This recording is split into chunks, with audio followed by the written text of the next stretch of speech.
After Dark After Dark by Wilkie Collins. Contents. Preface to After Dark. After Dark. Prologue to the first story.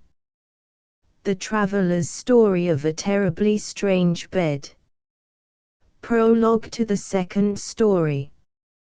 The lawyer's story of a stolen letter. Prologue to the third story. The French governess's story of Sister Rose. Part first. Chapter I. Chapter 2. Part second. Chapter I. Chapter 2.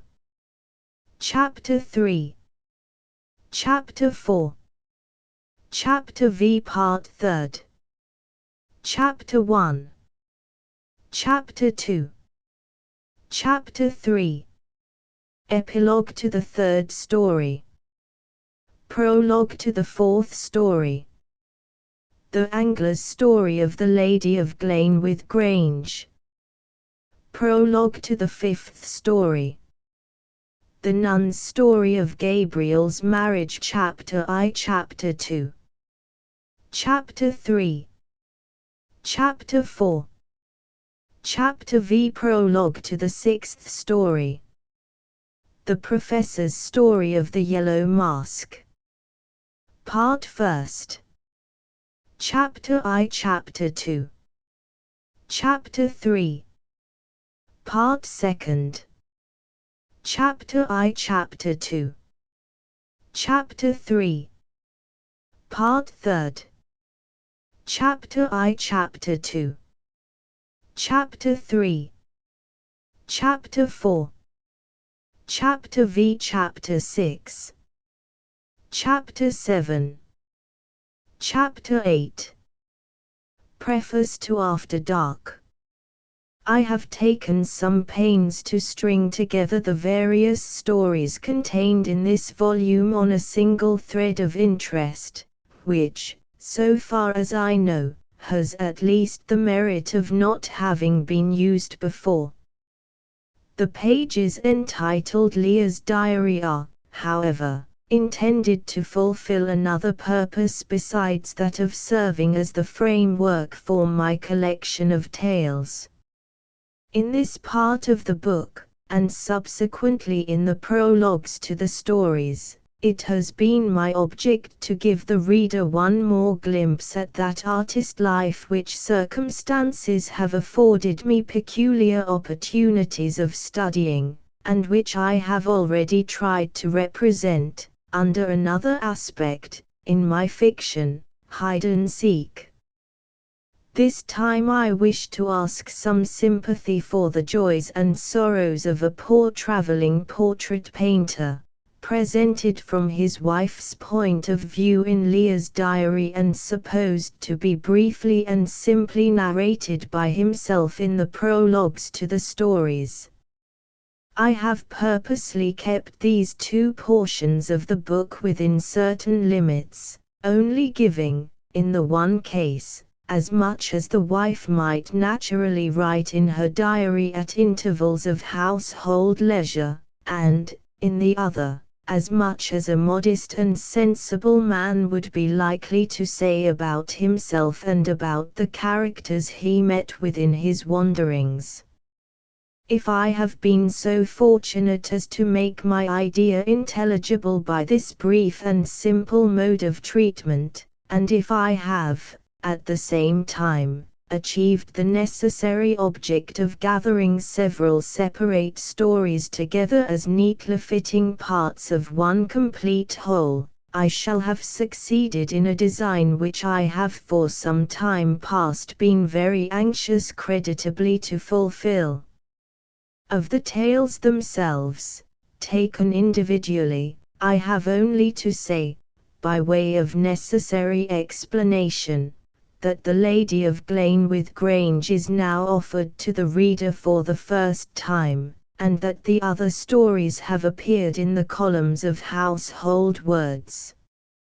My best thanks are due to Mr. Charles Dickens for his kindness in allowing me to set them in their present framework. I must also gratefully acknowledge an obligation of another kind to the accomplished artist, Mr. W. S. Herrick, to whom I am indebted for the curious and interesting facts on which the tales of the terribly strange bed and the yellow mask are founded. Although the statement may appear somewhat superfluous to those who know me, it may not be out of place to add, in conclusion, that these stories are entirely of my own imagining, constructing, and writing. The fact that the events of some of my tales occur on foreign ground, and are acted out by foreign personages, appears to have suggested in some quarters the inference that the stories themselves might be of foreign origin. Let me, once for all, assure any readers who may honor me with their attention, that in this, and in all other cases, they may depend on the genuineness of my literary offspring. The little children of my brain may be weakly enough, and may be sadly in want of a helping hand to aid them in their first attempts at walking on the stage of this great world, but, at any rate, they are not borrowed children.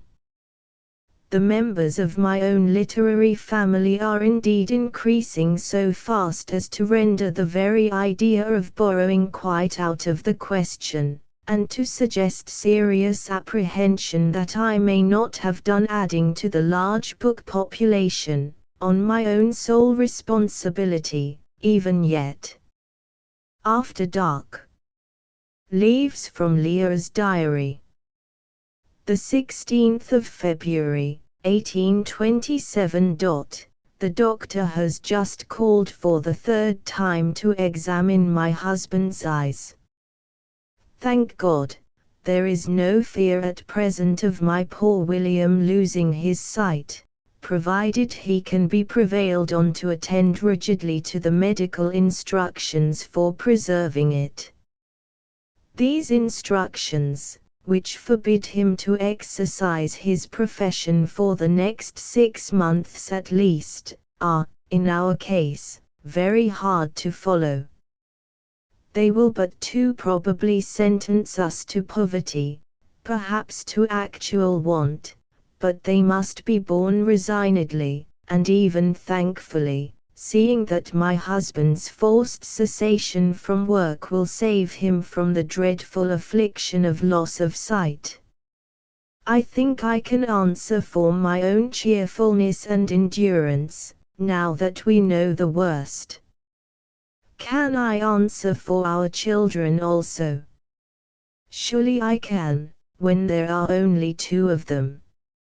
It is a sad confession to make, but now, for the first time since my marriage, I feel thankful that we have no more. 17th. A dread came over me last night, after I had comforted William as well as I could about the future, and had heard him fall off to sleep, that the doctor had not told us the worst. Medical men do sometimes deceive their patients, from what has always seemed to me to be misdirected kindness of heart. The mere suspicion that I had been trifled with on the subject of my husband's illness, caused me such uneasiness, that I made an excuse to get out, and went in secret to the doctor. Fortunately, I found him at home, and in 3 words I confessed to him the object of my visit. He smiled, and said I might make myself easy, he had told us the worst. And that worst, I said, to make certain, is, that for the next 6 months my husband must allow his eyes to have the most perfect repose. Exactly, the doctor answered. Mind, I don't say that he may not dispense with his green shade, indoors, for an hour or 2 at a time, as the inflammation gets subdued. but I do most positively repeat that he must not employ his eyes. He must not touch a brush or pencil, he must not think of taking another likeness, on any consideration whatever, for the next 6 months. His persisting in finishing those 2 portraits, at the time when his eyes first began to fail, was the real cause of all the bad symptoms that we have had to combat ever since. I warned him, if you remember, Mrs. Kirby, when he first came to practice in our neighborhood. I know you did, sir, I replied. But what was a poor traveling portrait painter like my husband, who lives by taking likenesses first in one place and then in another, to do? Our bread depended on his using his eyes, at the very time when you warned him to let them have a rest. Have you no other resources? No money but the money Mr. Kirby can get by portrait painting? Asked the doctor. None, I answered, with a sinking at my heart as I thought of his bill for medical attendance. Will you pardon me, he said, coloring and looking a little uneasy, or, rather, will you ascribe it to the friendly interest I feel in you, if I ask whether Mr. Kirby realizes a comfortable income by the practice of his profession? Don't, he went on anxiously, before I could reply. Pray don't think I make this inquiry from a motive of impertinent curiosity. I felt quite satisfied that he could have no improper motive for asking the question, and so answered it at once plainly and truly. My husband makes but a small income, I said. Famous London portrait painters get great prices from their sitters, but poor unknown artists, who only travel about the country, are obliged to work hard and be contented with very small gains.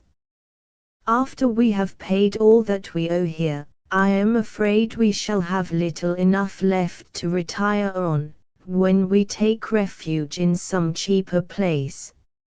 In that case, said the good doctor, I am so glad and proud to remember that I always liked him from the first. In that case, don't make yourself anxious about my bill when you are thinking of clearing off your debts here. I can afford to wait till Mr. Kirby's eyes are well again, and I shall then ask him for a likeness of my little daughter. By that arrangement we are sure to be both quits, and both perfectly satisfied. He considerately shook hands and bade me farewell before I could say half the grateful words to him that were on my lips. Never, never shall I forget that he relieved me of my 2 heaviest anxieties at the most anxious time of my life. The merciful, warm-hearted man. I could almost have knelt down and kissed his doorstep, as I crossed it on my way home. 18th. If I had not resolved, after what happened yesterday, to look only at the cheerful side of things for the future, the events of today would have robbed me of all my courage, at the very outset of our troubles.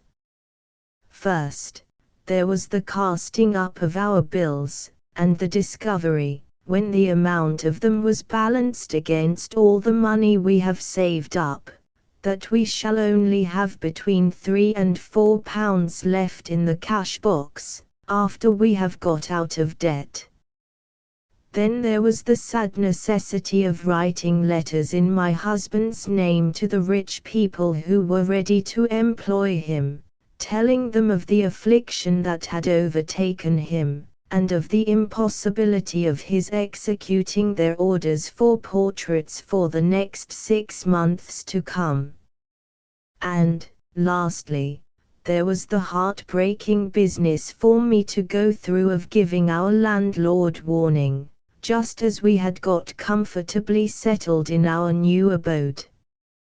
If William could only have gone on with his work, we might have stopped in this town, and in these clean, comfortable lodgings for at least 3 or 4 months. We have never had the use of a nice empty garret before, for the children to play in, and I never met with any landlady so pleasant to deal with in the kitchen as the landlady here. And now we must leave all this comfort and happiness, and go, I hardly know where.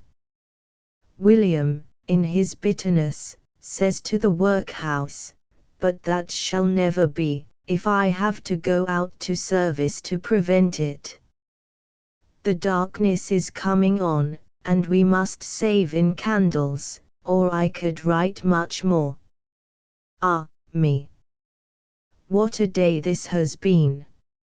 I have had but one pleasant moment since it began, and that was in the morning, when I set my little Emily to work on a bead purse for the kind doctor's daughter.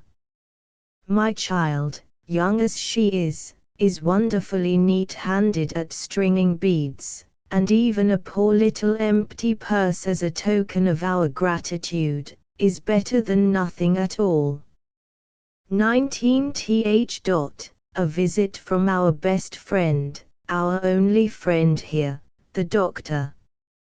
After he had examined William's eyes, and had reported that they were getting on as well as can be hoped at present, he asked where we thought of going to live. I said in the cheapest place we could find, and added that I was about to make inquiries in the by-streets of the town that very day. Put off those inquiries, he said, till you hear from me again. I am going now to see a patient at a farmhouse 5 miles off.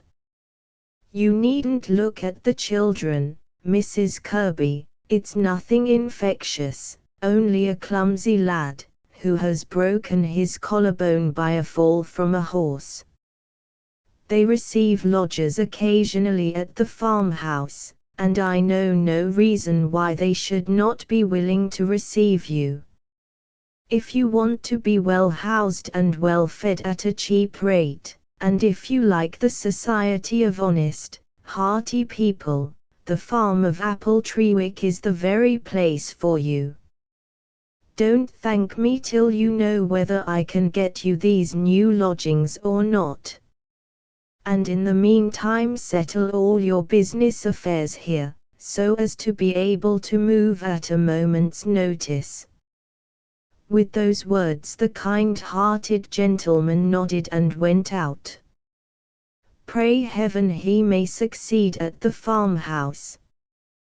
We may be sure of the children's health, at least, if we live in the country. Talking of the children, I must not omit to record that Emily has nearly done one end of the bead purse already. 20th. A note from the doctor, who is too busy to call. Such good news! They will give us 2 bedrooms, and board us with the family at Appletreewick for 17 shillings a week. By my calculations, we shall have £3 16 shillings left, after paying what we owe here. That will be enough, at the outset, for 4 weeks living at the farmhouse, with 8 shillings to spare besides. By embroidery work I can easily make 9 shillings more to put to that, and there is a 5th week provided for. Surely, in 5 weeks' time, considering the number of things I can turn my hand to, we may hit on some plan for getting a little money. This is what I am always telling my husband, and what, by dint of constantly repeating it, I am getting to believe myself. William, as is but natural, poor fellow, does not take so light-hearted view of the future as I do. He says that the prospect of sitting idle and being kept by his wife for months to come, is something more wretched and hopeless than words can describe. I try to raise his spirits by reminding him of his years of honest hard work for me and the children, and of the doctor's assurance that his eyes will get the better, in good time, of their present helpless state. But he still sighs and murmurs, being one of the most independent and high-spirited of men, about living a burden on his wife. I can only answer, what in my heart of hearts I feel, that I took him for better and for worse, that I have had many years of the better, and that, even in our present trouble, the worse shows no signs of coming yet. The bead purse is getting on fast. Red and blue, in a pretty striped pattern. 21st. A busy day. We go to Appletreewick tomorrow. Paying bills and packing up. All poor William's new canvases and painting things huddled together into a packing case. He looked so sad, sitting silent with his green shade on, while his old familiar working materials were disappearing around him, as if he and they were never to come together again, that the tears would start into my eyes, though I am sure I am not one of the crying sort. Luckily, the green shade kept him from seeing me, and I took good care, though the effort nearly choked me, that he should not hear I was crying, at any rate. The bead purse is done. How are we to get the steel rings and tassels for it? I am not justified now in spending sixpence unnecessarily, even for the best of purposes. 22d. 23d. The farm of Appletreewick. Too tired, after our move yesterday, to write a word in my diary about our journey to this delightful place. But now that we are beginning to get settled, I can manage to make up for past omissions. My first occupation on the morning of the move had, oddly enough, nothing to do with our departure for the farmhouse. The moment breakfast was over, I began the day by making Emily as smart and nice-looking as I could, to go to the doctor's with the purse.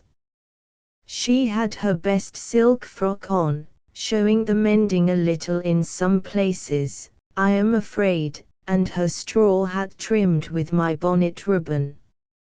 Her father's neck scarf, turned and joined so that nobody could see it, made a nice mantilla for her, and away she went to the doctor's, with her little, determined step, and the purse in her hand, such a pretty hand that it is hardly to be regretted I had no gloves for her. They were delighted with the purse, which I ought to mention was finished with some white beads. We found them in rummaging among our boxes, and they made beautiful rings and tassels, contrasting charmingly with the blue and red of the rest of the purse. The doctor and his little girl were, as I have said, delighted with the present, and they gave Emily, in return, a work-box for herself, and a box of sugar plums for her baby sister. The child came back all flushed with the pleasure of the visit, and quite helped to keep up her father's spirits with talking to him about it. So much for the highly interesting history of the bead purse. Toward the afternoon the light cart from the farmhouse came to fetch us and our things to Appletreewick. It was quite a warm spring day, and I had another pang to bear as I saw poor William helped into the cart, looking so sickly and sad, with his miserable green shade, in the cheerful sunlight. God only knows, Leah, how this will succeed with us, he said, as we started, then sighed, and fell silent again. Just outside the town the doctor met us. Good luck go with you, he cried, swinging his stick in his usual hasty way. I shall come and see you as soon as you are all settled at the farmhouse. Goodbye, sir, says Emily, struggling up with all her might among the bundles in the bottom of the cart. Goodbye, and thank you again for the workbox and the sugar plums. That was my child all over. She never wants telling. The doctor kissed his hand, and gave another flourish with his stick. So we parted. How I should have enjoyed the drive if William could only have looked, as I did, at the young firs on the heath bending beneath the steady breeze, at the shadows flying over the smooth fields, at the high white clouds moving on and on, in their grand airy procession over the gladsome blue sky.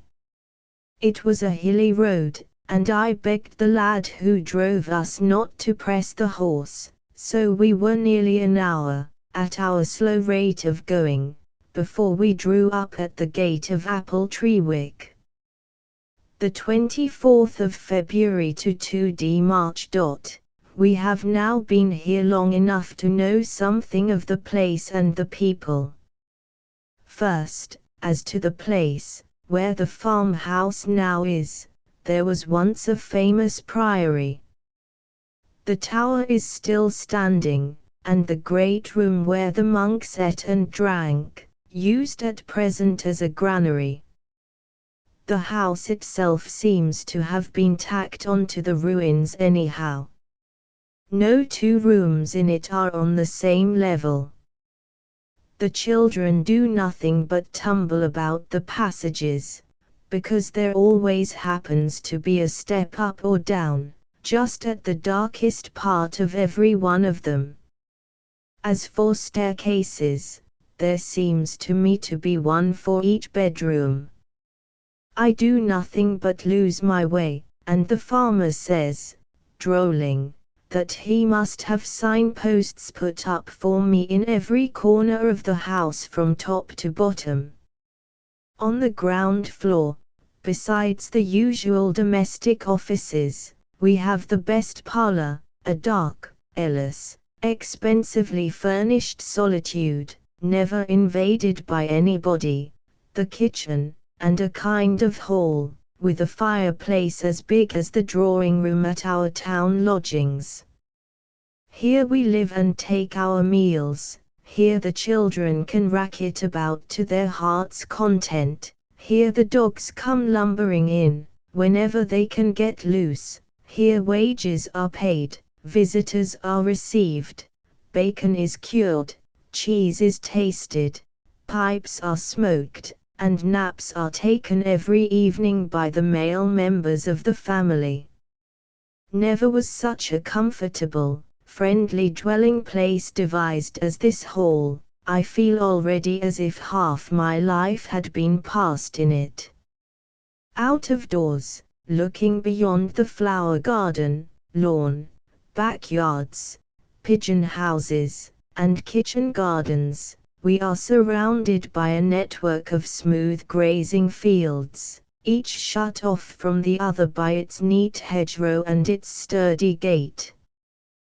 Beyond the fields the hills seem to flow away gently from us into the far blue distance, till they are lost in the bright softness of the sky.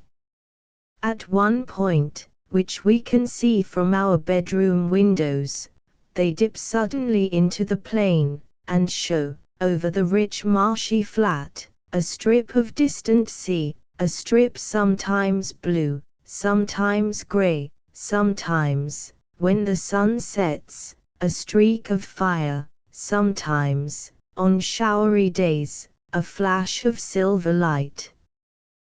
The inhabitants of the farmhouse have one great and rare merit: they are people whom you can make friends with at once. Between not knowing them at all, and knowing them well enough to shake hands at first sight, there is no ceremonious interval or formal gradation whatever. They received us, on our arrival, exactly as if we were old friends returned from some long traveling expedition. Before we had been 10 minutes in the hall, William had the easiest chair and the snuggest corner. The children were eating bread and jam on the window seat, and I was talking to the farmer's wife, with the cat on my lap, of the time when Emily had the measles. The family numbers 7, exclusive of the indoor servants, of course. First came the farmer and his wife. He is a tall, sturdy, loud-voiced, active old man, she the easiest, plumpest and gayest woman of 60 I ever met with. They have 3 sons and 2 daughters. The 2 eldest of the young men are employed on the farm, the third is a sailor, and is making holiday time of it just now at Appletreewick. The daughters are pictures of health and freshness. I have but one complaint to make against them: they are beginning to spoil the children already. In this tranquil place, and among these genial, natural people, how happily my time might be passed, were it not for the saddening sight of William's affliction, and the wearing uncertainty of how we are to provide for future necessities. It is a hard thing for my husband and me, after having had the day made pleasant by kind words and friendly offices, to feel this one anxious thought always forcing itself on us at night: shall we have the means of stopping in our new home in a month's time? 3d. A rainy day, the children difficult to manage, William miserably despondent. Perhaps he influenced me, or perhaps I felt my little troubles with the children more than usual, but, however it was, I have not been so heavy-hearted since the day when my husband first put on the green shade. A listless, hopeless sensation would steal over me, but why write about it? Better to try and forget it. There is always tomorrow to look to when today is at the worst. 4th. Tomorrow has proved worthy of the faith I put in it.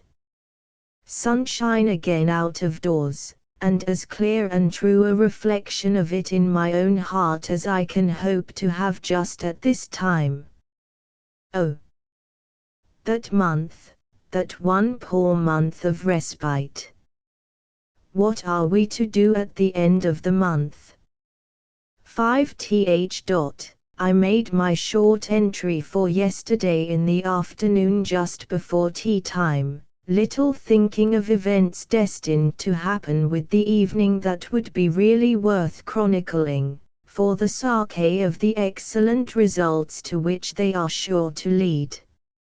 My tendency is to be too sanguine about everything, I know, but I am, nevertheless, firmly persuaded that I can see a new way out of our present difficulties, a way of getting money enough to keep us all in comfort at the farmhouse until William's eyes are well again.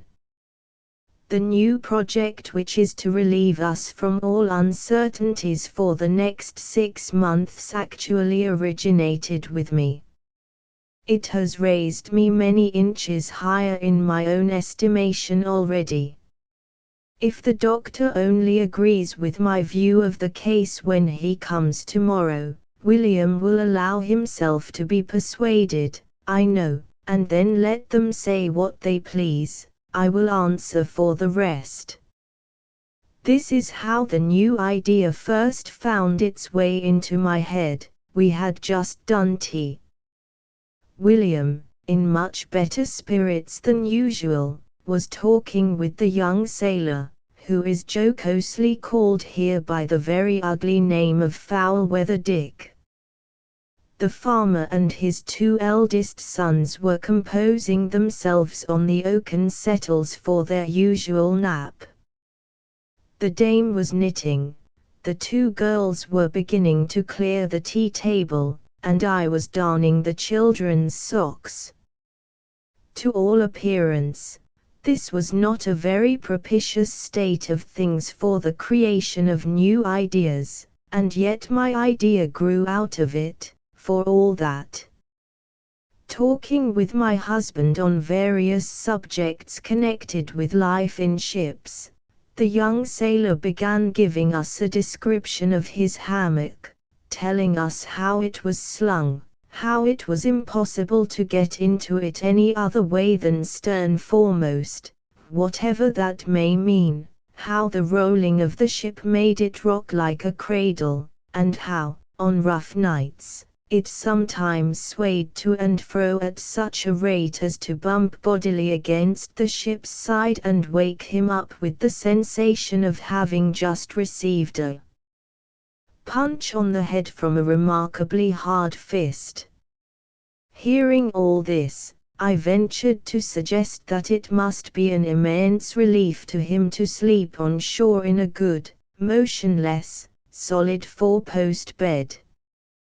But, to my surprise, he scoffed at the idea, said he never slept comfortably out of his hammock, declared that he quite missed his occasional punch on the head from the ship's side, and ended by giving a most comical account of all the uncomfortable sensations he felt when he slept in a four-post bed.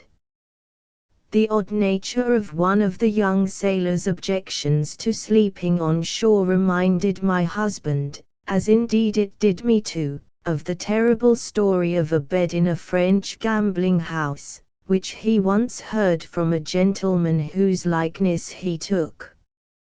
"You're laughing at me," says honest Foul-weather Dick, seeing William turn toward me and smile. "No, indeed," says my husband. "That last objection of yours to the four-post beds on shore seems by no means ridiculous to me, at any rate. I once knew a gentleman, Dick, who practically realized your objection." "Excuse me, sir," says Dick, after a pause, and with an appearance of great bewilderment and curiosity, "but could you put practically realized into plain English, so that a poor man like me might have a chance of understanding you?" "Certainly," says my husband, laughing. "I mean that I once knew a gentleman who actually saw and felt what you say in jest you are afraid of seeing and feeling whenever you sleep in a four-post bed. Do you understand that?" Foul-weather Dick understood it perfectly, and begged with great eagerness to hear what the gentleman's adventure really was. The dame, who had been listening to our talk, backed her son's petition. The two girls sat down expectant at the half-cleared tea table. Even the farmer and his drowsy sons roused themselves lazily on the settle. My husband saw that he stood fairly committed to the relation of the story, so he told it without more ado. I have often heard him relate that strange adventure. William is the best teller of a story I ever met with, to friends of all ranks in many different parts of England, and I never yet knew it fail of producing an effect. The farmhouse audience were, I may almost say, petrified by it. I never before saw people look so long in the same direction, and sit so long in the same attitude, as they did. Even the servants stole away from their work in the kitchen, and, unrebuked by master or mistress, stood quite spellbound in the doorway to listen. Observing all this in silence, while my husband was going on with his narrative, the thought suddenly flashed across me, why should William not get a wider audience for that story, as well as for others which he has heard from time to time from his sitters, and which he has hitherto only repeated in private among a few friends. People tell stories in books and get money for them. What if we told our stories in a book? And what if the book sold? Why freedom, surely, from the one great anxiety that is now preying on us. Money enough to stop at the farmhouse till William's eyes are fit for work again. I almost jumped up from my chair as my thought went on shaping itself in this manner. When great men make wonderful discoveries, do they feel sensations like mine, I wonder? Was Sir Isaac Newton within an ace of skipping into the air when he first found out the law of gravitation? Did Friar Bacon long to dance when he lit the match and heard the first charge of gunpowder in the world go off with a bang? I had to put a strong constraint on myself, or I should have communicated all that was passing in my mind to William before our friends at the farmhouse. But I knew it was best to wait until we were alone, and I did wait. What a relief it was when we all got up at last to say good night. The moment we were in our own room, I could not stop to take so much as a pin out of my dress before I began. "My dear," said I never heard you tell that gambling house adventure so well before. What an effect it had upon our friends. What an effect, indeed, it always has wherever you tell it. So far he did not seem to take much notice. He just nodded, and began to pour out some of the lotion in which he always bathes his poor eyes the last thing at night. "And as for that, William," I went on, "all your stories seem to interest people. What a number you have picked up, first and last, from different sitters, in the 15 years of your practice as a portrait painter. Have you any idea how many stories you really do know?" No, he could not undertake to say how many just then. He gave this answer in a very indifferent tone, dabbing away all the time at his eyes with the sponge and lotion.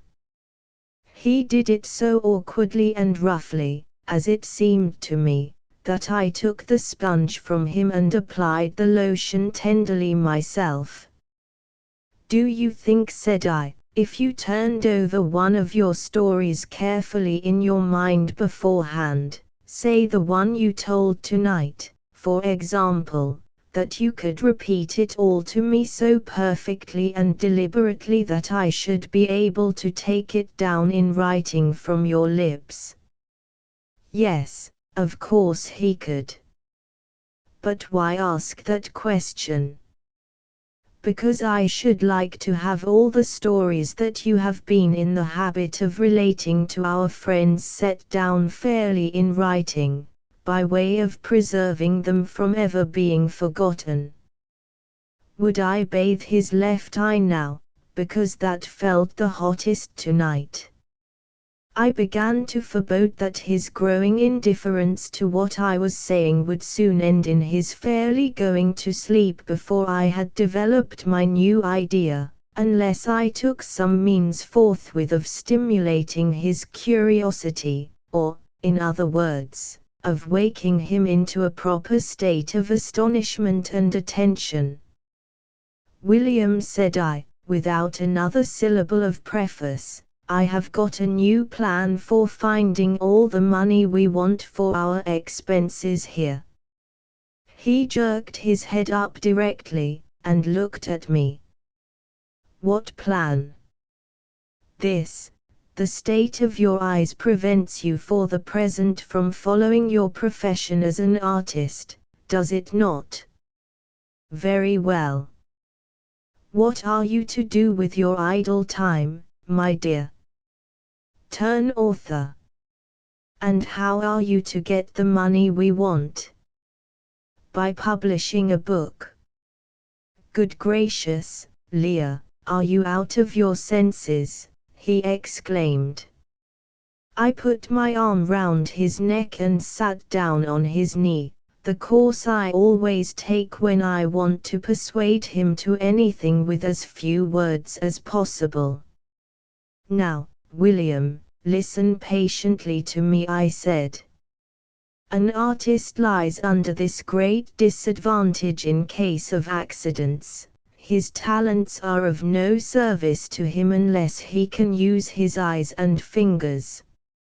An author, on the other hand, can turn his talents to account just as well by means of other people's eyes and fingers as by means of his own. In your present situation, therefore, you have nothing for it, as I said before, but to turn author. Wait. And hear me out. The book I want you to make is a book of all your stories. You shall repeat them, and I will write them down from your dictation. Our manuscript shall be printed, we will sell the book to the public, and so support ourselves honorably in adversity, by doing the best we can to interest and amuse others." While I was saying all this, I suppose in a very excitable manner, my husband looked, as our young sailor friend would phrase it, quite taken aback. "You were always quick at contriving, Leah," he said, "but how in the world came you to think of this plan?" "I thought of it while you were telling them the gambling house adventure downstairs," I answered. "It is an ingenious idea, and a bold idea," he went on, thoughtfully. "But it is one thing to tell a story to a circle of friends, and another thing to put it into a printed form for an audience of strangers. Consider, my dear, that we are neither of us used to what is called writing for the press." "Very true," said I, "but nobody is used to it when they first begin, and yet plenty of people have tried the hazardous literary experiment successfully. Besides, in our case, we have the materials ready to our hands. Surely we can succeed in shaping them presentably if we aim at nothing but the simple truth." "Who is to do the eloquent descriptions and the striking reflections, and all that part of it?" said William, perplexedly shaking his head. "Nobody," I replied. "The eloquent descriptions and the striking reflections are just the parts of a storybook that people never read. Whatever we do, let us not, if we can possibly help it, write so much as a single sentence that can be conveniently skipped. Come. Come," I continued, seeing him begin to shake his head again. "No more objections, William. I am too certain of the success of my plan to endure them. If you still doubt, let us refer the new project to a competent arbitrator. The doctor is coming to see you tomorrow. I will tell him all that I have told you, and if you will promise on your side, I will engage on mine to be guided entirely by his opinion." William smiled, and readily gave the promise. This was all I wanted to send me to bed in the best spirits.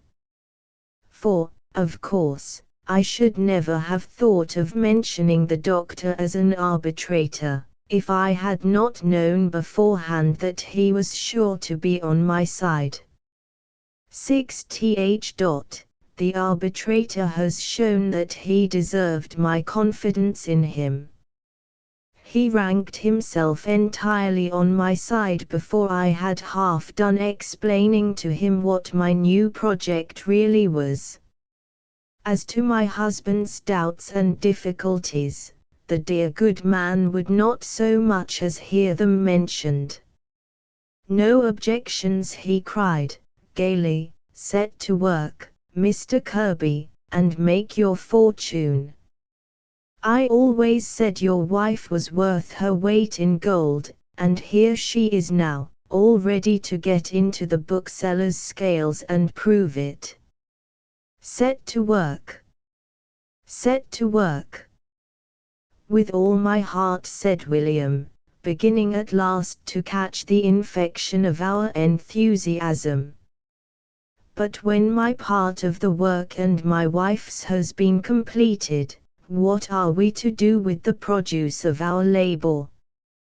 Leave that to me, answered the doctor. Finish your book and send it to my house. I will show it at once to the editor of our country newspaper. He has plenty of literary friends in London, and he will be just the man to help you. By the by, added the doctor, addressing me, you think of everything, Mrs. Kirby. Pray, have you thought of a name yet for the new book? At that question it was my turn to be taken aback. The idea of naming the book had never once entered my head. A good title is of vast importance, said the doctor, knitting his brows thoughtfully. We must all think about that. What shall it be? Mrs. Kirby, what shall it be? Perhaps something may strike us after we have fairly set to work, my husband suggested. Talking of work, he continued, turning to me, how are you to find time, Leah, with your nursery occupations, for writing down all the stories as I tell them? I have been thinking of that this morning, said I, and have come to the conclusion that I shall have but little leisure to write from your dictation in the daytime. What with dressing and washing the children, teaching them, giving them their meals, taking them out to walk, and keeping them amused at home, to say nothing of sitting sociably at work with the dame and her 2 girls in the afternoon, I am afraid I shall have few opportunities of doing my part of the book between breakfast and tea time. But when the children are in bed, and the farmer and his family are reading or dozing, I should have at least 3 unoccupied hours to spare. So, if you don't mind putting off our working time till after dark, there's the title, shouted the doctor, jumping out of his chair as if he had been shot. Where? Cried I, looking all round me in the surprise of the moment, as if I had expected to see the title magically inscribed for us on the walls of the room. In your last words, to be sure, rejoined the doctor.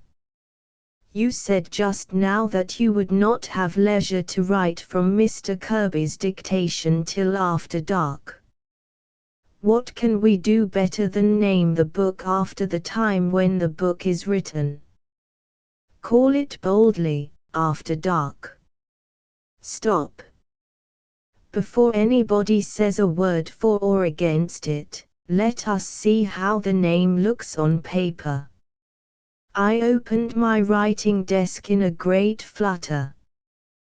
The doctor selected the largest sheet of paper and the broadest nibbed pen he could find, and wrote in majestic round text letters, with alternate thin and thick strokes beautiful to see, the two Kabbalistic words.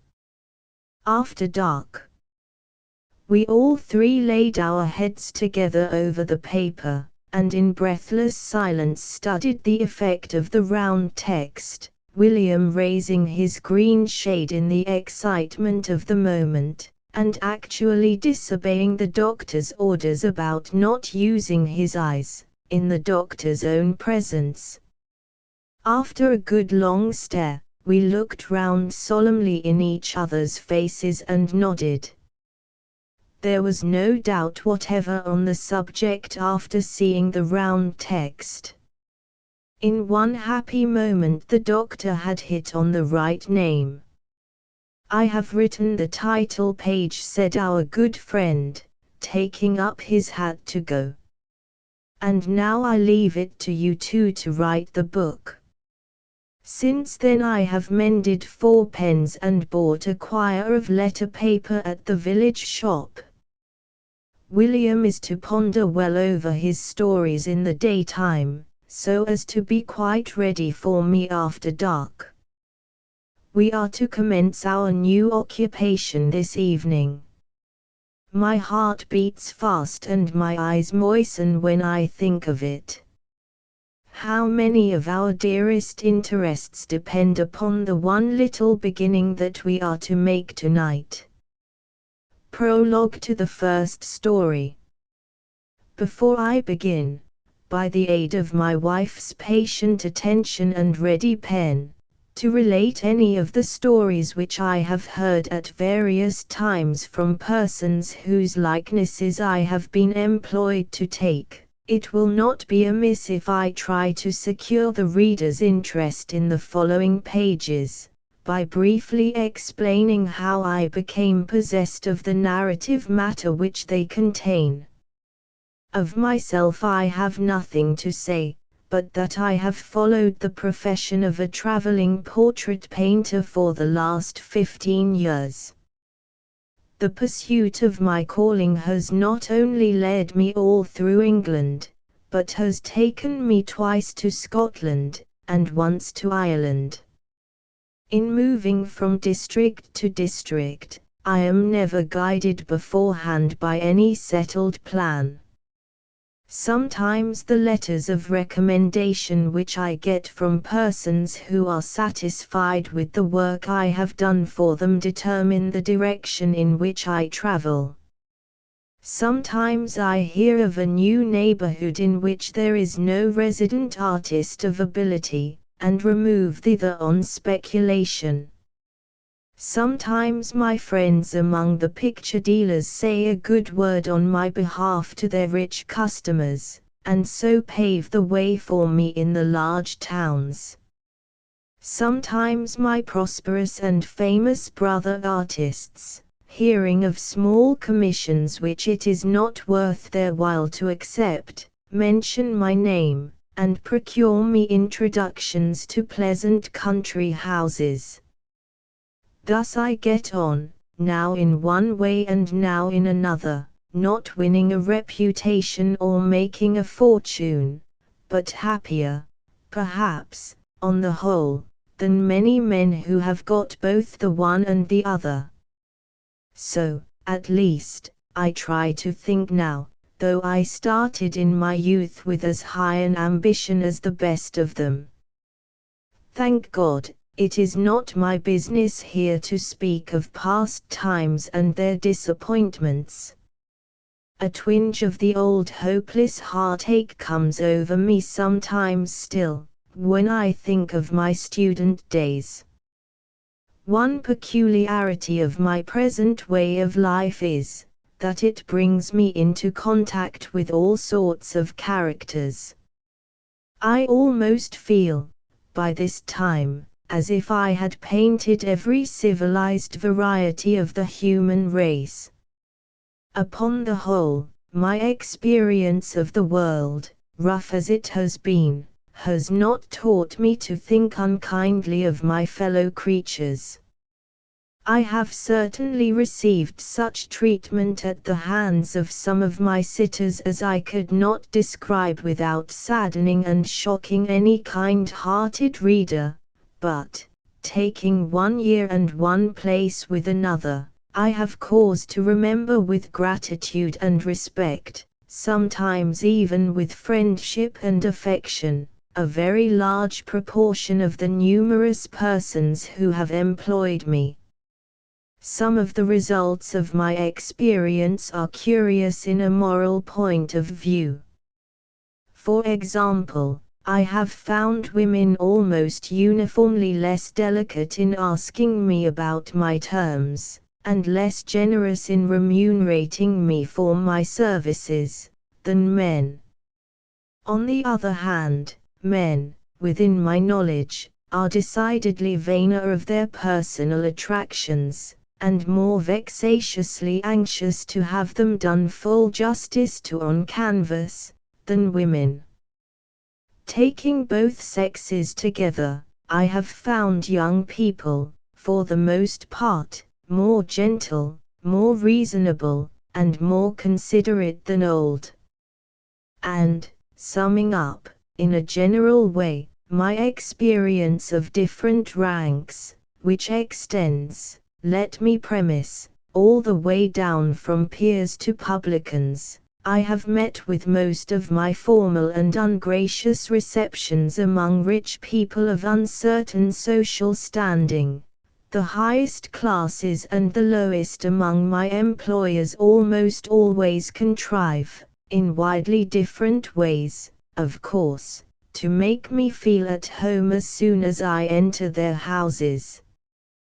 The one great obstacle that I have to contend against in the practice of my profession is not, as some persons may imagine, the difficulty of making my sitters keep their heads still while I paint them, but the difficulty of getting them to preserve the natural look and the everyday peculiarities of dress and manner.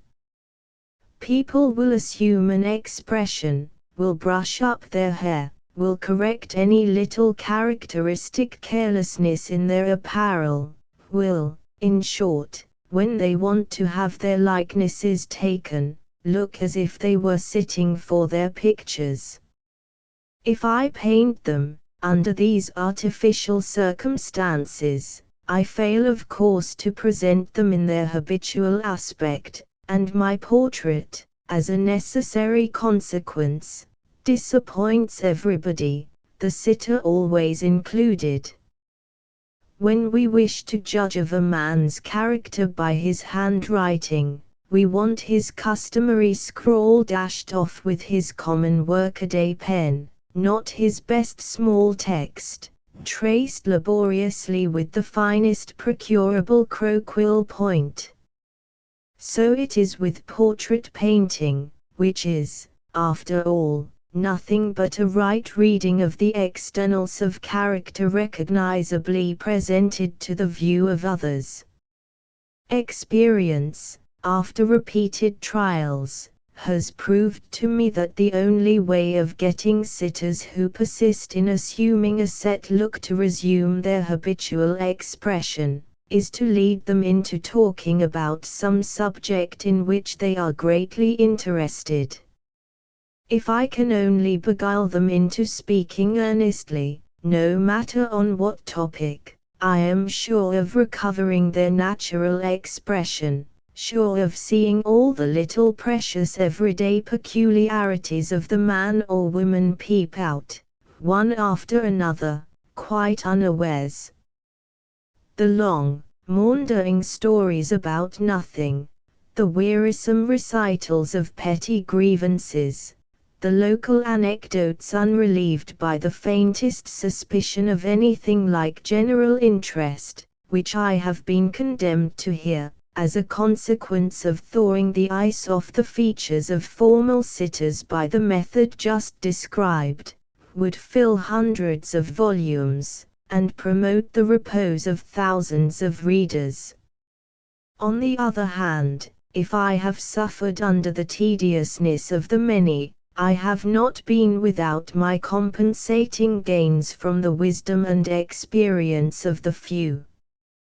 To some of my sitters I have been indebted for information which has enlarged my mind, to some for advice which has lightened my heart, to some for narratives of strange adventure which riveted my attention at the time, which have served to interest and amuse my fireside circle for many years past, and which are now, I would fain hope, destined to make kind friends for me among a wider audience than any that I have yet addressed. Singularly enough, almost all the best stories that I have heard from my sitters have been told by accident. I only remember 2 cases in which a story was volunteered to me, and, although I have often tried the experiment, I cannot call to mind even a single instance in which leading questions, as the lawyers call them, on my part, addressed to a sitter, ever produced any result worth recording. Over and over again, I have been disastrously successful in encouraging dull people to weary me. But the clever people who have something interesting to say, seem, so far as I have observed them, to acknowledge no other stimulant than chance. For every story which I propose including in the present collection, excepting one, I have been indebted, in the first instance, to the capricious influence of the same chance. Something my sitter has seen about me, something I have remarked in my sitter, or in the room in which I take the likeness, or in the neighborhood through which I pass on my way to work, has suggested the necessary association, or has started the right train of recollections, and then the story appeared to begin of its own accord. Occasionally the most casual notice, on my part, of some very unpromising object has smoothed the way for the relation of a long and interesting narrative. I first heard one of the most dramatic of the stories that will be presented in this book, merely through being carelessly inquisitive to know the history of a stuffed poodle dog. It is thus not without reason that I lay some stress on the desirableness of prefacing each one of the following narratives by a brief account of the curious manner in which I became possessed of it. As to my capacity for repeating these stories correctly, I can answer for it that my memory may be trusted. I may claim it as a merit, because it is after all a mechanical one, that I forget nothing, and that I can call long past conversations and events as readily to my recollection as if they had happened but a few weeks ago.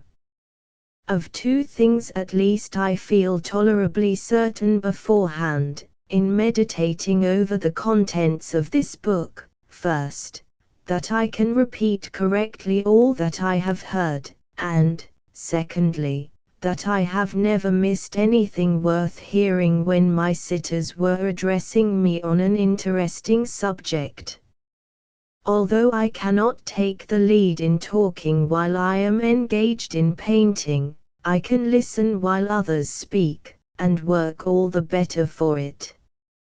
So much in the way of general preface to the pages for which I am about to ask the reader's attention. Let me now advance to particulars, and describe how I came to hear the first story in the present collection. I begin with it because it is the story that I have oftenest rehearsed, to borrow a phrase from the stage. Wherever I go, I am sooner or later sure to tell it. Only last night, I was persuaded into repeating it once more by the inhabitants of the farmhouse in which I am now staying. Not many years ago, on returning from a short holiday visit to a friend settled in Paris, I found professional letters awaiting me at my agent's in London, which required my immediate presence in Liverpool. Without stopping to unpack, I proceeded by the first conveyance to my new destination, and, calling at the picture dealer's shop, where portrait painting engagements were received for me, found to my great satisfaction that I had remunerative employment in prospect, in and about Liverpool, for at least 2 months to come. I was putting up my letters in high spirits, and was just leaving the picture dealer's shop to look out for comfortable lodgings, when I was met at the door by the landlord of one of the largest hotels in Liverpool, an old acquaintance whom I had known as manager of a tavern in London in my student days. "Mr. Kirby," he exclaimed, in great astonishment. "What an unexpected meeting! The last man in the world whom I expected to see, and yet the very man whose services I want to make use of." "What, more work for me?" said I. "Are all the people in Liverpool going to have their portraits painted?" "I only know of one," replied the landlord, "a gentleman staying at my hotel, who wants a chalk drawing done for him. I was on my way here to inquire of any artist whom our picture-dealing friend could recommend.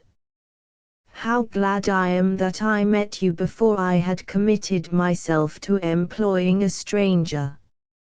Is this likeness wanted at once?" I asked, thinking of the number of engagements that I had already got in my pocket. "Immediately, today, this very hour, if possible," said the landlord. "Mr. Faulkner, the gentleman I am speaking of, was to have sailed yesterday for the Brazils from this place, but the wind shifted last night to the wrong quarter, and he came ashore again this morning. He may of course be detained here for some time, but he may also be called on board ship at half an hour's notice, if the wind shifts back again in the right direction. This uncertainty makes it a matter of importance that the likeness should be begun immediately. Undertake it if you possibly can, for Mr. Faulkner's a liberal gentleman, who is sure to give you your own terms." I reflected for a minute or two. The portrait was only wanted in chalk, and would not take long. Besides, I might finish it in the evening, if my other engagements pressed hard upon me in the daytime. Why not leave my luggage at the picture dealer's, put off looking for lodgings till night, and secure the new commission boldly by going back at once with the landlord to the hotel? I decided on following this course almost as soon as the idea occurred to me, put my chalks in my pocket, and a sheet of drawing paper in the first of my portfolios that came to hand, and so presented myself before Mr. Faulkner, ready to take his likeness, literally at 5 minutes' notice. I found him a very pleasant, intelligent man, young and handsome. He had been a great traveler, had visited all the wonders of the East, and was now about to explore the wilds of the vast South American continent. Thus much he told me good-humoredly and unconstrainedly while I was preparing my drawing materials. As soon as I had put him in the right light and position, and had seated myself opposite to him, he changed the subject of conversation, and asked me, a little confusedly as I thought, if it was not a customary practice among portrait painters to gloss over the faults in their sitters' faces, and to make as much as possible of any good points which their features might possess. Certainly, I answered. You have described the whole art and mystery of successful portrait painting in a few words. May I beg, then said he, that you will depart from the usual practice in my case, and draw me with all my defects, exactly as I am. The fact is, he went on, after a moment's pause, the likeness you are now preparing to take is intended for my mother. My roving disposition makes me a great anxiety to her, and she parted from me this last time very sadly and unwillingly. I don't know how the idea came into my head, but it struck me this morning that I could not better employ the time, while I was delayed here on shore, than by getting my likeness done to send to her as a keepsake.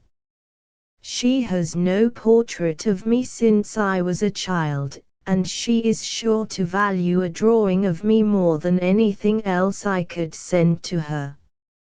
I only trouble you with this explanation to prove that I am really sincere in my wish to be drawn unflatteringly, exactly as I am. Secretly respecting and admiring him for what he had just said, I promised that his directions should be implicitly followed, and began to work immediately. Before I had pursued my occupation for 10 minutes, the conversation began to flag, and the usual obstacle to my success with a sitter gradually set itself up between us. Quite unconsciously, of course, Mr. Faulkner stiffened his neck, shut his mouth, and contracted his eyebrows, evidently under the impression that he was facilitating the process of taking his portrait by making his face as like a lifeless mask as possible. All traces of his natural animated expression were fast disappearing, and he was beginning to change into a heavy and rather melancholy-looking man. This complete alteration was of no great consequence so long as I was only engaged in drawing the outline of his face and the general form of his features. I accordingly worked on doggedly for more than an hour, then left off to point my chalks again, and to give my sitter a few minutes' rest. Thus far the likeness had not suffered through Mr. Faulkner's unfortunate notion of the right way of sitting for his portrait, but the time of difficulty, as I well knew, was to come. It was impossible for me to think of putting any expression into the drawing unless I could contrive some means, when he resumed his chair, of making him look like himself again. I will talk to him about foreign parts, thought I, and try if I can't make him forget that he is sitting for his picture in that way. While I was pointing my chalks, Mr. Faulkner was walking up and down the room. He chanced to see the portfolio I had brought with me leaning against the wall, and asked if there were any sketches in it. I told him there were a few which I had made during my recent stay in Paris. In Paris, he repeated, with a look of interest, "May I see them?" I gave him the permission he asked as a matter of course. Sitting down, he took the portfolio on his knee, and began to look through it. He turned over the first 5 sketches rapidly enough, but when he came to the 6th, I saw his face flush directly, and observed that he took the drawing out of the portfolio, carried it to the window, and remained silently absorbed in the contemplation of it for full 5 minutes. After that, he turned round to me, and asked very anxiously if I had any objection to part with that sketch. It was the least interesting drawing of the collection, merely a view in one of the streets running by the backs of the houses in the Palais Royal. Some 4 or 5 of these houses were comprised in the view, which was of no particular use to me in any way, and which was too valueless, as a work of art, for me to think of selling it. I begged his acceptance of it at once. He thanked me quite warmly, and then, seeing that I looked a little surprised at the odd selection he had made from my sketches, laughingly asked me if I could guess why he had been so anxious to become possessed of the view which I had given him. Probably, I answered, there is some remarkable historical association connected with that street at the back of the Palais Royal, of which I am ignorant. No, said Mr. Faulkner, at least none that I know of. The only association connected with the place in my mind is a purely personal association. Look at this house in your drawing, the house with the water pipe running down it from top to bottom. I once passed a night there, a night I shall never forget to the day of my death. I have had some awkward traveling adventures in my time, but that adventure. Well, never mind, suppose we begin the sitting. I make but a bad return for your kindness in giving me the sketch by thus wasting your time in mere talk. Come, come, thought I, as he went back to the sitter's chair, I shall see your natural expression on your face if I can only get you to talk about that adventure. It was easy enough to lead him in the right direction. At the first hint from me, he returned to the subject of the house in the back street. Without, I hope, showing any undue curiosity, I contrived to let him see that I felt a deep interest in everything he now said. After 2 or 3 preliminary hesitations, he at last, to my great joy, fairly started on the narrative of his adventure. In the interest of his subject he soon completely forgot that he was sitting for his portrait. The very expression that I wanted came over his face, and my drawing proceeded toward completion, in the right direction, and to the best purpose. At every fresh touch I felt more and more certain that I was now getting the better of my grand difficulty, and I enjoyed the additional gratification of having my work lightened by the recital of a true story, which possessed, in my estimation, all the excitement of the most exciting romance. This, as I recollect it, is how Mr. Faulkner told me his adventure, the traveller's story of a terribly strange bed. Shortly after my education at college was finished, I happened to be staying at Paris with an English friend. We were both young men then, and lived, I am afraid, rather a wild life, in the delightful city of our sojourn. One night we were idling about the neighborhood of the Palais Royal, doubtful to what amusement we should next betake ourselves. My friend proposed a visit to Frascati's, but his suggestion was not to my taste. I knew Frascati's, as the French saying is, by heart, had lost and won plenty of 5-franc pieces there, merely for amusement's sake, until it was amusement no longer, and was thoroughly tired, in fact, of all the ghastly respectabilities of such a social anomaly as a respectable gambling house. For heaven's sake, said I to my friend, let us go somewhere where we can see a little genuine, blackguard, poverty-stricken gaming with no false gingerbread glitter thrown over it all. Let us get away from fashionable frascati's, to a house where they don't mind letting in a man with a ragged coat, or a man with no coat, ragged or otherwise. Very well said, my friend. We needn't go out of the Palais Royal to find the sort of company you want. Here's the place just before us, as blackguard a place, by all report, as you could possibly wish to see. In another minute we arrived at the door, and entered the house, the back of which you have drawn in your sketch. When we got upstairs, and had left our hats and sticks with the doorkeeper, we were admitted into the chief gambling room.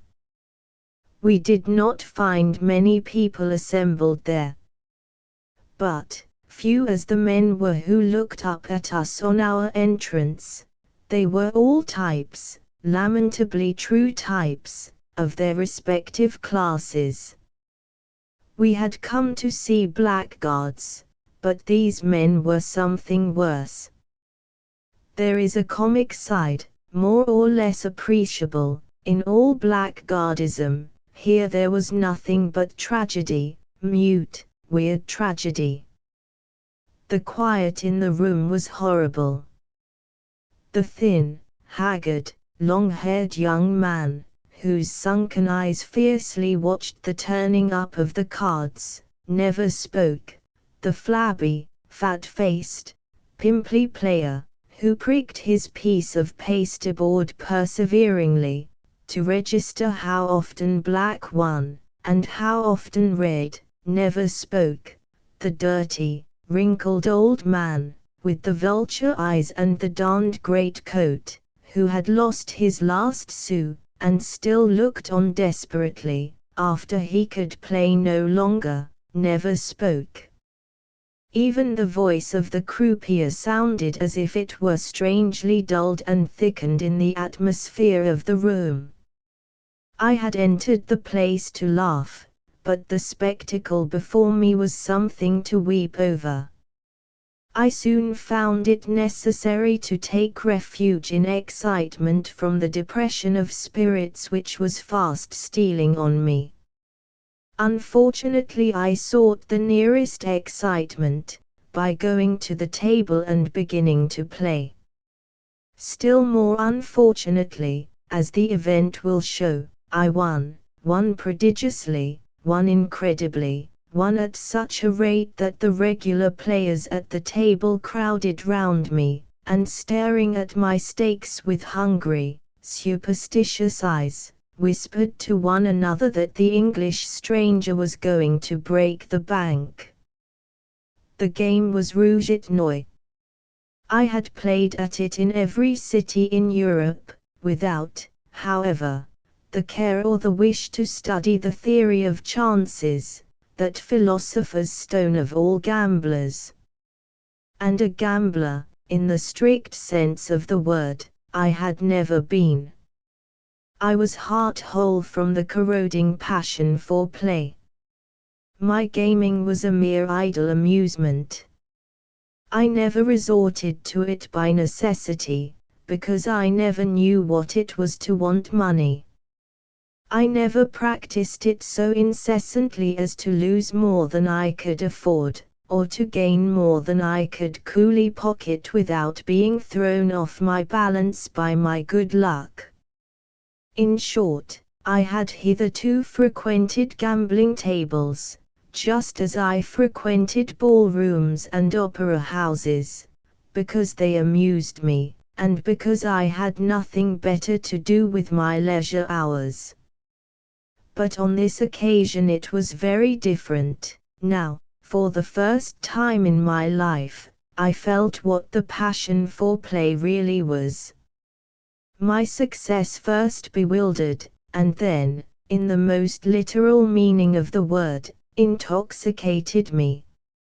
Incredible as it may appear, it is nevertheless true, that I only lost when I attempted to estimate chances, and played according to previous calculation. If I left everything to luck, and staked without any care or consideration. I was sure to win in the face of every recognized probability in favor of the bank. At first some of the men present ventured their money safely enough on my color, but I speedily increased my stakes to sums which they dared not risk.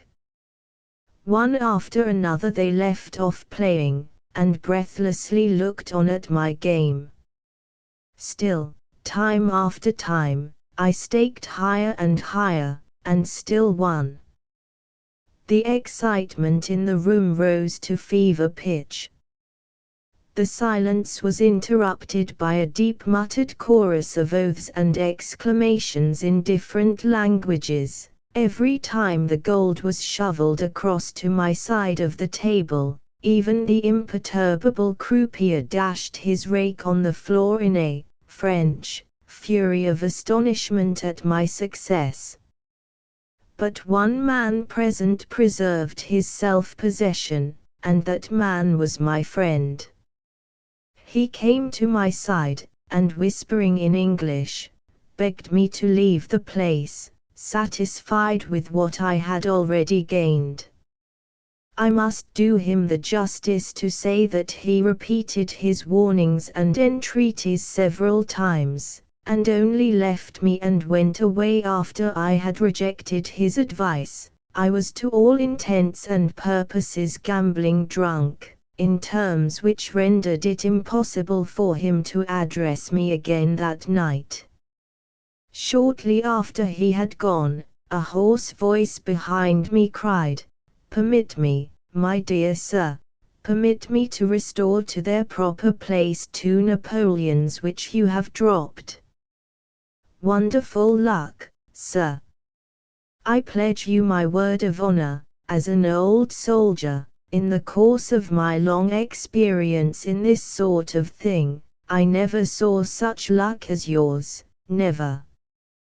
Go on, sir, sacramil bombs. Go on boldly, and break the bank."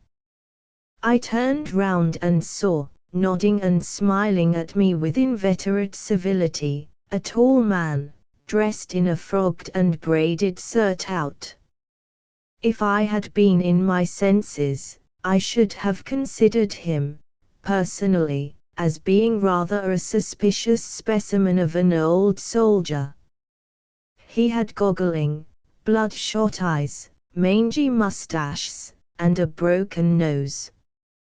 His voice betrayed a barrackroom intonation of the worst order, and he had the dirtiest pair of hands I ever saw, even in France. These little personal peculiarities exercised, however, no repelling influence on me. In the mad excitement, the reckless triumph of that moment, I was ready to fraternize with anybody who encouraged me in my game. I accepted the old soldier's offered pinch of snuff, clapped him on the back, and swore he was the honestest fellow in the world, the most glorious relic of the Grand Army that I had ever met with. "Go on," cried my military friend, snapping his fingers in ecstasy, "go on, and win. Break the bank, Miltonerers. My gallant English comrade, break the bank." And I did go on, went on at such a rate, that in another quarter of an hour the croupier called out, "Gentlemen, the bank has discontinued for tonight." All the notes, and all the gold in that bank now lay in a heap under my hands. The whole floating capital of the gambling house was waiting to pour into my pockets. "Tie up the money in your pocket handkerchief, my worthy sir," said the old soldier, as I wildly plunged my hands into my heap of gold.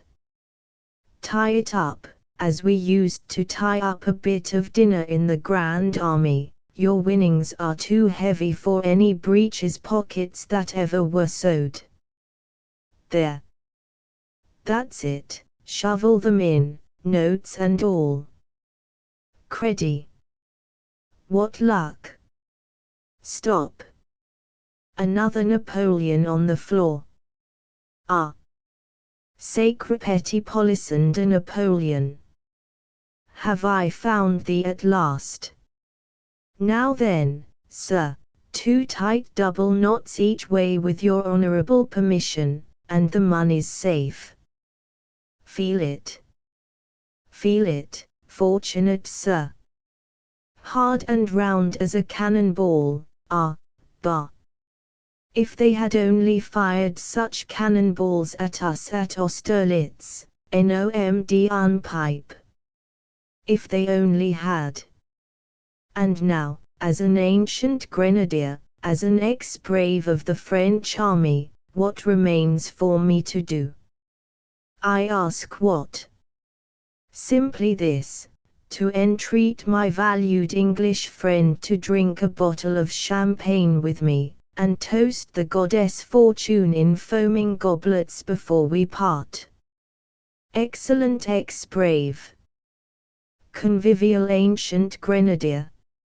Champagne by all means. An English cheer for an old soldier. Hurrah! Hurrah! Another English cheer for the goddess Fortune. Hurrah! Hurrah! Hurrah! Bravo, the Englishman, the amiable, gracious Englishman, in whose veins circulates the vivacious blood of France. Another glass. Ah, bah, the bottle is empty. Never mind. Vive la vin. I, the old soldier, order another bottle, and ½ a pound of bonbons with it. No, no, ex-brave, never, ancient grenadier. Your bottle last time, my bottle this. Behold it. Toast away. The French army. The great Napoleon. The present company. The croupier. The honest croupier's wife and daughters, if he has any. The ladies generally.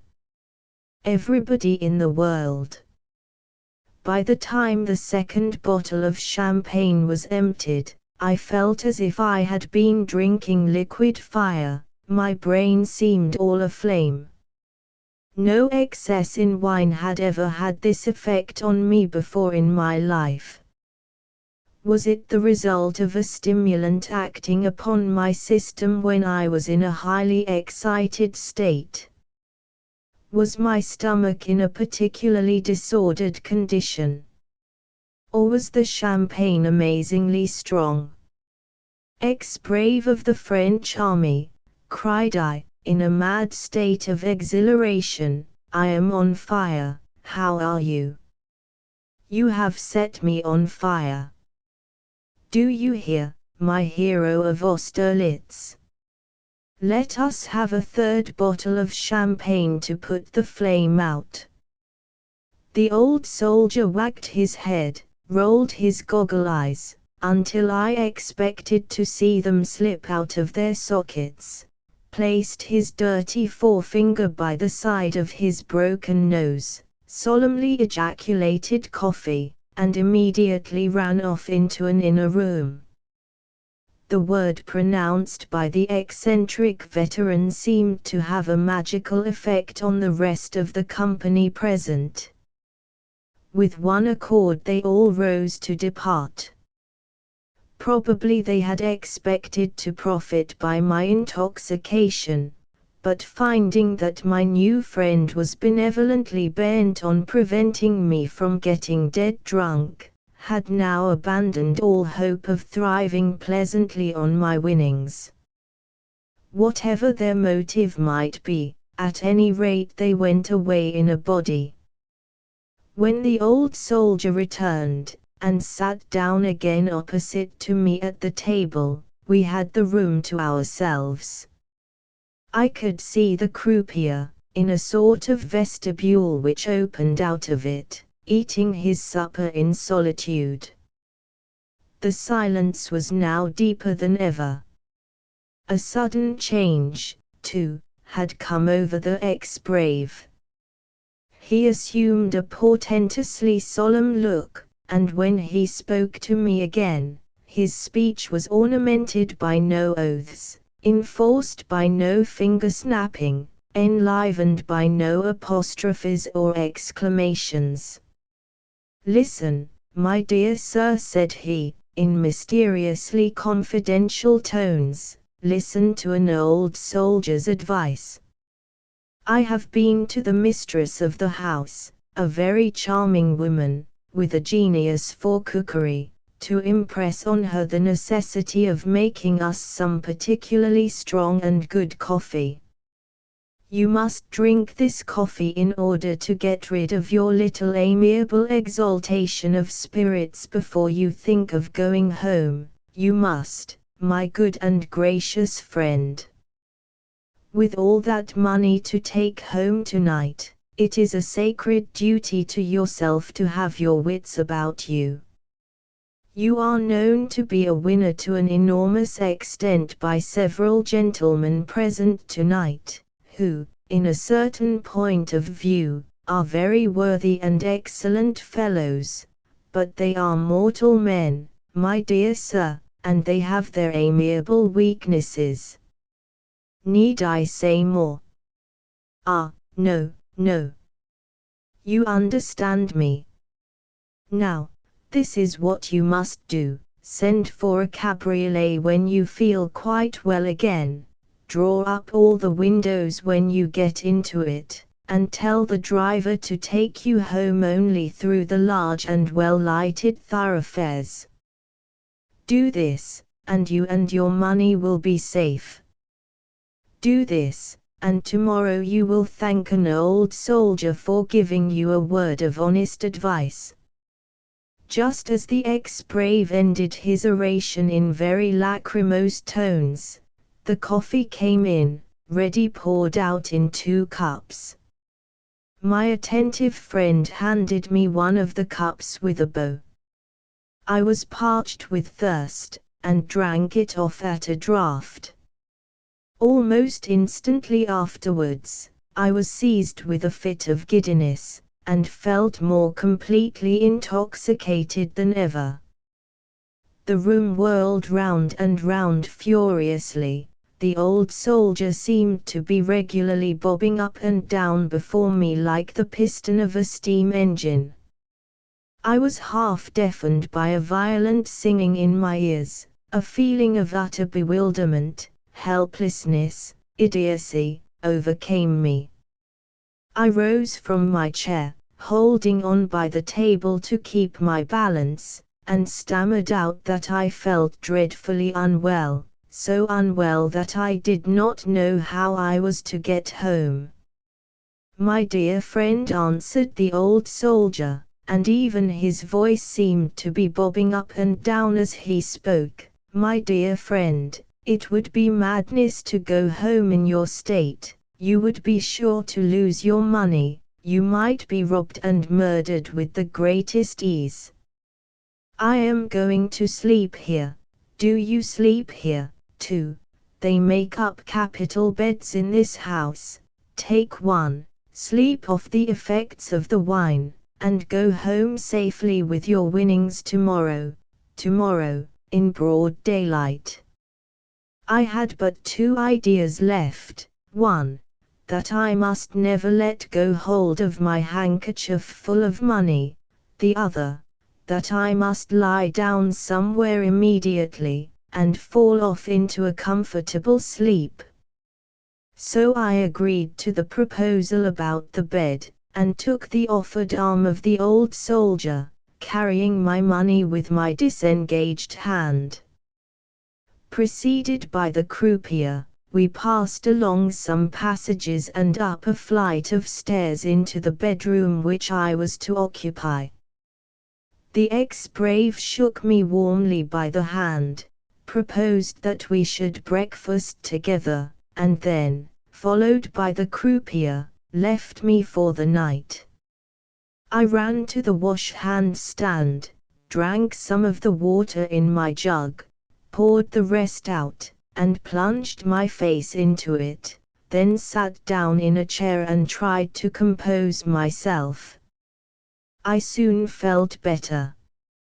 The change for my lungs, from the fetid atmosphere of the gambling room to the cool air of the apartment I now occupied, the almost equally refreshing change for my eyes, from the glaring gaslights of the salon to the dim, quiet flicker of one bedroom candle, aided wonderfully the restorative effects of cold water. The giddiness left me, and I began to feel a little like a reasonable being again. My first thought was of the risk of sleeping all night in a gambling house, my second, of the still greater risk of trying to get out after the house was closed, and of going home alone at night through the streets of Paris with a large sum of money about me. I had slept in worse places than this on my travels, so I determined to lock, bolt, and barricade my door, and take my chance till the next morning. Accordingly, I secured myself against all intrusion, looked under the bed, and into the cupboard, tried the fastening of the window, and then, satisfied that I had taken every proper precaution, pulled off my upper clothing, put my light, which was a dim one, on the hearth among a feathery litter of wood ashes, and got into bed, with the handkerchief full of money under my pillow. I soon felt not only that I could not go to sleep, but that I could not even close my eyes. I was wide awake, and in a high fever. Every nerve in my body trembled, every one of my senses seemed to be preternaturally sharpened. I tossed and rolled, and tried every kind of position, and perseveringly sought out the cold corners of the bed, and all to no purpose. Now I thrust my arms over the clothes, now I poked them under the clothes, now I violently shot my legs straight out down to the bottom of the bed, now I convulsively coiled them up as near my chin as they would go, now I shook out my crumpled pillow, changed it to the cool side, patted it flat, and lay down quietly on my back. Now I fiercely doubled it in two, set it up on end, thrust it against the board of the bed, and tried a sitting posture. Every effort was in vain. I groaned with vexation as I felt that I was in for a sleepless night. What could I do? I had no book to read. And yet, unless I found out some method of diverting my mind, I felt certain that I was in the condition to imagine all sorts of horrors, to rack my brain with forebodings of every possible and impossible danger, in short, to pass the night in suffering all conceivable varieties of nervous terror. I raised myself on my elbow, and looked about the room, which was brightened by a lovely moonlight pouring straight through the window, to see if it contained any pictures or ornaments that I could at all clearly distinguish. While my eyes wandered from wall to wall, a remembrance of Le Maistre's delightful little book, Voyage hors de ma chambre, occurred to me.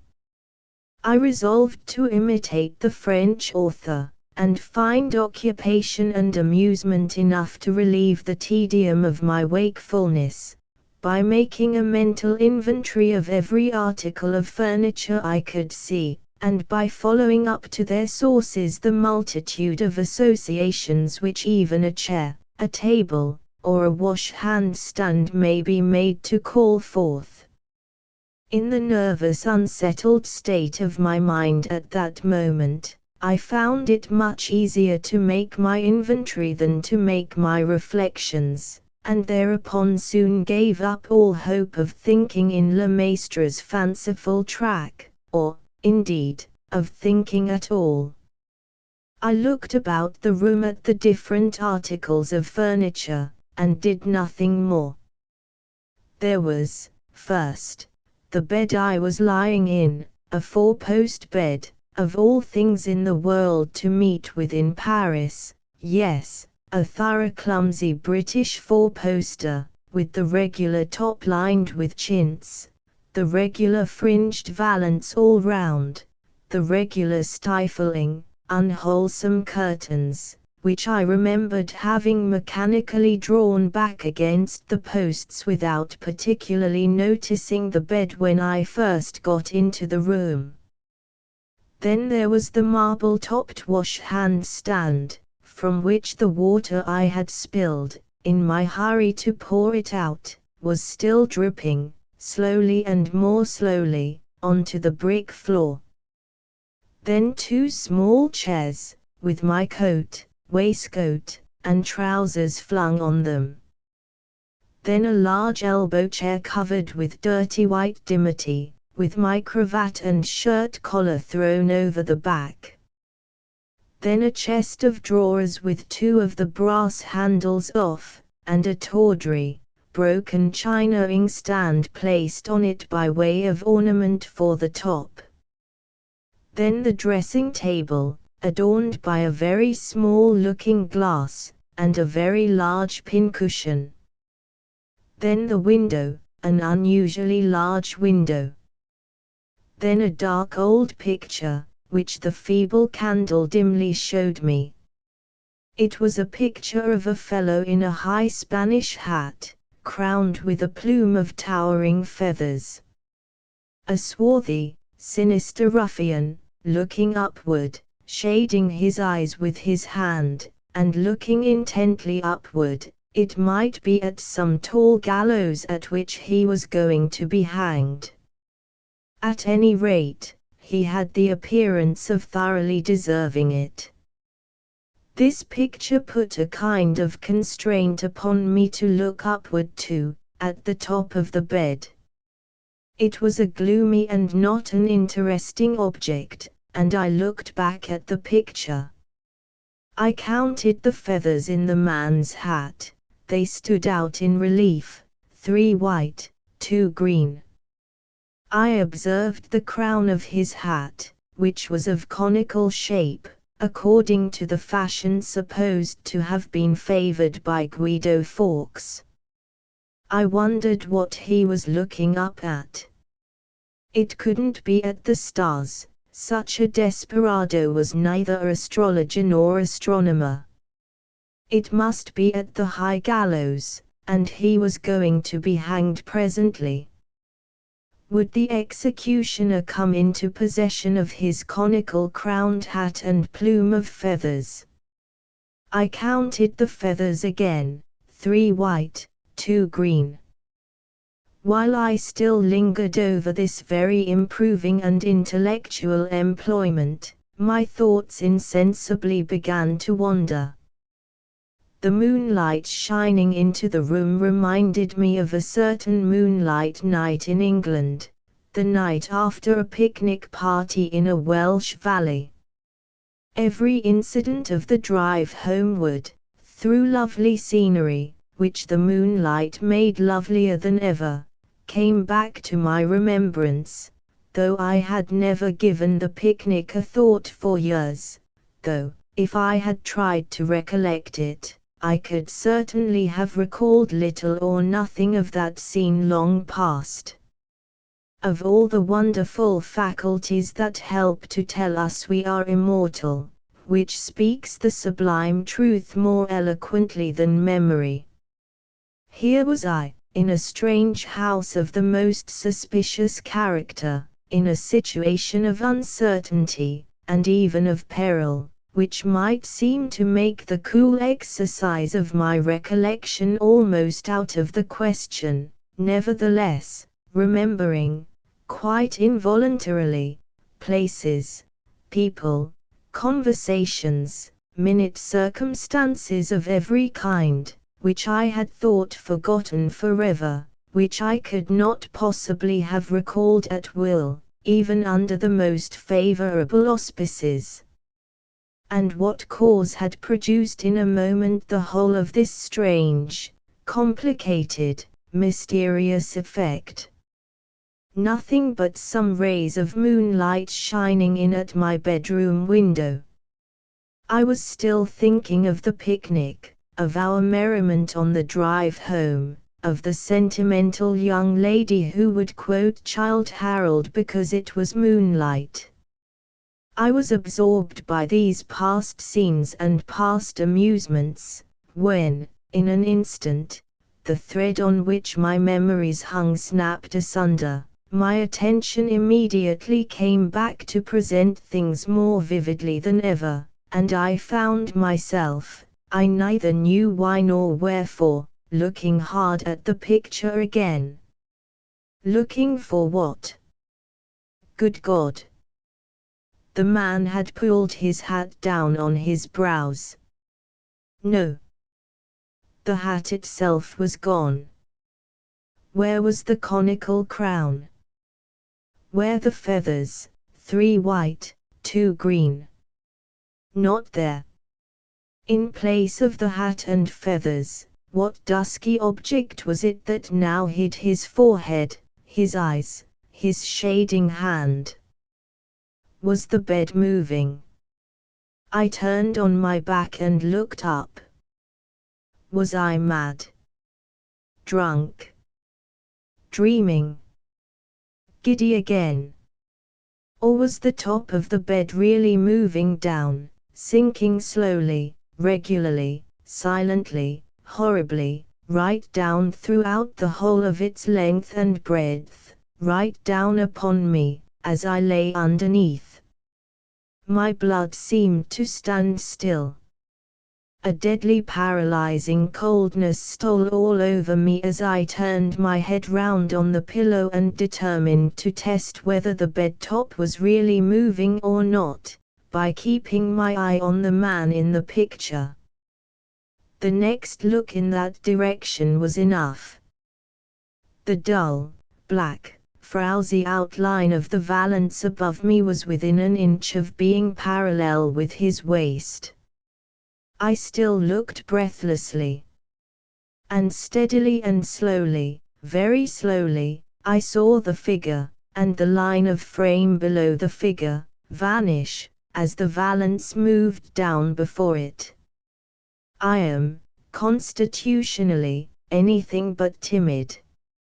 I have been on more than one occasion in peril of my life, and have not lost my self-possession for an instant. But when the conviction first settled on my mind that the bed top was really moving, was steadily and continuously sinking down upon me, I looked up shuddering, helpless, panic-stricken, beneath the hideous machinery for murder, which was advancing closer and closer to suffocate me where I lay. I looked up, motionless, speechless, breathless. The candle, fully spent, went out, but the moonlight still brightened the room. Down and down, without pausing and without sounding, came the bed top, and still my panic terror seemed to bind me faster and faster to the mattress on which I lay. Down and down it sank, till the dusty odor from the lining of the canopy came stealing into my nostrils. At that final moment the instinct of self-preservation startled me out of my trance, and I moved at last. There was just room for me to roll myself sidewise off the bed. As I dropped noiselessly to the floor, the edge of the murderous canopy touched me on the shoulder. Without stopping to draw my breath, without wiping the cold sweat from my face, I rose instantly on my knees to watch the bed top. I was literally spellbound by it. If I had heard footsteps behind me, I could not have turned round, If a means of escape had been miraculously provided for me, I could not have moved to take advantage of it. The whole life in me was, at that moment, concentrated in my eyes. It descended, the whole canopy, with the fringe round it, came down, down, close down, so close that there was not room now to squeeze my finger between the bed top and the bed. I felt at the sides, and discovered that what had appeared to me from beneath to be the ordinary light canopy of a four-post bed was in reality a thick, broad mattress, the substance of which was concealed by the valance and its fringe. I looked up and saw the four posts rising hideously bare. In the middle of the bed top was a huge wooden screw that had evidently worked it down through a hole in the ceiling, just as ordinary presses are worked down on the substance selected for compression. The frightful apparatus moved without making the faintest noise. There had been no creaking as it came down, there was now not the faintest sound from the room above. Amid a dead and awful silence I beheld before me, in the 19th century, and in the civilized capital of France, such a machine for secret murder by suffocation as might have existed in the worst days of the Inquisition, in the lonely inns among the Harz Mountains, in the mysterious tribunals of Westphalia. Still, as I looked on it, I could not move, I could hardly breathe, but I began to recover the power of thinking, and in a moment I discovered the murderous conspiracy framed against me in all its horror. My cup of coffee had been drugged, and drugged too strongly. I had been saved from being smothered by having taken an overdose of some narcotic. How I had chafed and fretted at the fever fit which had preserved my life by keeping me awake. How recklessly I had confided myself to the two wretches who had led me into this room, determined, for the sake of my winnings, to kill me in my sleep by the surest and most horrible contrivance for secretly accomplishing my destruction. How many men, winners like me, had slept, as I had proposed to sleep, in that bed, and had never been seen or heard of more. I shuddered at the bare idea of it. But, ere long, all thought was again suspended by the sight of the murderous canopy moving once more. After it had remained on the bed, as nearly as I could guess, about 10 minutes, it began to move up again. The villains who worked it from above evidently believed that their purpose was now accomplished. Slowly and silently, as it had descended, that horrible bed top rose towards its former place. When it reached the upper extremities of the four posts, it reached the ceiling, too. Neither hole nor screw could be seen. The bed became in appearance an ordinary bed again, the canopy an ordinary canopy, even to the most suspicious eyes. Now, for the first time, I was able to move, to rise from my knees, to dress myself in my upper clothing, and to consider of how I should escape. If I betrayed by the smallest noise that the attempt to suffocate me had failed, I was certain to be murdered. Had I made any noise already? I listened intently, looking towards the door. No.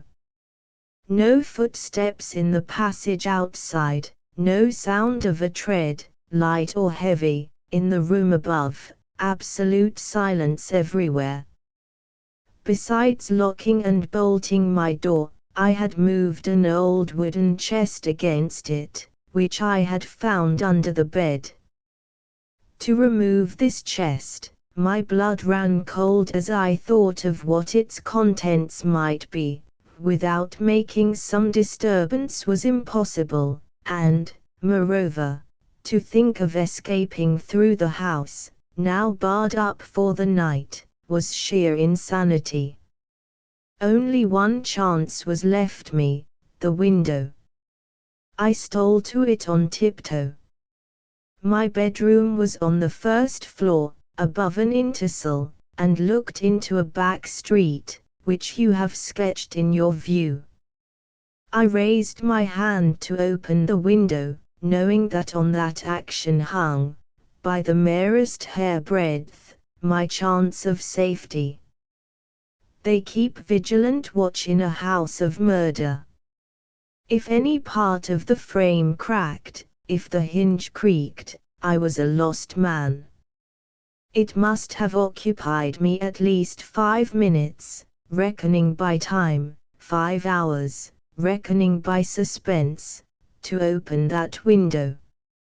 I succeeded in doing it silently, in doing it with all the dexterity of a housebreaker, and then looked down into the street. To leap the distance beneath me would be almost certain destruction. Next, I looked round at the sides of the house. Down the left side ran a thick water pipe which you have drawn. It passed close by the outer edge of the window. The moment I saw the pipe I knew I was saved. My breath came and went freely for the first time since I had seen the canopy of the bed moving down upon me.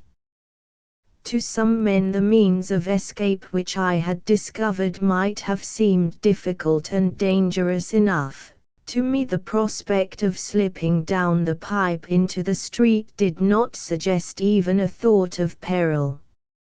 I had always been accustomed, by the practice of gymnastics, to keep up my schoolboy powers as a daring and expert climber, and knew that my head, hands, and feet would serve me faithfully in any hazards of ascent or descent. I had already got one leg over the window sill, when I remembered the handkerchief filled with money under my pillow. I could well have afforded to leave it behind me, but I was revengefully determined that the miscreants of the gambling house should miss their plunder as well as their victim. So I went back to the bed and tied the heavy handkerchief at my back by my cravat. Just as I had made it tight and fixed it in a comfortable place, I thought I heard a sound of breathing outside the door. The chill feeling of horror ran through me again as I listened. No. Dead silence still in the passage. I had only heard the night air blowing softly into the room. The next moment I was on the window sill, and the next I had a firm grip on the water pipe with my hands and knees. I slid down into the street easily and quietly, as I thought I should, and immediately set off at the top of my speed to a branch prefecture of police, which I knew was situated in the immediate neighborhood. A sub-prefect and several picked men among his subordinates happened to be up, maturing, I believe, some scheme for discovering the perpetrator of a mysterious murder which all Paris was talking of just then. When I began my story, in a breathless hurry and in very bad French, I could see that the sub-prefect suspected me of being a drunken Englishman who had robbed somebody, but he soon altered his opinion as I went on, and before I had anything like concluded, he shoved all the papers before him into a drawer, put on his hat, supplied me with another, for I was bareheaded, ordered a file of soldiers, desired his expert followers to get ready all sorts of tools for breaking open doors and ripping up brick flooring, and took my arm, in the most friendly and familiar manner possible, to lead me with him out of the house. I will venture to say that when the sub-prefect was a little boy, and was taken for the first time to the play, he was not half as much pleased as he was now at the job in prospect for him at the gambling house.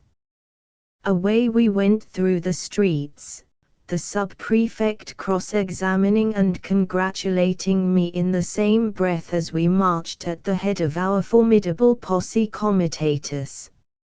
Sentinels were placed at the back and front of the house the moment we got to it. A tremendous battery of knocks was directed against the door, a light appeared at a window, I was told to conceal myself behind the police, then came more knocks and a cry of "Open in the name of the law."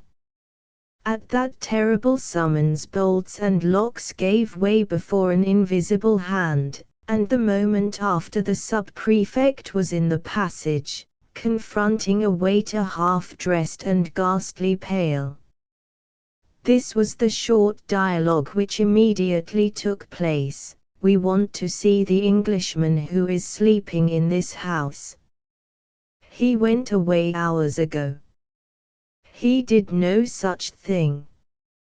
His friend went away, he remained. Show us to his bedroom.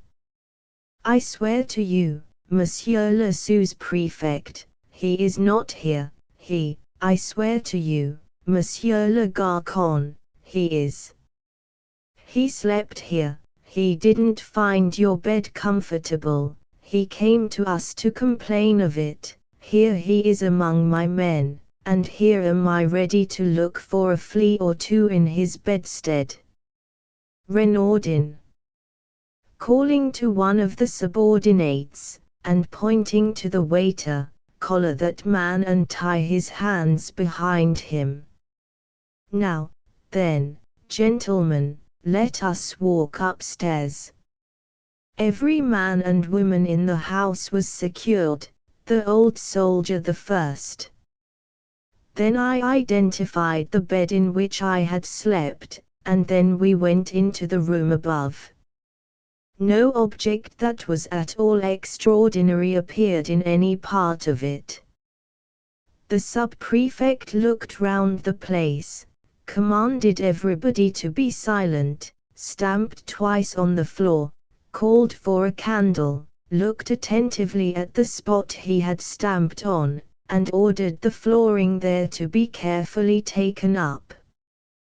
This was done in no time.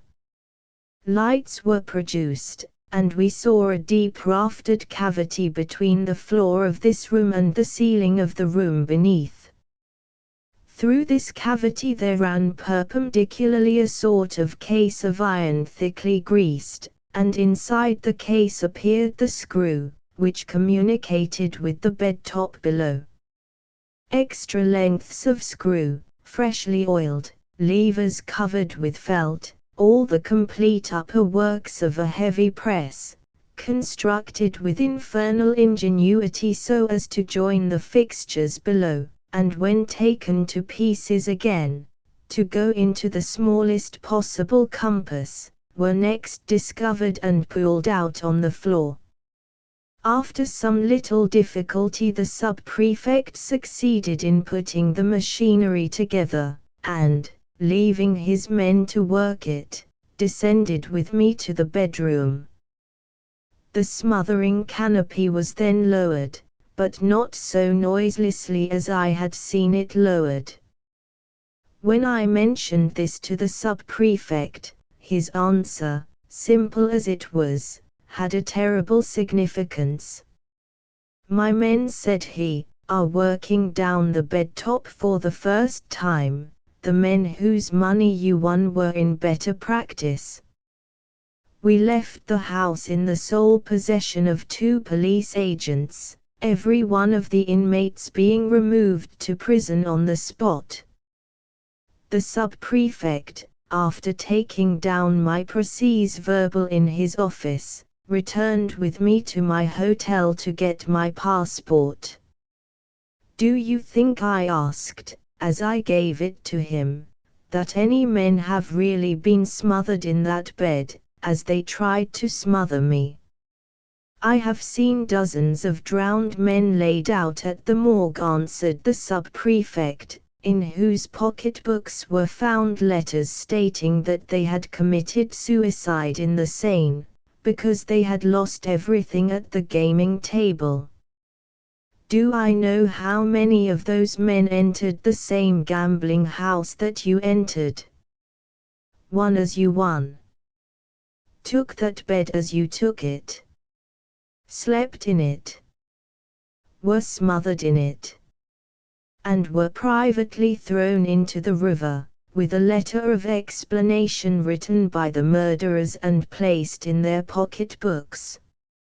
No man can say how many or how few have suffered the fate from which you have escaped. The people of the gambling house kept their bedstead machinery a secret from us, even from the police. The dead kept the rest of the secret for them.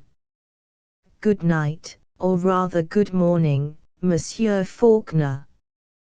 Be at my office again at 9 o'clock, in the meantime, au revoir. The rest of my story is soon told. I was examined and re-examined.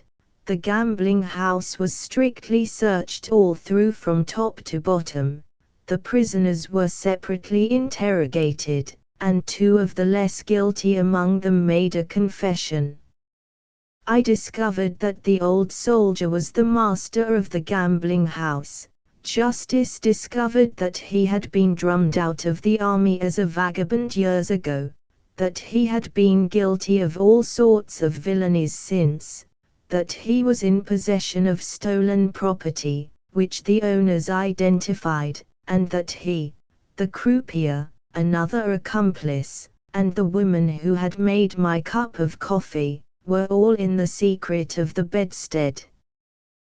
There appeared some reason to doubt whether the inferior persons attached to the house knew anything of the suffocating machinery, and they received the benefit of that doubt, by being treated simply as thieves and vagabonds.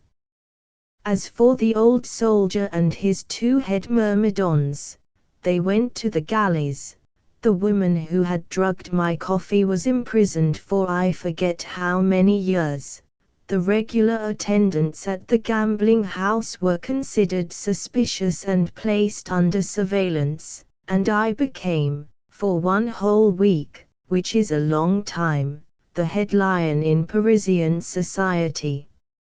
My adventure was dramatized by 3 illustrious playmakers, but never saw theatrical daylight, for the censorship forbade the introduction on the stage of a correct copy of the gambling house bedstead. One good result was produced by my adventure, which any censorship must have approved. It cured me of ever again trying rouge et noir as an amusement.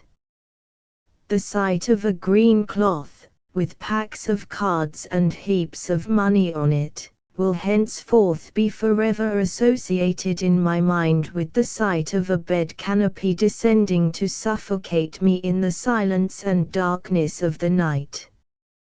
Just as Mr. Faulkner pronounced these words, he started in his chair, and resumed his stiff, dignified position in a great hurry.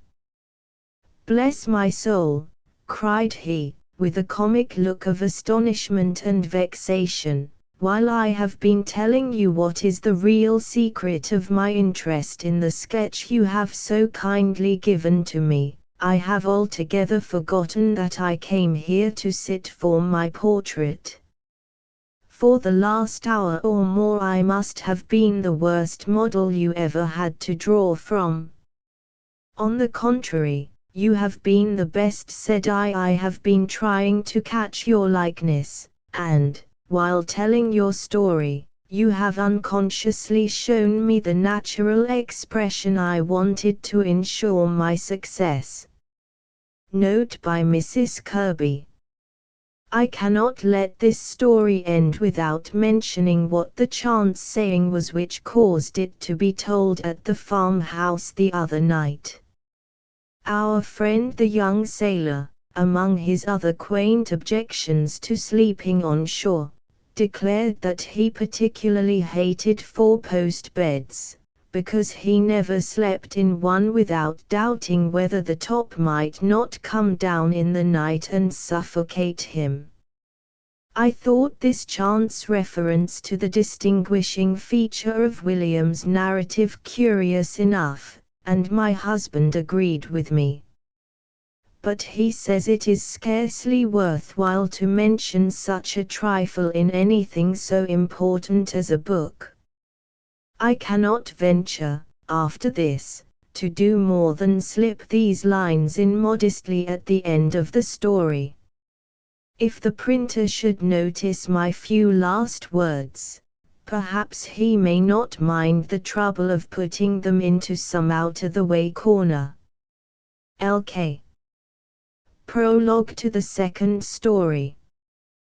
The beginning of an excellent connection which I succeeded in establishing in and around that respectable watering place, Tidbury on the Marsh, was an order for a life-size oil portrait of a great local celebrity, one Mr. Boxious, a solicitor, who was understood to do the most thriving business of any lawyer in the town.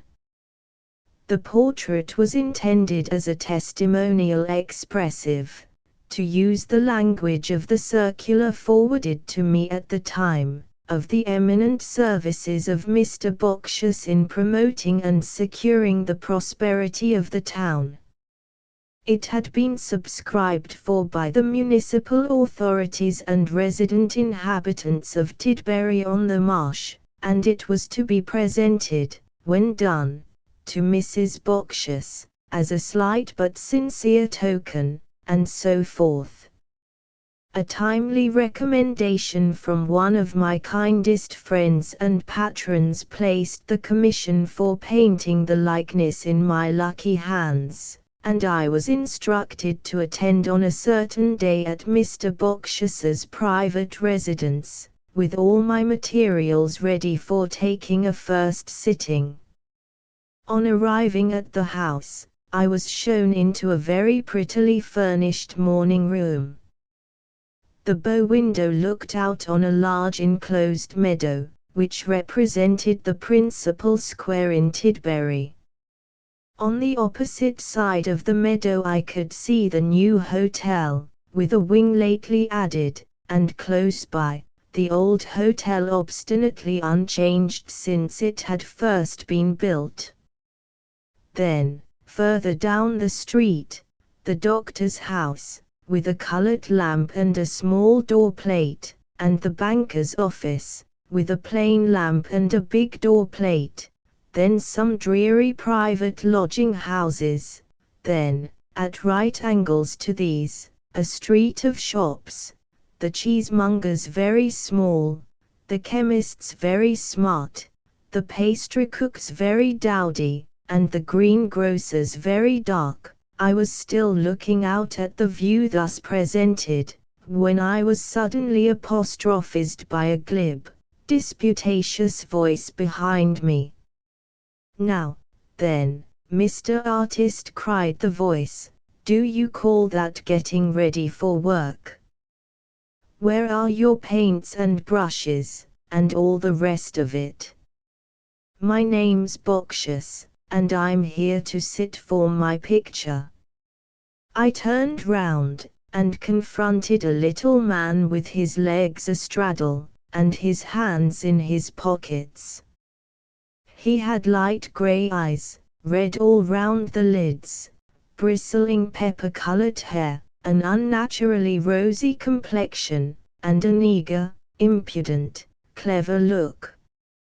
I made two discoveries in one glance at him. First, that he was a wretched subject for a portrait. Secondly, that, whatever he might do or say, it would not be of the least use for me to stand on my dignity with him. I shall be ready directly, sir, said I. Ready directly, repeated my new sitter. What do you mean, Mr. Artist, by ready directly? I'm ready now. What was your contract with the town council, who have subscribed for this picture? To paint the portrait. And what was my contract? To sit for it. Here am I ready to sit, and there are you not ready to paint me. According to all the rules of law and logic, you are committing a breach of contract already. Stop. Let's have a look at your paints. Are they the best quality? If not, I warn you, sir, there's a second breach of contract. Brushes, too. Why, they're old brushes, by the Lord Harry. The town council pays you well, Mr. Artist, why don't you work for them with new brushes? What? You work best with old. I contend, sir, that you can't. Does my housemaid clean best with an old broom?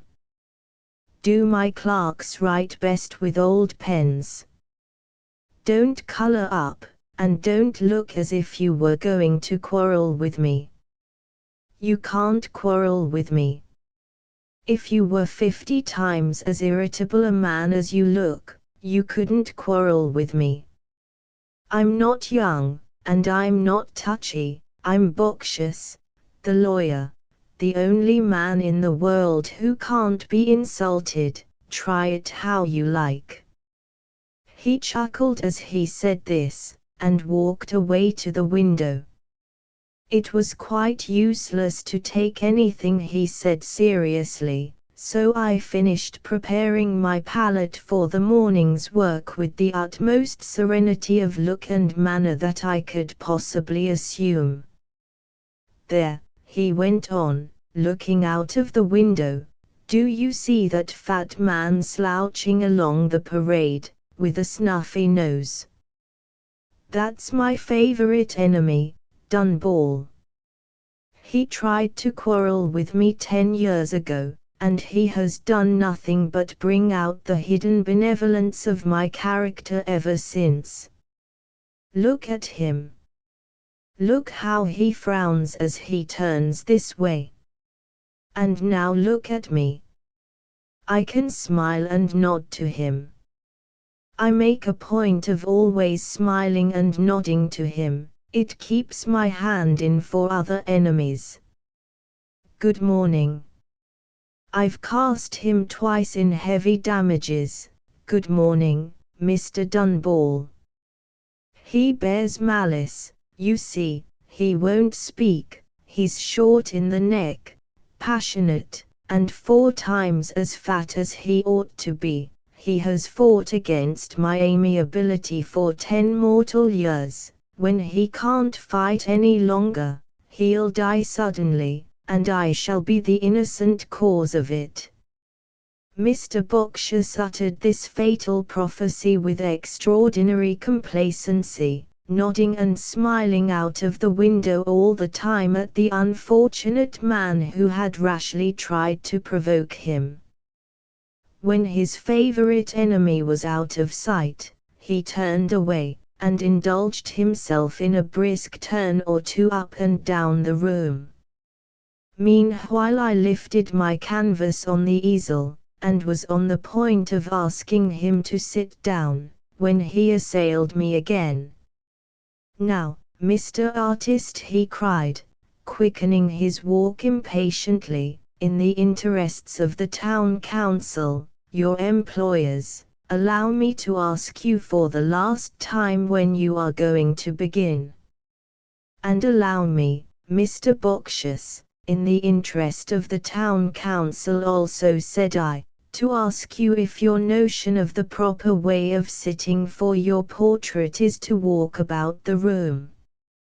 Aha, well put, devilish well put, returned Mr. Boccius.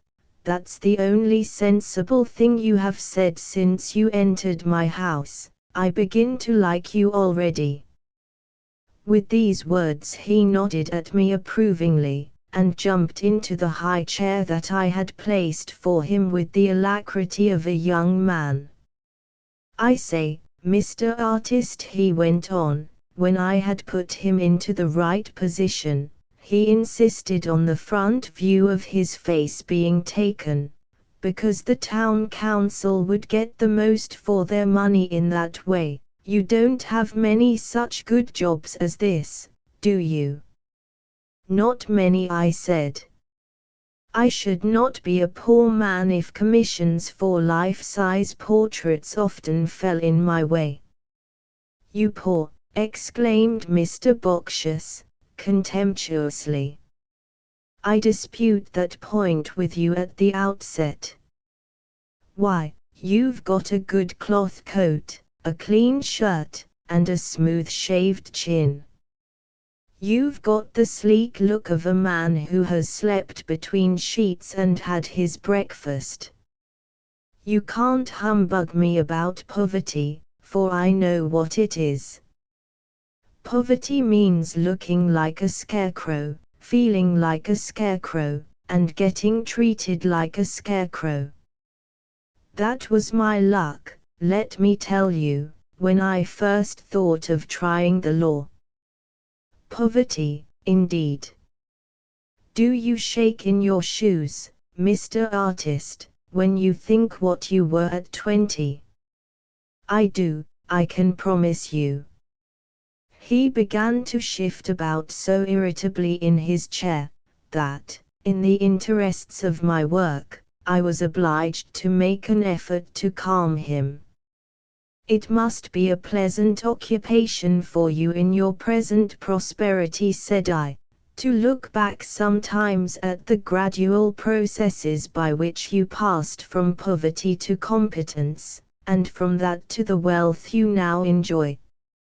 "Gradual, did you say?" cried Mr. Boxious. "It wasn't gradual at all. I was sharp, damned sharp, and I jumped at my first start in business slap into £500 in one day." "That was an extraordinary step in advance," I rejoined. "I suppose you contrived to make some profitable investment." "Not a bit of it. I hadn't a spare sixpence to invest with. I won the money by my brains, my hands, and my pluck, and, what's more, I'm proud of having done it." "That was rather a curious case, Mr. Artist. Some men might be shy of mentioning it. I never was shy in my life, and I mention it right and left everywhere, the whole case, just as it happened, except the names. Catch me ever committing myself to mentioning names." "Mum's the word, sir, with yours to command, Thomas Boxious." "As you mention the case everywhere," said I, "perhaps you would not be offended with me if I told you I should like to hear it." "Man alive, haven't I told you already that I can't be offended? And didn't I say a moment ago that I was proud of the case? I'll tell you, Mr. Artist, but stop. I've got the interests of the town council to look after in this business. Can you paint as well when I'm talking as when I'm not? Don't sneer, sir. You're not wanted to sneer, you're wanted to give an answer, yes or no." "Yes," then I replied, in his own sharp way. "I can always paint the better when I am hearing an interesting story." "What do you mean by talking about a story?" "I'm not going to tell you a story, I'm going to make a statement. A statement is a matter of fact, therefore the exact opposite of a story, which is a matter of fiction." What I am now going to tell you really happened to me. I was glad to see that he settled himself quietly in his chair before he began. His odd manners and language made such an impression on me at the time, that I think I can repeat his statement now, almost word for word as he addressed it to me. The lawyer's story of a stolen letter. I served my time, never mind in whose office, and I started in business for myself in one of our English country towns, I decline stating which. I hadn't a farthing of capital, and my friends in the neighborhood were poor and useless enough, with one exception. That exception was Mr. Frank Gatliff, son of Mr. Gatliff, member for the county, the richest man and the proudest for many a mile round about our parts. Stop a bit, Mr. Artist, you needn't perk up and look knowing. You won't trace any particulars by the name of Gatliff. I'm not bound to commit myself or anybody else by mentioning names. I have given you the first that came into my head. Well, Mr. Frank was a stanch friend of mine, and ready to recommend me whenever he got the chance. I had contrived to get him a little timely help, for a consideration, of course, in borrowing money at a fair rate of interest. In fact, I had saved him from the Jews. The money was borrowed while Mr. Frank was at college. He came back from college, and stopped at home a little while, and then there got spread about all our neighborhood a report that he had fallen in love, as the saying is, with his young sister's governess, and that his mind was made up to marry her. What? You're at it again, Mr. Artist. You want to know her name, don't you? What do you think of Smith? Speaking as a lawyer, I consider report, in a general way, to be a fool and a liar. But in this case report turned out to be something very different. Mr. Frank told me he was really in love, and said upon his honor, an absurd expression which young chaps of his age are always using, he was determined to marry Smith, the governess, the sweet, darling girl, as he called her, but I'm not sentimental, and I call her Smith, the governess. Well, Mr. Frank's father, being as proud as Lucifer, said no as to marrying the governess, when Mr. Frank wanted him to say yes. He was a man of business, was old Gatliff, and he took the proper business course. He sent the governess away with a first-rate character and a spanking present, and then he looked about him to get something for Mr. Frank to do. While he was looking about, Mr. Frank bolted to London after the governess, who had nobody alive belonging to her to go to but an aunt, her father's sister. The aunt refuses to let Mr. Frank in without the squire's permission.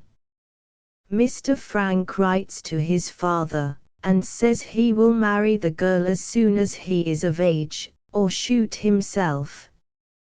Up to town comes the squire and his wife and his daughter, and a lot of sentimentality, not in the slightest degree material to the present statement, takes places among them, and the upshot of it is that old Gatliff is forced into withdrawing the word no, and substituting the word yes. I don't believe he would ever have done it, though, but for one lucky peculiarity in the case. The governess's father was a man of good family, pretty nigh as good as Gatliff's own. He had been in the army, had sold out, set up as a wine merchant, failed, died, ditto his wife, as to the dying part of it. No relation, in fact, left for the squire to make inquiries about but the father's sister, who had behaved, as old Gatliff said, like a thoroughbred gentlewoman in shutting the door against Mr. Frank in the first instance. So, to cut the matter short, things were at last made up pleasant enough.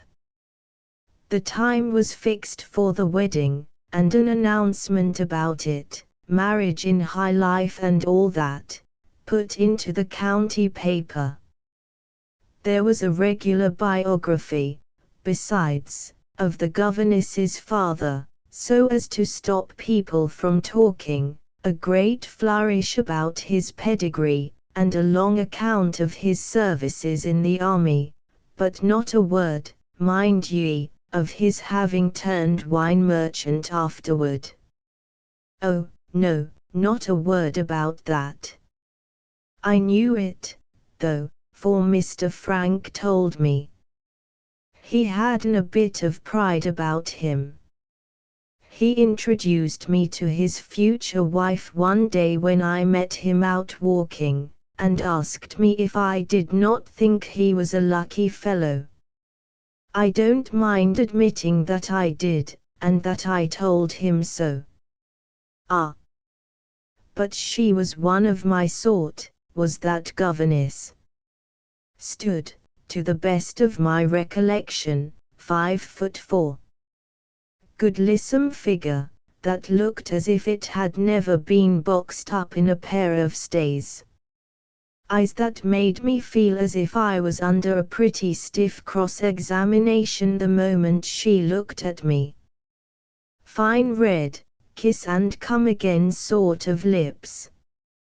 Cheeks and complexion, no, Mr. Artist, you wouldn't identify her by her cheeks and complexion, if I drew you a picture of them this very moment.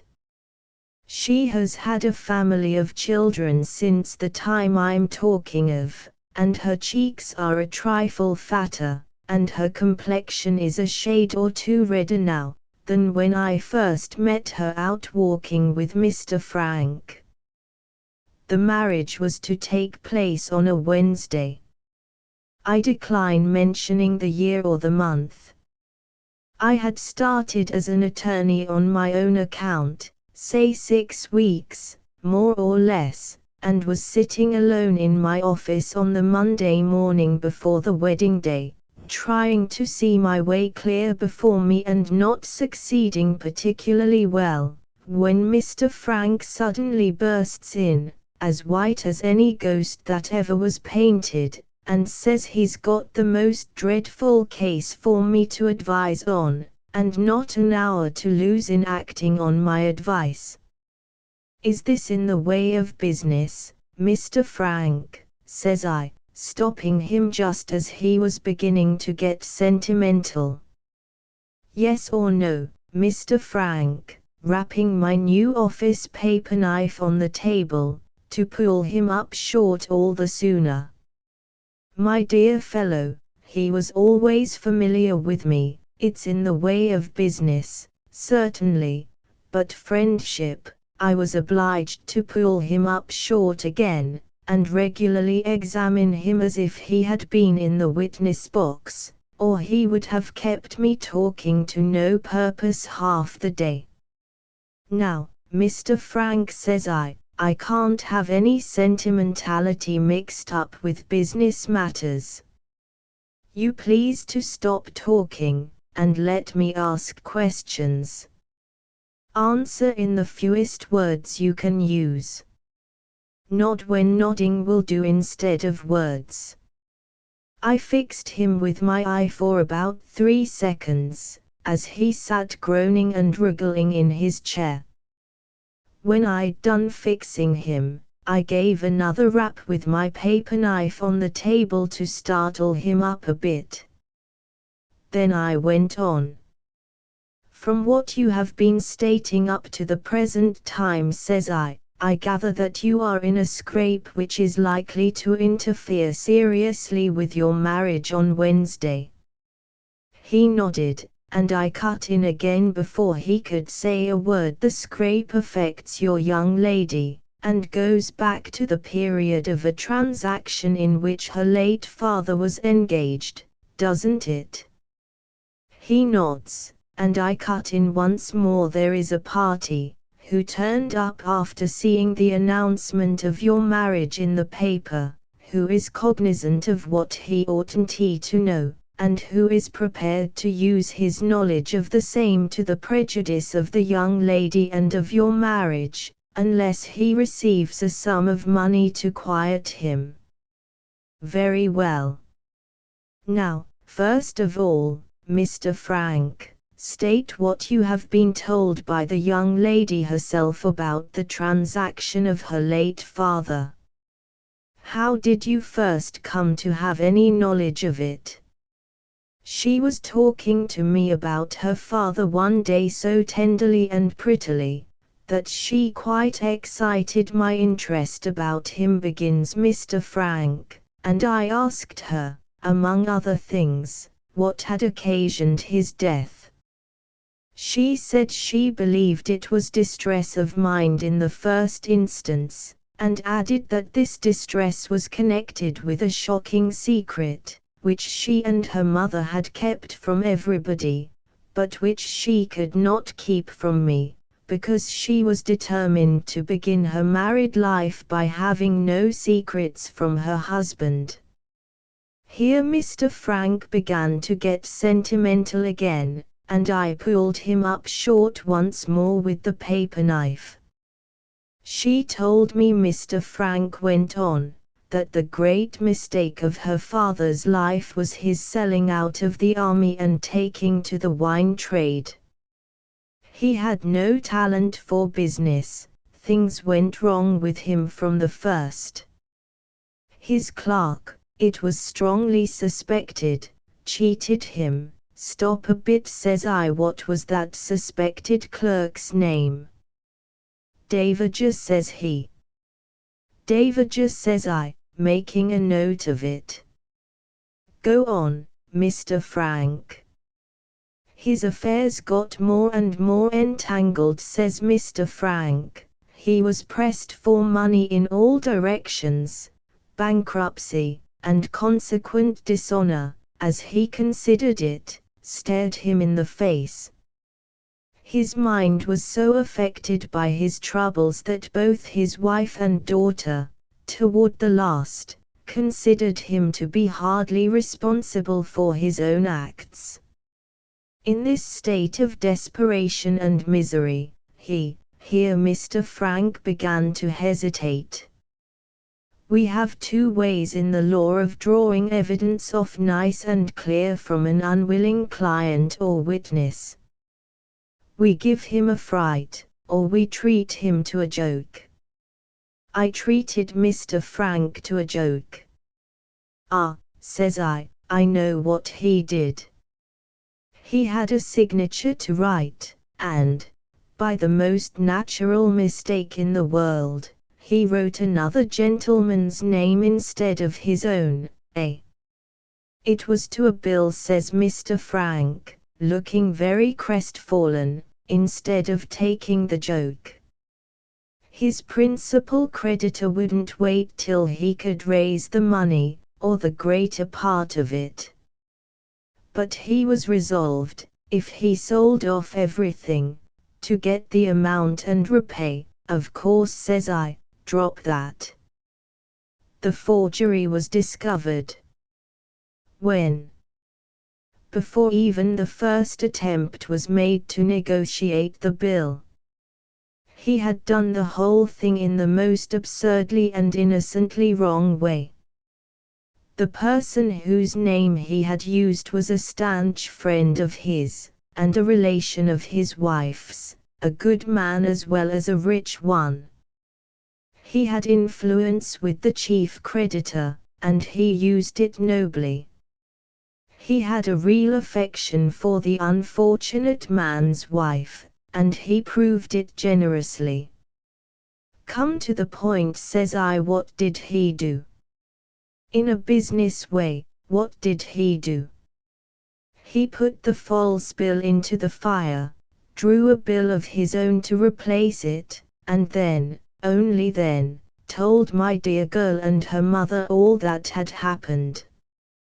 Can you imagine anything nobler? Asks Mr. Frank. Speaking in my professional capacity, I can't imagine anything greener, says I. Where was the father? Off, I suppose. Ill in bed, says Mr. Frank, colouring. But he mustered strength enough to write a contrite and grateful letter the same day, promising to prove himself worthy of the noble moderation and forgiveness extended to him, by selling off everything he possessed to repay his money debt. He did sell off everything, down to some old family pictures that were heirlooms, down to the little plate he had, down to the very tables and chairs that furnished his drawing room. Every farthing of the debt was paid, and he was left to begin the world again, with the kindest promises of help from the generous man who had forgiven him. It was too late. His crime of one rash moment, atoned for though it had been, preyed upon his mind. He became possessed with the idea that he had lowered himself forever in the estimation of his wife and daughter, and he died. I cut in. Yes, we know that. Let's go back for a minute to the contrite and grateful letter that he wrote. My experience in the law, Mr. Frank, has convinced me that if everybody burned everybody else's letters, half the courts of justice in this country might shut up shop. Do you happen to know whether the letter we are now speaking of contained anything like an avowal or confession of the forgery? Of course it did, says he. Could the writer express his contrition properly without making some such confession? Quite easy, if he had been a lawyer, says I. But never mind that, I'm going to make a guess, a desperate guess, mind. Should I be altogether in error if I thought that this letter had been stolen, and that the fingers of Mr. Davager, of suspicious commercial celebrity, might possibly be the fingers which took it? That is exactly what I wanted to make you understand, cried Mr. Frank. How did he communicate the interesting fact of the theft to you? He has not ventured into my presence. The scoundrel actually had the audacity. Aha, says I. The young lady herself. Sharp practitioner, Mr. Davager. Early this morning, when she was walking alone in the shrubbery, Mr. Frank goes on, he had the assurance to approach her, and to say that he had been watching his opportunity of getting a private interview for days past. He then actually showed her, her unfortunate father's letter, put into her hands another letter directed to me, bowed, and walked off, leaving her half dead with astonishment and terror. If I had only happened to be there at the time, says Mr. Frank, shaking his fist murderously in the air, by way of a finish. It's the greatest luck in the world that you were not, says I. Have you got that other letter? He handed it to me. It was so remarkably humorous and short, that I remember every word of it at this distance of time. It began in this way: to Francis Gatliff, Esquire, June. Sir, I have an extremely curious autograph letter to sell. The price is a £500 note. The young lady to whom you are to be married on Wednesday will inform you of the nature of the letter, and the genuineness of the autograph. If you refuse to deal, I shall send a copy to the local paper, and shall wait on your highly respected father with the original curiosity, on the afternoon of Tuesday next. Having come down here on family business, I have put up at the family hotel, being to be heard of at the Gatley Farms. Your very obedient servant, Alfred Daviger. A clever fellow, that says I, putting the letter into my private drawer. Clever, cries Mr. Frank, he ought to be horseo-hipped within an inch of his life. I would have done it myself, but she made me promise, before she told me a word of the matter, to come straight to you. That was one of the wisest promises you ever made, says I. We can't afford to bully this fellow, whatever else we may do with him. Do you think I am saying anything libelous against your excellent father's character when I assert that if he saw the letter he would certainly insist on your marriage being put off, at the very least? Feeling as my father does about my marriage, he would insist on its being dropped altogether, if he saw this letter, says Mr. Frank, with a groan. But even that is not the worst of it. The generous, noble girl herself says that if the letter appears in the paper, with all the unanswerable comments this scoundrel would be sure to add to it, she would rather die than hold me to my engagement, even if my father would let me keep it. As he said this his eyes began to water. He was a weak young fellow, and ridiculously fond of her. I brought him back to business with another rap of the paper knife. Hold up, Mr. Frank, says I have a question or two more. Did you think of asking the young lady whether, to the best of her knowledge, this infernal letter was the only written evidence of the forgery now in existence? Yes, I did think directly of asking her that, says he, and she told me she was quite certain that there was no written evidence of the forgery except that one letter. Will you give Mr. Daviger his price for it? Says I. Yes, says Mr. Frank, quite peevish with me for asking him such a question. He was an easy young chap in money matters, and talked of hundreds as most men talk of sixpences. Mr. Frank, says I, you came here to get my help and advice in this extremely ticklish business, and you are ready, as I know without asking, to remunerate me for all and any of my services at the usual professional rate. Now, I've made up my mind to act boldly, desperately, if you like, on the hit or miss, win all or lose all principle, in dealing with this matter. Here is my proposal. I'm going to try if I can't do Mr. Daviger out of his letter. If I don't succeed before tomorrow afternoon, you hand him the money, and I charge you nothing for professional services. If I do succeed, I hand you the letter instead of Mr. Daviger, and you give me the money instead of giving it to him. It's a precious risk for me, but I'm ready to run it.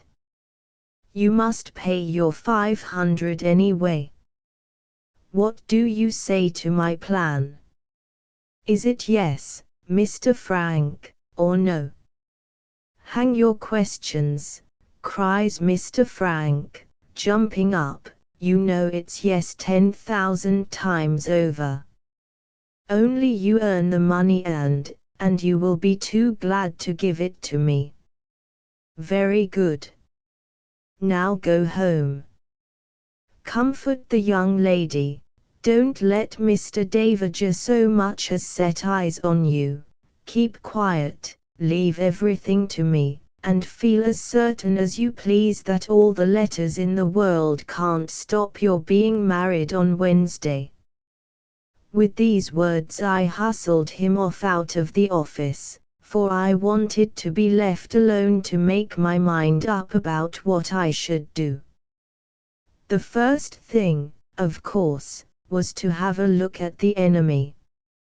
I wrote to Mr. Davager, telling him that I was privately appointed to arrange the little business matter between himself and another party, no names, on friendly terms, and begging him to call on me at his earliest convenience. At the very beginning of the case, Mr. Davager bothered me. His answer was that it would not be convenient to him to call till between 6 and 7 in the evening. In this way, you see, he contrived to make me lose several precious hours, at a time when minutes almost were of importance. I had nothing for it but to be patient, and to give certain instructions, before Mr. Davager came, to my boy Tom. There never was such a sharp boy of 14 before, and there never will be again, as my boy Tom. A spy to look after Mr. Davager was, of course, the first requisite in a case of this kind, and Tom was the smallest, quickest, quietest, sharpest, stealthiest little snake of a chap that ever dogged a gentleman's steps and kept cleverly out of range of a gentleman's eyes. I settled it with the boy that he was not to show at all when Mr. Davager came, and that he was to wait to hear me ring the bell when Mr. Davager left. If I rang twice, he was to show the gentleman out. If I rang once, he was to keep out of the way, and follow the gentleman wherever he went till he got back to the inn. Those were the only preparations I could make to begin with, being obliged to wait, and let myself be guided by what turned up. About 6:45 my gentleman came. In the profession of the law we get somehow quite remarkably mixed up with ugly people, blackguard people, and dirty people. But far away the ugliest and dirtiest blackguard I ever saw in my life was Mr. Alfred Davager. He had greasy white hair and a mottled face. He was low in the forehead, fat in the stomach, hoarse in the voice, and weak in the legs. Both his eyes were bloodshot, and one was fixed in his head. He smelled of spirits, and carried a toothpick in his mouth. "How are you?" "I've just done dinner," says he, and he lights a cigar, sits down with his legs crossed, and winks at me. I tried at first to take the measure of him in a wheedling, confidential way, but it was no good. I asked him, in a facetious, smiling manner, how he had got hold of the letter. He only told me in answer that he had been in the confidential employment of the writer of it, and that he had always been famous since infancy for a sharp eye to his own interests. I paid him some compliments, but he was not to be flattered. I tried to make him lose his temper, but he kept it in spite of me. It ended in his driving me to my last resource. I made an attempt to frighten him. Before we say a word about the money, I began, "Let me put a case, Mr. Davager. The pull you have on Mr. Francis Gatliff is, that you can hinder his marriage on Wednesday. Now, Suppose I have got a magistrate's warrant to apprehend you in my pocket. Suppose I have a constable to execute it in the next room. Suppose I bring you up tomorrow, the day before the marriage, charge you only generally with an attempt to extort money, and apply for a day's remand to complete the case. Suppose, as a suspicious stranger, you can't get bail in this town. Suppose, stop a bit, says Mr. Daviger. Suppose I should not be the greenest fool that ever stood in shoes. Suppose I should not carry the letter about me. Suppose I should have given a certain envelope to a certain friend of mine in a certain place in this town. Suppose the letter should be inside that envelope, directed to old Gatliff, side by side with a copy of the letter directed to the editor of the local paper. Suppose my friend should be instructed to open the envelope, and take the letters to their right address, if I don't appear to claim them from him this evening. In short, my dear sir, suppose you were born yesterday, and suppose I wasn't, says Mr. Daviger, and winks at me again. He didn't take me by surprise, for I never expected that he had the letter about him. I made a pretense of being very much taken aback, and of being quite ready to give in. We settled our business about delivering the letter, and handing over the money, in no time. I was to draw out a document, which he was to sign. He knew the document was stuff and nonsense, just as well as I did, and told me I was only proposing it to swell my client's bill. Sharp as he was wrong there. The document was not to be drawn out to gain money from Mr. Frank, but to gain time from Mr. Daviger. It served me as an excuse to put off the payment of the £500 till 3 o'clock on the Tuesday afternoon. The Tuesday morning Mr. Daviger said he should devote to his amusement, and asked me what sights were to be seen in the neighborhood of the town. When I had told him, he pitched his toothpick into my grate, yawned, and went out. I rang the bell once, waited till he had passed the window, and then looked after Tom. There was my jewel of a boy on the opposite side of the street, just setting his top going in the most playful manner possible. Mr. Daviger walked away up the street toward the marketplace. Tom whipped his top up the street toward the marketplace, too. In a quarter of an hour he came back, with all his evidence collected in a beautifully clear and compact state. Mr. Daviger had walked to a public house just outside the town, in a lane leading to the high road. On a bench outside the public house there sat a man smoking. He said all right, and gave a letter to Mr. Daviger, who answered all right, and walked back to the inn. In the hall he ordered hot rum and water, cigars, slippers, and a fire to be lit in his room. After that he went upstairs, and Tom came away. I now saw my road clear before me, not very far on, but still clear. I had housed the letter, in all probability for that night, at the Gatliff Arms. After tipping Tom, I gave him directions to play about the door of the inn, and refresh himself when he was tired at the tart shop opposite, eating as much as he pleased, on the understanding that he crammed all the time with his eye on the window. If Mr. Daviger went out, or Mr. Davidge's friend called on him, Tom was to let me know. He was also to take a little note from me to the head chambermaid, an old friend of mine, asking her to step over to my office, on a private matter of business, as soon as her work was done for that night.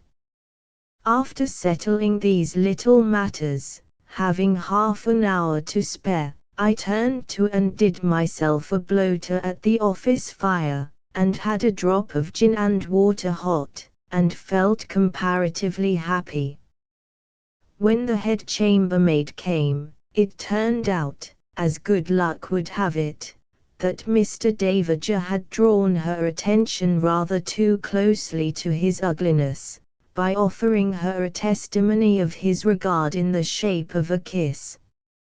I no sooner mentioned him than she flew into a passion, and when I added, by way of clinching the matter, that I was retained to defend the interests of a very beautiful and deserving young lady, name not referred to, of course, against the most cruel underhand treachery on the part of Mr. Davidge, the head chambermaid was ready to go any lengths that she could safely to serve my cause.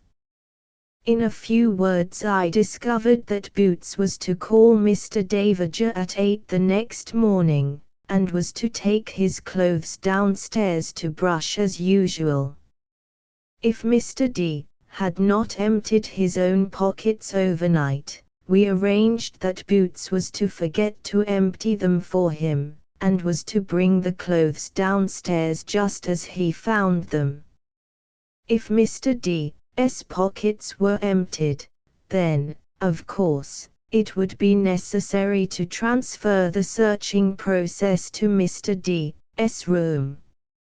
Under any circumstances, I was certain of the head chambermaid, and under any circumstances, also, the head chambermaid was certain of Boots. I waited till Tom came home, looking very puffy and bilious about the face, but as to his intellects, if anything, rather sharper than ever. His report was uncommonly short and pleasant. The inn was shutting up, Mr. Davidge was going to bed in rather a drunken condition, Mr. Davidge's friend had never appeared. I sent Tom, properly instructed about keeping our man in view all the next morning, to his shakedown behind the office desk, where I heard him hiccoughing half the night, as even the best boys will, when over-excited and too full of tarts. At 7:30 next morning, I slipped quietly into Boots's pantry. Down came the clothes. No pockets in trousers. Waistcoat pockets empty. Coat pockets with something in them. First, handkerchief, secondly, bunch of keys, thirdly, cigar case, fourthly, pocket book. Of course I wasn't such a fool as to expect to find the letter there, but I opened the pocket book with a certain curiosity, notwithstanding. Nothing in the two pockets of the book but some old advertisements cut out of newspapers, a lock of hair tied round with a dirty bit of ribbon, a circular letter about a loan society, and some copies of verses not likely to suit any company that was not of an extremely free and easy description. On the leaves of the pocket book, people's addresses scrawled in pencil, and bets jotted down in red ink. On one leaf, by itself, this queer inscription, MEM5 along 4 across. I understood everything but those words and figures, so of course I copied them out into my own book. Then I waited in the pantry till Boots had brushed the clothes, and had taken them upstairs. His report when he came down was, that Mr. D. had asked if it was a fine morning. Being told that it was, he had ordered breakfast at 9, and a saddle horse to be at the door at 10, to take him to Grimwith Abbey, one of the sights in our neighbourhood which I had told him of the evening before. "I'll be here, coming in by the back way, at 10:30, says I to the head chambermaid. "What for?" says she. "To take the responsibility of making Mr. Davidge's bed off your hands for this morning only, says I. "Any more orders?" says she. "One more," says I want to hire Sam for the morning. "Put it down in the order book that he's to be brought round to my office at 10. In case you should think Sam was a man, I'd better perhaps tell you he was a pony." I'd made up my mind that it would be beneficial to Tom's health, after the tarts, if he took a constitutional airing on a nice hard saddle in the direction of Grimwith Abbey. "Anything else?" says the head chambermaid. "Only one more favour," says I. "Would my boy Tom be very much in the way if he came, from now till 10, to help with the boots and shoes, and stood at his work close by this window which looks out on the staircase?" "Not a bit," says the head chambermaid. "Thank you," says I, and stepped back to my office directly.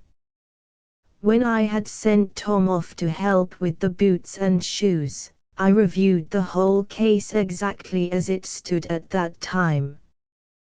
There were 3 things Mr. Davidge might do with the letter. He might give it to his friend again before 10, in which case Tom would most likely see the said friend on the stairs. He might take it to his friend, or to some other friend, after 10, in which case Tom was ready to follow him on Sam the pony. And, lastly, he might leave it hidden somewhere in his room at the inn, in which case I was all ready for him with a search warrant of my own granting, under favour always of my friend the head chambermaid. So far I had my business arrangements all gathered up nice and compact in my own hands. Only 2 things bothered me: the terrible shortness of the time at my disposal, in case I failed in my first experiments, for getting hold of the letter, and that queer inscription which I had copied out of the pocket book, MEM5 along 4 across. It was the measurement most likely of something, and he was afraid of forgetting it, therefore it was something important. Query, something about himself. Say 5 inches along, he doesn't wear a wig. Say 5 feet along, it can't be coat, waistcoat, trousers, or underclothing. Say 5 yards along, it can't be anything about himself, unless he wears round his body the rope that he's sure to be hanged with one of these days. Then it is not something about himself. What do I know of that is important to him besides? I know of nothing but the letter. Can the memorandum be connected with that? Say, yes. What do 5 along and 4 across mean, then? The measurement of something he carries about with him. Or the measurement of something in his room. I could get pretty satisfactorily to myself as far as that, but I could get no further. Tom came back to the office, and reported him mounted for his ride. His friend had never appeared. I sent the boy off, with his proper instructions, on Sam's back, wrote an encouraging letter to Mr. Frank to keep him quiet, then slipped into the inn by the back way a little before 10:30. The head chambermaid gave me a signal when the landing was clear. I got into his room without a soul but her seeing me, and locked the door immediately. The case was, to a certain extent, simplified now. Either Mr. Davager had ridden out with the letter about him, or he had left it in some safe hiding place in his room. I suspected it to be in his room, for a reason that will a little astonish you. His trunk, his dressing case, and all the drawers and cupboards, were left open. I knew my customer, and I thought this extraordinary carelessness on his part rather suspicious. Mr. Davager had taken one of the best bedrooms at the Gatley Farms. Floor carpeted all over, walls beautifully papered, four-poster, and general furniture first-rate. I searched, to begin with, on the usual plan, examining everything in every possible way, and taking more than an hour about it. No discovery. Then I pulled out a carpenter's rule which I had brought with me. Was there anything in the room which, either in inches, feet, or yards, answered to 5 along and 4 across? Nothing. I put the rule back in my pocket. Measurement was no good, evidently. Was there anything in the room that would count up to 5 one way and 4 another, seeing that nothing would measure up to it? I had got obstinately persuaded by this time that the letter must be in the room, principally because of the trouble I had had in looking after it. And persuading myself of that, I took it into my head next, just as obstinately, that 5 along and 4 across must be the right clue to find the letter by, principally because I hadn't left myself, after all my searching and thinking, even so much as the ghost of another guide to go by. 5 along, where could I count 5 along the room, in any part of it? Not on the paper. The pattern there was pillars of trellis work and flowers, enclosing a plain green ground, only 4 pillars along the wall and only 2 across. The furniture. There were not 5 chairs or 5 separate pieces of any furniture in the room altogether. The fringes that hung from the cornice of the bed. Plenty of them, at any rate. Up I jumped on the counterpane, with my penknife in my hand. Every way that 5 along and 4 across could be reckoned on those unlucky fringes I reckoned on them, probed with my penknife, scratched with my nails, crunched with my fingers. No use. Not a sign of a letter, and the time was getting on. Oh, Lord! How the time did get on in Mr. Davager's room that morning! I jumped down from the bed, so desperate at my ill luck that I hardly cared whether anybody heard me or not. Quite a little cloud of dust rose at my feet as they thumped on the carpet. Hullo! Thought I, my friend the head chambermaid takes it easy here. Nice state for a carpet to be in one of the best bedrooms at the Gatley Farms. Carpet.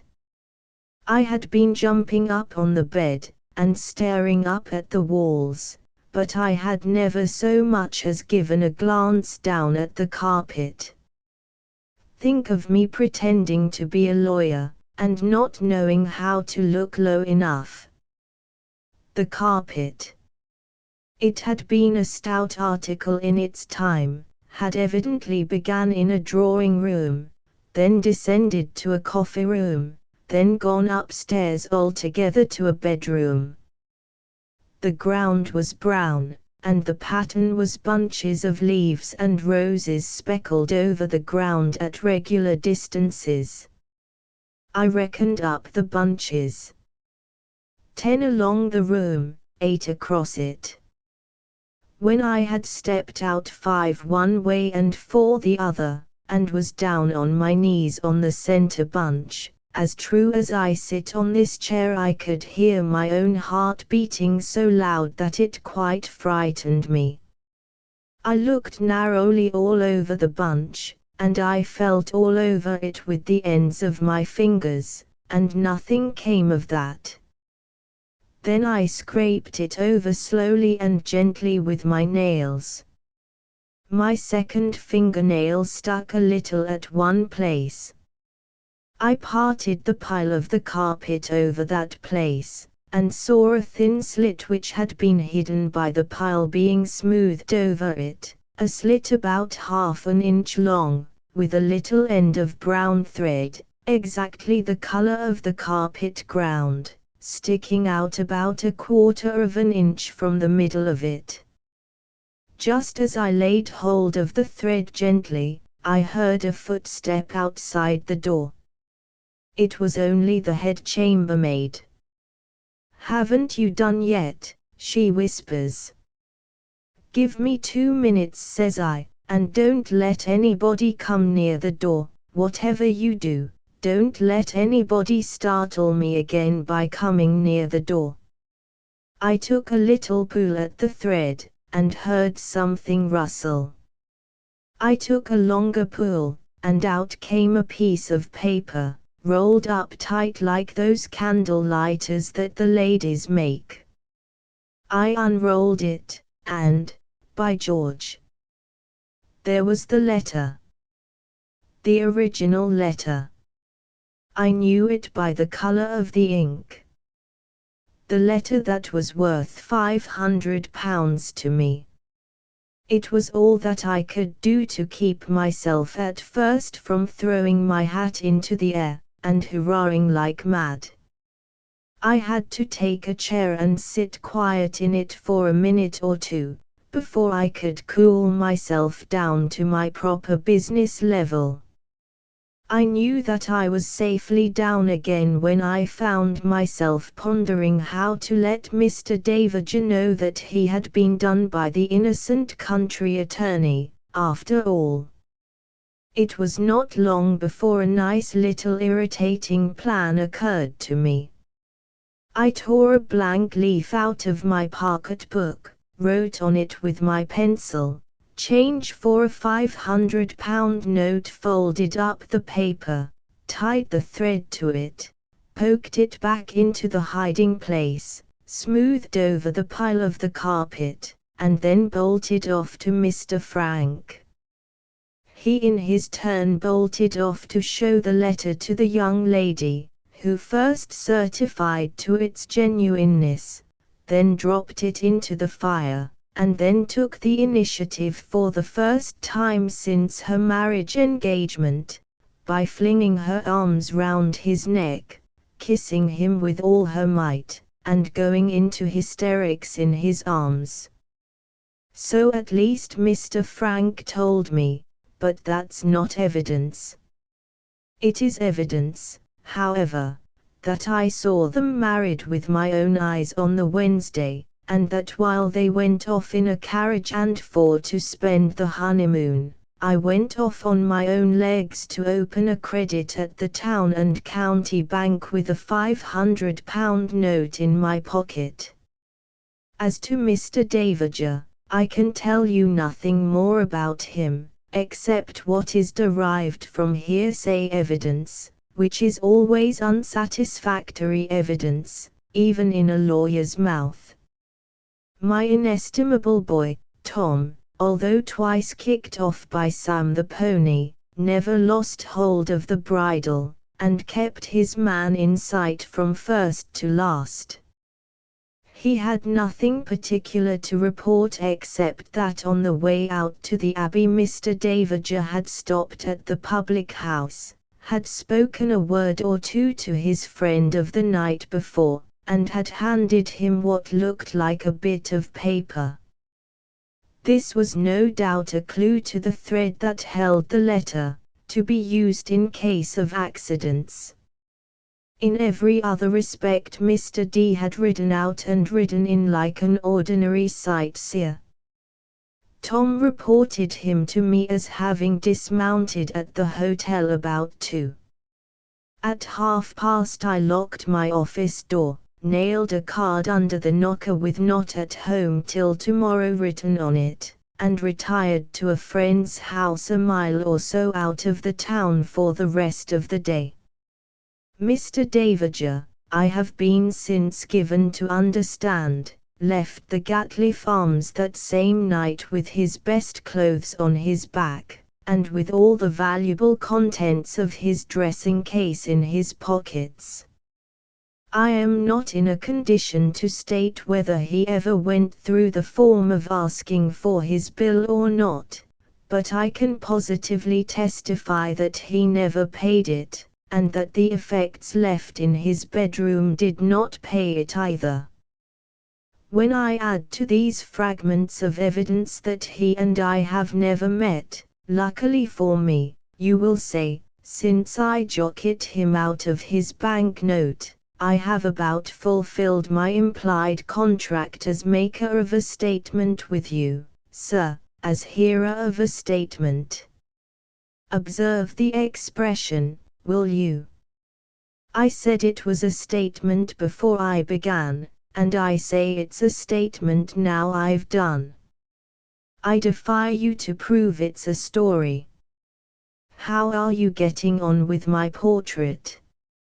I like you very well, Mr. Artist, but if you have been taking advantage of my talking to shirk your work, as sure as you're alive I'll split upon you to the town council.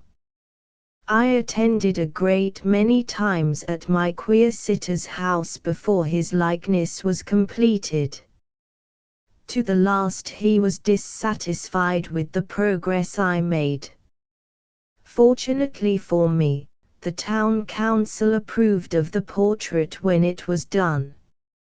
Mr. Boxious, however, objected to them as being much too easy to please. He did not dispute the fidelity of the likeness, but he asserted that I had not covered the canvas with half paint enough for my money. To this day, for he is still alive, he describes me to all inquiring friends as the painter man who jockeyed the town council. Prologue to the third story. It was a sad day for me when Mr. Lamprey, of Rockley Place, discovering that his youngest daughter's health required a warm climate, removed from his English establishment to the south of France. Roving from place to place, as I am obliged to do, though I make many acquaintances, I keep but few friends. The nature of my calling is, I am quite aware, mainly answerable for this. People cannot be blamed for forgetting a man who, on leaving their houses, never can tell them for certain when he is likely to be in their neighborhood again. Mr. Lamprey was one of the few exceptional persons who always remembered me. I have proofs of his friendly interest in my welfare in the shape of letters which I treasure with grateful care. The last of these is an invitation to his house in the south of France. There is little chance at present of my being able to profit by his kindness, but I like to read his invitation from time to time, for it makes me fancy, in my happier moments, that I may one day really be able to accept it.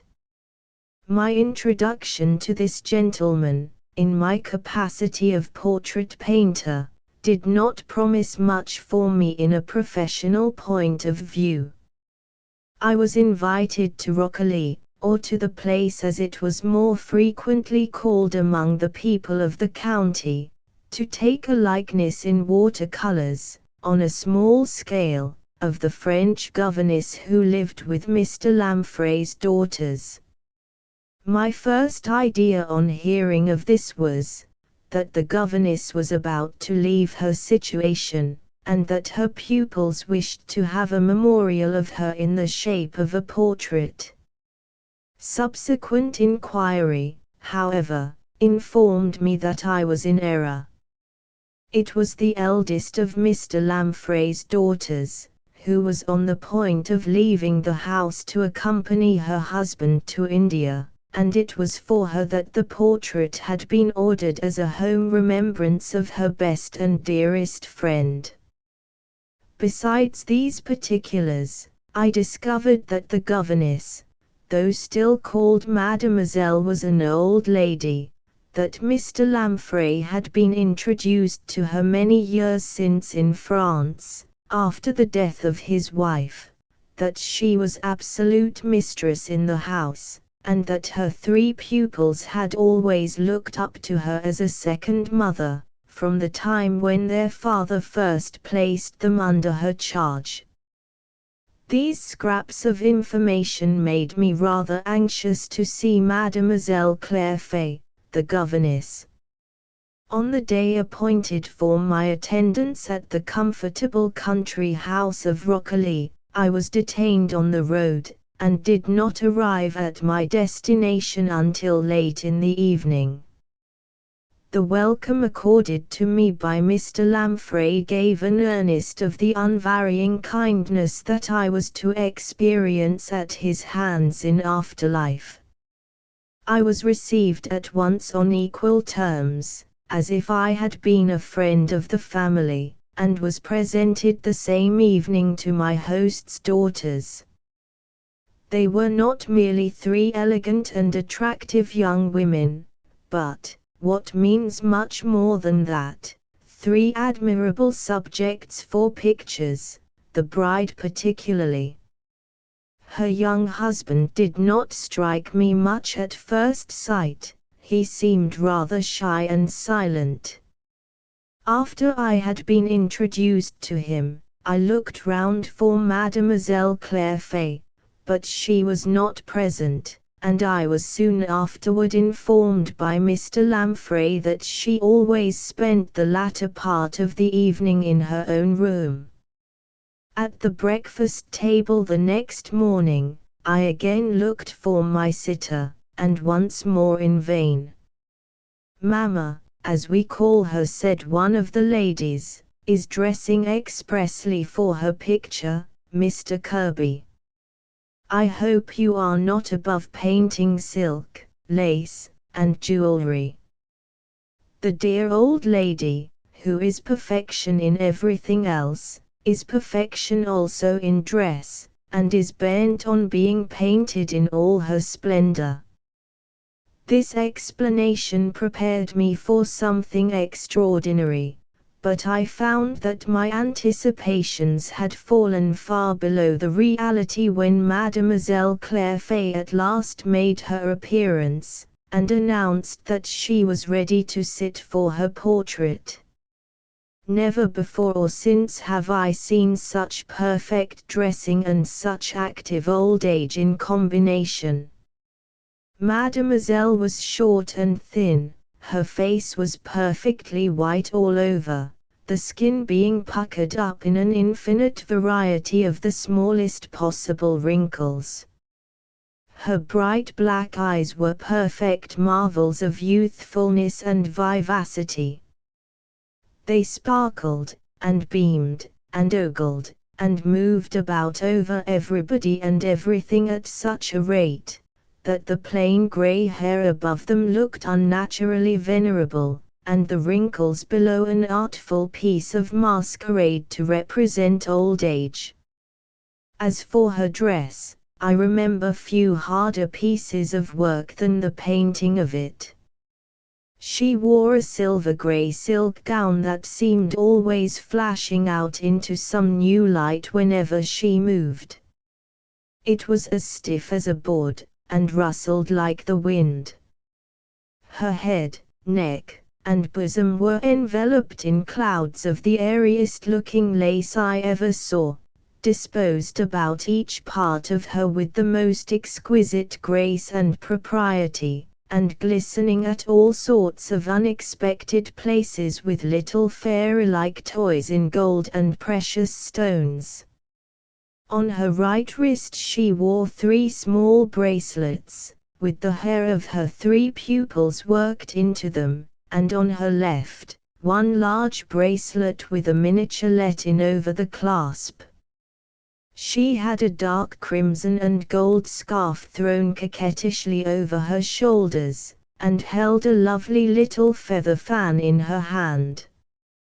When she first presented herself before me in this costume, with a brisk courtesy and a bright smile, filling the room with perfume, and gracefully flirting the feather fan, I lost all confidence in my powers as a portrait painter immediately. The brightest colors in my box looked dowdy and dim, and I myself felt like an unwashed, unbrushed, unpresentable sloven. "Tell me, my angels," said Mademoiselle, apostrophizing her pupils in the prettiest foreign English, "am I the cream of all creams this morning? Do I carry my 60 years resplendently? Will the savages in India, when my own love exhibits my picture among them, say, 'Ah, smart, smart, this was a great dandy'? And the gentleman, the skillful artist, whom it is even more an honor than a happiness to meet, does he approve of me for a model? Does he find me pretty and paintable from top to toe?" Here she dropped me another brisk courtesy, placed herself in a languishing position in the sitter's chair, and asked us all if she looked like a shepherdess in Dresden china. The young ladies burst out laughing, and Mademoiselle, as gay as any of them and a great deal shriller, joined in the merriment. Never before had I contended with any sitter half as restless as that wonderful old lady. No sooner had I begun than she jumped out of the chair, and exclaiming, "Grand Dieu! I have forgotten to embrace my angels this morning," ran up to her pupils, raised herself on tiptoe before them in quick succession, put the 2 first fingers of each hand under their ears, kissed them lightly on both cheeks, and was back again in the chair before an English governess could have said, "Good morning, my dears, I hope you all slept well last night." I began again. Up jumped Mademoiselle for the 2nd time, and tripped across the room to a cheval glass. "No," I heard her say to herself, "I have not discomposed my head in kissing my angels. I may come back and pose for my picture." Back she came. I worked from her for 5 minutes at the most. "Stop," cries Mademoiselle, jumping up for the 3rd time, "I must see how this skillful artist is getting on. Grand Dieu! Why, he has done nothing." For the 4th time I began, and for the 4th time the old lady started out of her chair. "Now I must repose myself," said Mademoiselle, walking lightly from end to end of the room, and humming a French air, by way of taking a rest. I was at my wit's end, and the young ladies saw it. They all surrounded my unmanageable sitter, and appealed to her compassion for me. "Certainly," said Mademoiselle, expressing astonishment by flinging up both her hands with all the fingers spread out in the air.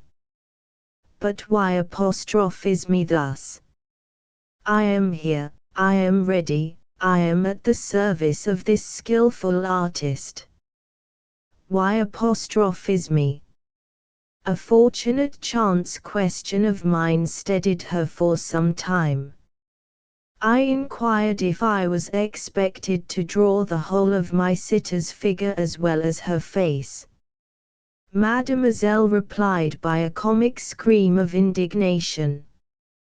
If I was the brave and gifted man for whom she took me, I ought to be ready to perish rather than leave out an inch of her anywhere. Dress was her passion, and it would be an outrage on her sentiments if I did not do full justice to everything she had on, to her robe, to her lace, to her scarf, to her fan, to her rings, her jewels, and, above all, to her bracelets. I groaned in spirit at the task before me, but made my best bow of acquiescence. Mademoiselle was not to be satisfied by a mere bow, she desired the pleasure of specially directing my attention, if I would be so amiable as to get up and approach her, to one of her bracelets in particular, the bracelet with the miniature, on her left wrist. It had been the gift of the dearest friend she ever had, and the miniature represented that friend's beloved and beautiful face. Could I make a tiny copy of that likeness in my drawing? Would I only be so obliging as to approach for one little moment, and see if such a thing were possible? I obeyed unwillingly enough, expecting, from Mademoiselle's expression, to see a commonplace portrait of some unfortunate admirer whom she had treated with unmerited severity in the days of her youth. To my astonishment, I found that the miniature, which was very beautifully painted, represented a woman's face, a young woman with kind, sad eyes, pale, delicate cheeks, light hair, and such a pure, tender, lovely expressions that I thought of Raphael's Madonnas the moment I looked at her portrait. The old lady observed the impression which the miniature produced on me, and nodded her head in silence. What a beautiful, innocent, pure face, I said. Mademoiselle Clairfait gently brushed a particle of dust from the miniature with her handkerchief, and kissed it. I have 3 angels still left, she said, looking at her pupils. They console me for the 4th, who has gone to heaven. She patted the face on the miniature gently with her little, withered, white fingers, as if it had been a living thing. Sister Rose, she sighed to herself, then, looking up again at me, said, I should like it put into my portrait, sir, because I have always worn it since I was a young woman, for Sister Rose's sake. The sudden change in her manner, from the extreme of flighty gaiety to the extreme of quiet sadness, would have looked theatrical in a woman of any other nation. It seemed, however, perfectly natural and appropriate in her. I went back to my drawing, rather perplexed. Who was Sister Rose? Not one of the Lamprey family, apparently. The composure of the young ladies when the name was mentioned showed plainly enough that the original of the miniature had been no relation of theirs. I tried to stifle my curiosity on the subject of Sister Rose, by giving myself entirely to my work. For a full half-hour, Mademoiselle Clairfait sat quietly before me, with her hands crossed on her lap, and her eyes fixed on the bracelet. This happy alteration enabled me to do something toward completing the outline of her face and figure.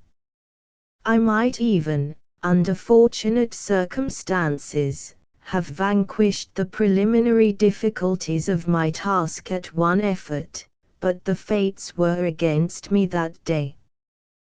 While I was still working rapidly and to my satisfaction, a servant knocked at the door to announce luncheon, and Mademoiselle lightly roused herself from her serious reflection and her quiet position in a moment. "Ah me," she said, turning the miniature round on her wrist till it was out of sight. "What animals we are, after all! The spiritual part of us is at the mercy of the stomach. My heart is absorbed by tender thoughts, yet I am not the less ready for luncheon. Come, my children and fellow mortals. Ayons cultive notre jardin." With this quotation from Candide plaintively delivered, the old lady led the way out of the room, and was followed by her younger pupils. The eldest sister remained behind for a moment, and reminded me that the lunch was ready. "I am afraid you have found the dear old soul rather an unruly sitter," she said, noticing the look of dissatisfaction with which I was regarding my drawing. "But she will improve as you go on. She has done better already for the last half hour, has she not?" "Much better," I answered. My admiration of the miniature on the bracelet seemed, I suppose, by calling up some old associations, to have a strangely soothing effect on Mademoiselle Clairfait. "Ah yes, only remind her of the original of that portrait, and you change her directly, whatever she may have been saying or doing the moment before. Sometimes she talks of Sister Rose, and of all that she went through in the time of the French Revolution, by the hour together. It is wonderfully interesting, at least we all think so. I presume that the lady described as Sister Rose was a relation of Mademoiselle Clairfait's." "No, only a very dear friend. Mademoiselle Clairfait is the daughter of a silk mercer, once established at Chalons-sur-Marne. Her father happened to give an asylum in his office to a lonely old man, to whom Sister Rose and her brother had been greatly indebted in the revolutionary time, and out of a train of circumstances connected with that, the first acquaintance between Mademoiselle and the friend whose portrait she wears, arose. After the time of her father's bankruptcy, and for many years before we were placed under her charge, our good old governess lived entirely with Sister Rose and her brother. She must then have heard all the interesting things that she has since often repeated to my sisters and myself. Might I suggest," said I, after an instant's consideration, "that the best way to give me a fair chance of studying Mademoiselle Clairfait's face at the next sitting, would be to lead her thoughts again to that quieting subject of the miniature, and to the events which the portrait recalls. It is really the only plan, after what I have observed this morning, that I can think of for enabling me to do myself and my sitter justice."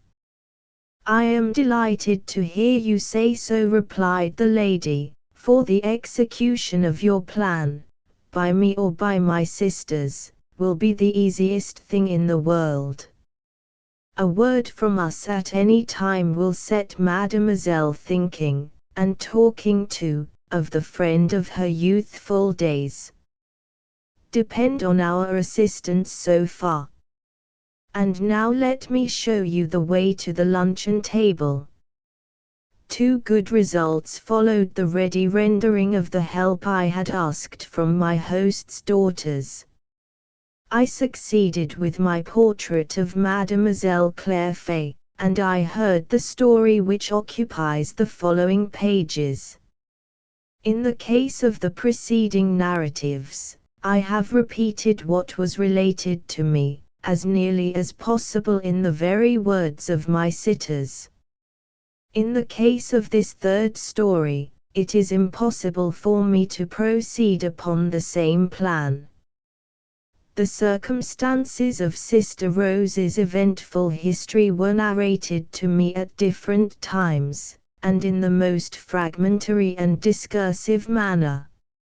Mademoiselle Claire Fay characteristically mixed up with the direct interest of her story, not only references to places and people which had no recognizable connection with it, but outbursts of passionate political declamation, on the extreme liberal side, to say nothing of little tender apostrophes to her beloved friend, which sounded very prettily as she spoke them, but which would lose their effect altogether by being transferred to paper.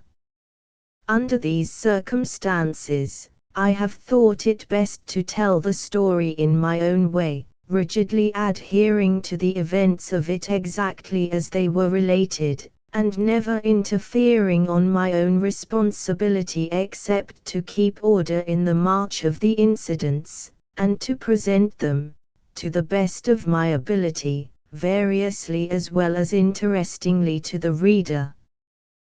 The French Governess's Story of Sister Rose. Part First. Chapter I. Well, Monsieur Guillaume, what is the news this evening? None that I know of, Monsieur Justin, except that Mademoiselle Rose is to be married tomorrow. Much obliged, my respectable old friend, for so interesting and unexpected a reply to my question. Considering that I am the valet of Monsieur Danville, who plays the distinguished part of bridegroom in the little wedding comedy to which you refer, I think I may assure you, without offense, that your news is, so far as I am concerned, of the stalest possible kind. Take a pinch of snuff, Monsieur Guillaume, and excuse me if I inform you that my question referred to public news, and not to the private affairs of the two families whose household interests we have the pleasure of promoting. I don't understand what you mean by such a phrase as promoting household interests, Monsieur Justin. I am the servant of Monsieur Louis Trudaine, who lives here with his sister, Mademoiselle Rose. You are the servant of Monsieur Danville, whose excellent mother has made up the match for him with my young lady. As servants, both of us, the pleasantest news we can have any concern with is news that is connected with the happiness of our masters. I have nothing to do with public affairs, and, being one of the old school, I make it my main object in life to mind my own business. If our homely domestic politics have no interests for you, allow me to express my regret, and to wish you a very good evening. Pardon me, my dear sir, I have not the slightest respect for the old school, or the least sympathy with people who only mind their own business. However, I accept your expressions of regret, I reciprocate your good evening, and I trust to find you improved in temper, dress, manners, and appearance the next time I have the honor of meeting you. Adieu, Monsieur Guillaume, and vive la bagatelle. These scraps of dialogue were interchanged on a lovely summer evening in the year 1789, before the back door of a small house which stood on the banks of the Seine, about 3 miles westward of the city of Rouen. The one speaker was lean, old, crabbed and slovenly, the other was plump, young, oily-mannered and dressed in the most gorgeous livery costume of the period. The last days of genuine dandyism were then rapidly approaching all over the civilized world, and Monsieur Justin was, in his own way, dressed to perfection, as a living illustration of the expiring glories of his epoch. After the old servant had left him, he occupied himself for a few minutes in contemplating, superciliously enough, the back view of the little house before which he stood. Judging by the windows, it did not contain more than 6 or 8 rooms in all. Instead of stables and outhouses, there was a conservatory attached to the building on one side, and a low, long room, built of wood, gaily painted, on the other. One of the windows of this room was left uncurtained, and through it could be seen, on a sort of dresser inside, bottles filled with strangely colored liquids, oddly shaped utensils of brass and copper, one end of a large furnace, and other objects, which plainly proclaimed that the apartment was used as a chemical laboratory. Think of our bride's brother amusing himself in such a place as that with cooking drugs in saucepans, muttered Monsieur Justin, peeping into the room. I am the least particular man in the universe, but I must say I wish we were not going to be connected by marriage with an amateur apothecary. Pa! I can smell the place through the window. With these words Monsieur Justin turned his back on the laboratory in disgust, and sauntered toward the cliffs overhanging the river. Leaving the garden attached to the house, he ascended some gently rising ground by a winding path. Arrived at the summit, the whole view of the Seine, with its lovely green islands, its banks fringed with trees, its gliding boats, and little scattered waterside cottages, opened before him. Westward, where the level country appeared beyond the further bank of the river, the landscape was all aglow with the crimson of the setting sun. Eastward, the long shadows and mellow intervening lights, the red glory that quivered on the rippling water, the steady ruby fire glowing on cottage windows that reflected the level sunlight, led the eye onward and onward, along the windings of the Seine, until it rested upon the spires, towers, and broadly massed houses of Rouen, with the wooded hills rising beyond them for background. Lovely to look on at any time, the view was almost supernaturally beautiful now under the gorgeous evening light that glowed up in it. All its attractions, however, were lost on the valet. He stood yawning with his hands in his pockets, looking neither to the right nor to the left, but staring straight before him at a little hollow, beyond which the ground sloped away smoothly to the brink of the cliff. A bench was placed here, and 3 persons, an old lady, a gentleman, and a young girl, were seated on it, watching the sunset, and by consequence turning their backs on Monsieur Justin.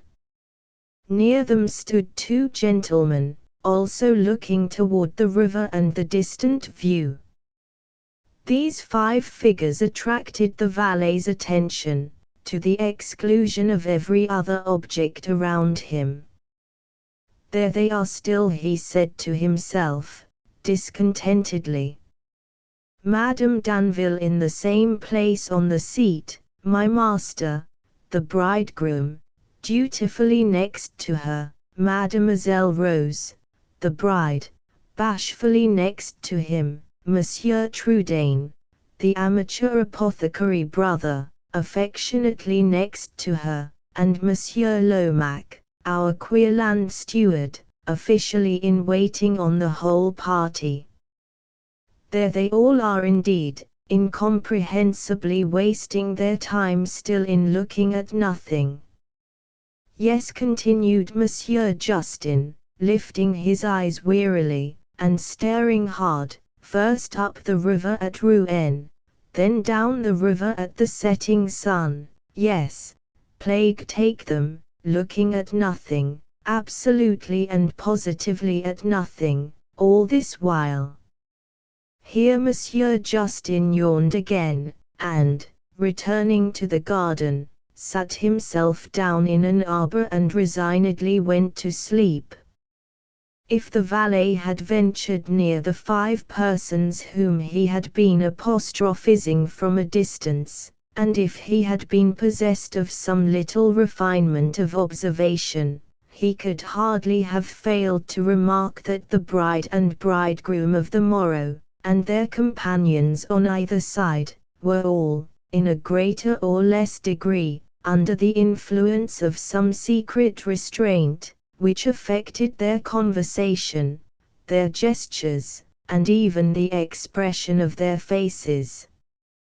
Madame Danville, a handsome, richly dressed old lady, with very bright eyes, and a quick, suspicious manner, looked composedly and happily enough, as long as her attention was fixed on her son. But when she turned from him toward the bride, a hardly perceptible uneasiness passed over her face, an uneasiness which only deepened to positive distrust and dissatisfaction whenever she looked toward Mademoiselle Trudaine's brother.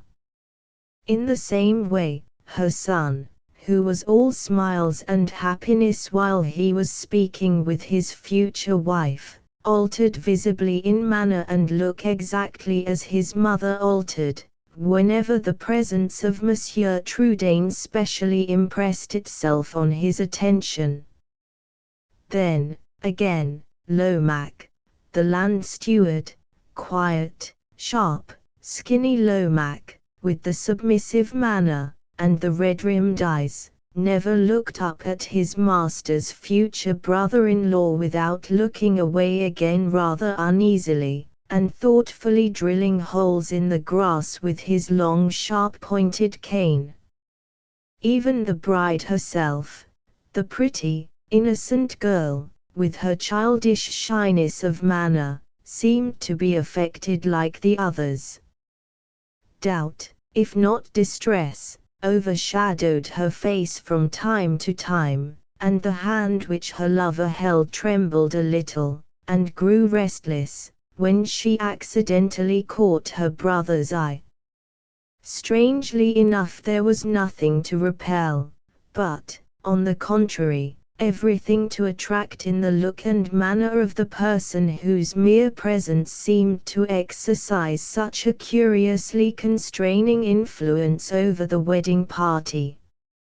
Louis Trudaine was a remarkably handsome man.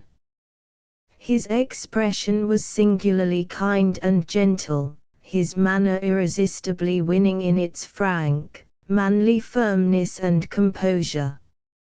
His words, when he occasionally spoke, seemed as unlikely to give offense as his looks, for he only opened his lips in courteous reply to questions directly addressed to him. Judging by a latent mournfulness in the tones of his voice, and by the sorrowful tenderness which clouded his kind, earnest eyes whenever they rested on his sister, his thoughts were certainly not of the happy or the hopeful kind. But he gave them no direct expression, he intruded his secret sadness, whatever it might be, on no one of his companions. Nevertheless, modest and self-restrained as he was, there was evidently some reproving or saddening influence in his presence which affected the spirits of every one near him, and darkened the eve of the wedding to bride and bridegroom alike. As the sun slowly sank in the heavens, the conversation flagged more and more. After a long silence, the bridegroom was the first to start a new subject. "Rose, love," he said, "that magnificent sunset is a good omen for our marriage. It promises another lovely day tomorrow." The bride laughed and blushed. "Do you really believe in omens, Charles?" she said. "My dear," interposed the old lady, before her son could answer, "if Charles does believe in omens, it is nothing to laugh at. You will soon know better, when you are his wife, than to confound him, even in the slightest things, with the common herd of people. All his convictions are well founded, so well, that if I thought he really did believe in omens, I should most assuredly make up my mind to believe in them too."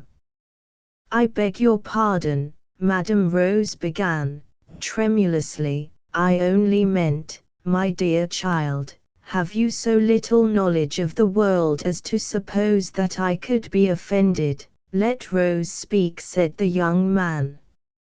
He turned round petulantly, almost with the air of a spoiled child, to his mother, as he said those words. She had been looking fondly and proudly on him the moment before. Now her eyes wandered disconcertedly from his face. She hesitated an instant with a sudden confusion which seemed quite foreign to her character, then whispered in his ear, "Am I to blame, Charles, for trying to make her worthy of you?" Her son took no notice of the question.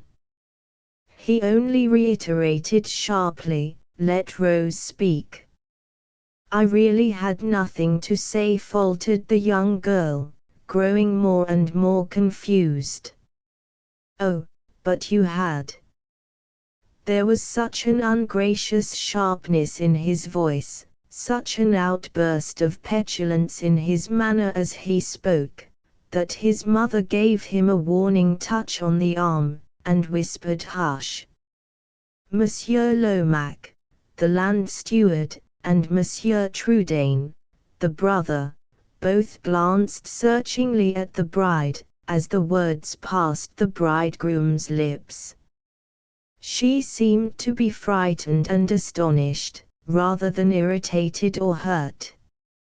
A curious smile puckered up Lomaque's lean face, as he looked demurely down on the ground, and began drilling a fresh hole in the turf with the sharp point of his cane.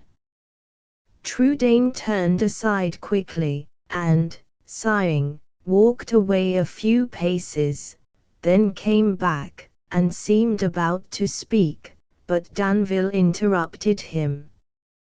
"Pardon me, Rose," he said, "I am so jealous of even the appearance of any want of attention toward you, that I was nearly allowing myself to be irritated about nothing."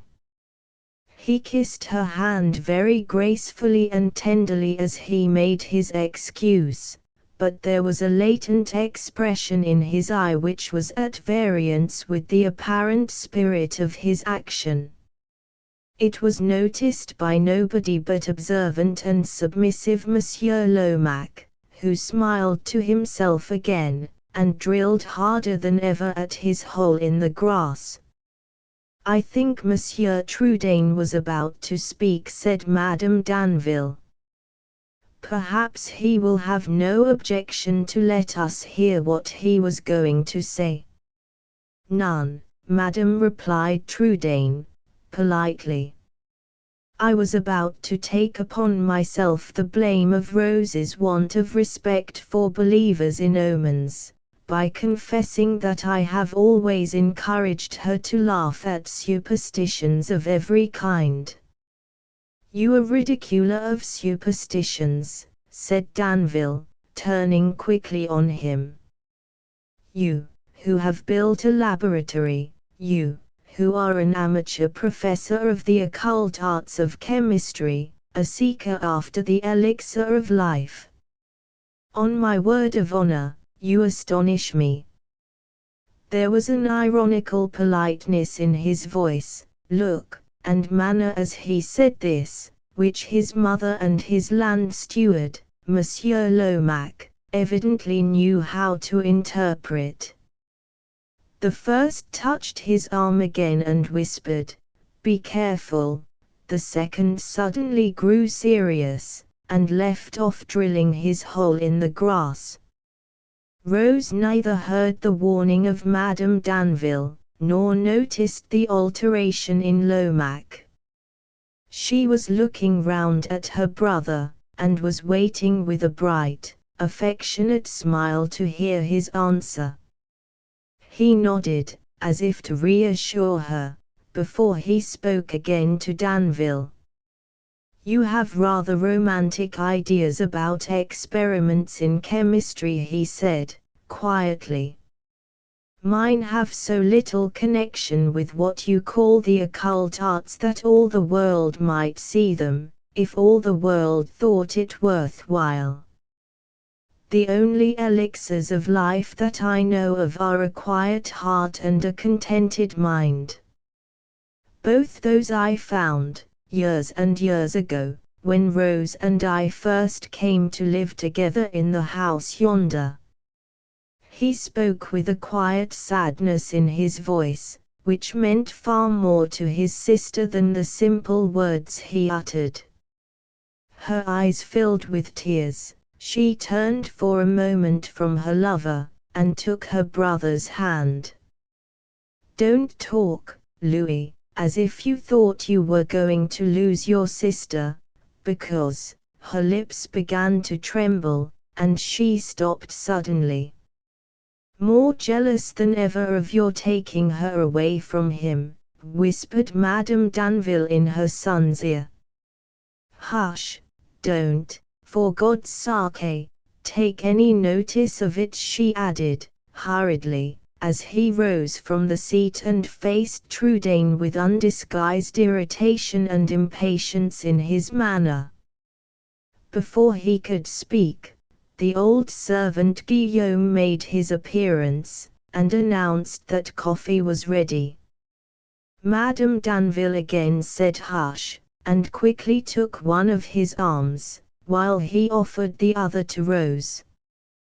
"Charles," said the young girl, amazedly, "how flushed your face is, and how your arm trembles." He controlled himself in a moment, smiled, and said to her, "Can't you guess why, Rose? I am thinking of tomorrow." While he was speaking, he passed close by the land steward, on his way back to the house with the ladies. The smile returned to Monsieur Lomaque's lean face, and a curious light twinkled in his red-rimmed eyes as he began a fresh hole in the grass. "Won't you go indoors, and take some coffee?" asked Trudaine, touching the land steward on the arm.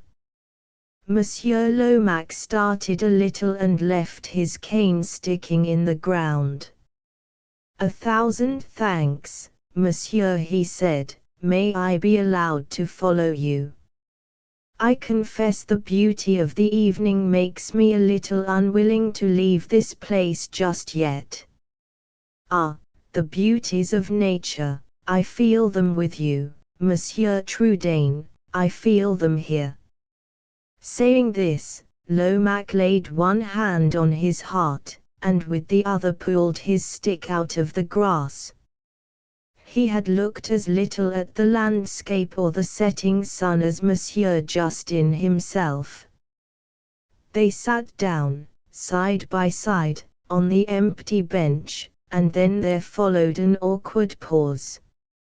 Submissive Lomaque was too discreet to forget his place, and venture on starting a new topic. Trudaine was preoccupied, and disinclined to talk. It was necessary, however, in common politeness, to say something. Hardly attending himself to his own words, he began with a commonplace phrase, "I regret, Monsieur Lomaque, that we have not had more opportunities of bettering our acquaintance."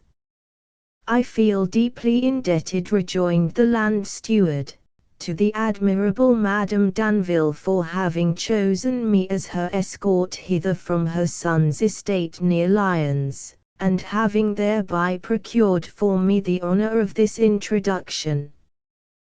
Both Monsieur Lomaque's red-rimmed eyes were seized with a sudden fit of winking, as he made this polite speech.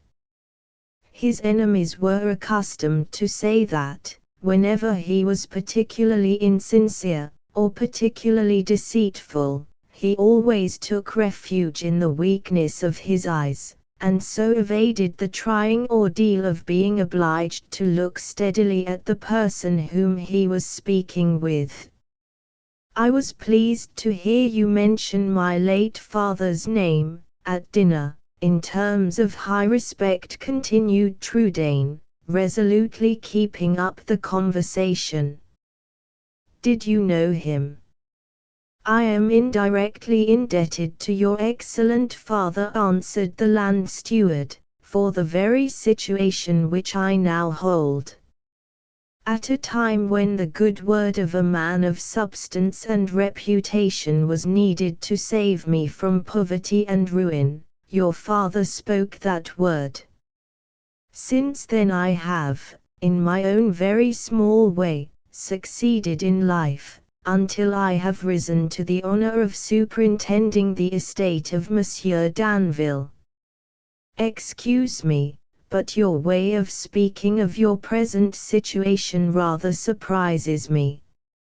Your father, I believe, was a merchant, just as Danville's father was a merchant.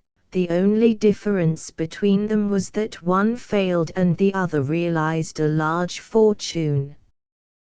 Why should you speak of yourself as honored by holding your present place?" "Have you never heard," exclaimed Lomaque, with an appearance of great astonishment, "or can you have heard, and forgotten, that Madame Danville is descended from one of the noble houses of France? Has she never told you, as she has often told me, that she condescended when she married her late husband, and that her great object in life is to get the title of her family, years since extinct in the male line, settled on her son?" "Yes," replied Trudaine, "I remember to have heard something of this, and to have paid no great attention to it at the time, having little sympathy with such aspirations as you describe. You have lived many years in Danville's service, Monsieur Lomaque, have you?" He hesitated for a moment, then continued, looking the land steward full in the face, "Have you found him a good and kind master?" Lomaque's thin lips seemed to close instinctively at the question, as if he were never going to speak again. He bowed. Trudaine waited. He only bowed again. Trudaine waited a third time. Lomaque looked at his host with perfect steadiness for an instant, then his eyes began to get weak again. "You seem to have some special interest," he quietly remarked, "if I may say so without offense, in asking me that question."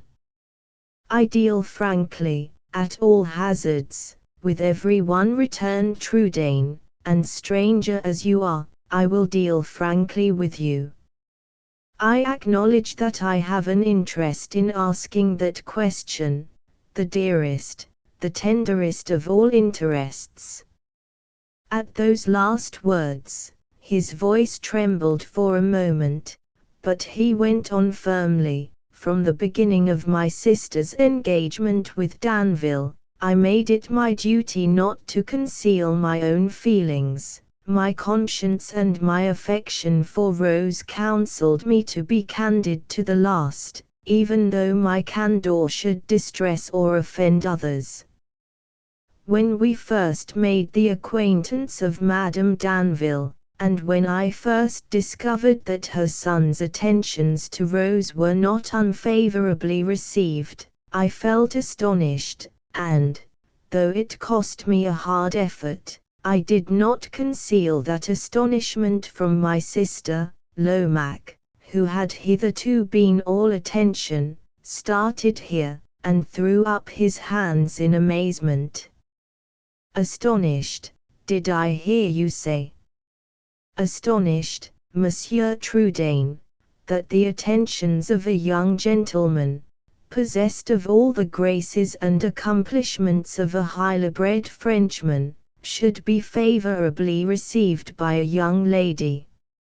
Astonished that such a dancer, such a singer, such a talker, such a notoriously fascinating ladies' man as Monsieur Danville, should, by dint of respectful assiduity, succeed in making some impression on the heart of Mademoiselle Rose.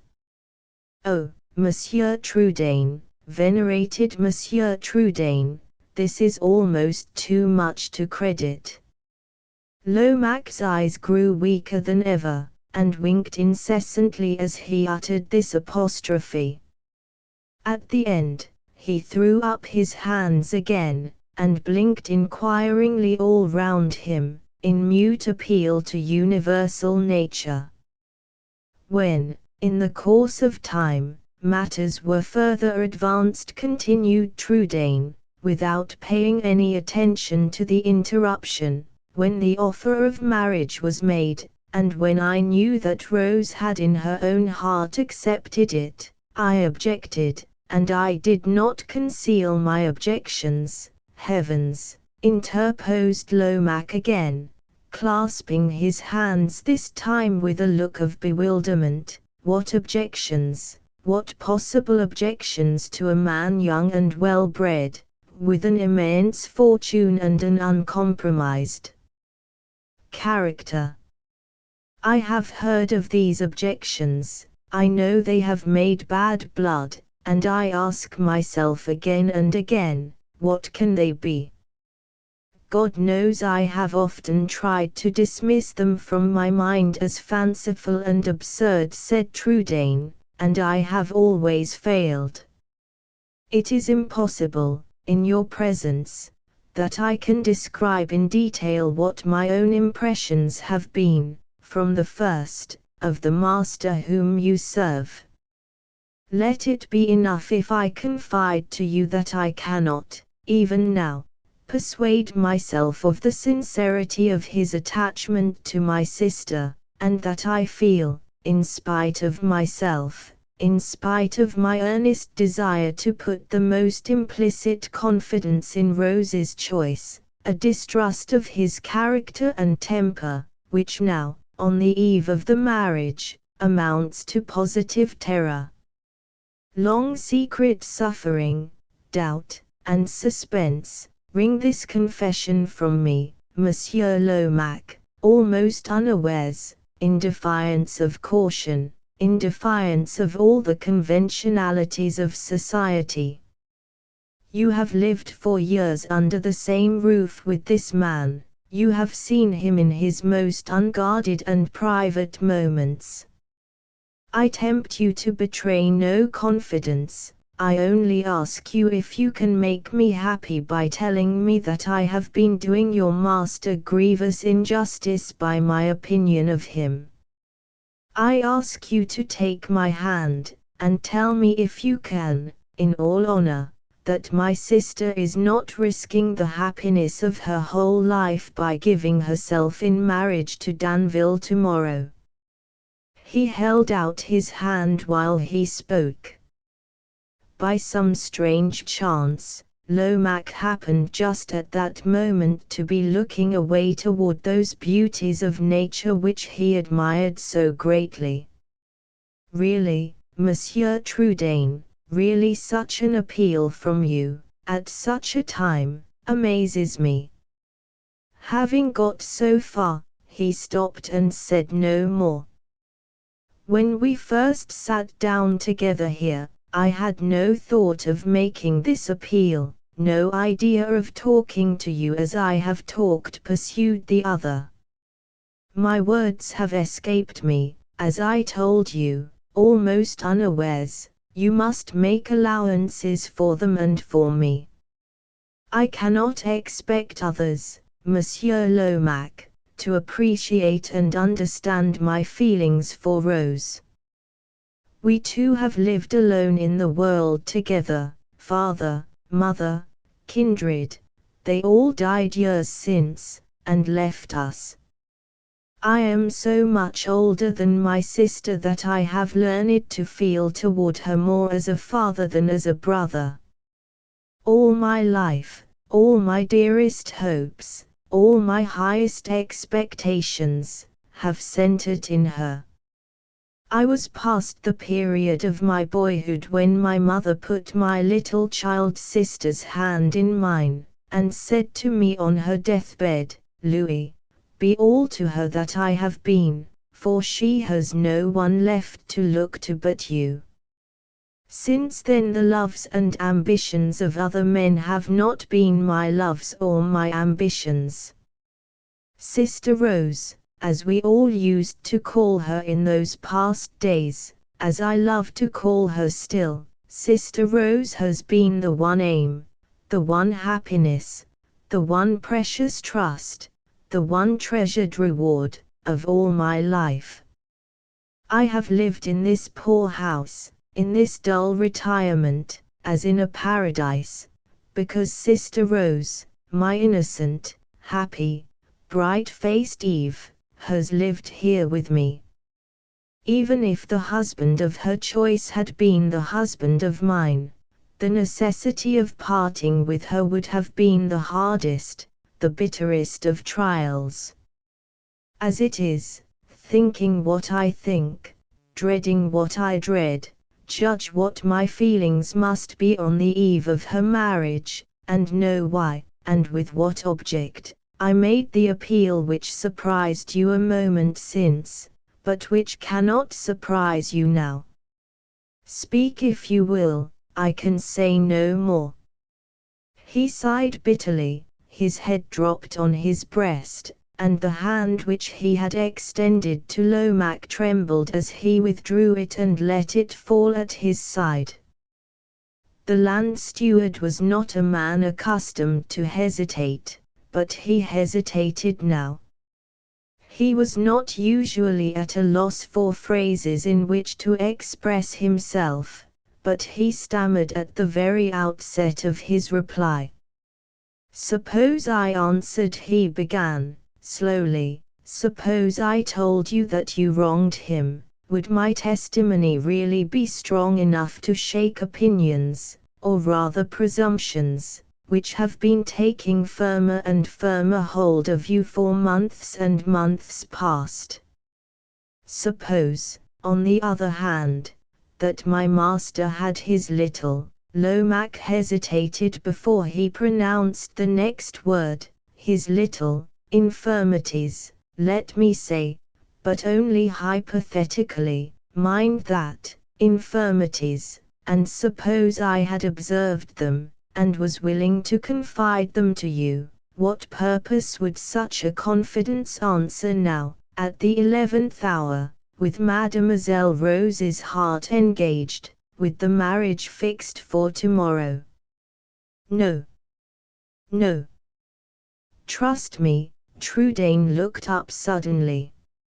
"I thank you for reminding me, Monsieur Lomaque, that it is too late now to make inquiries, and by consequence too late also to trust in others. My sister has chosen, and on the subject of that choice my lips shall be henceforth sealed. The events of the future are with God, whatever they may be. I hope I am strong enough to bear my part in them with the patience and the courage of a man. I apologize, Monsieur Lomaque, for having thoughtlessly embarrassed you by questions which I had no right to ask. Let us return to the house, I will show you the way." Lomac's lips opened, then closed again, he bowed uneasily, and his sallow complexion whitened for a moment. Trudaine led the way in silence back to the house, the land steward following slowly at a distance of several paces, and talking in whispers to himself. "His father was the saving of me," muttered Lomac. "That is truth, and there is no getting over it. His father was the saving of me, and yet here am I. No, it's too late to speak, too late to act, too late to do anything." Close to the house they were met by the old servant. "My young lady has just sent me to call you in to coffee, monsieur," said Guillaume. "She has kept a cup hot for you, and another cup for Monsieur Lomac." The land steward started, this time with genuine astonishment. "For me," he exclaimed. "Mademoiselle Rose has troubled herself to keep a cup of coffee hot for me." The old servant stared. Trudaine stopped and looked back. "What is there so very surprising?" he asked, "in such an ordinary act of politeness on my sister's part?" "Excuse me, Monsieur Trudaine," answered Lomac, "you have not passed such an existence as mine. You are not a friendless old man, you have a settled position in the world, and are used to be treated with consideration. I am not. This is the first occasion in my life on which I find myself an object for the attention of a young lady, and it takes me by surprise. I repeat my excuses. Pray let us go in." Trudaine made no reply to this curious explanation. He wondered at it a little, however, and he wondered still more when, on entering the drawing-room, he saw Lomac walk straight up to his sister, and, apparently not noticing that Danville was sitting at the harpsichord and singing at the time, address her confusedly and earnestly with a set speech of thanks for his hot cup of coffee. Rose looked perplexed, and half inclined to laugh, as she listened to him. Madame Danville, who sat by her side, frowned, and tapped the land steward contemptuously on the arm with her fan. "Be so good as to keep silent until my son has done singing," she said.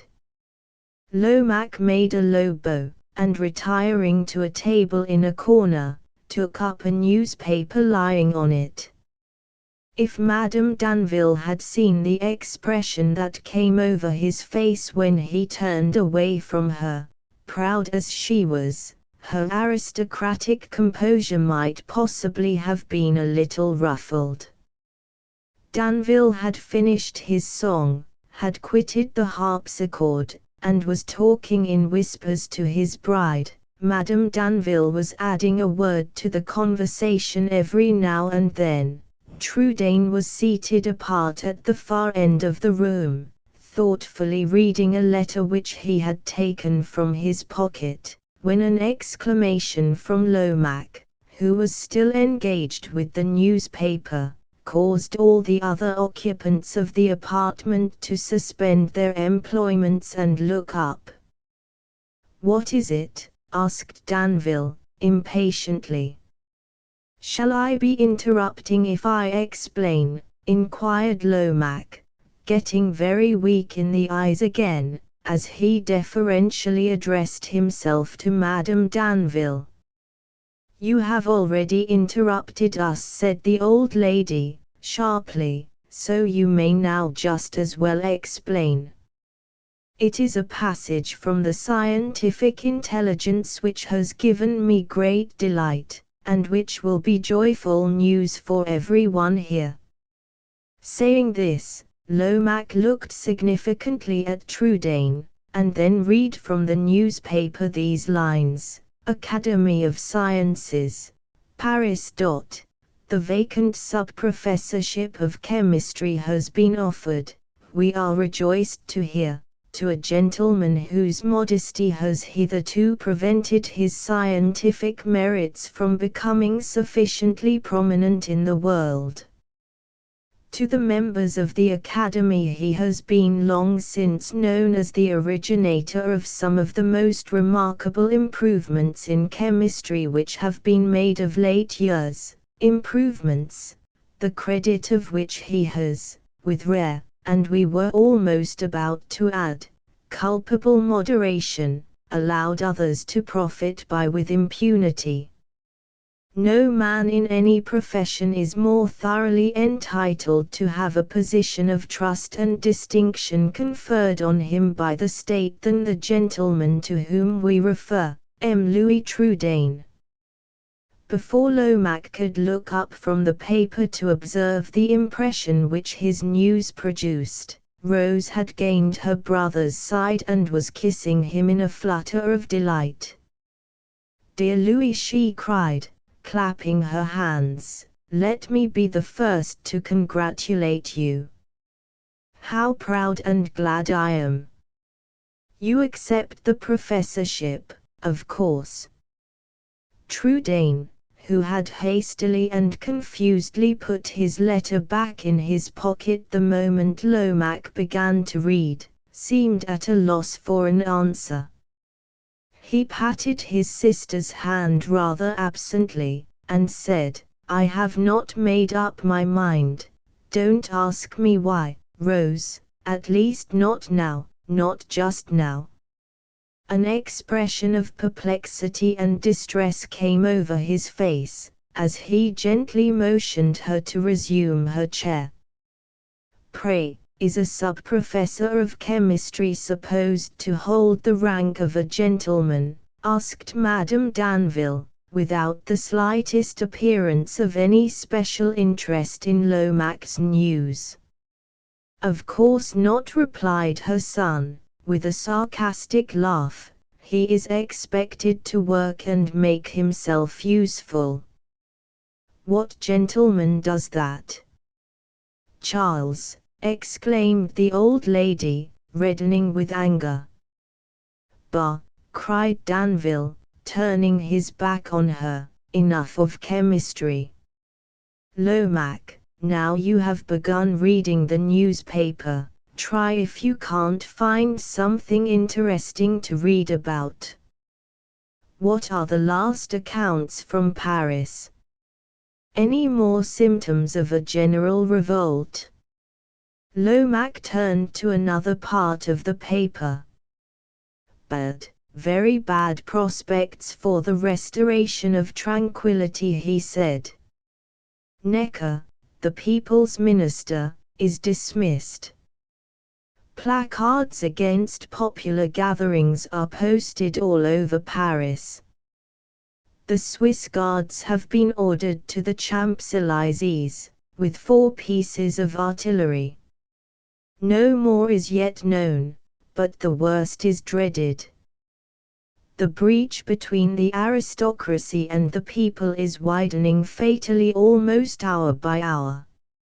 Here he stopped and laid down the newspaper. Trudaine took it from him, and shook his head forebodingly as he looked over the paragraph which had just been read. "Bah!" cried Madame Danville. "The people, indeed! Let those 4 pieces of artillery be properly loaded, let the Swiss Guards do their duty, and we shall hear no more of the people." "I advise you not to be sure of that," said her son, carelessly. "There are rather too many people in Paris for the Swiss Guards to shoot conveniently. Don't hold your head too aristocratically high, mother, till we are quite certain which way the wind really does blow." Who knows if I may not have to bow just as low one of these days to King Mob as ever you courtesied in your youth to King Louis XV. He laughed complacently as he ended, and opened his snuff-box. His mother rose from her chair, her face crimson with indignation. "I won't hear you talk so, it shocks, it horrifies me," she exclaimed, with vehement gesticulation. "No, no. I decline to hear another word. I decline to sit by patiently while my son, whom I love, jests at the most sacred principles, and sneers at the memory of an anointed king. This is my reward, is it, for having yielded and having come here, against all the laws of etiquette, the night before the marriage? I comply no longer, I resume my own will and my own way. I order you, my son, to accompany me back to Rouen. We are the bridegroom's party, and we have no business overnight at the house of the bride. You meet no more till you meet at the church. Justin, my coach. Lomaque, pick up my hood. Monsieur Trudaine, thanks for your hospitality. I shall hope to return it with interest the first time you are in our neighborhood. Mademoiselle, put on your best looks tomorrow, along with your wedding finery. Remember that my son's bride must do honor to my son's taste. Justin. My coach, drone, vagabond, idiot, where is my coach? My mother looks handsome when she is in a passion, does she not, Rose? Said Danville, quietly putting up his snuff-box as the old lady sailed out of the room. Why, you seem quite frightened, love, he added, taking her hand with his easy, graceful air. Frightened, let me assure you, without the least cause. My mother has but that one prejudice, and that one weak point, Rose. You will find her a very dove for gentleness, as long as you do not wound her pride of caste. Come, come, on this night, of all others, you must not send me away with such a face as that. He bent down and whispered to her a bridegroom's compliment, which brought the blood back to her cheek in an instant. Ah, how she loves him, how dearly she loves him, thought her brother, watching her from his solitary corner of the room, and seeing the smile that brightened her blushing face when Danville kissed her hand at parting. Lomaque, who had remained imperturbably cool during the outbreak of the old lady's anger, Lomaque, whose observant eyes had watched sarcastically the effect of the scene between mother and son on Trudaine and his sister, was the last to take leave. After he had bowed to Rose with a certain gentleness in his manner, which contrasted strangely with his wrinkled, haggard face, he held out his hand to her brother. I did not take your hand when we sat together on the bench, he said, may I take it now? Trudaine met his advance courteously, but in silence. You may alter your opinion of me one of these days. Adding those words in a whisper, Monsieur Lomaque bowed once more to the bride and went out. For a few minutes after the door had closed, the brother and sister kept silence. Our last night together at home. That was the thought which now filled the heart of each. Rose was the first to speak. Hesitating a little as she approached her brother, she said to him, anxiously, I am sorry for what happened with Madame Danville, Louis. Does it make you think the worse of Charles? I can make allowance for Madame Danville's anger, returned Trudaine, evasively, because she spoke from honest conviction. Honest, echoed Rose, sadly, honest, Louis. I know you are thinking disparagingly of Charles's convictions, when you speak so of his mother's. Trudaine smiled and shook his head, but she took no notice of the gesture of denial, only stood looking earnestly and wistfully into his face. Her eyes began to fill. She suddenly threw her arms round his neck, and whispered to him, "Oh, Louis, Louis, how I wish I could teach you to see Charles with my eyes." He felt her tears on his cheek as she spoke, and tried to reassure her. "You shall teach me, Rose, you shall, indeed. Come, come, we must keep up our spirits, or how are you to look your best tomorrow?" He unclasped her arms, and led her gently to a chair. At the same moment there was a knock at the door, and Rose's maid appeared, anxious to consult her mistress on some of the preparations for the wedding ceremony. No interruption could have been more welcome just at that time. It obliged Rose to think of present trifles, and it gave her brother an excuse for retiring to his study. He sat down by his desk, doubting and heavy-hearted, and placed the letter from the Academy of Sciences open before him. Passing over all the complimentary expressions which it contained, his eye rested only on these lines at the end: "During the first 3 years of your professorship, you will be required to reside in or near Paris 9 months out of the year, for the purpose of delivering lectures and superintending experiments from time to time in the laboratories." The letter in which these lines occurred offered him such a position as in his modest self-distrust he had never dreamed of before. The lines themselves contained the promise of such vast facilities for carrying on his favorite experiments as he could never hope to command in his own little study, with his own limited means, and yet, there he now sat doubting whether he should accept or reject the tempting honors and advantages that were offered to him, doubting for his sister's sake. 9 months of the year in Paris, he said to himself, sadly, and Rose is to pass her married life at Lyons.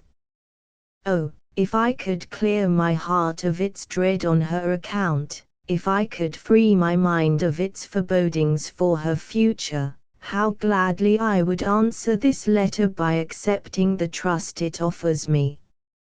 He paused for a few minutes, and reflected. The thoughts that were in him marked their ominous course in the growing paleness of his cheek, in the dimness that stole over his eyes. If this cleaving distrust from which I cannot free myself should be in very truth the mute prophecy of evil to come, I know not when, if it be so, which God forbid, how soon she may want a friend, a protector near at hand, a ready refuge in the time of her trouble.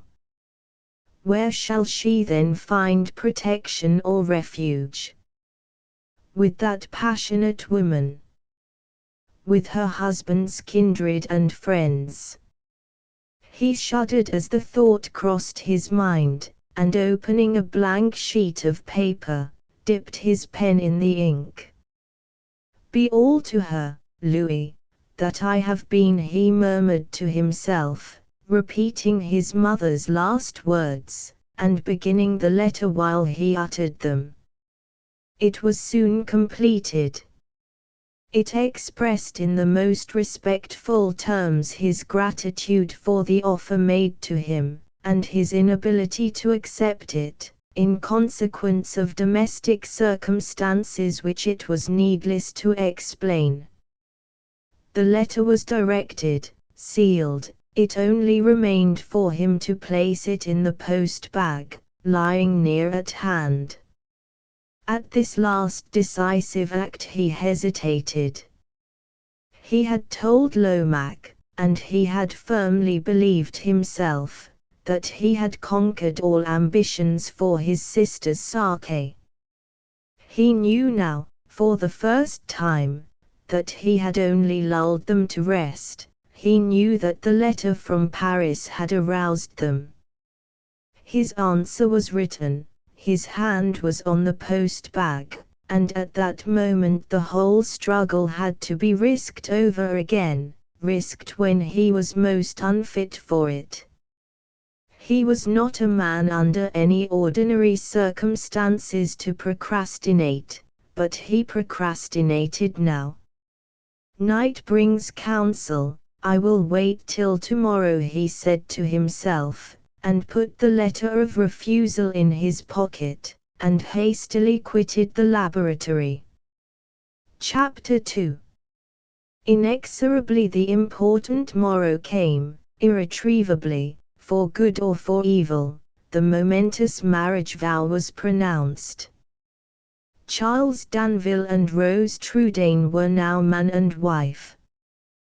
The prophecy of the magnificent sunset overnight had not proved false. It was a cloudless day on the marriage morning. The nuptial ceremonies had proceeded smoothly throughout, and had even satisfied Madame Danville. She returned with the wedding party to Trudaine's house, all smiles and serenity. To the bride she was graciousness itself. "Good girl," said the old lady, following Rose into a corner, and patting her approvingly on the cheek with her fan. "Good girl, you have looked well this morning, you have done credit to my son's taste. Indeed, you have pleased me, child. Now go upstairs, and get on your traveling dress, and count on my maternal affection as long as you make Charles happy." It had been arranged that the bride and bridegroom should pass their honeymoon in Brittany, and then return to Danville's estate near Lyons. The parting was hurried over, as all such partings should be. The carriage had driven off. Trudaine, after lingering long to look after it, had returned hastily to the house. The very dust of the whirling wheels had all dispersed. There was absolutely nothing to see, and yet there stood Monsieur Lomaque at the outer gate, idly, as if he was an independent man, calmly, as if no such responsibilities as the calling of Madame Danville's coach, and the escorting of Madame Danville back to Lyons, could possibly rest on his shoulders. Idly and calmly, slowly rubbing his hands one over the other, slowly nodding his head in the direction by which the bride and bridegroom had departed, stood the eccentric land steward at the outer gate. On a sudden the sound of footsteps approaching from the house seemed to arouse him. Once more he looked out into the road, as if he expected still to see the carriage of the newly married couple.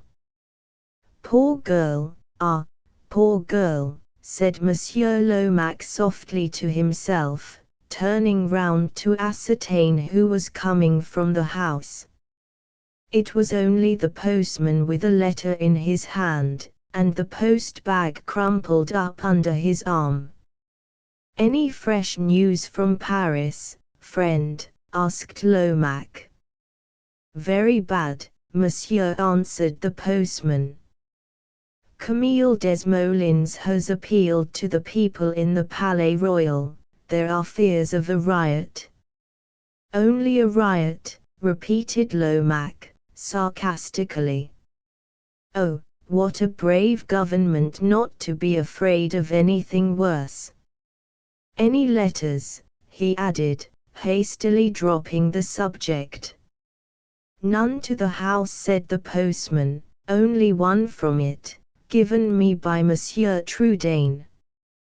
Hardly worthwhile, he added, twirling the letter in his hand, to put it into the bag, is it?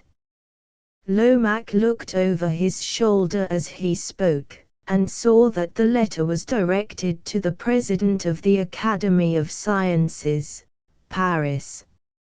I wonder whether he accepts the place or refuses it, thought the land steward, nodding to the postman, and continuing on his way back to the house.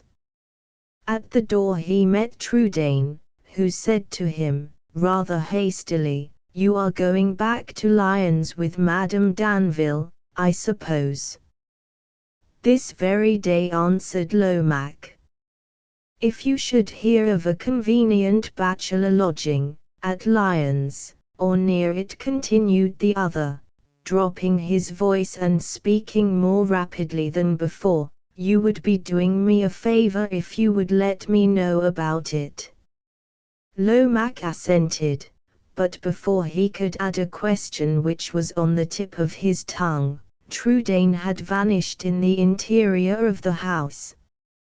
"A bachelor lodging," repeated the land steward, standing alone on the doorstep. "At or near Lyons?" "Aha!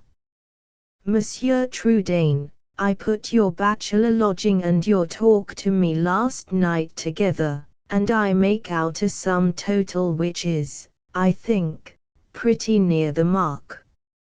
You have refused that Paris appointment, my friend, and I fancy I can guess why."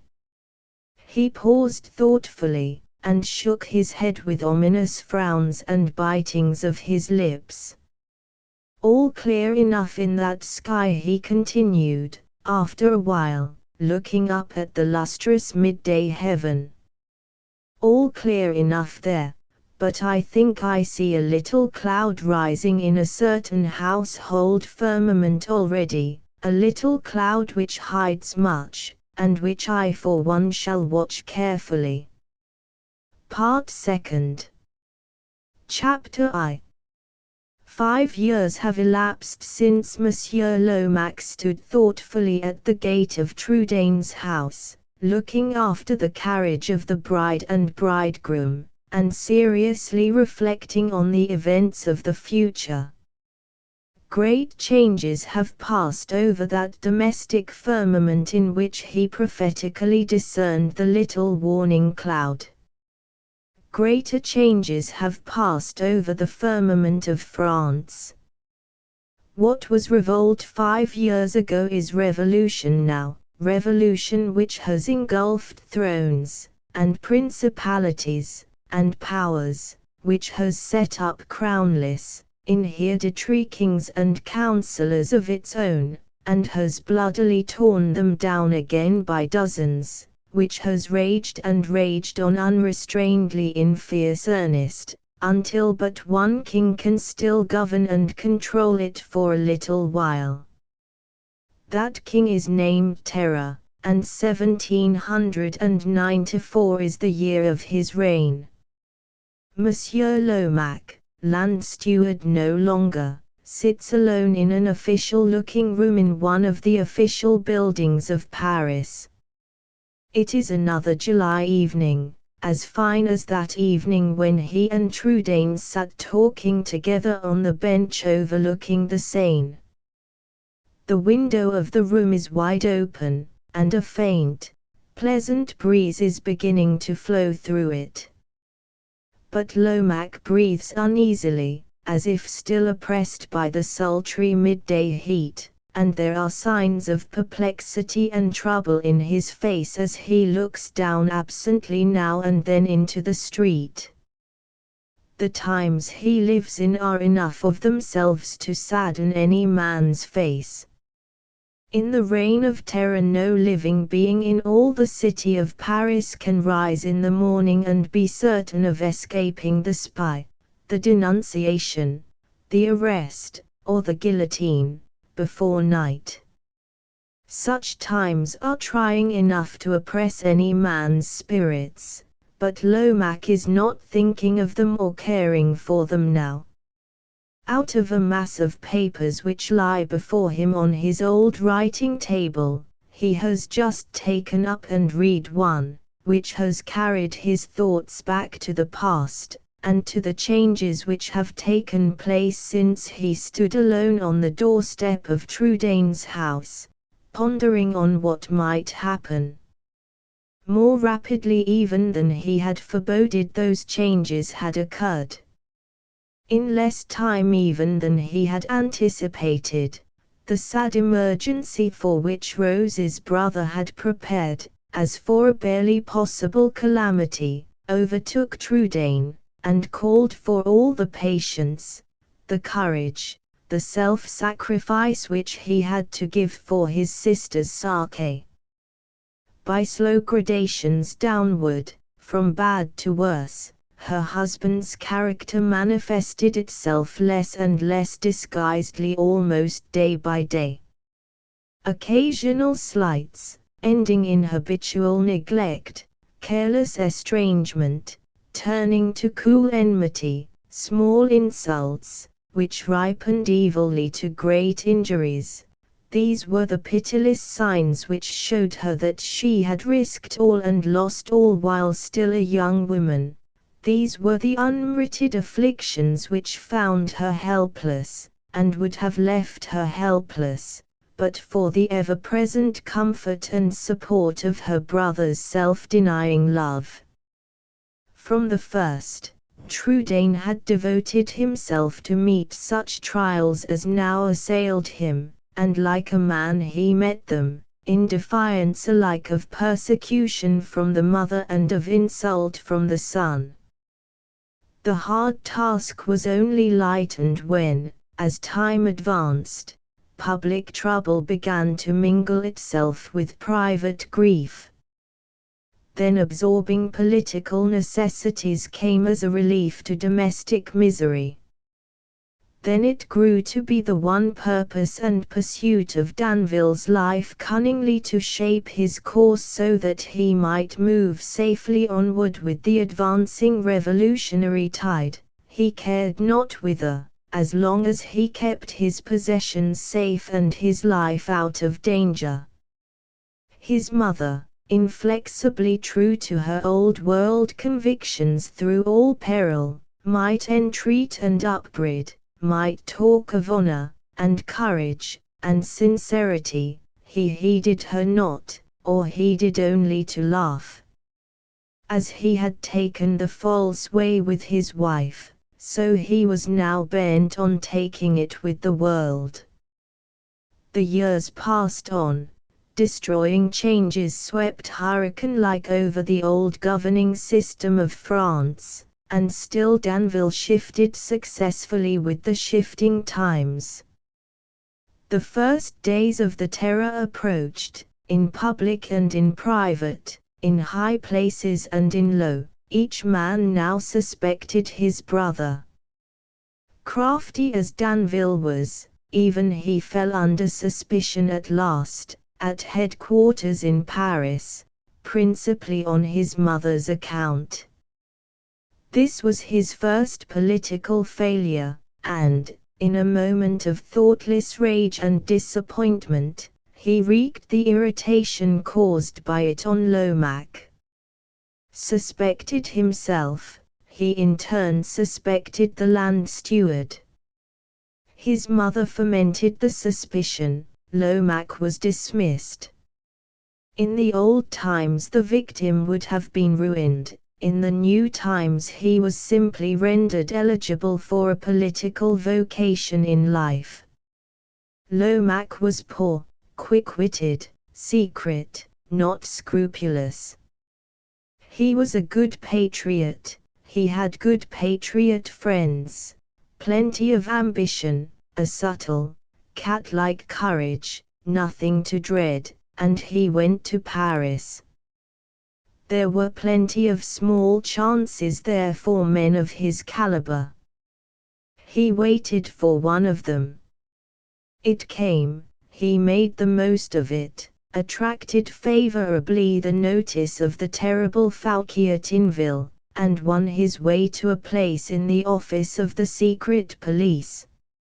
Meanwhile, Danville's anger cooled down. He recovered the use of that cunning sense which had hitherto served him well, and sent to recall the discarded servant. It was too late. Lomaque was already in a position to set him at defiance, nay, to put his neck, perhaps, under the blade of the guillotine. Worse than this, anonymous letters reached him, warning him to lose no time in proving his patriotism by some indisputable sacrifice, and in silencing his mother, whose imprudent sincerity was likely ere long to cost her her life. Danville knew her well enough to know that there was but one way of saving her, and thereby saving himself. She had always refused to emigrate, but he now insisted that she should seize the first opportunity he could procure for her of quitting France until calmer times arrived. Probably she would have risked her own life 10 times over rather than have obeyed him, but she had not the courage to risk her son's too, and she yielded for his sake. Partly by secret influence, partly by unblushing fraud, Danville procured for her such papers and permits as would enable her to leave France by way of Marseilles. Even then she refused to depart, until she knew what her son's plans were for the future. He showed her a letter which he was about to dispatch to Robespierre himself, vindicating his suspected patriotism, and indignantly demanding to be allowed to prove it by filling some office, no matter how small, under the redoubtable triumvirate which then governed, or more properly terrified, France. The sight of this document reassured Madame Danville. She bade her son farewell, and departed at last, with one trusty servant, for Marseilles. Danville's intention, in sending his letter to Paris, had been simply to save himself by patriotic bluster. He was thunderstruck at receiving a reply, taking him at his word, and summoning him to the capital to accept employment there under the then existing government. There was no choice but to obey. So to Paris he journeyed, taking his wife with him into the very jaws of danger. He was then at open enmity with Trudaine, and the more anxious and alarmed he could make the brother feel on the sister's account, the better he was pleased. True to his trust and his love, through all dangers as through all persecutions, Trudaine followed them, and the street of their sojourn at Paris, in the perilous days of the Terror, was the street of his sojourn too.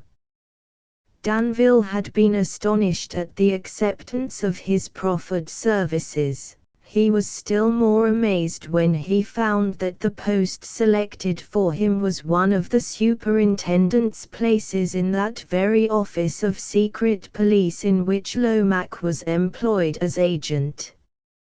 Robespierre and his colleagues had taken the measure of their man. He had money enough, and local importance enough to be worth studying. They knew where he was to be distrusted, and how he might be made useful. The affairs of the secret police were the sort of affairs which an unscrupulously cunning man was fitted to help on, and the faithful exercise of that cunning in the service of the state was ensured by the presence of Lomaque in the office. The discarded servant was just the right sort of spy to watch the suspected master. Thus it happened that, in the office of the secret police at Paris, and under the Reign of Terror, Lomac's old master was, nominally, his master still, the superintendent to whom he was ceremonially accountable, in public, the suspected man, whose slightest words and deeds he was officially set to watch, in private. Ever sadder and darker grew the face of Lomac as he now pondered alone over the changes and misfortunes of the past 5 years. A neighboring church clock striking the hour of 7 aroused him from his meditations. He arranged the confused mass of papers before him, looked toward the door, as if expecting someone to enter, then, finding himself still alone, recurred to the one special paper which had first suggested his long train of gloomy thoughts. The few lines it contained were signed in cipher, and ran thus: "You are aware that your superintendent, Danville, obtained leave of absence last week to attend to some affairs of his at Lyons, and that he is not expected back just yet for a day or two. While he is away, push on the affair of Trudaine. Collect all the evidence, and hold yourself in readiness to act on it at a moment's notice. Don't leave the office till you have heard from me again. If you have a copy of the private instructions respecting Danville, which you wrote for me, send it to my house. I wish to refresh my memory. Your original letter is burned." Here the note abruptly terminated. As he folded it up and put it in his pocket, Lomac sighed. This was a very rare expression of feeling with him. He leaned back in his chair, and beat his nails impatiently on the table. Suddenly there was a faint little tap at the room door, and 8 or 10 men, evidently familiars of the new French Inquisition, quietly entered, and ranged themselves against the wall. Lomac nodded to 2 of them. "Pickard and Magloire, go and sit down at that desk. I shall want you after the rest are gone." Saying this, Lomac handed certain sealed and docketed papers to the other men waiting in the room, who received them in silence, bowed, and went out. Innocent spectators might have thought them clerks taking bills of lading from a merchant.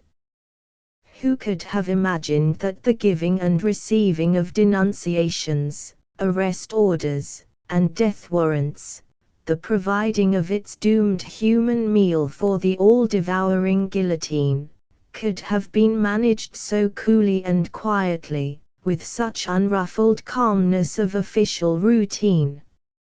"Now," said Lomac, turning to the 2 men at the desk, as the door closed, "have you got those notes about you?" They answered in the affirmative. "Pickard, you have the first particulars of this affair of Trudaine, so you must begin reading. I have sent in the reports, but we may as well go over the evidence again from the commencement, to make sure that nothing has been left out. If any corrections are to be made, now is the time to make them. Read, Pickard, and lose as little time as you possibly can." Thus admonished, Pickard drew some long slips of paper from his pocket, and began reading from them as follows: "Minutes of evidence collected concerning Louis Trudaine, suspected, on the denunciation of Citizen Superintendent Danville, of hostility to the sacred cause of liberty, and of disaffection to the sovereignty of the people. 1.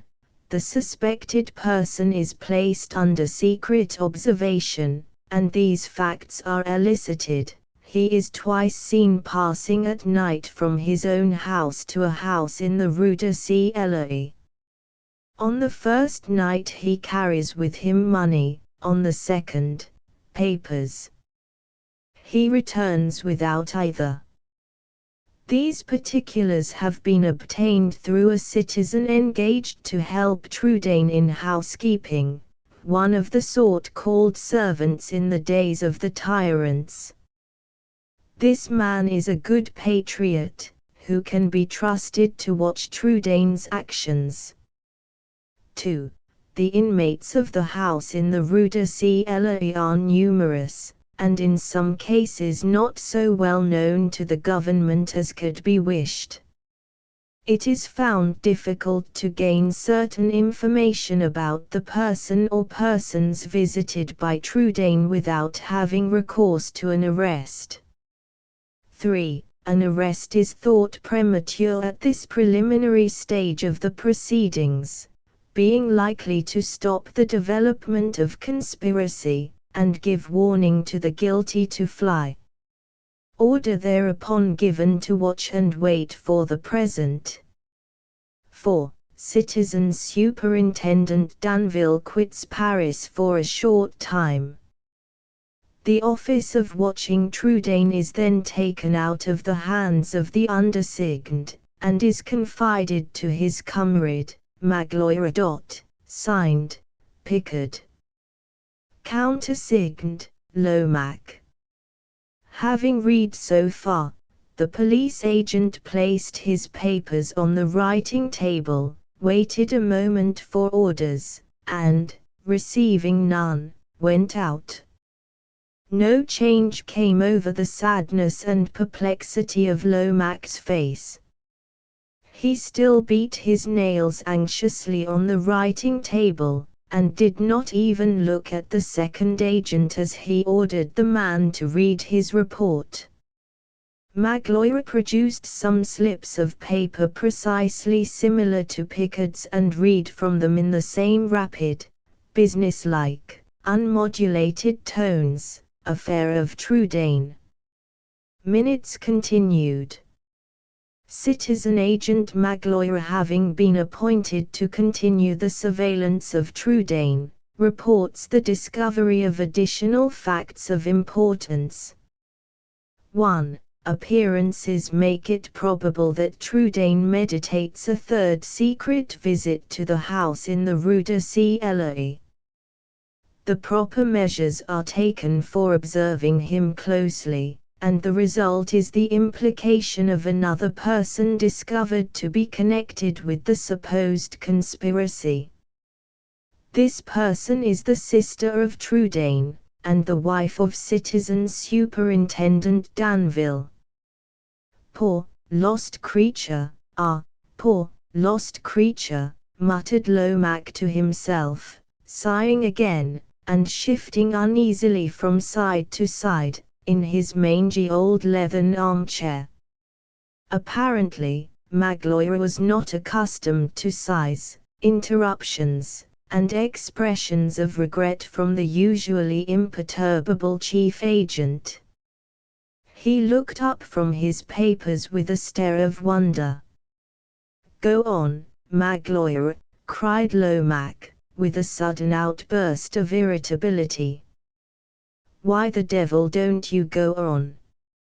"Already, citizen," returned Magloire, submissively, and proceeded, "It is at Trudaine's house that the woman Danville's connection with her brother's secret designs is ascertained, through the vigilance of the before-mentioned patriot citizen.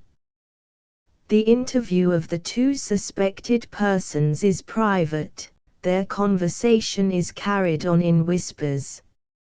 Little can be overheard, but that little suffices to prove that Trudaine's sister is perfectly aware of his intention to proceed for the third time to the house in the Rue de Cl. It is further discovered that she awaits his return, and that she then goes back privately to her own house. 3. Meanwhile, the strictest measures are taken for watching the house in the Rue de Cl. It is discovered that Trudaine's visits are paid to a man and woman known to the landlord and lodgers by the name of Dubois. They live on the 4th floor. It is impossible, at the time of the discovery, to enter this room, or to see the citizen and citoyenne Dubois, without producing an undesirable disturbance in the house and neighborhood. A police agent is left to watch the place, while search and arrest orders are applied for. The granting of these is accidentally delayed. When they are ultimately obtained, it is discovered that the man and the woman are both missing. They have not hitherto been traced. 4. The landlord of the house is immediately arrested, as well as the police agent appointed to watch the premises. The landlord protests that he knows nothing of his tenants. It is suspected, however, that he has been tampered with, as also that Trudaine's papers, delivered to the citizen and citoyenne Dubois, are forged passports. With these and with money, it may not be impossible that they have already succeeded in escaping from France. The proper measures have been taken for stopping them, if they have not yet passed the frontiers. No further report in relation to them has yet been received. 5. Trudaine and his sister are under perpetual surveillance, and the undersigned holds himself ready for further orders. Signed, Magloire. Countersigned, Lomaque. Having finished reading his notes, Magloire placed them on the writing table. He was evidently a favored man in the office, and he presumed upon his position, for he ventured to make a remark, instead of leaving the room in silence, like his predecessor Picard. When Citizen Danville returns to Paris, he began, he will be rather astonished to find that in denouncing his wife's brother he had also unconsciously denounced his wife. Lomaque looked up quickly, with that old weakness in his eyes which affected them in such a strangely irregular manner on certain occasions. Magloire knew what this symptom meant, and would have become confused if he had not been a police agent. As it was, he quietly backed a step or two from the table, and held his tongue. "Friend Magloire," said Lomaque, winking mildly, "your last remark looks to me like a question in disguise. I put questions constantly to others, I never answer questions myself. You want to know, citizen, what our superintendent's secret motive is for denouncing his wife's brother. Suppose you try and find that out for yourself. It will be famous practice for you, friend Magloire, famous practice after office hours." "Any further orders?" inquired Magloire, sulkily. "None in relation to the reports," returned Lomaque. "I find nothing to alter or add on a revised hearing. But I shall have a little note ready for you immediately. Sit down at the other desk, friend Magloire. I am very fond of you when you are not inquisitive. Pray sit down." While addressing this polite invitation to the agent in his softest voice, Lomaque produced his pocket book, and drew from it a little note, which he opened and read through attentively. It was headed, "Private Instructions relative to Superintendent Danville," and proceeded thus: "The undersigned can confidently assert, from long domestic experience in Danville's household that his motive for denouncing his wife's brother is purely a personal one, and is not in the most remote degree connected with politics. Briefly, the facts are these: Louis Trudaine, from the first, opposed his sister's marriage with Danville, distrusting the latter's temper and disposition. The marriage, however, took place, and the brother resigned himself to await results, taking the precaution of living in the same neighborhood as his sister, to interpose, if need be, between the crimes which the husband might commit and the sufferings which the wife might endure. The results soon exceeded his worst anticipations, and called for the interposition for which he had prepared himself. He is a man of inflexible firmness, patience, and integrity, and he makes the protection and consolation of his sister the business of his life. He gives his brother-in-law no pretext for openly quarreling with him. He is neither to be deceived, irritated, nor tired out, and he is Danville's superior every way, in conduct, temper, and capacity. Under these circumstances, it is unnecessary to say that his brother-in-law's enmity toward him is of the most implacable kind, and equally unnecessary to hint at the perfectly plain motive of the denunciation. As to the suspicious circumstances affecting not Trudaine only, but his sister as well, the undersigned regrets his inability, thus far, to offer either explanation or suggestion. At this preliminary stage, the affair seems involved in impenetrable mystery. Lomaque read these lines through, down to his own signature at the end. They were the duplicate secret instructions demanded from him in the paper which he had been looking over before the entrance of the two police agents.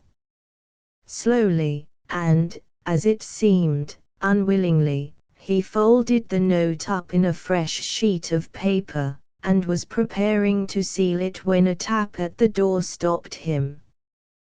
"Come in," he cried, irritably, and a man in traveling costume, covered with dust, entered, quietly whispered a word or two in his ear, and then went out.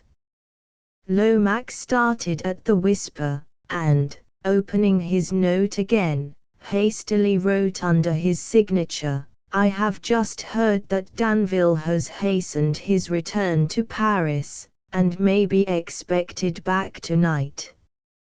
Having traced these lines, he closed, sealed, and directed the letter, and gave it to Magloire. The police agent looked at the address as he left the room. It was to Citizen Robespierre, Rue Saint-Honore. Left alone again, Lomaque rose, and walked restlessly backward and forward, biting his nails. "Danville comes back tonight," he said to himself, "and the crisis comes with him. Trudaine a conspirator. Bah! Conspiracy can hardly be the answer to the riddle this time. What is?" He took a turn or two in silence, then stopped at the open window, looking out on what little glimpse the street afforded him of the sunset sky. "This time 5 years," he said, "Trudaine was talking to me on that bench overlooking the river, and Sister Rose was keeping poor hatchet-faced old Lomaque's cup of coffee hot for him. Now I am officially bound to suspect them both, perhaps to arrest them, perhaps. I wish this job had fallen into other hands. I don't want it at any price." He returned to the writing table and sat down to his papers, with the dogged air of a man determined to drive away vexing thoughts by dint of sheer hard work. For more than an hour he lay brought on resolutely, munching a bit of dry bread from time to time. Then he paused a little, and began to think again. Gradually the summer twilight faded, and the room grew dark. "Perhaps we shall tide over tonight, after all, who knows," said Lomaque, ringing his handbill for lights. They were brought in, and with them ominously returned the police agent Magloire with a small sealed packet. It contained an arrest order and a tiny three-cornered note, looking more like a love letter, or a lady's invitation to a party, than anything else. Lomaque opened the note eagerly and read these lines neatly written, and signed with Robespierre's initials, M.R. Formed elegantly in cipher, "Arrest Trudaine and his sister tonight. On second thoughts, I am not sure, if Danville comes back in time to be present, that it may not be all the better. He is unprepared for his wife's arrest. Watch him closely when it takes place, and report privately to me. I am afraid he is a vicious man, and of all things I abhor vice." "Any more work for me tonight?" asked Magloire, with a yawn. "Only an arrest," replied Lomaque. "Collect our men, and when you're ready get a coach at the door." "We were just going to supper," grumbled Magloire to himself, as he went out. "The devil seize the aristocrats. They are all in such a hurry to get to the guillotine that they won't even give a man time to eat his victuals in peace." "There's no choice now," muttered Lomaque, angrily thrusting the arrest order and the three-cornered note into his pocket. "His father was the saving of me, he himself welcomed me like an equal, his sister treated me like a gentleman, as the phrase went in those days, and now," he stopped and wiped his forehead, then unlocked his desk, produced a bottle of brandy, and poured himself out a glass of the liquor, which he drank by sips, slowly. "I wonder whether other men get softer-hearted as they grow older," he said. "I seem to do so, at any rate. Courage. Courage. What must be, must. If I risked my head to do it, I couldn't stop this arrest. Not a man in the office but would be ready to execute it, if I wasn't." Here the rumble of carriage wheels sounded outside. "There's the coach," exclaimed Lomaque, locking up the brandy bottle, and taking his hat. "After all, as this arrest is to be made, it's as well for them that I should make it." Consoling himself as he best could with this reflection, Chief Police Agent Lomaque blew out the candles, and quitted the room. Chapter 2.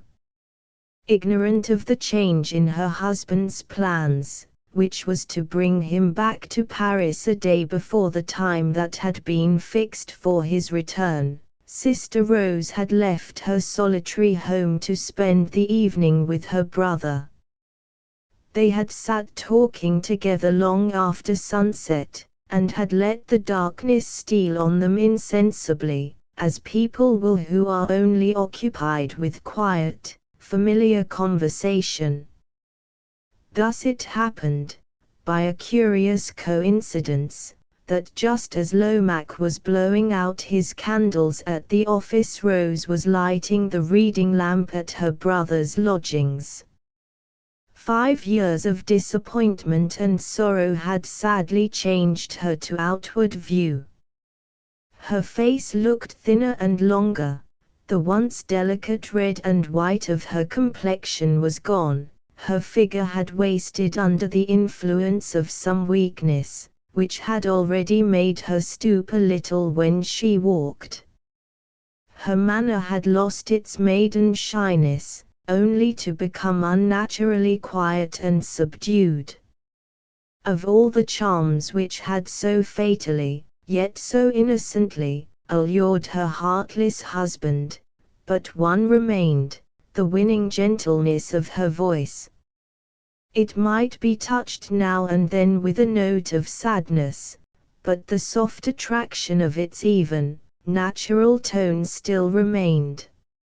In the marring of all other harmonies, this one harmony had been preserved unchanged. Her brother, though his face was careworn, and his manner sadder than of old, looked less altered from his former self. It is the most fragile material which soonest shows the flaw. The world's idol, beauty, holds its frailest tenure of existence in the one temple where we most love to worship it. And so you think, Louis, that our perilous undertaking has really ended well by this time, said Rose, anxiously, as she lighted the lamp and placed the glass shade over it. What a relief it is only to hear you say you think we have succeeded at last. I said I hope, Rose replied her brother. Well, even hoped is a great word from you, Louis, a great word from anyone in this fearful city, and in these days of terror. She stopped suddenly, seeing her brother raise his hand in warning. They looked at each other in silence and listened. The sound of footsteps going slowly past the house, ceasing for a moment just beyond it, then going on again, came through the open window. There was nothing else, out of doors or in, to disturb the silence of the night, the deadly silence of terror which, for months past, had hung over Paris. It was a significant sign of the times, that even a passing footstep, sounding a little strangely at night, was subject for suspicion, both to brother and sister, so common a subject, that they suspended their conversation as a matter of course, without exchanging a word of explanation, until the tramp of the strange footsteps had died away. Louis, continued Rose, dropping her voice to a whisper, after nothing more was audible, when may I trust our secret to my husband? Not yet, rejoined Trudaine, earnestly. Not a word, not a hint of it, till I give you leave. Remember, Rose, you promised silence from the first. Everything depends on your holding that promise sacred till I release you from it. I will hold it sacred, I will indeed, at all hazards, under all provocations, she answered. That is quite enough to reassure me, and now, love, let us change the subject. Even these walls may have ears, and the closed door yonder may be no protection. He looked toward it uneasily while he spoke. By the by, I have come round to your way of thinking, Rose, about that new servant of mine. There is something false in his face. I wish I had been as quick to detect it as you were.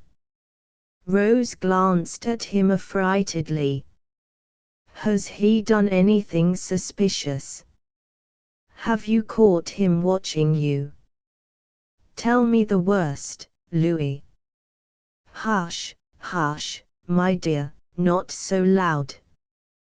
Don't alarm yourself, he has done nothing suspicious. Turn him off, pray, pray turn him off, before it is too late. And be denounced by him, in revenge, the first night he goes to his section. You forget that servants and masters are equal now. I am not supposed to keep a servant at all. I have a citizen living with me who lays me under domestic obligations, for which I make a pecuniary acknowledgment. No. No. If I do anything, I must try if I can't entrap him into giving me warning. But we have got to another unpleasant subject already. Suppose I change the topic again. You will find a little book on that table there, in the corner. Tell me what you think of it. The book was a copy of Corneille's Cid prettily bound in blue morocco. Rose was enthusiastic in her praises. I found it in a bookseller's shop yesterday, said her brother, and bought it as a present for you. Corneille is not an author to compromise anyone, even in these times. Don't you remember saying the other day that you felt ashamed of knowing but little of our greatest dramatist? Rose remembered well, and smiled almost as happily as in the old times over her present. There are some good engravings at the beginning of each act, continued Trudaine, directing her attention rather earnestly to the illustrations, and then suddenly leaving her side when he saw that she became interested in looking at them. He went to the window, listened, then drew aside the curtain, and looked up and down the street. No living soul was in sight. I must have been mistaken, he thought, returning hastily to his sister, but I certainly fancied I was followed in my walk today by a spy. I wonder, asked Rose, still busy over her book, I wonder, Louis, whether my husband would let me go with you to see Le Cid the next time it is acted. No, cried a voice at the door, not if you went on your knees to ask him. Rose turned round with a scream. There stood her husband on the threshold, scowling at her, with his hat on, and his hands thrust doggedly into his pockets. Trudaine's servant announced him, with an insolent smile, during the pause that followed the discovery. Citizen Superintendent Danville, to visit the citoyen, his wife, said the fellow, making a mock bow to his master. Rose looked at her brother, then advanced a few paces toward the door. This is a surprise, she said, faintly. Has anything happened? We didn't expect you. Her voice failed her as she saw her husband advancing, pale to his very lips with suppressed anger. How dare you come here, after what I told you? He asked, in quick, low tones. She shrank at his voice almost as if he had struck her. The blood flew into her brother's face as he noticed the action, but he controlled himself, and, taking her hand, led her in silence to a chair. I forbid you to sit down in his house, said Danville, advancing still. I order you to come back with me. Do you hear? I order you. He was approaching nearer to her, when he caught Trudaine's eye fixed on him, and stopped. Rose started up, and placed herself between them. Oh, Charles, Charles, she said to her husband, be friends with Louis tonight, and be kind again to me. I have a claim to ask that much of you, though you may not think it. He turned away from her, and laughed contemptuously. She tried to speak again, but Trudaine touched her on the arm, and gave her a warning look. "Signals," exclaimed Danville, "secret signals between you." His eye, as he glanced suspiciously at his wife, fell on Trudaine's gift book, which she still held unconsciously. "What book is that?" he asked. "Only a play of Corneille's," answered Rose. "Louis has just made me a present of it." At this avowal Danville's suppressed anger burst beyond all control. "Give it him back," he cried, in a voice of fury. "You shall take no presents from him. The venom of the household spy soils everything he touches. Give it him back." She hesitated. "You won't." He tore the book from her with an oath, threw it on the floor, and set his foot on it. "Oh, Louis! Louis! For God's sake, remember!" Trudaine was stepping forward as the book fell to the floor. At the same moment his sister threw her arms round him. He stopped, turning from fiery red to ghastly pale. "No, no, Louis," she said, clasping him closer, "not after 5 years' patience. No, no." He gently detached her arms. "You are right, love. Don't be afraid, it is all over now." Saying that, he put her from him, and in silence took up the book from the floor. "Won't that offend you even?" said Danville, with an insolent smile. "You have a wonderful temper, any other man would have called me out." Trudaine looked back at him steadily, and taking out his handkerchief, passed it over the soiled cover of the book. "If I could wipe the stain of your blood off my conscience as easily as I can wipe the stain of your boot off this book," he said quietly, "you should not live another hour.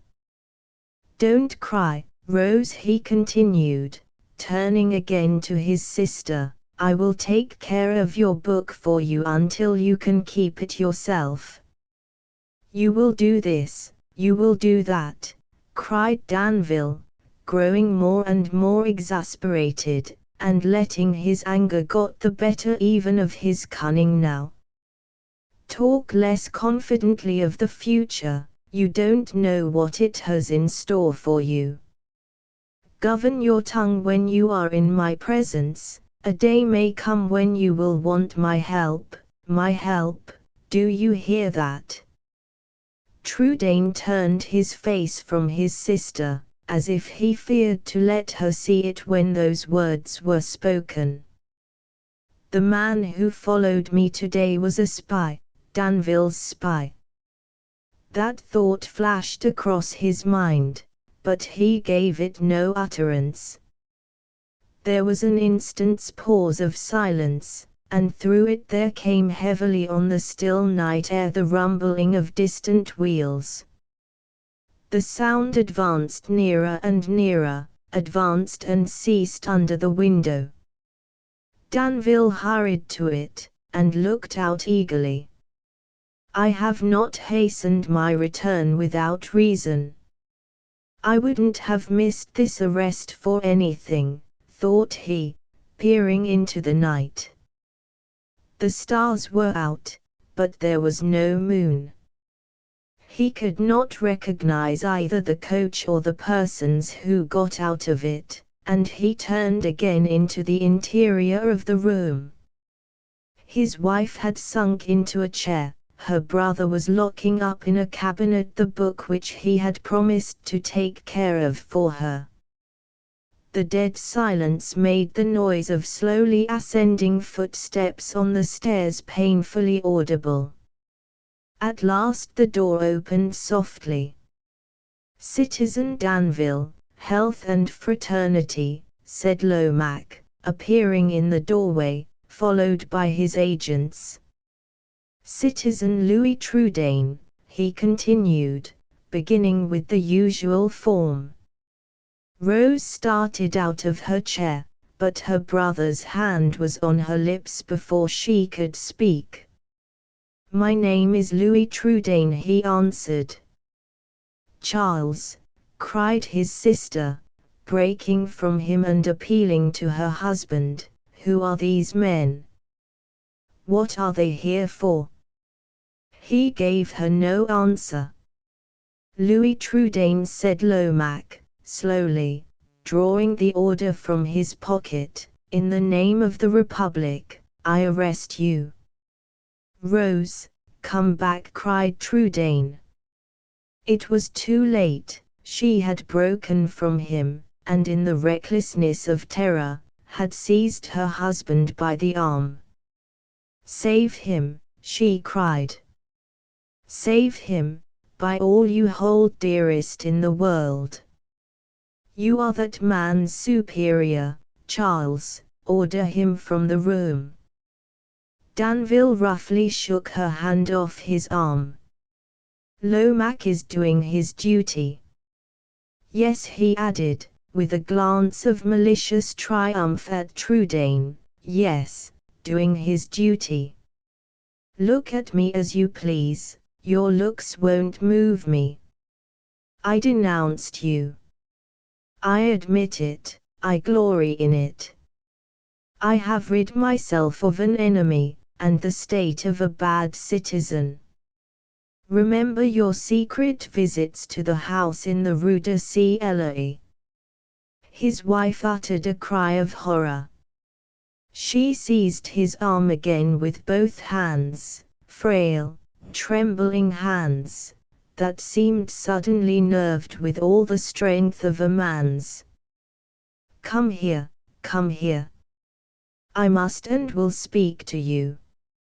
She dragged him by main force a few paces back, toward an unoccupied corner of the room.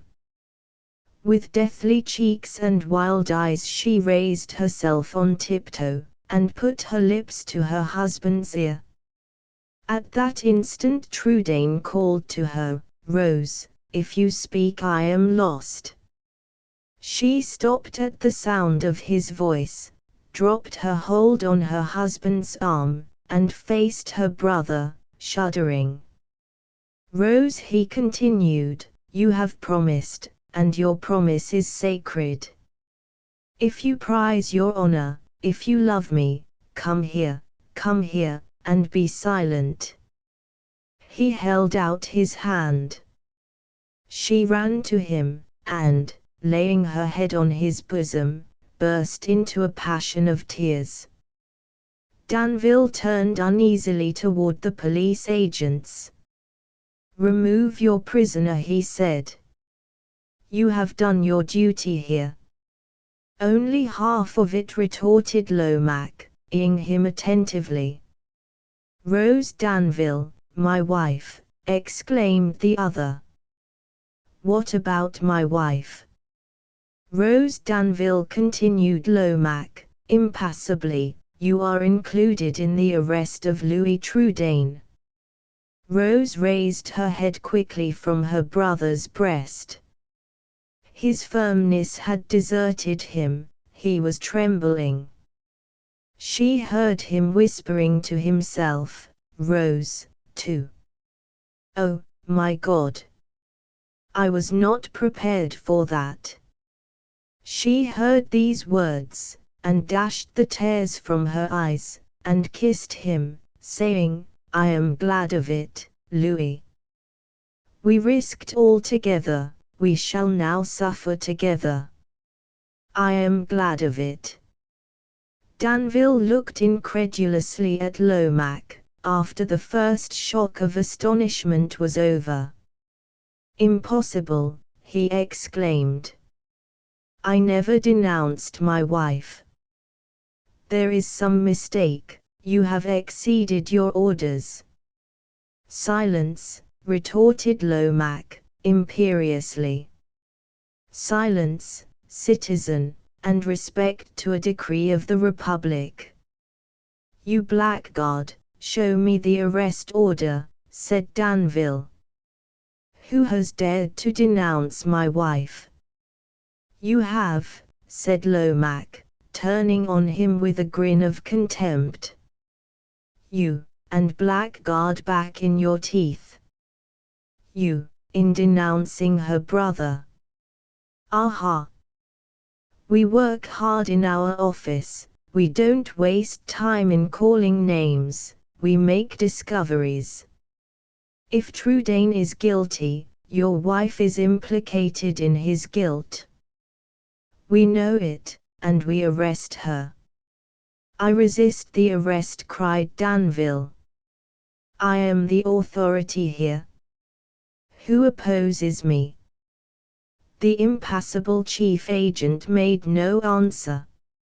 Some new noise in the street struck his quick ear. He ran to the window and looked out eagerly. Who opposes me? Reiterated Danville. Hark! Exclaimed Lomaque, raising his hand. Silence, and listen. The heavy, dull tramp of men marching together became audible as he spoke.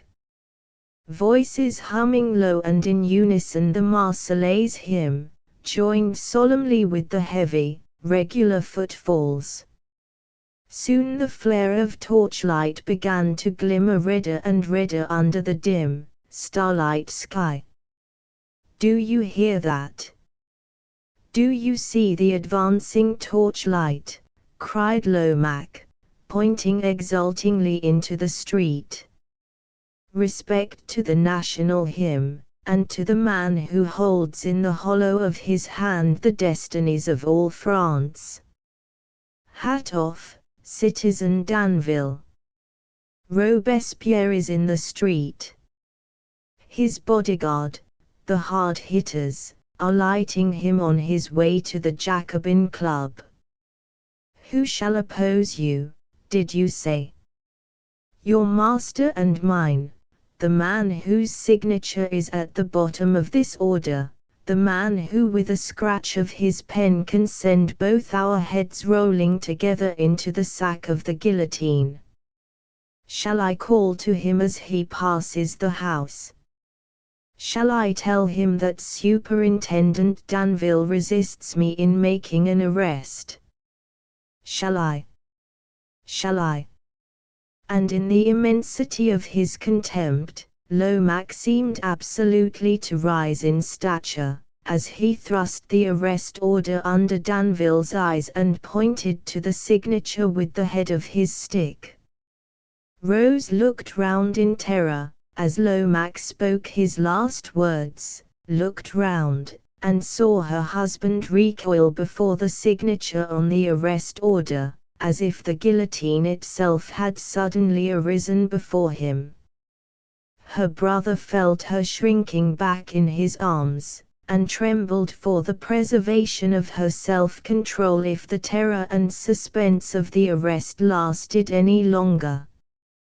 Courage, Rose, courage, he said. You have behaved nobly, you must not fail now. No, no. Not a word more. Not a word till I am able to think clearly again, and to decide what is best. Courage, love, our lives depend on it. Citizen, he continued, addressing himself to Lomaque, proceed with your duty, we are ready. The heavy marching footsteps outside were striking louder and louder on the ground. The chanting voices were every moment swelling in volume. The dark street was flaming again with the brightening torchlight, as Lomaque, under pretext of giving Trudaine his hat, came close to him, and, turning his back toward Danville, whispered, I have not forgotten the eve of the wedding and the bench on the river bank. Before Trudaine could answer, he had taken Rose's cloak and hood from one of his assistants, and was helping her on with it.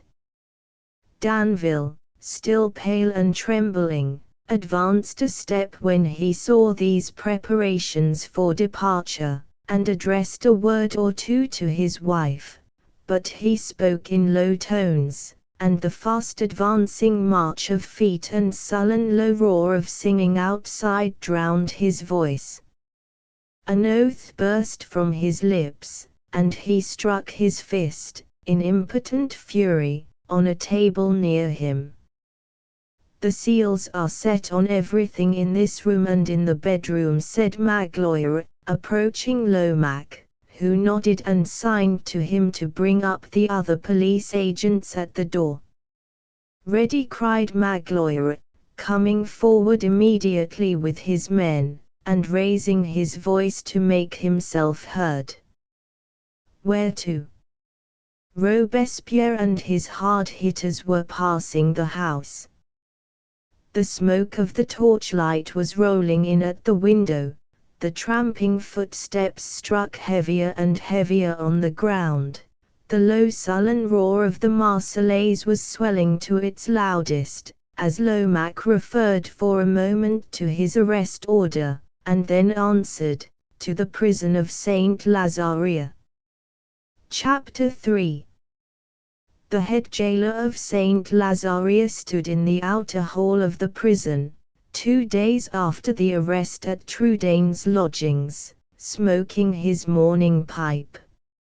Looking toward the courtyard gate, he saw the wicket opened, and a privileged man let in, whom he soon recognized as the chief agent of the second section of secret police. "Why, friend Lomaque," cried the jailer, advancing toward the courtyard, "what brings you here this morning, business or pleasure?" "Pleasure, this time, citizen. I have an idle hour or two to spare for a walk. I find myself passing the prison, and I can't resist calling in to see how my friend the head jailer is getting on."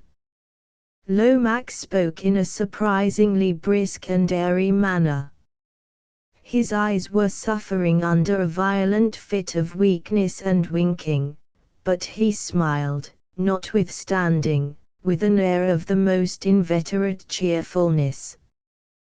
Those old enemies of his, who always distrusted him most when his eyes were most affected, would have certainly disbelieved every word of the friendly speech he had just made, and would have assumed it as a matter of fact that his visit to the head jailer had some specially underhand business at the bottom of it. "How am I getting on?" said the jailer, shaking his head. "Overworked, friend, overworked. No idle hours in our department. Even the guillotine is getting too slow for us." "Sent off your batch of prisoners for trial this morning?" asked Lomaque, with an appearance of perfect unconcern. "No, they're just going," answered the other. "Come and have a look at them." He spoke as if the prisoners were a collection of pictures on view, or a set of dresses just made up. Lomaque nodded his head, still with his air of happy, holiday carelessness. The jailer led the way to an inner hall, and, pointing lazily with his pipe stem, said, "Our morning batch, citizen, just ready for the baking." In one corner of the hall were huddled together more than 30 men and women of all ranks and ages, some staring round them with looks of blank despair, some laughing and gossiping recklessly. Near them lounged a guard of patriots smoking, spitting, and swearing. Between the patriots and the prisoners sat, on a rickety stool, the second jailer, a humpbacked man, with an immense red mustache, finishing his breakfast of broad beans, which he scooped out of a basin with his knife, and washed down with copious draughts of wine from a bottle. Carelessly as Lomaque looked at the shocking scene before him, his quick eyes contrived to take note of every prisoner's face, and to descry in a few minutes Trudaine and his sister standing together at the back of the group. "Now then, Apollo," cried the head jailer, addressing his subordinate by a facetious prison nickname, "don't be all day starting that trumpery batch of yours. And harkee, friend, I have leave of absence, on business, at my section this afternoon. So it will be your duty to read the list for the guillotine, and chalk the prisoners' doors before the cart comes tomorrow morning. Wear the bottle, Apollo, today, wear the bottle, for fear of accidents with the death list tomorrow. Thirsty July weather, this, citizen," said Lomaque, leaving the head jailer, and patting the hunchback in the friendliest manner on the shoulder. "Why, how you have got your batch huddled up together this morning! Shall I help you to shove them into marching order? My time is quite at your disposal. This is a holiday morning with me." "Ha, ha, ha, what a jolly dog he is on his holiday morning!" exclaimed the head jailer, as Lomaque, apparently taking leave of his natural character altogether in the exhilaration of an hour's unexpected leisure, began pushing and pulling the prisoners into rank, with humorous mock apologies, at which not the officials only, but many of the victims themselves, reckless victims of a reckless tyranny, laughed heartily. Persevering to the last in his practical jest, Lomaque contrived to get close to Trudaine for a minute, and to give him one significant look before he seized him by the shoulders, like the rest. "Now, then, rearguard," cried Lomaque, pushing Trudaine on, "close the line of march, and mind you keep step with your young woman there. Pluck up your spirits, citoyen. One gets used to everything in this world, even to the guillotine." While he was speaking and pushing at the same time, Trudaine felt a piece of paper slip quickly between his neck and his cravat. "Courage," he whispered, pressing his sister's hand, as he saw her shuddering under the assumed brutality of Lomaque's joke. Surrounded by the guard of patriots, the procession of prisoners moved slowly into the outer courtyard, on its way to the Revolutionary Tribunal, the humpbacked jailer bringing up the rear. Lomaque was about to follow at some little distance, but the head jailer hospitably expostulated.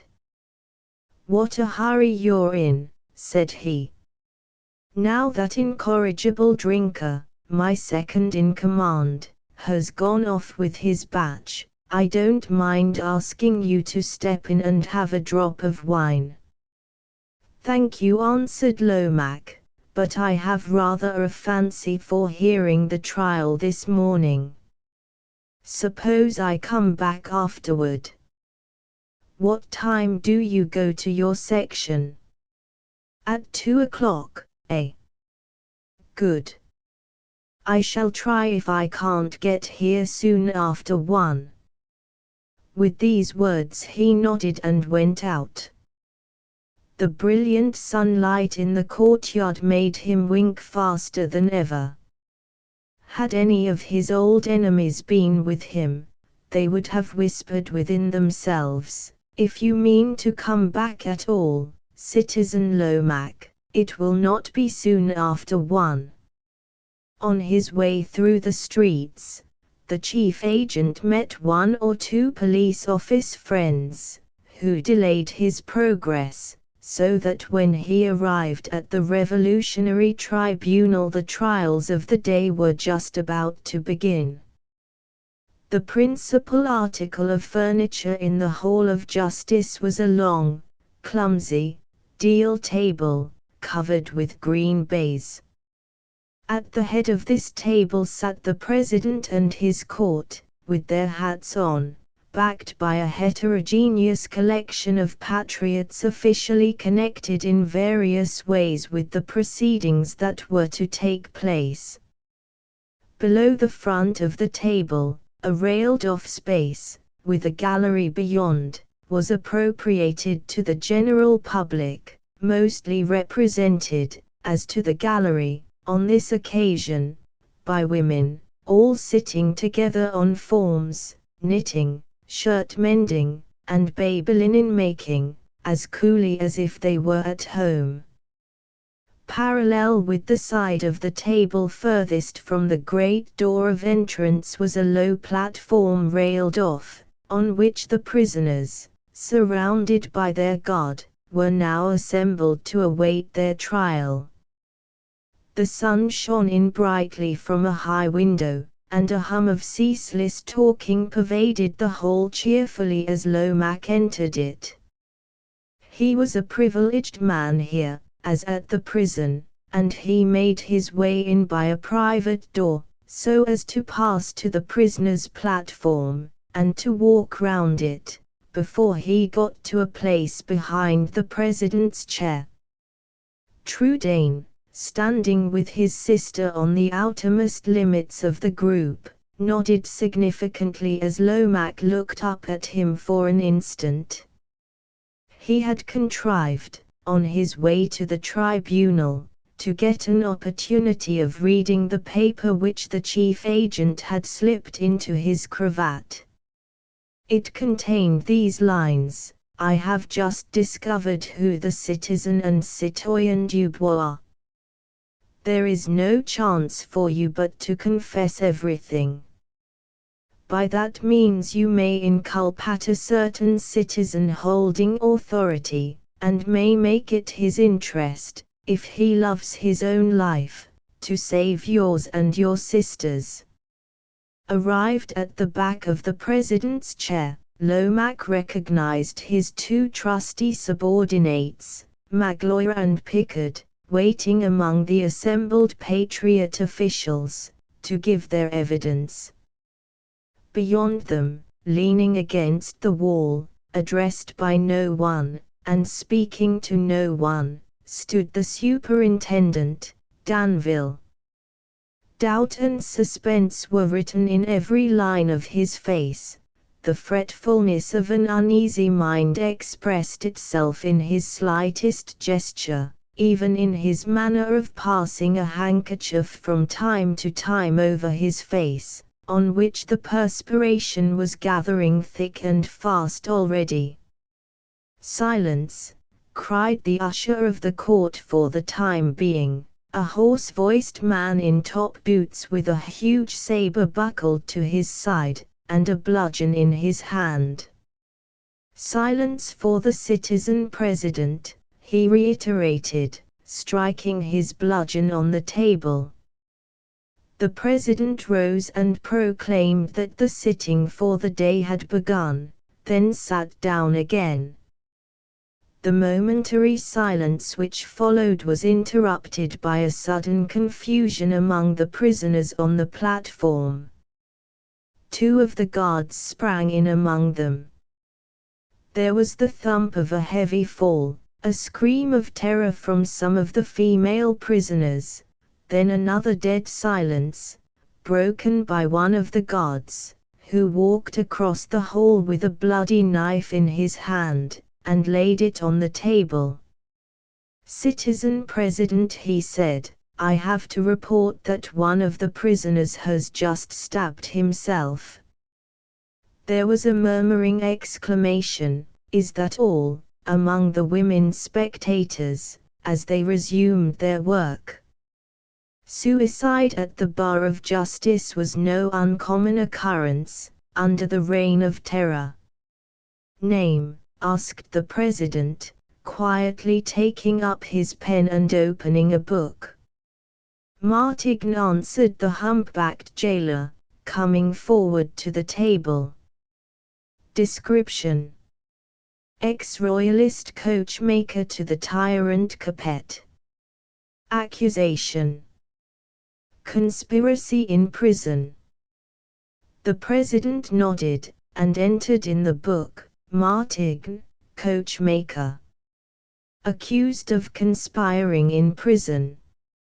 Anticipated course of law by suicide. Action accepted as sufficient confession of guilt. Goods confiscated. First Thermidor, year 2 of the Republic. Silence, cried the man with the bludgeon, as the president dropped a little sand on the entry, and signing to the jailer that he might remove the dead body, closed the book. Any special cases this morning? Resumed the president, looking round at the group behind him. There is one, said Lomaque, making his way to the back of the official chair. Will it be convenient to you, citizen, to take the case of Louis Trudaine and Rose Danville first? 2 of my men are detained here as witnesses, and their time is valuable to the Republic.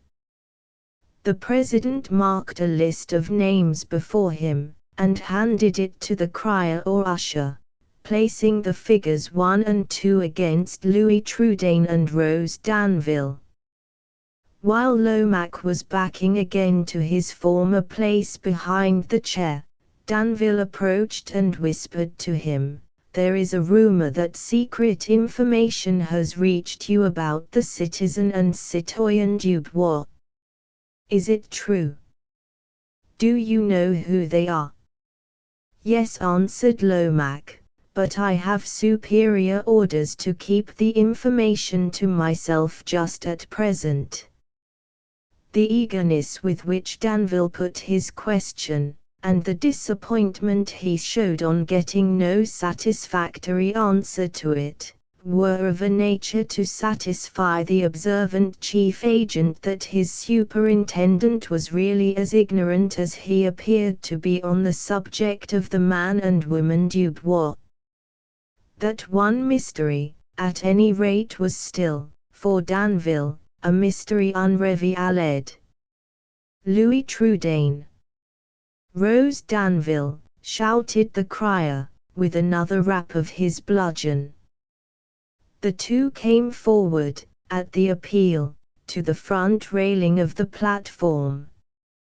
The first sight of her judges, the first shock on confronting the pitiless curiosity of the audience, seemed to overwhelm Rose.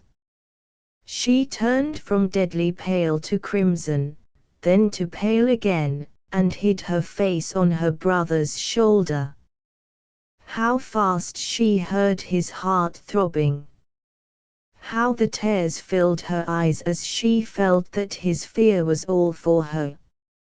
"Now," said the president, writing down their names. "Denounced by whom?" Magloire and Pickard stepped forward to the table. The first answered, "By Citizen Superintendent Danville." The reply made a great stir and sensation among both prisoners and audience. "Accused of what?" pursued the president. "The male prisoner, of conspiracy against the Republic; the female prisoner, of criminal knowledge of the same. Produce your proofs in answer to this order." Pickard and Magloire opened their minutes of evidence, and read to the president the same particulars which they had formerly read to Lomaque in the secret police office. "Good," said the president, when they had done, "we need trouble ourselves with nothing more than the identifying of the citizen and citoyen Dubois, which, of course, you are prepared for. Have you heard the evidence?" he continued, turning to the prisoners, while Pickard and Magloire consulted together in whispers, looking perplexedly toward the chief agent, who stood silent behind them. "Have you heard the evidence, prisoners? Do you wish to say anything? If you do, remember that the time of this tribunal is precious, and that you will not be suffered to waste it." "I demand permission to speak for myself and for my sister," answered Trudaine. "My object is to save the time of the tribunal by making a confession." The faint whispering, audible among the women spectators a moment before, ceased instantaneously as he pronounced the word confession. In the breathless silence, his low, quiet tones penetrated to the remotest corners of the hall, while, suppressing externally all evidences of the death agony of hope within him, he continued his address in these words: "I confess my secret visits to the house in the Rue de Célé. I confess that the persons whom I went to see are the persons pointed at in the evidence. And, lastly, I confess that my object in communicating with them as I did was to supply them with the means of leaving France. If I had acted from political motives to the political prejudice of the existing government, I admit that I should be guilty of that conspiracy against the Republic with which I am charged. But no political purpose animated, no political necessity urged me, in performing the action which has brought me to the bar of this tribunal. The persons whom I aided in leaving France were without political influence or political connections. I acted solely from private motives of humanity toward them and toward others, motives which a good Republican may feel, and yet not turn traitor to the welfare of his country. Are you ready to inform the court, next, who the man and woman Dubois really are?" inquired the president, impatiently. "I am ready," answered Trudaine. "But first I desire to say one word in reference to my sister, charged here at the bar with me." His voice grew less steady, and, for the first time, his color began to change, as Rose lifted her face from his shoulder and looked up at him eagerly. "I implore the tribunal to consider my sister as innocent of all active participation in what is charged against me as a crime," he went on. "Having spoken with candor about myself, I have some claim to be believed when I speak of her, when I assert that she neither did help me nor could help me. If there be blame, it is mine only; if punishment, it is I alone who should suffer." He stopped suddenly, and grew confused. It was easy to guard himself from the peril of looking at Rose, but he could not escape the hard trial to his self-possession of hearing her, if she spoke. Just as he pronounced the last sentence, she raised her face again from his shoulder, and eagerly whispered to him, "No, no, Louis. Not that sacrifice, after all the others, not that, though you should force me into speaking to them myself." She abruptly quitted her hold of him, and fronted the whole court in an instant. The railing in front of her shook with the quivering of her arms and hands as she held by it to support herself. Her hair lay tangled on her shoulders, her face had assumed a strange fixedness, her gentle blue eyes, so soft and tender at all other times, were lit up wildly. A low hum of murmured curiosity and admiration broke from the women of the audience. Some rose eagerly from the benches, others cried, "Listen, listen, she is going to speak." She did speak. Silvery and pure the sweet voice, sweeter than ever in sadness, stole its way through the gross sounds, through the coarse humming and the hissing whispers. "My lord the President," began the poor girl firmly. Her next words were drowned in a volley of hisses from the women. "Ah, aristocrat, aristocrat! None of your accursed titles here," was their shrill cry at her. She fronted that cry, she fronted the fierce gestures which accompanied it, with the steady light still in her eyes, with the strange rigidity still fastened on her face. She would have spoken again through the uproar and execration, but her brother's voice overpowered her. "Citizen President," he cried, "I have not concluded. I demand leave to complete my confession. I implore the tribunal to attach no importance to what my sister says. The trouble and terror of this day have shaken her intellects. She is not responsible for her words, I assert it solemnly, in the face of the whole court." The blood flew up into his white face as he made the asseveration. Even at that supreme moment the great heart of the man reproached him for yielding himself to a deception, though the motive of it was to save his sister's life. "Let her speak, let her speak," exclaimed the women, as Rose, without moving, without looking at her brother, without seeming even to have heard what he said, made a second attempt to address her judges, in spite of Trudaine's interposition. "Silence!" shouted the man with the bludgeon. "Silence, you women, the citizen President is going to speak." "The prisoner Trudaine has the ear of the court," said the President, "and may continue his confession. If the female prisoner wishes to speak, she may be heard afterward.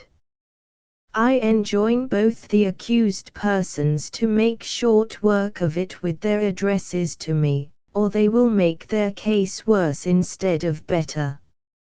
I command silence among the audience, and if I am not obeyed, I will clear the hall.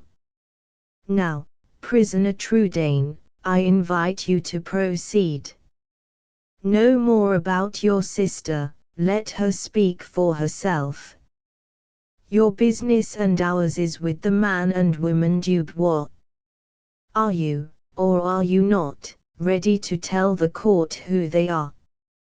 "I repeat that I am ready," answered Trudaine. "The citizen Dubois is a servant. The woman Dubois is the mother of the man who denounces me, Superintendent Danville." A low, murmuring, rushing sound of hundreds of exclaiming voices, all speaking, half suppressedly, at the same moment, followed the delivery of the answer. No officer of the court attempted to control the outburst of astonishment. The infection of it spread to the persons on the platform, to the crier himself, to the judges of the tribunal, lounging, but the moment before, so carelessly silent in their chairs. When the noise was at length quelled, it was subdued in the most instantaneous manner by one man, who shouted from the throng behind the President's chair, "Clear the way there! Superintendent Danville is taken ill." A vehement whispering and contending of many voices interrupting each other, followed, then a swaying among the assembly of official people, then a great stillness, then the sudden appearance of Danville, alone, at the table. The look of him, as he turned his ghastly face toward the audience, silenced and steadied them in an instant, just as they were on the point of falling into fresh confusion. Everyone stretched forward eagerly to hear what he would say.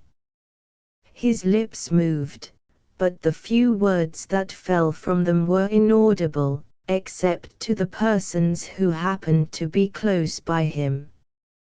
Having spoken, he left the table supported by a police agent, who was seen to lead him toward the private door of the court, and, consequently, also toward the prisoner's platform. He stopped, however, halfway, quickly turned his face from the prisoners, and pointing toward the public door at the opposite side of the hall, caused himself to be led out into the air by that direction. When he had gone, the president, addressing himself partly to Trudaine and partly to the audience, said, "The citizen superintendent Danville has been overcome by the heat in the court. He has retired by my desire, under the care of a police agent, to recover in the open air, pledging himself to me to come back and throw a new light on the extraordinary and suspicious statement which the prisoner has just made. Until the return of citizen Danville, I order the accused, Trudaine, to suspend any further acknowledgement of complicity which he may have to address to me. This matter must be cleared up before other matters are entered on. Meanwhile, in order that the time of the tribunal may not be wasted, I authorize the female prisoner to take this opportunity of making any statement concerning herself which she may wish to address to the judges.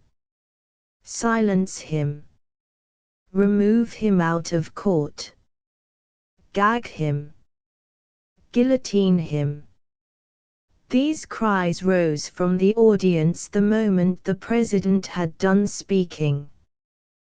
They were all directed at Trudaine, who had made a last desperate effort to persuade his sister to keep silence, and had been detected in the attempt by the spectators. "If the prisoner speaks another word to his sister, remove him," said the president, addressing the guard round the platform. "Good, we shall hear her at last." "Silence! Silence!" exclaimed the women, settling themselves comfortably on their benches, and preparing to resume their work. "Rose Danville, the court is waiting to hear you," said the president, crossing his legs and leaning back luxuriously in his large armchair. Amid all the noise and confusion of the last few minutes, Rose had stood ever in the same attitude, with that strangely fixed expression never altering on her face but once. When her husband made his way to the side of the table and stood there prominently alone, her lips trembled a little, and a faint shade of color passed swiftly over her cheeks.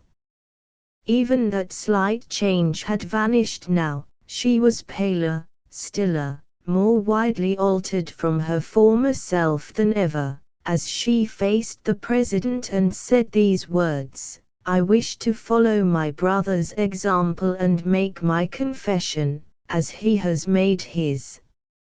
I would rather he had spoken for me, but he is too generous to say any words except such as he thinks may save me from sharing his punishment. I refuse to be saved, unless he is saved with me.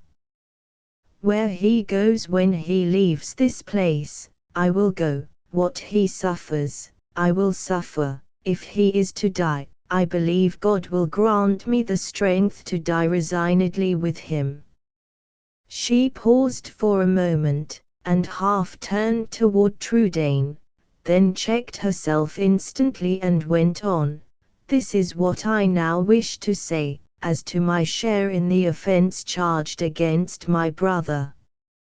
Some time ago, he told me one day that he had seen my husband's mother in Paris, disguised as a poor woman, that he had spoken to her, and forced her to acknowledge herself. Up to this time we had all felt certain that she had left France, because she held old-fashioned opinions which it is dangerous for people to hold now, had left France before we came to Paris. She told my brother that she had indeed gone, with an old, tried servant of the family to help and protect her, as far as Marseilles, and that, finding unforeseen difficulty there in getting further, she had taken it as a warning from Providence not to desert her son, of whom she was very passionately fond, and from whom she had been most unwilling to depart. Instead of waiting in exile for quieter times, she determined to go and hide herself in Paris, knowing her son was going there too. She assumed the name of her old and faithful servant, who declined to the last to leave her unprotected, and she proposed to live in the strictest secrecy and retirement, watching, unknown, the career of her son, and ready at a moment's notice to disclose herself to him, when the settlement of public affairs might reunite her safely to her beloved child. My brother thought this plan full of danger, both for herself, for her son, and for the honest old man who was risking his head for his mistress's sake. I thought so too, and in an evil hour I said to Louis, "Will you try in secret to get my husband's mother away, and see that her faithful servant makes her really leave France this time?" I wrongly asked my brother to do this for a selfish reason of my own, a reason connected with my married life, which has not been a happy one. I had not succeeded in gaining my husband's affection, and was not treated kindly by him. My brother, who has always loved me far more dearly, I am afraid, than I have ever deserved, my brother increased his kindness to me, seeing me treated unkindly by my husband. This made ill blood between them. My thought, when I asked my brother to do for me what I have said, was, that if we two in secret saved my husband's mother, without danger to him, from imperiling herself and her son, we should, when the time came for speaking of what we had done, appear to my husband in a new and better light. I should have shown how well I deserved his love, and Louis would have shown how well he deserved his brother-in-law's gratitude, and so we should have made home happy at last, and all three have lived together affectionately. This was my thought, and when I told it to my brother, and asked him if there would be much risk, out of his kindness and indulgence toward me, he said no, he had so used me to accept sacrifices for my happiness that I let him endanger himself to help me in my little household plan. I repent this bitterly now, I ask his pardon with my whole heart. If he is acquitted, I will try to show myself worthier of his love. If he is found guilty, I, too, will go to the scaffold, and die with my brother, who risked his life for my sake. She ceased as quietly as she had begun, and turned once more to her brother. As she looked away from the court and looked at him, a few tears came into her eyes, and something of the old softness of form and gentleness of expression seemed to return to her face. He let her take his hand, but he seemed purposely to avoid meeting the anxious gaze she fixed on him. His head sunk on his breast, he drew his breath heavily, his countenance darkened and grew distorted, as if he were suffering some sharp pang of physical pain. He bent down a little, and, leaning his elbow on the rail before him, covered his face with his hand, and so quelled the rising agony, so forced back the scalding tears to his heart. The audience had heard Rose in silence, and they preserved the same tranquility when she had done. This was a rare tribute to a prisoner from the people of the Reign of Terror. The president looked round at his colleagues, and shook his head suspiciously. This statement of the female prisoners complicates the matter very seriously, said he. Is there anybody in court, he added, looking at the persons behind his chair, who knows where the mother of Superintendent Danville and the servant are now? Lomaque came forward at the appeal, and placed himself by the table. Why, citizen agent, continued the president, looking hard at him, are you overcome by the heat, too?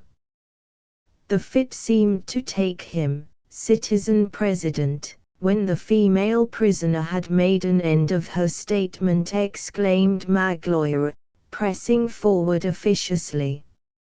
Lomaque gave his subordinate a look which sent the man back directly to the shelter of the official group, then said, in lower tones than were customary with him, I have received information relative to the mother of Superintendent Danville and the servant, and am ready to answer any questions that may be put to me. Where are they now? Asked the president. She and the servant are known to have crossed the frontier, and are supposed to be on their way to Cologne. But, since they have entered Germany, their whereabouts is necessarily a matter of uncertainty to the Republican authorities.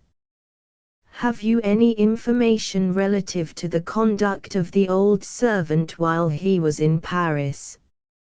I have information enough to prove that he was not an object for political suspicion. He seems to have been simply animated by servile zeal for the woman's interests, to have performed for her all the menial offices of a servant in private, and to have misled the neighbors by affected equality with her in public.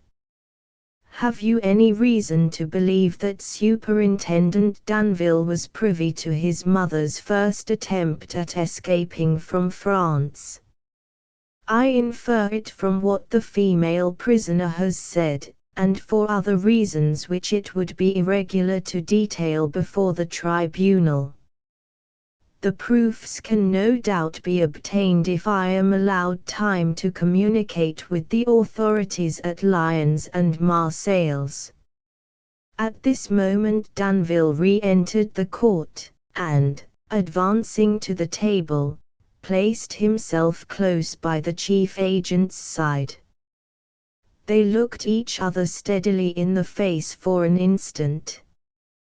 He has recovered from the shock of Trudaine's answer, thought Lomaque, retiring. His hand trembles, his face is pale, but I can see regained self-possession in his eye, and I dread the consequences already.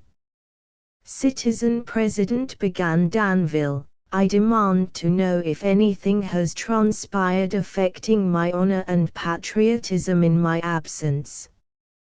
He spoke apparently with the most perfect calmness, but he looked nobody in the face. His eyes were fixed steadily on the green baize of the table beneath him. The female prisoner has made a statement, referring principally to herself and her brother, answered the president, but incidentally mentioning a previous attempt on your mother's part to break existing laws by emigrating from France. This portion of the confession contains in it some elements of suspicion which seriously affect you. They shall be suspicions no longer. At my own peril I will change them to certainties, exclaimed Danville, extending his arm theatrically, and looking up for the first time. Citizen President, I avow it with the fearless frankness of a good patriot, I was privy to my mother's first attempt at escaping from France. Hisses and cries of execration followed this confession. He winced under them at first, but recovered his self-possession before silence was restored. Citizens, you have heard the confession of my fault, he resumed, turning with desperate assurance toward the audience. Now hear the atonement I have made for it at the altar of my country. He waited at the end of that sentence, until the secretary to the tribunal had done writing it down in the report book of the court. Transcribe faithfully to the letter, cried Danville, pointing solemnly to the open page of the volume.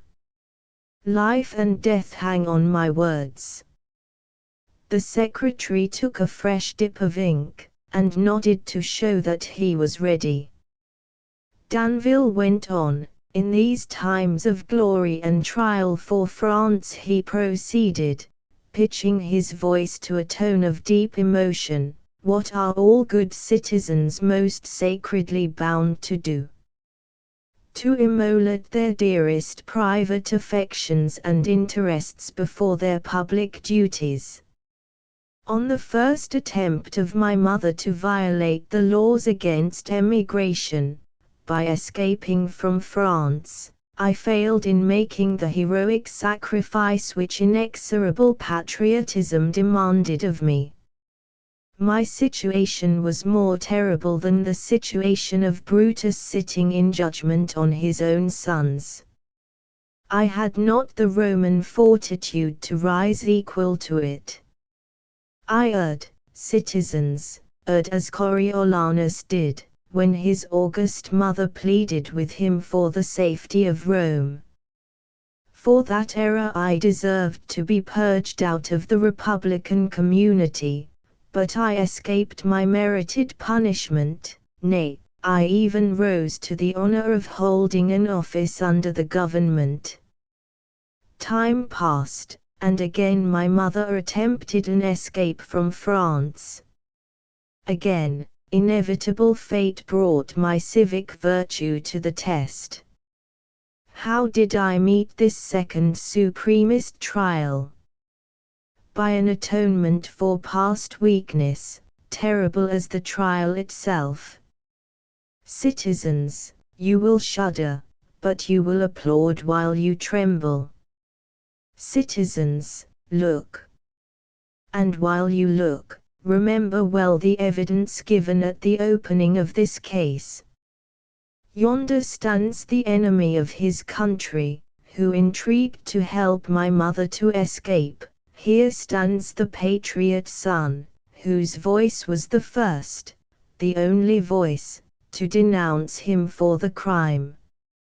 As he spoke, he pointed to Trudaine, then struck himself on the breast, then folded his arms, and looked sternly at the benches occupied by the spectators. Do you assert, exclaimed the president, that at the time when you denounced Trudaine, you knew him to be intriguing to aid your mother's escape? I assert it, answered Danville. The pen which the president held dropped from his hand at that reply. His colleagues started, and looked at each other in blank silence. A murmur of monster, monster, began with the prisoners on the platform, and spread instantly to the audience, who echoed and echoed it again. The fiercest woman Republican on the benches joined cause at last with the haughtiest woman aristocrat on the platform.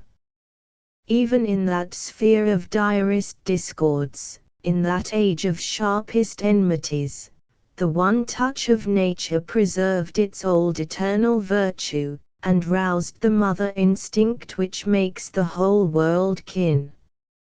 Of the few persons in the court who at once foresaw the effect of Danville's answer on the proceedings of the tribunal, Lomaque was one. His sallow face whitened as he looked toward the prisoner's platform. "They are lost," he murmured to himself, moving out of the group in which he had hitherto stood. Lost. The lie which has saved that villain's head leaves them without the shadow of a hope. No need to stop for the sentence. Danville's infamous presence of mind has given them up to the guillotine. Pronouncing these words, he went out hurriedly by a door near the platform, which led to the prisoner's waiting room. Rose's head sank again on her brother's shoulder. She shuddered, and leaned back faintly on the arm which he extended to support her. One of the female prisoners tried to help Trudaine in speaking consolingly to her, but the consummation of her husband's perfidy seemed to have paralyzed her at heart. She murmured once in her brother's ear, "Louis, I am resigned to die. Nothing but death is left for me after the degradation of having loved that man." She said those words and closed her eyes wearily, and spoke no more. "One other question, and you may retire," resumed the president, addressing Danville. "Were you cognizant of your wife's connection with her brother's conspiracy?" Danville reflected for a moment, remembered that there were witnesses in court who could speak to his language and behavior on the evening of his wife's arrest, and resolved this time to tell the truth. "I was not aware of it," he answered. "Testimony in my favor can be called which will prove that when my wife's complicity was discovered I was absent from Paris." Heartlessly self-possessed as he was, the public reception of his last reply had shaken his nerve. He now spoke in low tones, turning his back on the spectators, and fixing his eyes again on the green baize of the table at which he stood. "Prisoners, have you any objection to make, any evidence to call, invalidating the statement by which Citizen Danville has cleared himself of suspicion?" inquired the president. "He has cleared himself by the most execrable of all falsehoods," answered Trudaine. "If his mother could be traced and brought here, her testimony would prove it." "Can you produce any other evidence in support of your allegation?" asked the president. "I cannot." "Citizen Superintendent Danville, you are at liberty to retire. Your statement will be laid before the authority to whom you are officially responsible. Either you merit a civic crown for more than Roman virtue, or, having got thus far, the president stopped abruptly, as if unwilling to commit himself too soon to an opinion, and merely repeated, "You may retire." Danville left the court immediately, going out again by the public door. He was followed by murmurs from the women's benches, which soon ceased, however, when the president was observed to close his notebook, and turn round toward his colleagues. "The sentence," was the general whisper now. "Hush, hush, the sentence. After a consultation of a few minutes with the persons behind him, the president rose, and spoke the momentous words, "Louis Trudaine and Rose Danville, the Revolutionary Tribunal, having heard the charge against you, and having weighed the value of what you have said in answer to it, decides that you are both guilty, and condemns you to the penalty of death." Having delivered the sentence in those terms, he sat down again, and placed a mark against the two first condemned names on the list of prisoners. Immediately afterward the next case was called on, and the curiosity of the audience was stimulated by a new trial. Chapter 4. The waiting room of the Revolutionary Tribunal was a grim, bare place, with a dirty stone floor, and benches running round the walls. The windows were high and barred, and at the outer door, leading into the street, 2 sentinels kept watch. On entering this comfortless retreat from the court, Lomaque found it perfectly empty. Solitude was just then welcome to him. He remained in the waiting room, walking slowly from end to end over the filthy pavement, talking eagerly and incessantly to himself.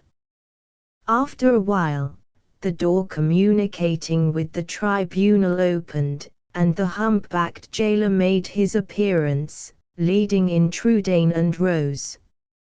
"You will have to wait here," said the little man, "till the rest of them have been tried and sentenced, and then you will all go back to prison in a lump." "Ha, citizen," he continued, observing Lomaque at the other end of the hall, and bustling up to him. "Here still, eh?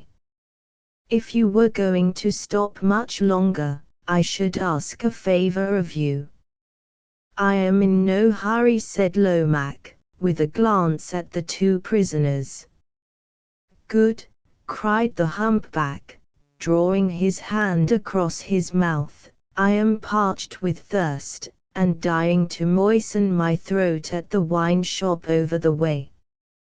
Just mind that man and woman while I'm gone, will you? It's the merest form. There's a guard outside, the windows are barred, the tribunal is within hail. Do you mind obliging me?" "On the contrary, I am glad of the opportunity." "That's a good fellow, and, remember, if I am asked for, you must say I was obliged to quit the court for a few minutes, and left you in charge." With these words, the humpbacked jailer ran off to the wine shop. He had scarcely disappeared before Trudaine crossed the room, and caught Lomaque by the arm. "Save her," he whispered, "there is an opportunity, save her." His face was flushed, his eyes wandered, his breath on the chief agent's cheek, while he spoke, felt scorching hot. "Save her," he repeated, shaking Lomaque by the arm, and dragging him toward the door. "Remember all you owe to my father, remember our talk on that bench by the river, remember what you said to me yourself on the night of the arrest. Don't wait to think, save her, and leave me without a word. If I die alone, I can die as a man should. If she goes to the scaffold by my side, my heart will fail me, I shall die the death of a coward. I have lived for her life, let me die for it, and I die happy." He tried to say more, but the violence of his agitation forbade it. He could only shake the arm he held again and again, and point to the bench on which Rose sat, her head sunk on her bosom, her hands crossed listlessly on her lap. "There are 2 armed sentinels outside. The windows are barred, you are without weapons, and even if you had them, there is a guardhouse within hail on one side of you, and the tribunal on the other. Escape from this room is impossible, answered Lomaque. Impossible, repeated the other, furiously. You traitor, you coward, can you look at her sitting there helpless, her very life ebbing away already with every minute that passes, and tell me coolly that escape is impossible?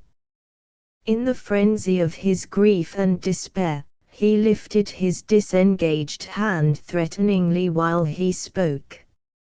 Lomaque caught him by the wrist, and drew him toward a window open at the top. You are not in your right senses, said the chief agent, firmly. Anxiety and apprehension on your sister's account have shaken your mind. Try to compose yourself, and listen to me. I have something important to say. Trudaine looked at him incredulously. Important, continued Lomaque, as affecting your sister's interests at this terrible crisis. That last appeal had an instantaneous effect. Trudaine's outstretched hand dropped to his side, and a sudden change passed over his expression. Give me a moment, he said, faintly, and turning away, leaned against the wall and pressed his burning forehead on the chill, damp stone. He did not raise his head again till he had mastered himself, and could say quietly, Speak, I am fit to hear you, and sufficiently in my senses to ask your forgiveness for what I said just now. When I left the tribunal and entered this room, Lomaque began in a whisper, there was no thought in my mind that could be turned to good account, either for your sister or for you. I was fit for nothing but to deplore the failure of the confession which I came to Saint Lazaria to suggest to you as your best plan of defense. Since then, an idea has struck me, which may be useful, an idea so desperate, so uncertain, involving a proposal so absolutely dependent, as to its successful execution, on the merest chance, that I refuse to confide it to you except on one condition. Mention the condition. I submit to it beforehand. Give me your word of honor that you will not mention what I am about to say to your sister until I grant you permission to speak. Promise me that when you see her shrinking before the terrors of death tonight, you will have self-restraint enough to abstain from breathing a word of hope to her. I ask this, because there are 10, 20, 50 chances to 1 that there is no hope. I have no choice but to promise, answered Trudaine. Lomaque produced his pocketbook and pencil before he spoke again. I will enter into particulars as soon as I have asked a strange question of you, he said. You have been a great experimenter in chemistry in your time. Is your mind calm enough, at such a trying moment as this, to answer a question which is connected with chemistry in a very humble way? You seem astonished. Let me put the question at once. Is there any liquid or powder, or combination of more than one ingredient known, which will remove writing from paper, and leave no stain behind? Certainly. But is that all the question? Is there no greater difficulty? None. Write the prescription, whatever it may be, on that leaf, said the other, giving him the pocket-book. Write it down, with plain directions for use. Trudaine obeyed. This is the first step, continued Lomaque, putting the book in his pocket, toward the accomplishment of my purpose, my uncertain purpose, remember. Now, listen, I am going to put my own head in danger for the chance of saving yours and your sister's by tampering with the death list. Don't interrupt me. If I can save one, I can save the other. Not a word about gratitude. Wait till you know the extent of your obligation. I tell you plainly, at the outset, there is a motive of despair, as well as a motive of pity, at the bottom of the action in which I am now about to engage. Silence. I insist on it. Our time is short, it is for me to speak, and for you to listen. The President of the Tribunal has put the death mark against your names on the prison list of today. That list, when the trials are over and it is marked to the end, will be called in this room before you are taken to Saint Lazaria. It will then be sent to Robespierre, who will keep it, having a copy made of it the moment it is delivered, for circulation among his colleagues, Saint Just, and the rest. It is my business to make a duplicate of this copy in the first instance. The duplicate will be compared with the original, and possibly with the copy, too, either by Robespierre himself, or by someone in whom he can place implicit trust, and will then be sent to Saint Lazaria without passing through my hands again. It will be read in public the moment it is received, at the grating of the prison, and will afterward be kept by the jailer, who will refer to it, as he goes round in the evening with a piece of chalk, to mark the cell doors of the prisoners destined for the guillotine tomorrow. That duty happens, today, to fall to the hunchback whom you saw speaking to me. He is a confirmed drinker, and I mean to tempt him with such wine as he rarely tastes. If, after the reading of the list in public, and before the marking of the cell doors, I can get him to sit down to the bottle, I will answer for making him drunk, for getting the list out of his pocket, and for wiping your names out of it with the prescription you have just written for me. I shall write all the names, one under another, just irregularly enough in my duplicate to prevent the interval left by the erasure from being easily observed. If I succeed in this, your door will not be marked, and your names will not be called tomorrow morning when the tumbrils come for the guillotine. In the present confusion of prisoners pouring in every day for trial, and prisoners pouring out every day for execution, you will have the best possible chance of security against awkward inquiries, if you play your cards properly, for a good fortnight or 10 days at least. In that time, well, cried Trudaine, eagerly. Lomaque looked toward the tribunal door, and lowered his voice to a fainter whisper before he continued, in that time Robespierre's own head may fall into the sack. France is beginning to sicken under the reign of terror. Frenchmen of the moderate faction, who have lain hidden for months in cellars and lofts, are beginning to steal out and deliberate by twos and threes together, under cover of the night.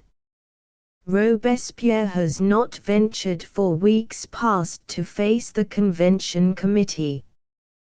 He only speaks among his own friends at the Jacobins. There are rumors of a terrible discovery made by Carnot, of a desperate resolution taken by Tallien. Men watching behind the scenes see that the last days of the Terror are at hand. If Robespierre is beaten in the approaching struggle, you are saved, for the new reign must be a reign of mercy. If he conquers, I have only put off the date of your death and your sister's, and have laid my own neck under the axe. Those are your chances, this is all I can do." He paused, and Trudaine again endeavored to speak such words as might show that he was not unworthy of the deadly risk which Lomaque was prepared to encounter. But once more the chief agent peremptorily and irritably interposed. "I tell you, for the third time," he said, "I will listen to no expressions of gratitude from you till I know when I deserve them. It is true that I recollect your father's timely kindness to me, true that I have not forgotten what passed, 5 years since at your house by the riverside. I remember everything, down to what you would consider the veriest trifle, that cup of coffee, for instance, which your sister kept hot for me. I told you then that you would think better of me some day. I know that you do now. But this is not all. You want to glorify me to my face for risking my life for you. I won't hear you, because my risk is of the paltriest kind. I am weary of my life. I can't look back to it with pleasure. I am too old to look forward to what is left of it with hope. There was something in that night at your house before the wedding, something in what you said, in what your sister did, which altered me. I have had my days of gloom and self-reproach, from time to time, since then. I have sickened at my slavery, and subjection, and duplicity, and cringing, first under one master then under another. I have longed to look back at my life, and comfort myself with the sight of some good action, just as a frugal man comforts himself with the sight of his little savings laid by in an old drawer. I can't do this, and I want to do it. The want takes me like a fit, at uncertain intervals, suddenly, under the most incomprehensible influences. A glance up at the blue sky, starlight over the houses of this great city, when I look out at the night from my garret window, a child's voice coming suddenly, I don't know where from, the piping of my neighbor's linnet in his little cage, now one trifling thing, now another, wakes up that want in me in a moment.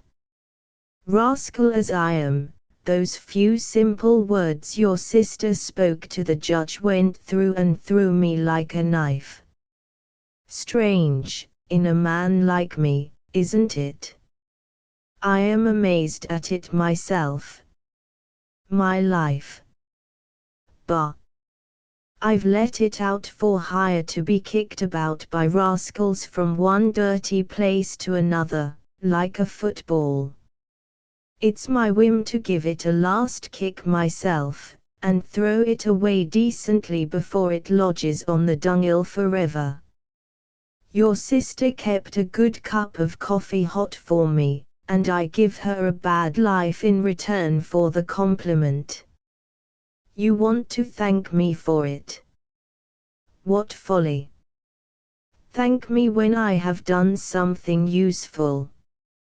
Don't thank me for that.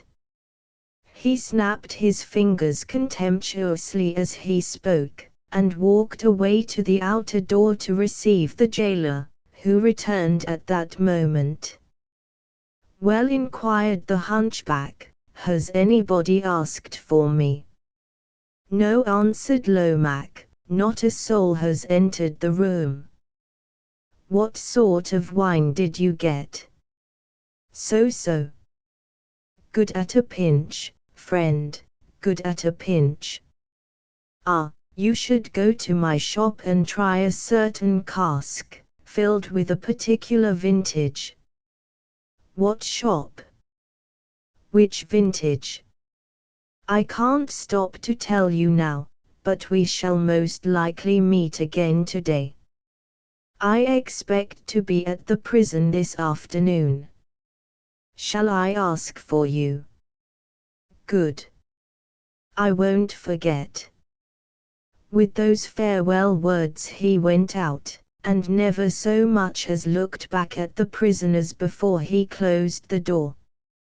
Trudaine returned to his sister, fearful lest his face should betray what had passed during the extraordinary interview between Lomaque and himself. But, whatever change there might be in his expression, Rose did not seem to notice it. She was still strangely inattentive to all outward things.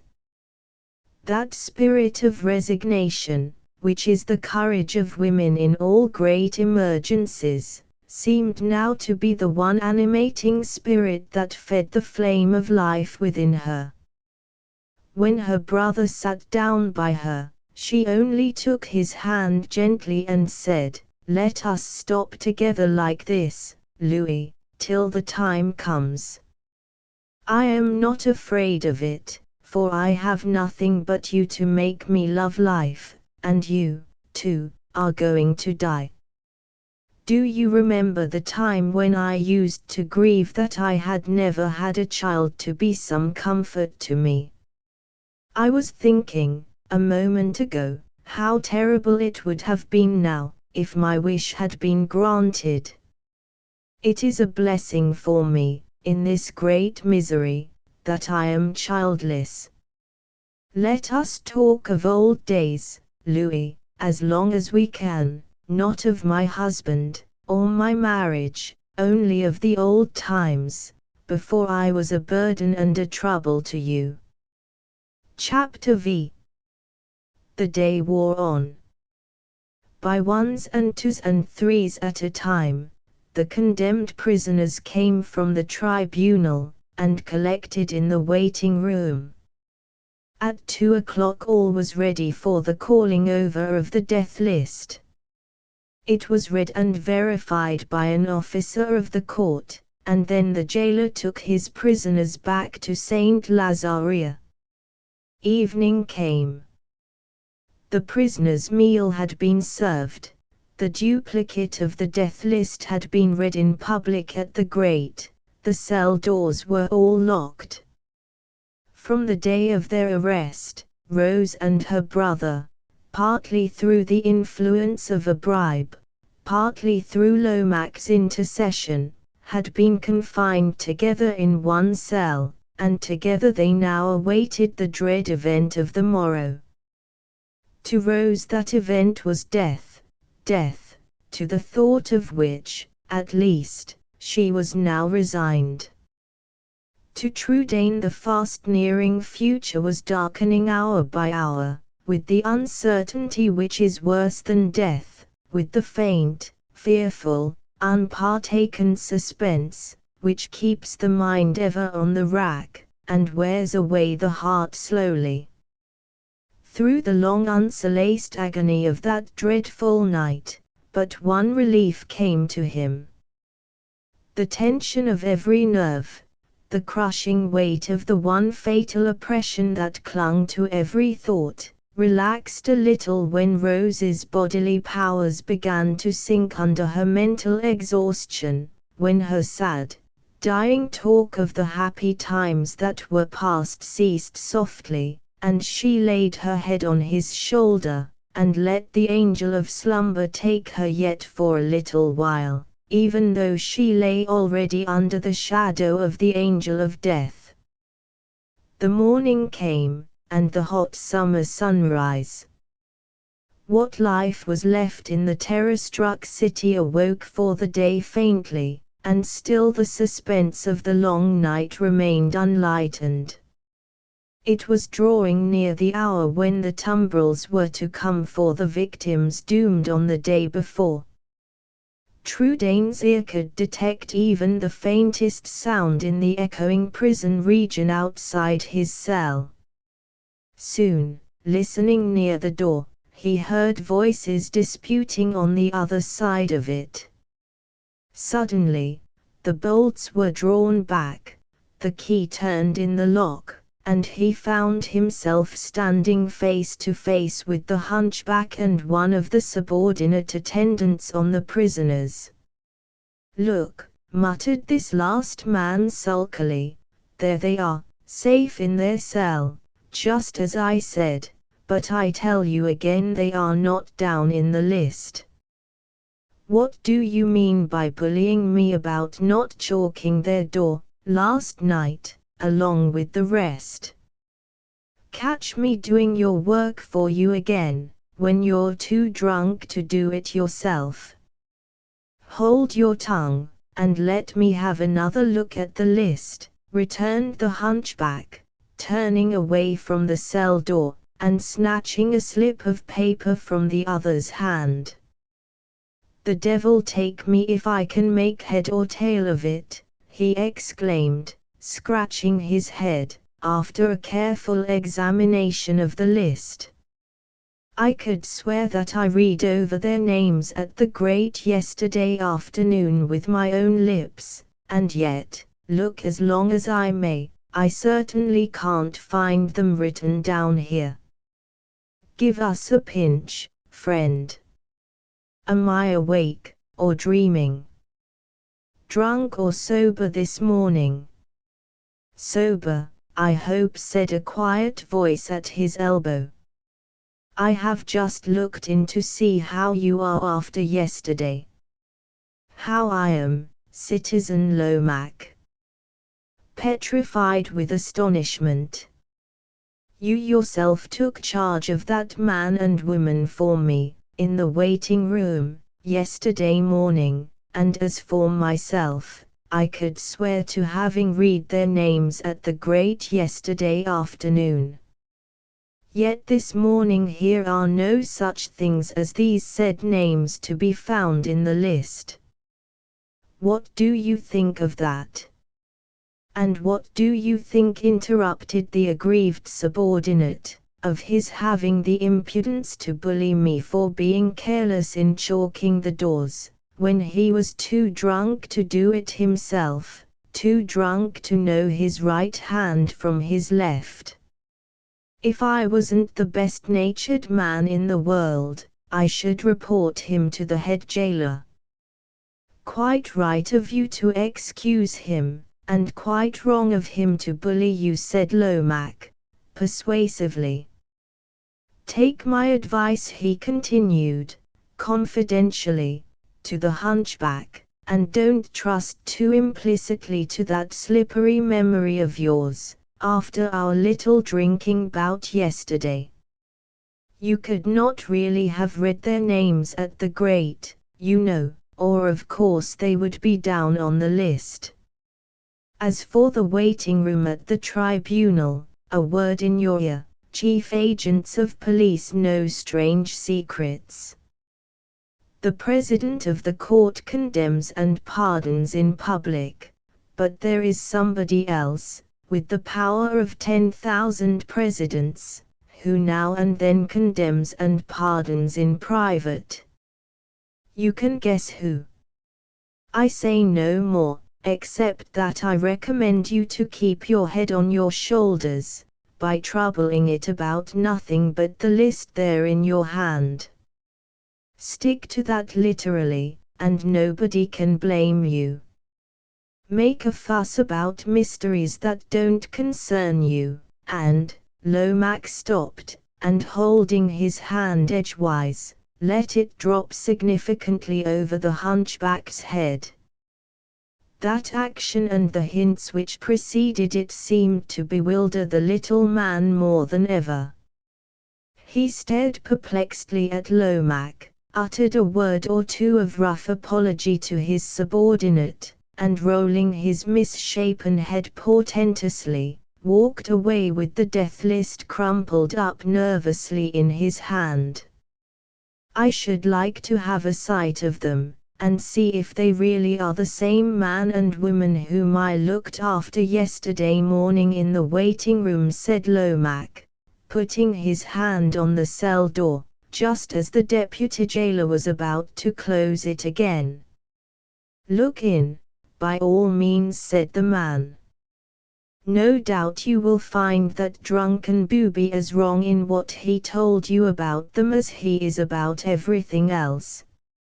Lomaque made use of the privilege granted to him immediately. He saw Trudaine sitting with his sister in the corner of the cell furthest from the door, evidently for the purpose of preventing her from overhearing the conversation outside. There was an unsettled look, however, in her eyes, a slowly heightening color in her cheeks, which showed her to be at least vaguely aware that something unusual had been taking place in the corridor. Lomaque beckoned to Trudaine to leave her, and whispered to him, "The prescription has worked well. You are safe for today. Break the news to your sister as gently as you can. Danville." He stopped and listened till he satisfied himself, by the sound of the deputy jailer's footsteps, that the man was lounging toward the further end of the corridor. "Danville," he resumed, "after having mixed with the people outside the grate yesterday, and having heard your names read, was arrested in the evening by secret order from Robespierre, and sent to the Temple. What charge will be laid to him, or when he will be brought to trial, it is impossible to say. I only know that he is arrested." "Hush! Don't talk now, my friend outside is coming back. Keep quiet. Hope everything from the chances and changes of public affairs, and comfort yourself with the thought that you are both safe for today." "And tomorrow," whispered Trudaine. "Don't think of tomorrow," returned Lomaque, turning away hurriedly to the door. "Let tomorrow take care of itself." Part 3. Chapter 1. On a spring morning, in the year 1798, the public conveyance then running between Chalons-sur-Marne and Paris sat down one of its outside passengers at the first post station beyond Millau. The traveller, an old man, after looking about him hesitatingly for a moment or two, betook himself to a little inn opposite the post-house, known by the sign of the Piebald Horse, and kept by the widow Duval, a woman who enjoyed and deserved the reputation of being the fastest talker and the best maker of gibelotte in the whole locality. Although the traveller was carelessly noticed by the village idlers, and received without ceremony by the widow Duval, he was by no means so ordinary and uninteresting a stranger as the rustics of the place were pleased to consider him. The time had been when this quiet, elderly, unobtrusive applicant for refreshment at the Piebald House was trusted with the darkest secrets of the Reign of Terror, and was admitted at all times and seasons to speak face to face with Maximilien Robespierre himself. The widow Duval and the hangers-on in front of the post-house would have been all astonished indeed if any well-informed personage from the metropolis had been present to tell them that the modest old traveller with the shabby little carpet-bag was an ex-chief agent of the secret police of Paris.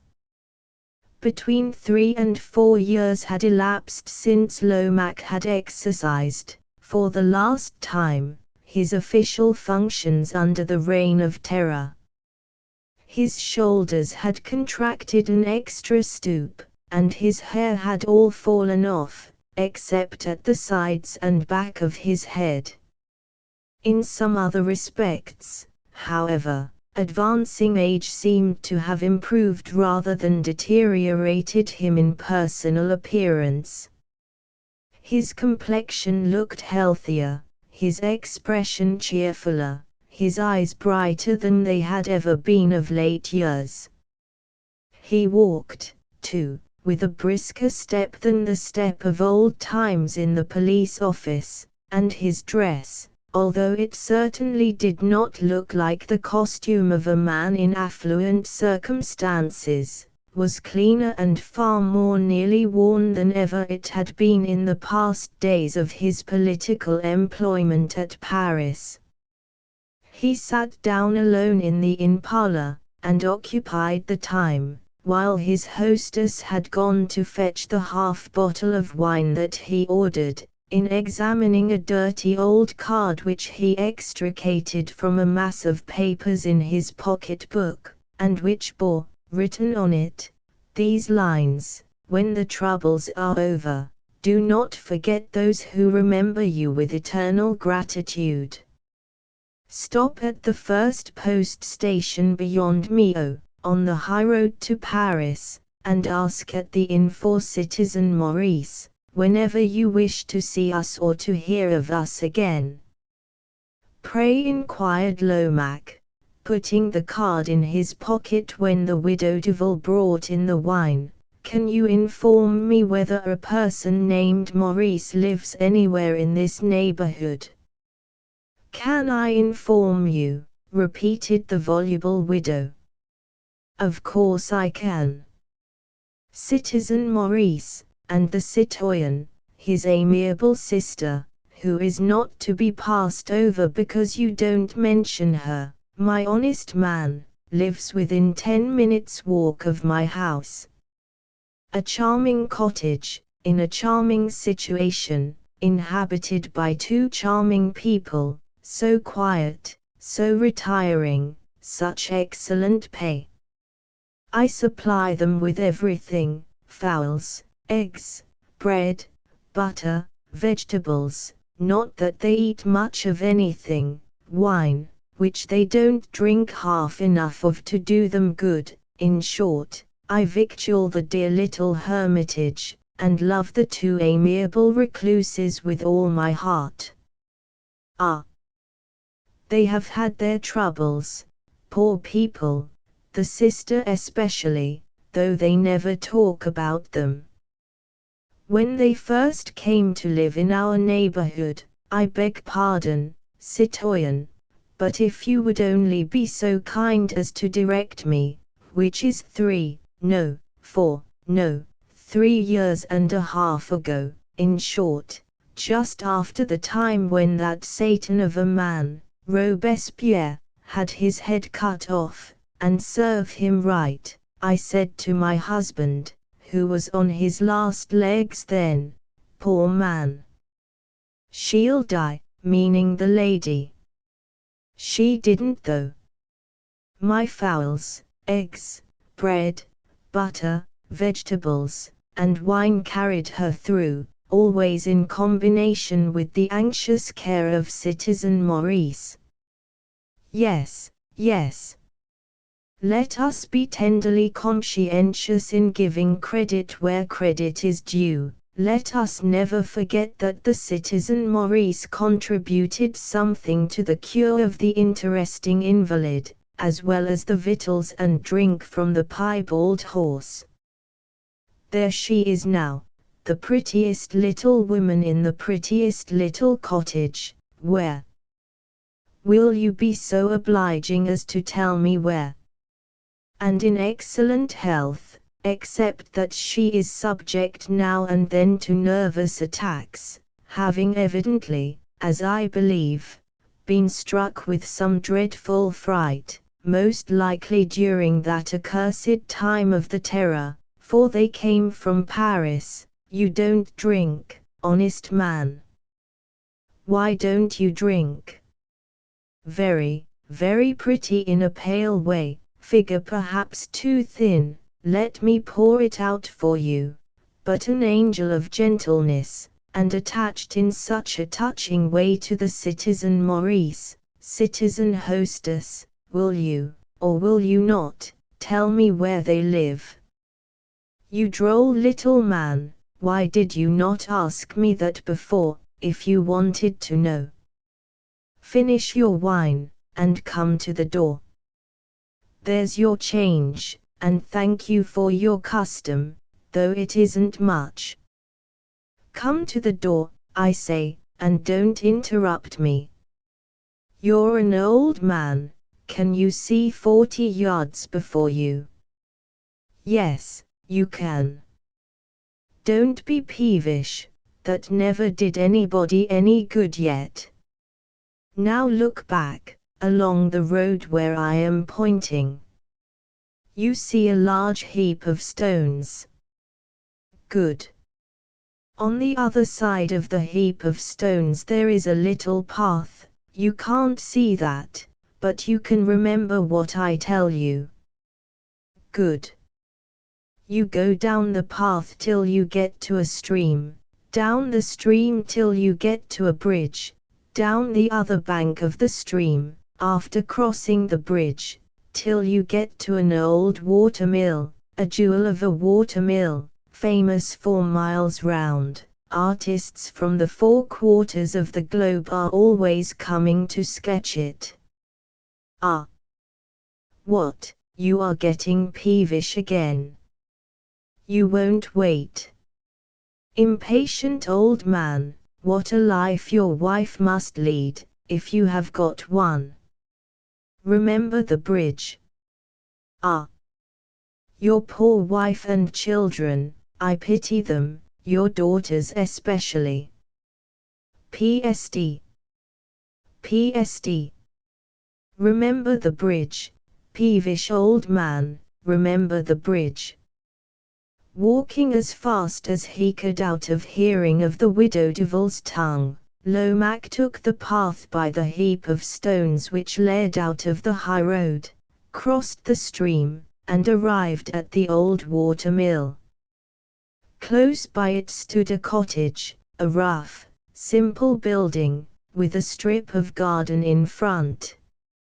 Lomaque's observant eyes marked the graceful arrangement of the flower beds, and the delicate whiteness of the curtains that hung behind the badly glazed narrow windows. This must be the place, he said to himself, as he knocked at the door with his stick. I can see the traces of her hand before I cross the threshold. The door was opened. Pray, does the citizen Maurice, Lomaque began, not seeing clearly, for the first moment, in the dark little passage. Before he could say any more his hand was grasped, his carpet-bag was taken from him, and a well-known voice cried, "Welcome, 1,000,000 times welcome, at last." Citizen Maurice is not at home, but Louis Trudaine takes his place, and is overjoyed to see once more the best and dearest of his friends. "I hardly know you again. How you are altered for the better," exclaimed Lomaque, as they entered the parlor of the cottage. "Remember that you see me after a long freedom from anxiety. Since I have lived here, I have gone to rest at night, and have not been afraid of the morning," replied Trudaine. He went out into the passage while he spoke, and called at the foot of the one flight of stairs which the cottage possessed, "Rose! Rose! Come down. The friend whom you most wished to see has arrived at last." She answered the summons immediately. The frank, friendly warmth of her greeting, her resolute determination, after the first inquiries were over, to help the guest to take off his upper coat with her own hands, so confused and delighted Lomaque, that he hardly knew which way to turn, or what to say. "This is even more trying, in a pleasant way, to a lonely old fellow like me," he was about to add, "than the unexpected civility of the hot cup of coffee years ago," but remembering what recollections even that trifling circumstance might recall, he checked himself. "More trying than what?" asked Rose, leading him to a chair. "Ah, I forget. I am in my dotage already," he answered, confusedly. "I have not got used just yet to the pleasure of seeing your kind face again." It was indeed a pleasure to look at that face now, after Lomac's last experience of it. 3 years of repose, though they had not restored to Rose those youthful attractions which she had lost forever in the days of the Terror, had not passed without leaving kindly outward traces of their healing progress.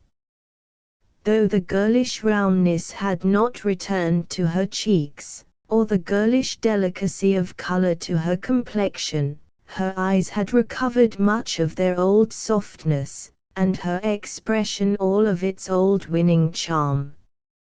What was left of latent sadness in her face, and of significant quietness in her manner, remained gently and harmlessly, remained rather to show what had been once than what was now.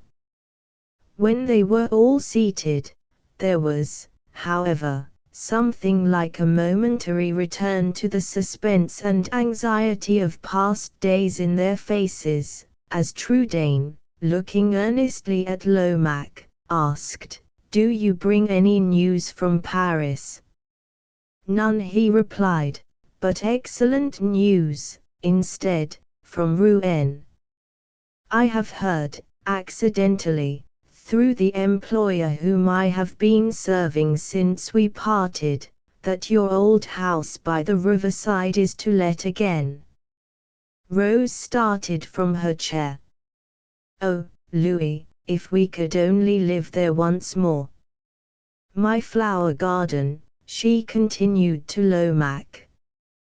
"Cultivated throughout," he answered, "by the late proprietor."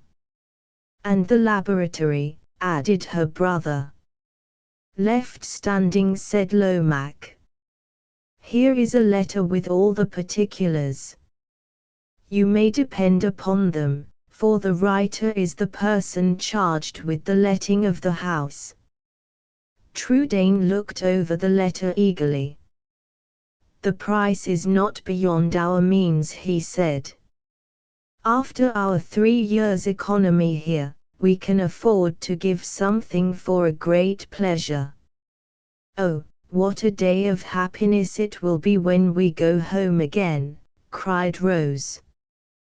"Pray write to your friend at once," she added, addressing Lomaque, "and say we take the house, before anyone else is beforehand with us." He nodded, and folding up the letter mechanically in the old official form, made a note on it in the old official manner. Trudaine observed the action, and felt its association with past times of trouble and terror. His face grew grave again as he said to Lomaque, "And is this good news really all the news of importance you have to tell us?" Lomaque hesitated, and fidgeted in his chair. "What other news I have will bear keeping," he replied. "There are many questions I should like to ask first, about your sister and yourself. Do you mind allowing me to refer for a moment to the time when we last met?" He addressed this inquiry to Rose, who answered in the negative, but her voice seemed to falter. Even in saying the one word "no," she turned her head away when she spoke, and Lomaque noticed that her hands trembled as she took up some work lying on a table near, and hurriedly occupied herself with it. We speak as little about that time as possible, said Trudaine, looking significantly toward his sister, but we have some questions to ask you in our turn, so the illusion, for this once, is inevitable. Your sudden disappearance at the very crisis of that time of danger has not yet been fully explained to us. The one short note which you left behind you helped us to guess at what had happened rather than to understand it.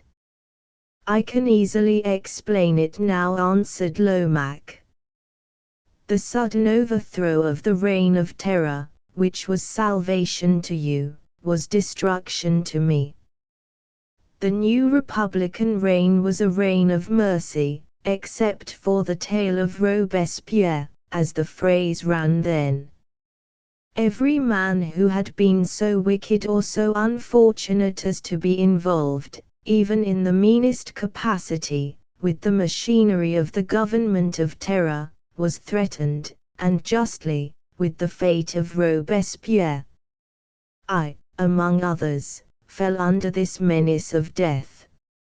I deserved to die, and should have resigned myself to the guillotine but for you. From the course taken by public events, I knew you would be saved, and although your safety was the work of circumstances, still I had a hand in rendering it possible at the outset, and a yearning came over me to behold you both free again with my own eyes, a selfish yearning to see in you a living, breathing, real result of the one good impulse of my heart, which I could look back on with satisfaction. This desire gave me a new interest in life. I resolved to escape death if it were possible. For 10 days I lay hidden in Paris.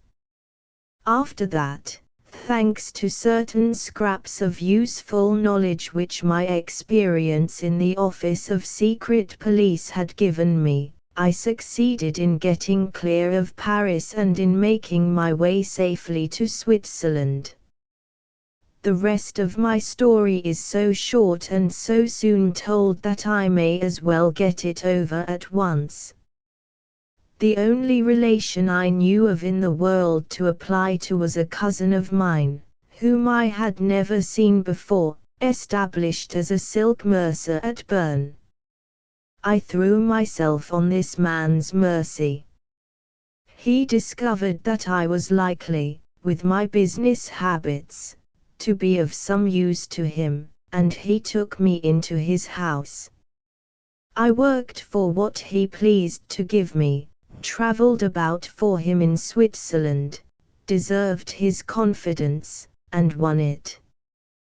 Till within the last few months I remained with him, and only left my employment to enter, by my master's own desire, the house of his brother, established also as a silk mercer, at Chalons-sur-Marne.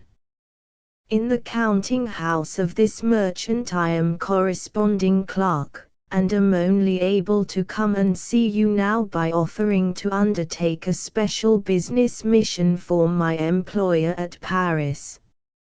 It is drudgery, at my time of life, after all I have gone through, but my hard work is innocent work. I am not obliged to cringe for every crown piece I put in my pocket, not bound to denounce, deceive, and dog to death other men, before I can earn my bread, and scrape together money enough to bury me. I am ending a bad, base life harmlessly at last. It is a poor thing to do, but it is something done, and even that contents a man at my age. In short, I am happier than I used to be, or at least less ashamed when I look people like you in the face. Hush, hush, interrupted Rose, laying her hand on his arm. I cannot allow you to talk of yourself in that way, even in jest. I was speaking in earnest, answered Lomac. quietly, "but I won't weary you with any more words about myself. My story is told." "All?" asked Trudaine. He looked searchingly, almost suspiciously, at Lomaque, as he put the question. "All," he repeated. "Yours is a short story, indeed, my good friend. Perhaps you have forgotten some of it." Again Lomaque fidgeted and hesitated. "Is it not a little hard on an old man to be always asking questions of him, and never answering one of his inquiries in return?" he said to Rose, very gaily as to manner, but rather uneasily as to look. "He will not speak out till we two are alone," thought Trudaine. "It is best to risk nothing, and to humor him. Come, come," he said aloud, "no grumbling. I admit that it is your turn to hear our story now, and I will do my best to gratify you.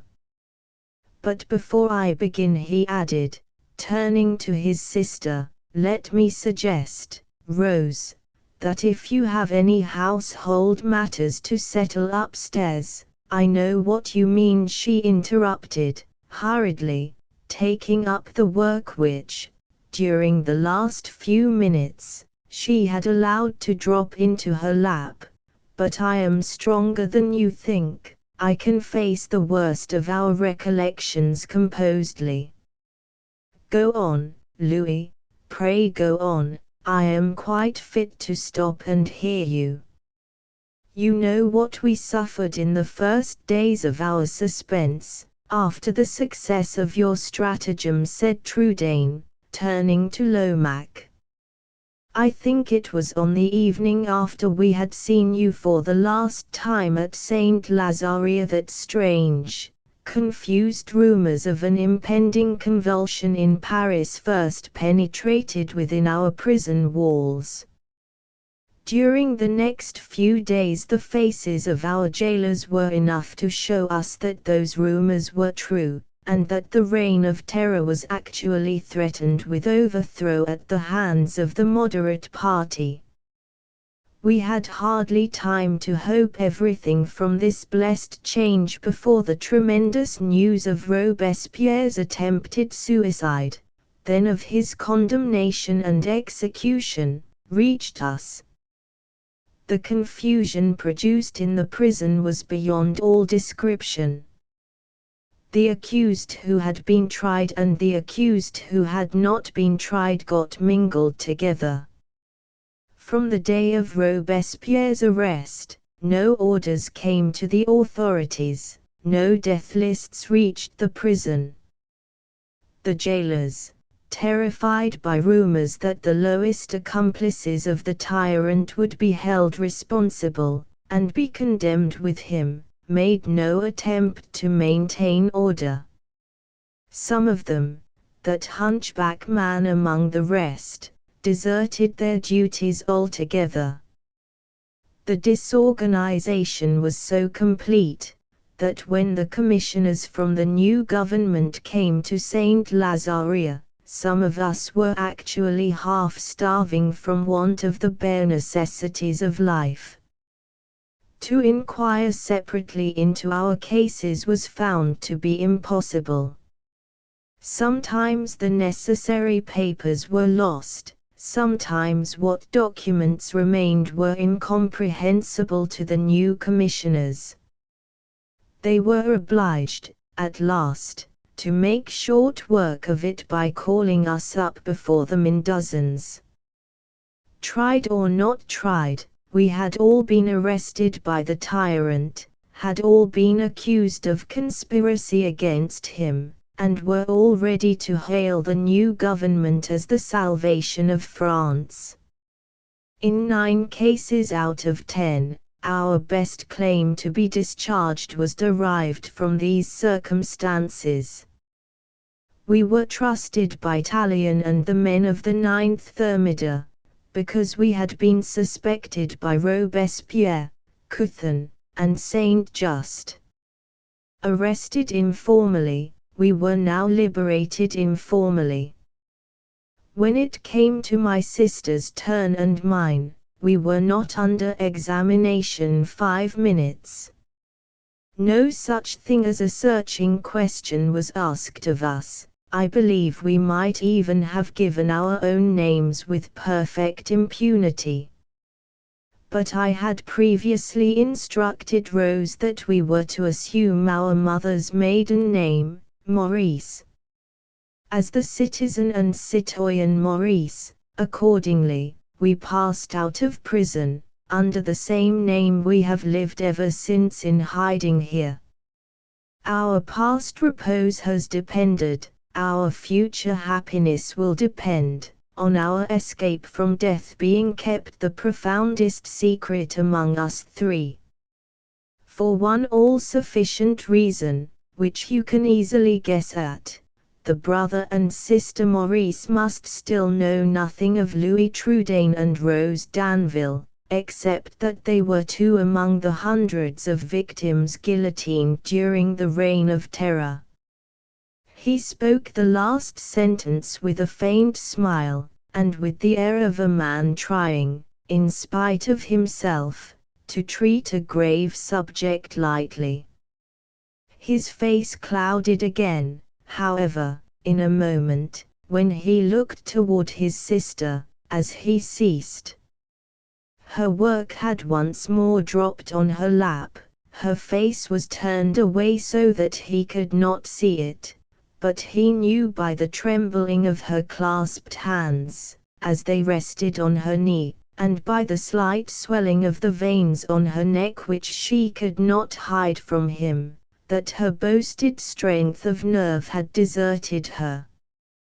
3 years of repose had not yet enabled her to hear her marriage name uttered, or to be present when past times of deathly suffering and terror were referred to, without betraying the shock in her face and manner. Trudaine looked saddened, but in no way surprised by what he saw. Making a sign to Lomaque to say nothing, he rose and took up his sister's hood, which lay on a window seat near him. "Come, Rose," he said, "the sun is shining, the sweet spring air is inviting us out. Let us have a quiet stroll along the banks of the stream. Why should we keep our good friend here cooped up in this narrow little room, when we have miles and miles of beautiful landscape to show him on the other side of the threshold? Come, it is high treason to Queen Nature to remain indoors on such a morning as this." Without waiting for her to reply, he put on her hood, drew her arm through his, and led the way out. Lomaque's face grew grave as he followed them. "I am glad I only showed the bright side of my budget of news in her presence," thought he. "She is not well at heart yet. I might have hurt her, poor thing.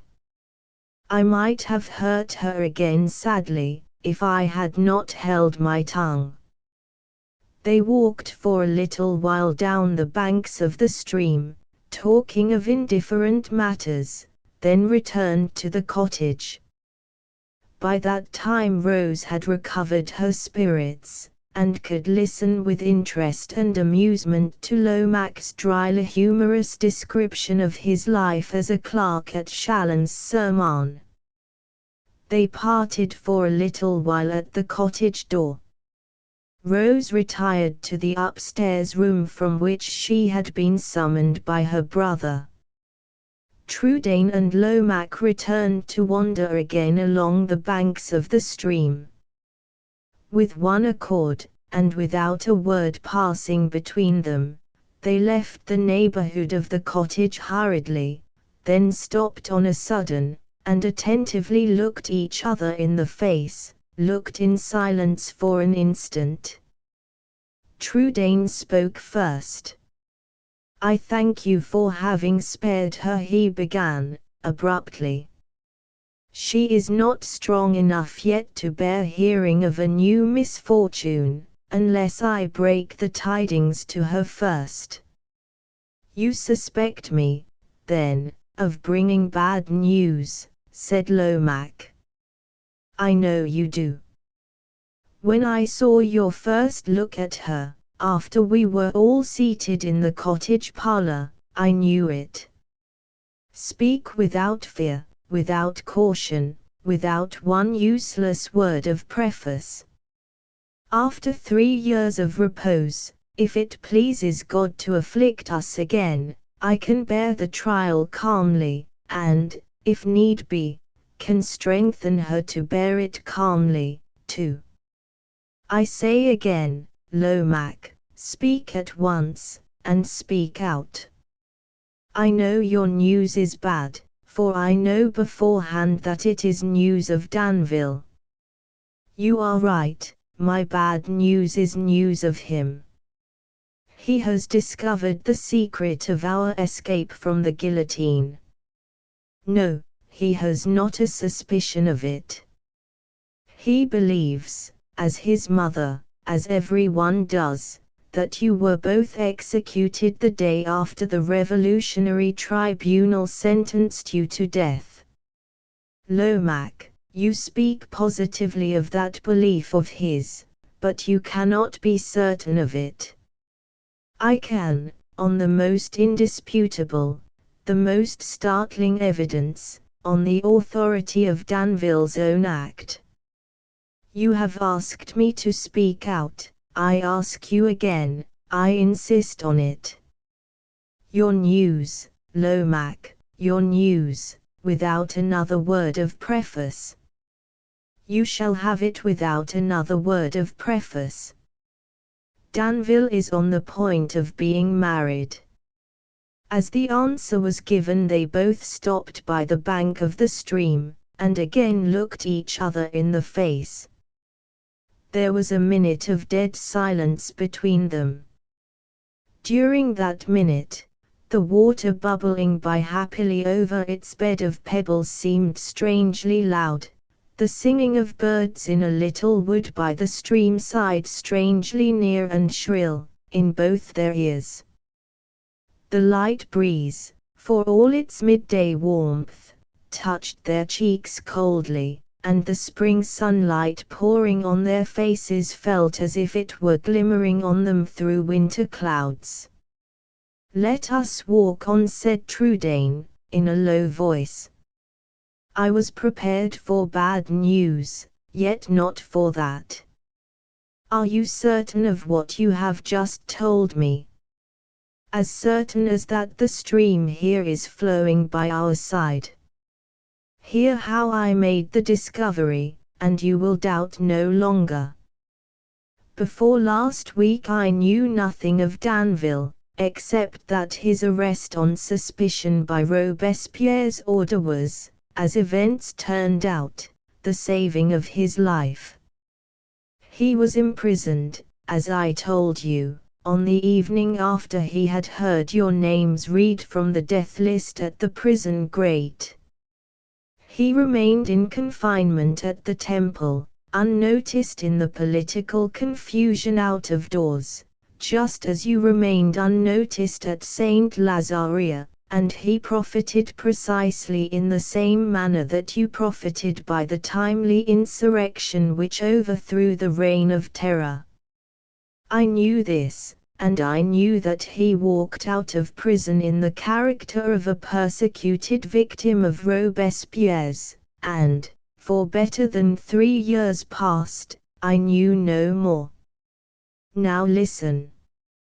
Last week I happened to be waiting in the shop of my employer, Citizen Clairfait, for some papers to take into the counting house, when an old man enters with a sealed parcel, which he hands to one of the shopmen, saying, "Give that to Citizen Clairfait." "Any name," says the shopman. "The name is of no consequence," answers the old man, "but if you please, you can give mine." Say the parcel came from Citizen Dubois, and then he goes out. His name, in connection with his elderly look, strikes me directly. Does that old fellow live at Chalons? I ask. No, says the shopman. He is here in attendance on a customer of ours, an old ex-aristocrat named Danville. She is on a visit in our town. I leave you to imagine how that reply startles and amazes me. The shopman can answer none of the other questions I put to him, but the next day I am asked to dinner by my employer, who, for his brother's sake, shows me the utmost civility. On entering the room, I find his daughter just putting away a lavender-colored silk scarf, on which she has been embroidering in silver what looks to me very like a crest and coat of arms. I don't mind your seeing what I am about, Citizen Lomax, says she, for I know my father can trust you. That scarf is sent back to us by the purchaser, an ex-emigrant lady of the old aristocratic school, to have her family coat of arms embroidered on it. Rather a dangerous commission even in these mercifully democratic times, is it not? Says I. The old lady, you must know, says she, is as proud as Lucifer, and having got back safely to France in these days of moderate republicanism, thinks she may now indulge with impunity in all her old-fashioned notions. She has been an excellent customer of ours, so my father thought it best to humor her, without, however, trusting her commission to any of the workroom women to execute. We are not living under the reign of terror now, certainly. Still there is nothing like being on the safe side. Nothing, I answer. Pray, what is this ex-emigrant's name? Danville, replies the citoyen Clairfait. She is going to appear in that fine scarf at her son's marriage. Marriage! I exclaim, perfectly thunderstruck. Yes, says she. What is there so amazing in that? By all accounts, the son, poor man, deserves to make a lucky marriage this time. His first wife was taken away from him in the reign of terror by the guillotine. Who is he going to marry? I inquire, still breathless. The daughter of General Berthelin, an ex-aristocrat by family, like the old lady, but by principle as good a Republican as ever lived, a hard-drinking, loud-swearing, big-whiskered old soldier, who snaps his fingers at his ancestors and says we are all descended from Adam, the first genuine sans-culotte in the world. In this way the citoyen Clairfait gossips on all dinner time, but says nothing more of any importance. I, with my old police office habits, set to the next day, and try to make some discoveries for myself. The sum of what I find out is this: Danville's mother is staying with General Berthelin's sister and daughter at Chalons, and Danville himself is expected to arrive every day to escort them all three to Paris, where the marriage contract is to be signed at the General's house. Discovering this, and seeing that prompt action is now of the most vital importance, I undertake, as I told you, my employer's commission for Paris, depart with all speed, and stop here on my way. Wait. I have not done yet.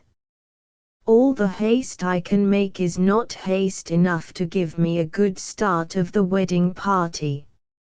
On my road here, the diligence by which I travel is passed by a carriage, posting along at full speed. I cannot see inside that carriage, but I look at the box seat, and recognize on it the old man Dubois. He whirls by in a cloud of dust, but I am certain of him, and I say to myself what I now say again to you: no time is to be lost. No time shall be lost, answers Trudaine, firmly.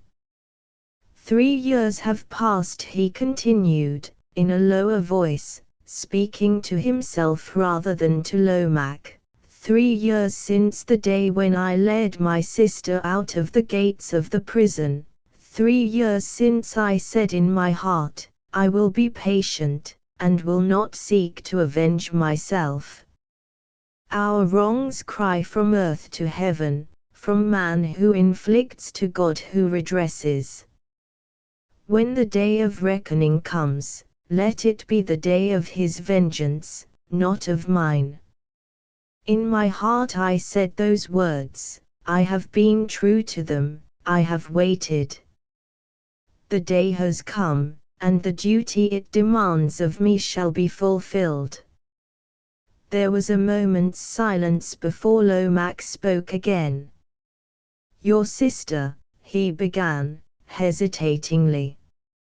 It is there only that my purpose falters, said the other, earnestly. If it were but possible to spare her all knowledge of this last trial, and to leave the accomplishment of the terrible task to me alone. I think it is possible, interposed Lomaque. Listen to what I advise. We must depart for Paris by the diligence tomorrow morning, and we must take your sister with us. Tomorrow will be time enough. People don't sign marriage contracts on the evening after a long day's journey. We must go then, and we must take your sister. Leave the care of her in Paris, and the responsibility of keeping her in ignorance of what you are doing, to me. Go to this General Berthelin's house at a time when you know Danville is there. We can get that knowledge through the servants. Confront him without a moment's previous warning. Confront him as a man risen from the dead. Confront him before every soul in the room, though the room should be full of people, and leave the rest to the self-betrayal of a panic-stricken man. Say but 3 words, and your duty will be done. You may return to your sister, and may depart with her in safety to your old retreat at Rouen, or where else you please, on the very day when you have put it out of her infamous husband's power to add another to the list of his crimes. You forget the suddenness of the journey to Paris, said Trudaine. How are we to account for it without the risk of awakening my sister's suspicions? Trust that to me, answered Lomaque. Let us return to the cottage at once. No, not you, he added, suddenly, as they turned to retrace their steps. There is that in your face which would betray us. Leave me to go back alone. I will say that you have gone to give some orders at the inn. Let us separate immediately. You will recover your self-possession, you will get to look yourself again sooner, if you are left alone. I know enough of you to know that. We will not waste another minute in explanations, even minutes are precious to us on such a day as this. By the time you are fit to meet your sister again, I shall have had time to say all I wish to her, and shall be waiting at the cottage to tell you the result. He looked at Trudaine, and his eyes seemed to brighten again with something of the old energy and sudden decision of the days when he was a man in office under the reign of terror. Leave it to me, he said, and, waving his hand, turned away quickly in the direction of the cottage. Nearly an hour passed before Trudaine ventured to follow him. When he at length entered the path which led to the garden gate, he saw his sister waiting at the cottage door. Her face looked unusually animated, and she ran forward a step or two to meet him. "Oh, Louis," she said, "I have a confession to make, and I must beg you to hear it patiently to the end. You must know that our good Lomaque, though he came in tired from his walk, occupied himself the first thing, at my request, in writing the letter which is to secure to us our dear old home by the banks of the Seine. When he had done, he looked at me, and said, 'I should like to be present at your happy return to the house where I first saw you. Oh, come with us,' I said directly. 'I am not an independent man,' he answered. 'I have a margin of time allowed me at Paris, certainly, but it is not long. If I were only my own master,' and then he stopped. Louis, I remembered all we owed to him. I remembered that there was no sacrifice we ought not to be too glad to make for his sake. I felt the kindness of the wish he had expressed, and perhaps I was a little influenced by my own impatience to see once more my flower garden and the rooms where we used to be so happy. So I said to him, 'I am sure Louis will agree with me that our time is yours, and that we shall be only too glad to advance our departure so as to make traveling leisure enough for you to come with us to Rouen.' We should be worse than ungrateful," he stopped me. "You have always been good to me," he said. "I must not impose on your kindness now." "No, no, you have formalities to settle before you can leave this place." "Not one," I said, "for we have not, as you know, Louis." "Why, here is your furniture to begin with," he said. "A few chairs and tables hired from the inn," I answered. "We have only to give the landlady our key, to leave a letter for the owner of the cottage, and then," he laughed. "Why, to hear you talk, one would think you were as ready to travel as I am." "So we are," I said, "quite as ready, living in the way we do here." He shook his head. "But you will not shake yours, Louis, I am sure, now you have heard all my long story. You can't blame me, can you?" Before Trudaine could answer, Lomaque looked out of the cottage window. "I have just been telling my brother everything," said Rose, turning round toward him. "And what does he say?" asked Lomaque.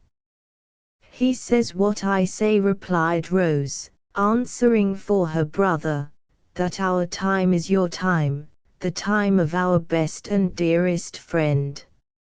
"Shall it be done, then?" asked Lomaque, with a meaning look at Trudaine.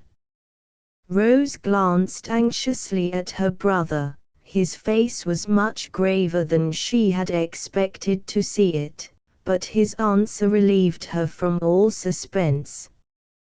"You are quite right, love, to speak as you did," he said, gently. Then, turning to Lomaque, he added, in a firmer voice, "It shall be done." Chapter 2. 2 days after the travelling carriage described by Lomaque had passed the diligence on the road to Paris, Madame Danville sat in the drawing-room of an apartment in the Rue de Grenelle, handsomely dressed for driving out. After consulting a large gold watch that hung at her side, and finding that it wanted a quarter of an hour only to 2 o'clock, she rang her hand-bell, and said to the maid-servant who answered the summons, "I have 5 minutes to spare. Send Dubois here with my chocolate." The old man made his appearance with great alacrity. After handing the cup of chocolate to his mistress, he ventured to use the privilege of talking, to which his long and faithful services entitled him, and paid the old lady a compliment. "I am rejoiced to see Madam looking so young and in such good spirits this morning," he said, with a low bow and a mild, deferential smile. "I think I have some reason for being in good spirits on the day when my son's marriage contract is to be signed," said Madame Danville, with a gracious nod of the head. "Ha, Dubois, I shall live yet to see him with a patent of nobility in his hand. The mob has done its worst. The end of this infamous revolution is not far off. Our order will have its turn again soon, and then who will have such a chance at court as my son? He is noble already through his mother, he will then be noble also through his wife. Yes, yes, let that coarse-mannered, passionate, old soldier father of hers be as unnaturally republican as he pleases. He has inherited a name which will help my son to a peerage. The Vicomte d'Anville, D with an apostrophe, Dubois, you understand, the Vicomte d'Anville, how prettily it sounds." "Charmingly, madam, charmingly." "Ah! This second marriage of my young master's begins under much better auspices than the first." The remark was an unfortunate one. Madame Danville frowned portentously, and rose in a great hurry from her chair. "Are your wits failing you, you old fool?" she exclaimed, indignantly. "What do you mean by referring to such a subject as that, on this day, of all others? You are always harping on those 2 wretched people who were guillotined, as if you thought I could have saved their lives. Were you not present when my son and I met, after the time of the Terror? Did you not hear my first words to him, when he told me of the catastrophe? Were they not, Charles, I love you, but if I thought you had let those 2 unfortunates, who risked themselves to save me, die without risking your life in return to save them, I would break my heart rather than ever look at you or speak to you again. Did I not say that? And did he not answer, Mother, my life was risked for them? I proved my devotion by exposing myself to arrest, I was imprisoned for my exertions, and then I could do no more. Did you not stand by and hear him give that answer, overwhelmed while he spoke by generous emotion? Do you not know that he really was imprisoned in the temple? Do you dare to think that we are to blame after that? I owe you much, Dubois, but if you are to take liberties with me, oh, madam, I beg pardon 1,000 times. I was thoughtless, only thoughtless. Silence. Is my coach at the door? Very well. Get ready to accompany me.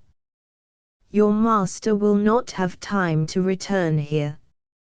He will meet me, for the signing of the contract, at General Berthelin's house at 2 precisely. Stop. Are there many people in the street? I can't be stared at by the mob as I go to my carriage. Dubois hobbled penitently to the window and looked out, while his mistress walked to the door. The street is almost empty, madam, he said. Only a man with a woman on his arm, stopping and admiring your carriage. They seem like decent people, as well as I can tell without my spectacles. Not mob, I should say, madam, certainly not mob. Very well. Attend me downstairs, and bring some loose silver with you, in case those two decent people should be fit objects for charity. No orders for the coachman, except that he is to go straight to the General's house. The party assembled at General Bertholin's to witness the signature of the marriage contract, comprised, besides the persons immediately interested in the ceremony of the day, some young ladies, friends of the bride, and a few officers, who had been comrades of her father's in past years. The guests were distributed, rather unequally, in two handsome apartments opening into each other, one called in the house the drawing room, and the other the library. In the drawing room were assembled the notary, with the contract ready, the bride, the young ladies, and the majority of General Bertholin's friends. In the library, the remainder of the military guests were amusing themselves at a billiard table until the signing of the contract should take place, while Danville and his future father-in-law walked up and down the room together, the first listening absently, the last talking with all his accustomed energy, and with more than his accustomed allowance of barrack-room expletives. The general had taken it into his head to explain some of the clauses in the marriage contract to the bridegroom, who, though far better acquainted with their full scope and meaning than his father-in-law, was obliged to listen for civility's sake. While the old soldier was still in the midst of his long and confused harangue, a clock struck on the library mantelpiece. 2 o'clock, exclaimed Danville, glad of any pretext for interrupting the talk about the contract. 2 o'clock, and my mother not here yet. What can be delaying her? Nothing, cried the general. When did you ever know a woman punctual, my lad? If we wait for your mother, and she's such a rabid aristocrat that she would never forgive us for not waiting, we shan't sign the contract yet this half hour. Never mind. Let's go on with what we were talking about. Where the devil was I when that cursed clock struck and interrupted us? Now then, Black Eyes, what's the matter? This last question was addressed to Mademoiselle Bertholin, who at that moment hastily entered the library from the drawing room. She was a tall and rather masculine-looking girl, with superb black eyes, dark hair growing low on her forehead, and something of her father's decision and bluntness in her manner of speaking. A stranger in the other room, Papa, who wants to see you. I suppose the servants showed him upstairs, thinking he was one of the guests. Ought I to have had him shown down again? A nice question. How should I know? Wait till I have seen him, miss, and then I'll tell you. With these words the general turned on his heel, and went into the drawing room. His daughter would have followed him, but Danville caught her by the hand. Can you be hard-hearted enough to leave me here alone? He asked. What is to become of all my bosom friends in the next room, you selfish man, if I stop here with you? Retorted Mademoiselle, struggling to free herself. Call them in here, said Danville gaily, making himself master of her other hand. She laughed, and drew him away toward the drawing-room. Come, she cried, and let all the ladies see what a tyrant I am going to marry. Come, and show them what an obstinate, unreasonable, wearisome. Her voice suddenly failed her, she shuddered, and turned faint. Danville's hand had in one instant grown cold as death in hers. The momentary touch of his fingers, as she felt their grasp loosen, struck some mysterious chill through her from head to foot. She glanced round at him affrightedly, and saw his eyes looking straight into the drawing-room. They were fixed in a strange, unwavering, awful stare, while, from the rest of his face, all expression, all character, all recognizable play and movement of feature, had utterly gone. It was a breathless, lifeless mask, a white blank. With a cry of terror, she looked where he seemed to be looking, and could see nothing but the stranger standing in the middle of the drawing-room. Before she could ask a question, before she could speak even a single word, her father came to her, caught Danville by the arm, and pushed her roughly back into the library. Go there, and take the women with you, he said, in a quick, fierce whisper. Into the library, he continued, turning to the ladies, and raising his voice. Into the library, all of you, along with my daughter. The women, terrified by his manner, obeyed him in the greatest confusion. As they hurried past him into the library, he signed to the notary to follow, and then closed the door of communication between the two rooms. Stop where you are, he cried, addressing the old officers, who had risen from their chairs. Stay, I insist on it. Whatever happens, Jack Spurthelin has done nothing to be ashamed of in the presence of his old friends and companions. You have seen the beginning, now stay and see the end. While he spoke, he walked into the middle of the room. He had never quitted his hold of Danville's arm. Step by step they advanced together to the place where Trudaine was standing. You have come into my house, and asked me for my daughter in marriage, and I have given her to you, said the general, addressing Danville, quietly. You told me that your first wife and her brother were guillotined 3 years ago in the time of the Terror, and I believed you. Now look at that man, look him straight in the face. He has announced himself to me as the brother of your wife, and he asserts that his sister is alive at this moment. One of you two has deceived me. Which is it?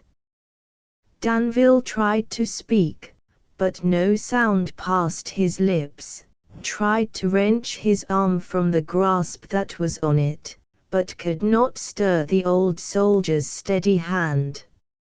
Are you afraid? Are you a coward? Can't you look him in the face? Asked the general, tightening his hold sternly. Stop, stop, interposed one of the old officers, coming forward. Give him time. This may be a case of strange accidental resemblance, which would be enough, under the circumstances, to discompose any man. You will excuse me, citizen, he continued, turning to Trudaine, but you are a stranger. You have given us no proof of your identity. There is the proof, said Trudaine, pointing to Danville's face. Yes, Yes, pursued the other, he looks pale and startled enough, certainly. But I say again, let us not be too hasty. There are strange cases on record of accidental resemblances, and this may be one of them.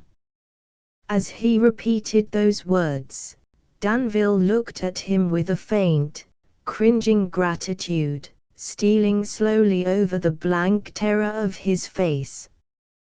He bowed his head, murmured something, and gesticulated confusedly with the hand that he was free to use.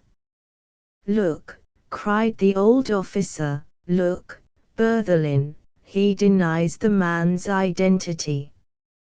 "Do you hear that?" said the general, appealing to Trudaine.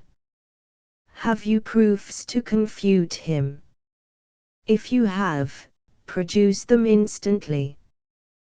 Before the answer could be given, the door leading into the drawing-room from the staircase was violently flung open, and Madame Danville, her hair in disorder, her face in its colorless terror looking like the very counterpart of her son's, appeared on the threshold, with the old man Dubois and a group of amazed and startled servants behind her.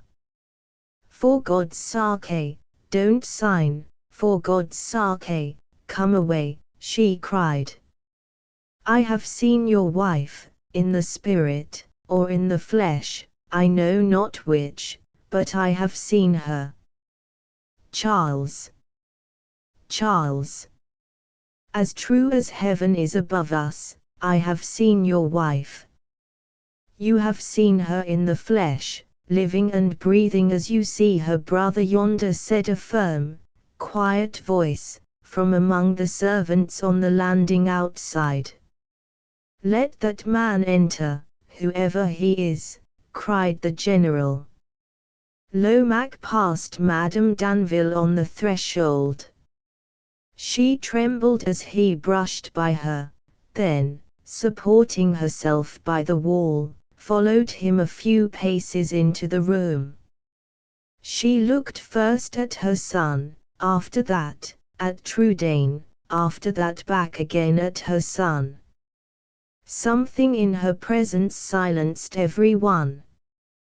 There fell a sudden stillness over all the assembly, a stillness so deep that the eager, frightened whispering, and sharp rustling of dresses among the women in the library, became audible from the other side of the closed door. "Charles," she said, slowly advancing, "why do you look?" She stopped, and fixed her eyes again on her son more earnestly than before, then turned them suddenly on Trudaine. "You are looking at my son, sir," she said, "and I see contempt in your face. By what right do you insult a man whose grateful sense of his mother's obligations to you made him risk his life for the saving of yours and your sisters? By what right have you kept the escape of my son's wife from death by the guillotine, an escape which, for all I know to the contrary, his generous exertions were instrumental in effecting, a secret from my son? By what right, I demand to know, has your treacherous secrecy placed us in such a position as we now stand in before the master of this house?" An expression of sorrow and pity passed over Trudaine's face while she spoke. He retired a few steps, and gave her no answer. The general looked at him with eager curiosity, and, dropping his hold of Danville's arm, seemed about to speak, but Lomaque stepped forward at the same time, and held up his hand to claim attention. "I think I shall express the wishes of Citizen Trudaine," he said, addressing Madame Danville, "if I recommend this lady not to press for too public an answer to her questions. Pray who are you, sir, who take it on yourself to advise me, she retorted, haughtily. I have nothing to say to you, except that I repeat those questions, and that I insist on their being answered. Who is this man? Asked the general, addressing Trudaine, and pointing to Lomaque. A man unworthy of credit, cried Danville, speaking audibly for the first time, and darting a look of deadly hatred at Lomaque. An agent of police under Robespierre, and in that capacity capable of answering questions which refer to the transactions of Robespierre's tribunals, remarked the ex-chief agent, with his old official self-possession. True, exclaimed the general, the man is right, let him be heard. There is no help for it, said Lomaque, looking at Trudaine, leave it to me. It is fittest that I should speak. I was present, he continued, in a louder voice, at the trial of Citizen Trudaine and his sister. They were brought to the bar through the denunciation of Citizen Danville. Till the confession of the male prisoner exposed the fact, I can answer for Danville's not being aware of the real nature of the offences charged against Trudaine and his sister. When it became known that they had been secretly helping this lady to escape from France, and when Danville's own head was consequently in danger, I myself heard him save it by a false assertion that he had been aware of Trudaine's conspiracy from the first.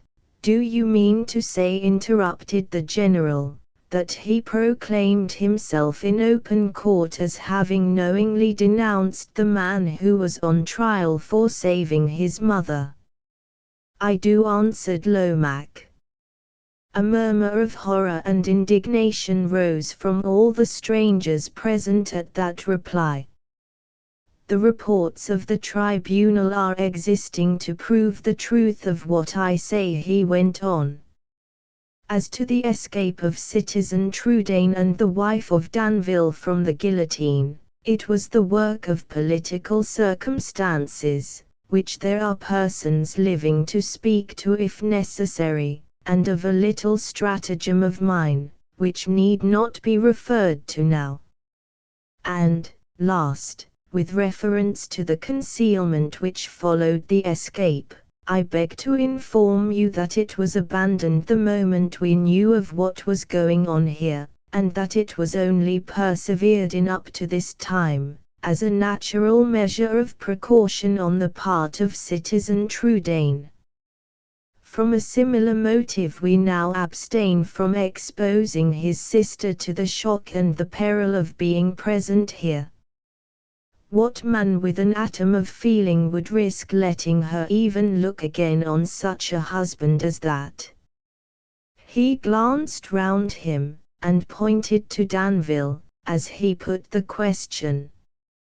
Before a word could be spoken by anyone else in the room, a low wailing cry of "My mistress, my dear, dear mistress," directed all eyes first on the old man Dubois, then on Madame Danville. She had been leaning against the wall, before Lomaque began to speak, but she stood perfectly upright now.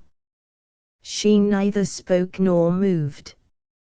Not one of the light gaudy ribbons flaunting on her disordered head-dress so much as trembled. The old servant Dubois was crouched on his knees at her side, kissing her cold right hand, chafing it in his, reiterating his faint, mournful cry, "Oh, my mistress, my dear, dear mistress," but she did not appear to know that he was near her. It was only when her son advanced a step or two toward her that she seemed to awaken suddenly from that death trance of mental pain. Then she slowly raised the hand that was free, and waved him back from her. He stopped in obedience to the gesture, and endeavored to speak. She waved her hand again, and the deathly stillness of her face began to grow troubled. Her lips moved a little. She spoke. "Oblige me, sir, for the last time, by keeping silence. You and I have henceforth nothing to say to each other. I am the daughter of a race of nobles, and the widow of a man of honor. You are a traitor and a false witness, a thing from which all true men and true women turn with contempt. I renounce you. Publicly, in the presence of these gentlemen, I say it, I have no son." She turned her back on him, and, bowing to the other persons in the room with the old formal courtesy of bygone times, walked slowly and steadily to the door. Stopping there, she looked back, and then the artificial courage of the moment failed her. With a faint, suppressed cry she clutched at the hand of the old servant, who still kept faithfully at her side. He caught her in his arms, and her head sank on his shoulder. "Help him!" cried the general to the servants near the door. "Help him to take her into the next room." The old man looked up suspiciously from his mistress to the persons who were assisting him to support her. With a strange, sudden jealousy he shook his hand at them. "Home," he cried, "she shall go home, and I will take care of her. Away! You there, nobody holds her head but Dubois. Downstairs! Downstairs to her carriage. She has nobody but me now, and I say that she shall be taken home." As the door closed, General Berthelin approached Trudaine, who had stood silent and apart, from the time when Lomaque first appeared in the drawing-room. "I wish to ask your pardon," said the old soldier, "because I have wronged you by a moment of unjust suspicion. For my daughter's sake, I bitterly regret that we did not see each other long ago, but I thank you, nevertheless, for coming here, even at the 11th hour." While he was speaking, one of his friends came up, and touching him on the shoulder, said, "Berthelin, is that scoundrel to be allowed to go?" The general turned on his heel directly, and beckoned contemptuously to Danville to follow him to the door. When they were well out of earshot, he spoke these words: "You have been exposed as a villain by your brother-in-law, and renounced as a liar by your mother. They have done their duty by you, and now it only remains for me to do mine. When a man enters the house of another under false pretenses, and compromises the reputation of his daughter, we old army men have a very expeditious way of making him answer for it. It is just 3 o'clock now. At 5 you will find me and one of my friends." He stopped, and looked round cautiously, then whispered the rest in Danville's ear, threw open the door, and pointed downstairs. "Our work here is done," said Lomaque, laying his hand on Trudaine's arm. "Let us give Danville time to get clear of the house, and then leave it to—" "My sister, where is she?" asked Trudaine, eagerly. "Make your mind easy about her. I will tell you more when we get out." "You will excuse me, I know," said General Berthelin, speaking to all the persons present, with his hand on the library door, "if I leave you. I have bad news to break to my daughter, and private business after that to settle with a friend." He saluted the company, with his usual bluff nod of the head, and entered the library. A few minutes afterward, Trudaine and Lomaque left the house. "You will find your sister waiting for you in our apartment at the hotel," said the latter. "She knows nothing, absolutely nothing, of what has passed." "But the recognition?" asked Trudaine, amazedly. "His mother saw her." "Surely I managed it so that she should be seen, and should not see. Our former experience of Danville suggested to me the propriety of making the experiment, and my old police office practice came in useful in carrying it out. I saw the carriage standing at the door, and waited till the old lady came down. I walked your sister away as she got in, and walked her back again past the window as the carriage drove off. A moment did it, and it turned out as useful as I thought it would. Enough of that. Go back now to your sister. Keep indoors till the night mail starts for Rouen. I have had 2 places taken for you on speculation. Go. Resume possession of your house, and leave me here to transact the business which my employer has entrusted to me, and to see how matters end with Danville and his mother. I will make time somehow to come and bid you goodbye at Rouen, though it should be only for a single day. Bah! No thanks. Give us your hand. I was ashamed to take it 8 years ago, I can give it a hearty shake now. There is your way, here is mine. Leave me to my business in silks and satins, and go you back to your sister, and help her to pack up for the night mail." Chapter 3. 3 more days have passed. It is evening.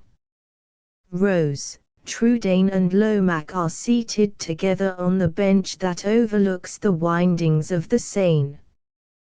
The old familiar scene spreads before them, beautiful as ever, unchanged, as if it was but yesterday since they had all looked on it for the last time. They talk together seriously and in low voices. The same recollections fill their hearts, recollections which they refrain from acknowledging, but the influence of which each knows by instinct that the other partakes.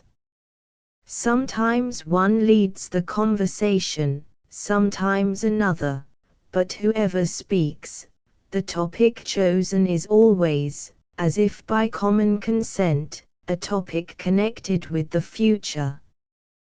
The evening darkens in, and Rose is the first to rise from the bench. A secret look of intelligence passes between her and her brother, and then she speaks to Lomaque. "Will you follow me into the house?" she asks, with as little delay as possible. "I have something that I very much wish to show you."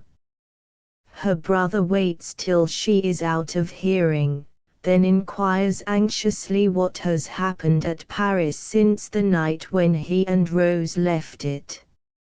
"Your sister is free," Lomaque answers. "The duel took place, then?" "The same day.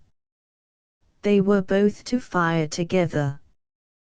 The second of his adversary asserts that he was paralyzed with terror, his own second declares that he was resolved, however he might have lived, to confront death courageously by offering his life at the first fire to the man whom he had injured. Which account is true, I know not. It is only certain that he did not discharge his pistol, that he fell by his antagonist's first bullet, and that he never spoke afterward. And his mother. It is hard to gain information. Her doors are closed, the old servant guards her with jealous care. A medical man is in constant attendance, and there are reports in the house that the illness from which she is suffering affects her mind more than her body. I could ascertain no more. After that answer they both remain silent for a little while, then rise from the bench and walk toward the house. Have you thought yet about preparing your sister to hear of all that has happened? Lomaque asks, as he sees the lamplight glimmering in the parlor window. I shall wait to prepare her till we are settled again here, till the first holiday pleasure of our return has worn off, and the quiet realities of our everyday life of old have resumed their way, answers Trudaine. They enter the house. Rose beckons to Lomaque to sit down near her, and places pen and ink and an open letter before him. I have a last favor to ask of you, she says, smiling. I hope it will not take long to grant, he rejoins, for I have only tonight to be with you. Tomorrow morning, before you are up, I must be on my way back to Chalons. Will you sign that letter, she continues, still smiling, and then give it to me to send to the post? It was dictated by Louis, and written by me, and it will be quite complete, if you will put your name at the end of it. I suppose I may read it. She nods, and Lomaque reads these lines: Citizen, I beg respectfully to apprise you that the commission you entrusted to me at Paris has been performed. I have also to beg that you will accept my resignation of the place I hold in your counting house. The kindness shown me by you and your brother before you emboldens me to hope that you will learn with pleasure the motive of my withdrawal. Two friends of mine, who consider that they are under some obligations to me, are anxious that I should pass the rest of my days in the quiet and protection of their home. Troubles of former years have knit us together as closely as if we were all three members of one family. I need the repose of a happy fireside as much as any man, after the life I have led, and my friends assure me so earnestly that their whole hearts are set on establishing the old man's easy chair by their hearth, that I cannot summon resolution enough to turn my back on them and their offer. Accept, then, I beg of you, the resignation which this letter contains, and with it the assurance of my sincere gratitude and respect. To Citizen Clairfait, Silk Mercer, Chalons-sur-Marne. After reading these lines, Lomaque turned round to Trudaine and attempted to speak, but the words would not come at command. He looked up at Rose, and tried to smile, but his lip only trembled. She dipped the pen in the ink, and placed it in his hand. He bent his head down quickly over the paper, so that she could not see his face, but still he did not write his name. She put her hand caressingly on his shoulder, and whispered to him, "Come, come, humour Sister Rose. She must have her own way now she is back again at home." He did not answer, his head sank lower, he hesitated for an instant, then signed his name in faint, trembling characters, at the end of the letter. She drew it away from him gently. A few teardrops lay on the paper. As she dried them with her handkerchief she looked at her brother. "They are the last he shall ever shed, Louis, you and I will take care of that. Epilogue to the third story. I have now related all that is eventful in the history of Sister Rose. To the last the three friends dwelled together happily in the cottage on the river bank. Mademoiselle Claire Fay was fortunate enough to know them, before death entered the little household and took away, in the fullness of time, the eldest of its members. She describes Lomaque, in her quaint foreign English, as a brave, big heart, generous, affectionate, and admirably free from the small obstinacies and prejudices of old age, except on one point: he could never be induced to take his coffee, of an evening, from any other hand than the hand of Sister Rose.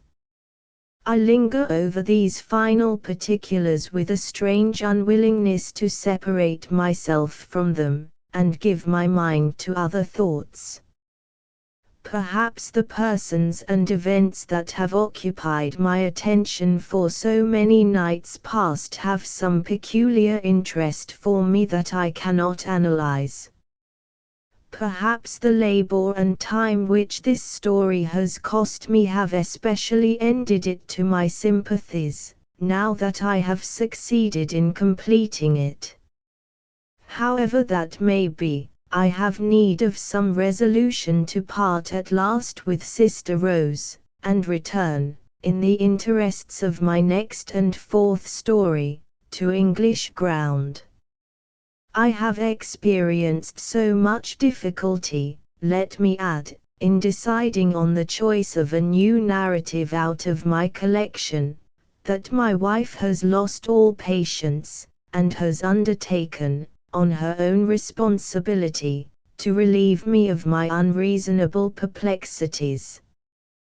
By her advice, given, as usual, without a moment's hesitation, I cannot do better than tell the story of the Lady of Glenwith Grange. Prologue to the fourth story. My practice in the art of portrait painting, if it has done nothing else, has at least fitted me to turn my talents, such as they are, to a great variety of uses. I have not only taken the likenesses of men, women, and children, but have also extended the range of my brush, under stress of circumstances, to horses, dogs, houses, and in one case even to a bull, the terror and glory of his parish, and the most truculent sitter I ever had. The beast was appropriately named Thunder and Lightning, and was the property of a gentleman farmer named Garthwaite, a distant connection of my wife's family. How it was that I escaped being gored to death before I had finished my picture is more than I can explain to this day. Thunder and Lightning resented the very sight of me and my color box, as if he viewed the taking of his likeness in the light of a personal insult. It required 2 men to coax him, while a third held him by a ring in his nostrils, before I could venture on beginning to work. Even then he always lashed his tail, and jerked his huge head, and rolled his fiery eyes with a devouring anxiety to have me on his horns for daring to sit down quietly and look at him. Never, I can honestly say, did I feel more heartily grateful for the blessings of soundness of limb and wholeness of skin, than when I had completed the picture of the bull. One morning, when I had but little more than half done my unwelcome task, my friend and I were met on our way to the bull's stable by the farm bailiff, who informed us gravely that Thunder and Lightning was just then in such an especially surly state of temper as to render it quite unsafe for me to think of painting him. I looked inquiringly at Mr. Garthwaite, who smiled with an air of comic resignation, and said, "Very well, then, we have nothing for it but to wait till tomorrow. What do you say to a morning's fishing, Mr. Kirby, now that my bull's bad temper has given us a holiday?" I replied, with perfect truth, that I knew nothing about fishing. But Mr. Garthwaite, who was as ardent an angler in his way as Isaac Walton himself, was not to be appeased even by the best of excuses. "It is never too late to learn," cried he. "I will make a fisherman of you in no time, if you will only attend to my directions." It was impossible for me to make any more apologies, without the risk of appealing discourteous. So I thanked my host for his friendly intentions, and, with some secret misgivings, accepted the first fishing rod that he put into my hands. "We shall soon get there," said Mr. Garthwaite. "I am taking you to the best mill stream in the neighborhood." It was all one to me whether we got there soon or late and whether the stream was good or bad. However, I did my best to conceal my unsportsmanlike apathy, and tried to look quite happy and very impatient to begin, as we drew near to the mill, and heard louder and louder the gushing of many waters all round it.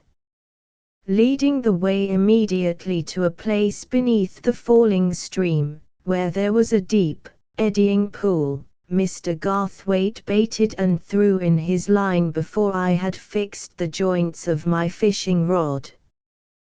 This first difficulty overcome, I involuntarily plunged into some excellent, but rather embarrassing, sport with my line and hook.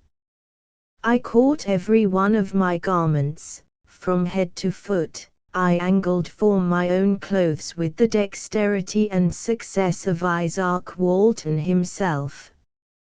I caught my hat, my jacket, my waistcoat, my trousers, my fingers, and my thumbs. Some devil possessed my hook, some more than eel-like vitality twirled and twisted in every inch of my line. By the time my host arrived to assist me, I had attached myself to my fishing rod, apparently for life.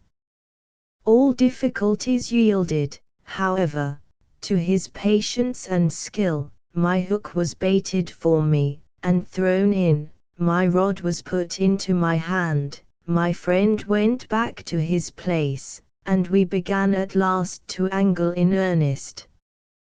We certainly caught a few fish. In my case, I mean, of course, that the fish caught themselves, but they were scanty in number and light in weight. Whether it was the presence of the miller's foreman, a gloomy personage, who stood staring disastrously upon us from a little flower garden on the opposite bank, that cast adverse influence over our sport, or whether my want of faith and earnestness as an angler acted retributively on my companion as well as myself, I know not, but it is certain that he got almost as little reward for his skill as I got for my patience.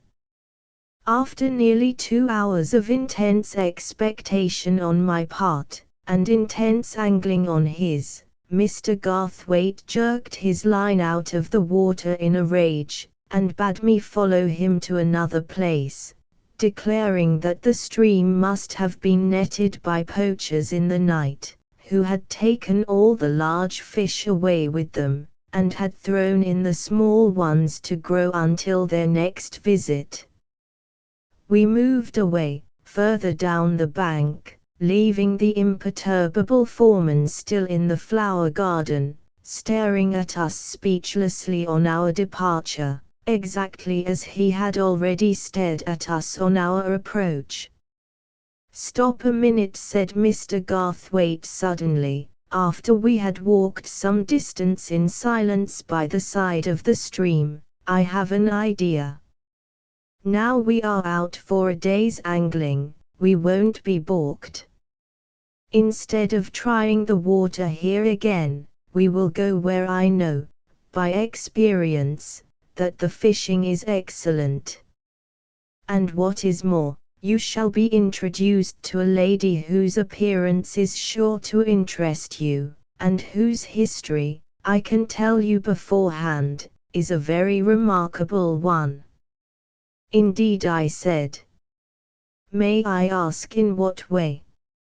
"She is connected," answered Mr. Garthwaite, "with an extraordinary story, which relates to a family once settled in an old house in this neighborhood. Her name is Miss Welwyn, but she is less formally known among the poor people about here, who love her dearly, and honor her almost superstitiously, as the Lady of Glenwith Grange. Wait till you have seen her before you ask me to say anything more. She lives in the strictest retirement. I am almost the only visitor who is admitted. Don't say you had rather not go in.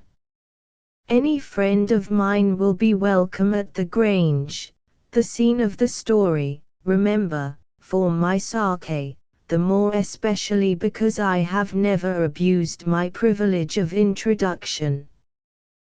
The place is not above 2 miles from here, and the stream, which we call, in our county dialect, Glenwith Beck, runs through the ground." As we walked on, Mr. Garthwaite's manner altered. He became unusually silent and thoughtful. The mention of Miss Welwyn's name had evidently called up some recollections which were not in harmony with his everyday mood. Feeling that to talk to him on any indifferent subject would be only to interrupt his thoughts to no purpose, I walked by his side in perfect silence, looking out already with some curiosity and impatience for a first view of Glenwith Grange. We stopped at last close by an old church, standing on the outskirts of a pretty village. The low wall of the churchyard was bounded on one side by a plantation, and was joined by a park paling, in which I noticed a small wicket gate. Mr. Garthwaite opened it, and led me along a shrubbery path, which conducted us circuitously to the dwelling house. We had evidently entered by a private way, for we approached the building by the back. I looked up at it curiously, and saw standing at one of the windows on the lower floor a little girl watching us as we advanced. She seemed to be about 9 or 10 years old. I could not help stopping a moment to look up at her. Her clear complexion and her long dark hair were so beautiful. And yet there was something in her expression, a dimness and vacancy in her large eyes, a changeless, unmeaning smile on her parted lips, which seemed to jar with all that was naturally attractive in her face, which perplexed, disappointed, and even shocked me, though I hardly knew why. Mr. Garthwaite, who had been walking along thoughtfully, with his eyes on the ground, turned back when he found me lingering behind him, looked up where I was looking, started a little, I thought, then took my arm, whispered rather impatiently, "Don't say anything about having seen that poor child when you are introduced to Miss Welwyn. I'll tell you why afterward," and led me round hastily to the front of the building. It was a very dreary old house, with a lawn in front thickly sprinkled with flower beds, and creepers of all sorts climbing in profusion about the heavy stone porch and the mullions of the lower windows. In spite of these prettiest of all ornaments clustering brightly round the building, in spite of the perfect repair in which it was kept from top to bottom, there was something repellent to me in the aspect of the whole place. A deathly stillness hung over it, which fell oppressively on my spirits. When my companion rang the loud, deep-toned bell, the sound startled me as if we had been committing a crime in disturbing the silence. And when the door was opened by an old female servant, while the hollow echo of the bell was still vibrating in the air, I could hardly imagine it possible that we should be let in. We were admitted, however, without the slightest demur. I remarked that there was the same atmosphere of dreary repose inside the house which I had already observed, or rather felt, outside it. No dogs barked at our approach, no doors banged in the servants' offices, no heads peeped over the banisters. Not one of the ordinary domestic consequences of an unexpected visit in the country met either eye or ear. The large shadowy apartment, half library, half breakfast room, into which we were ushered, was as solitary as the hall of entrance, unless I accept such drowsy evidences of life as were here presented to us in the shape of an Angora cat and a grey parrot, the first lying asleep in a chair, the second sitting ancient, solemn, and voiceless, in a large cage. Mr. Garthwaite walked to the window when we entered, without saying a word. Determining to let his taciturn humor have its way, I asked him no questions, but looked around the room to see what information it would give me, and rooms often do give such information, about the character and habits of the owner of the house. 2 tables covered with books were the first objects that attracted me. On approaching them, I was surprised to find that the all-influencing periodical literature of the present day, whose sphere is already almost without limit, whose readers, even in our time, may be numbered by millions, was entirely unrepresented on Miss Welwyn's table. Nothing modern, nothing contemporary, in the world of books, presented itself. Of all the volumes beneath my hand, not one bore the badge of the circulating library, or wore the flaring modern livery of gilt cloth. Every work that I took up had been written at least 15 or 20 years since. The prints hanging round the walls, toward which I next looked, were all engraved from devotional subjects by the old masters.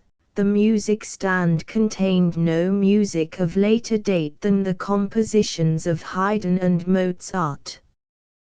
Whatever I examined besides, told me, with the same consistency, the same strange tale.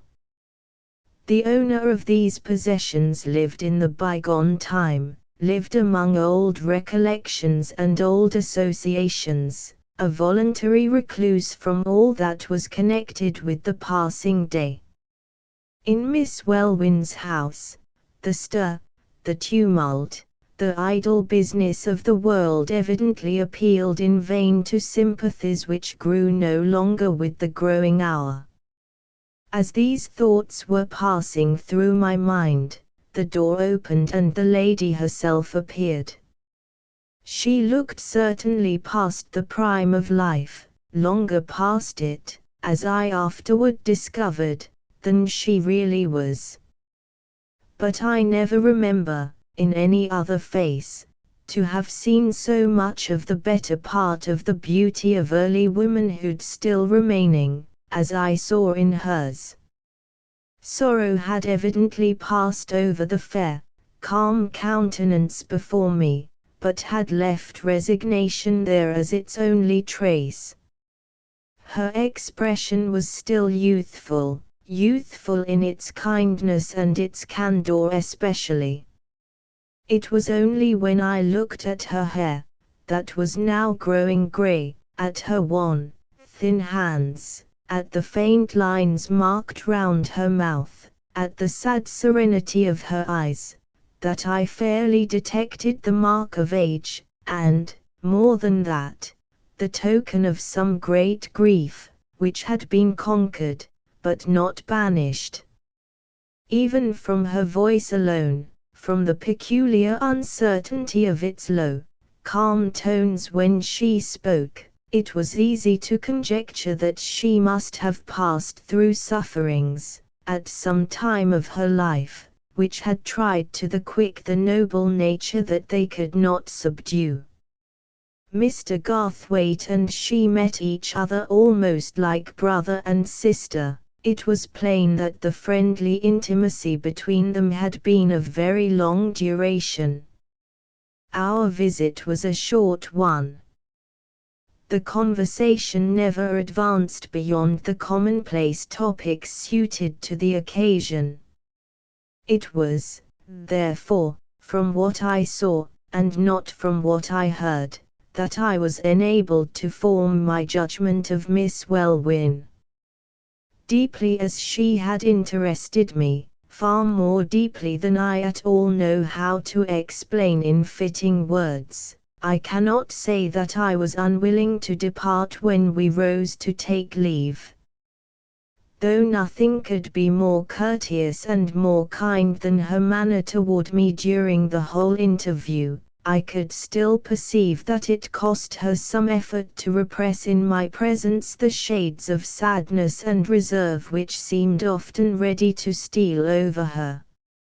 And I must confess that when I once or twice heard the half-sigh stifled, and saw the momentary relapse into thoughtfulness suddenly restrained, I felt an indefinable awkwardness in my position which made me ill at ease, which set me doubting whether, as a perfect stranger, I had done right in suffering myself to be introduced where no new faces could awaken either interest or curiosity, where no new sympathies could ever be felt, no new friendships ever be formed.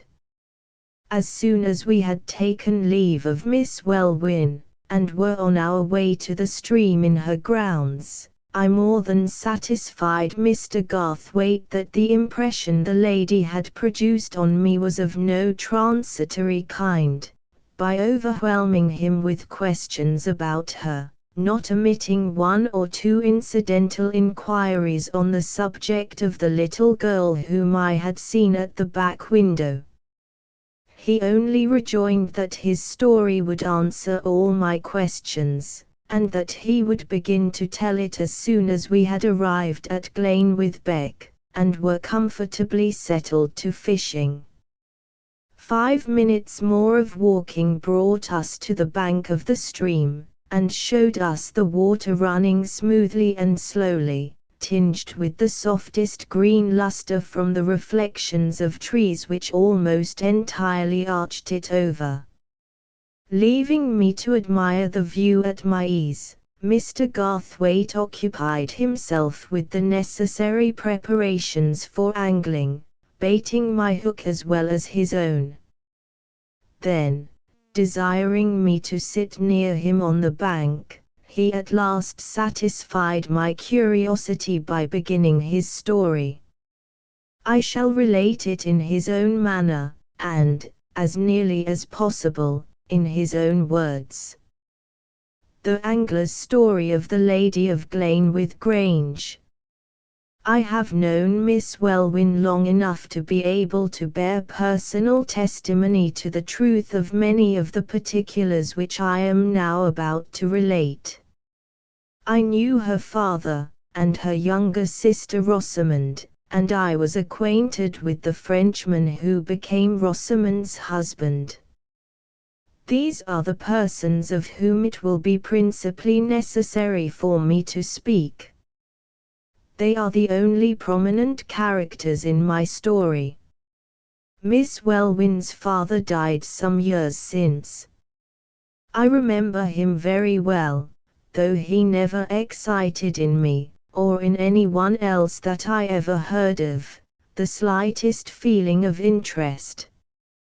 When I have said that he inherited a very large fortune, amassed during his father's time, by speculations of a very daring, very fortunate, but not always very honorable kind, and that he bought this old house with the notion of raising his social position, by making himself a member of our landed aristocracy in these parts, I have told you as much about him, I suspect, as you would care to hear. He was a thoroughly commonplace man, with no great virtues and no great vices in him. He had a little heart, a feeble mind, an amiable temper, a tall figure, and a handsome face.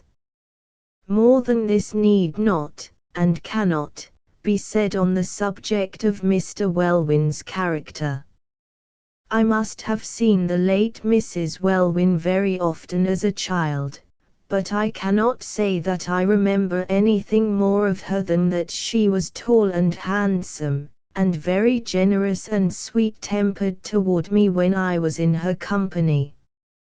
She was her husband's superior in birth, as in everything else, was a great reader of books in all languages, and possessed such admirable talents as a musician, that her wonderful playing on the organ is remembered and talked of to this day among the old people in our country houses about here. All her friends, as I have heard, were disappointed when she married Mr. Welwyn, rich as he was, and were afterward astonished to find her preserving the appearance, at least, of being perfectly happy with a husband who, neither in mind nor heart, was worthy of her. It was generally supposed, and I have no doubt correctly, that she found her great happiness and her great consolation in her little girl Ida, now the lady from whom we have just parted. The child took after her mother from the first, inheriting her mother's fondness for books, her mother's love of music, her mother's quick sensibilities, and, more than all, her mother's quiet firmness, patience, and loving kindness of disposition. From Ida's earliest years, Mrs. Welwyn undertook the whole superintendence of her education. The two were hardly ever apart, within doors or without. Neighbors and friends said that the little girl was being brought up too fancifully, and was not enough among other children, was sadly neglected as to all reasonable and practical teaching, and was perilously encouraged in those dreamy and imaginative tendencies of which she had naturally more than her due share. There was, perhaps, some truth in this, and there might have been still more, if Ida had possessed an ordinary character, or had been reserved for an ordinary destiny. But she was a strange child from the first, and a strange future was in store for her. Little Ida reached her 11th year without either brother or sister to be her playfellow and companion at home. Immediately after that period, however, her sister Rosamond was born. Though Mr. Welwyn's own desire was to have had a son, there were, nevertheless, great rejoicings yonder in the old house on the birth of this second daughter. But they were all turned, only a few months afterward, to the bitterest grief and despair. The Grange lost its mistress. While Rosamond was still an infant in arms, her mother died. Mrs. Welwyn had been afflicted with some disorder after the birth of her second child, the name of which I am not learned enough in medical science to be able to remember.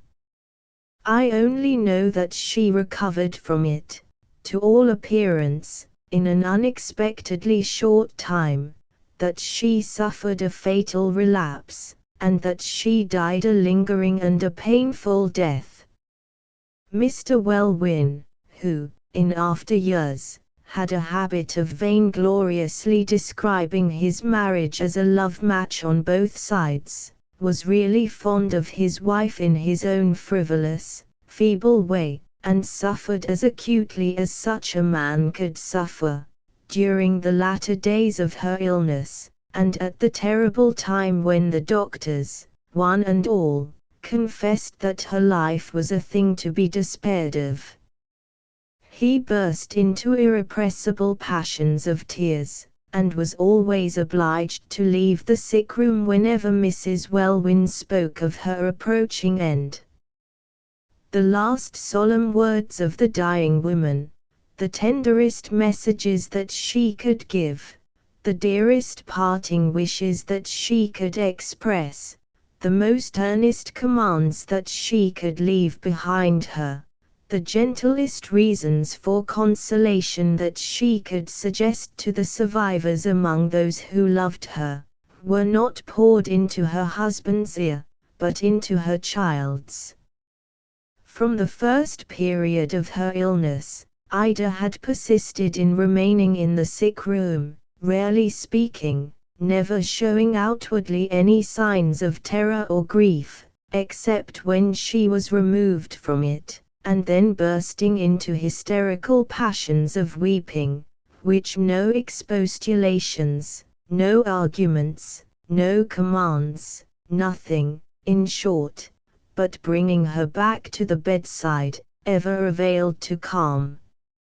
Her mother had been her playfellow, her companion, her dearest and most familiar friend, and there seemed something in the remembrance of this which, instead of overwhelming the child with despair, strengthened her to watch faithfully and bravely by her dying parent to the very last. When the parting moment was over, and when Mr. Welwyn, unable to bear the shock of being present in the house of death at the time of his wife's funeral, left home and went to stay with one of his relations in a distant part of England, Ida, whom it had been his wish to take away with him, petitioned earnestly to be left behind. "I promised Mamma before she died that I would be as good to my little sister Rosamond as she had been to me," said the child, simply, "and she told me in return that I might wait here and see her laid in her grave." There happened to be an aunt of Mrs. Welwyn, and an old servant of the family, in the house at this time, who understood Ida much better than her father did, and they persuaded him not to take her away. I have heard my mother say that the effect of the child's appearance at the funeral on her, and on all who went to see it, was something that she could never think of without the tears coming into her eyes, and could never forget to the last day of her life. It must have been very shortly after this period that I saw Ida for the first time. I remember accompanying my mother on a visit to the old house we have just left, in the summer, when I was at home for the holidays.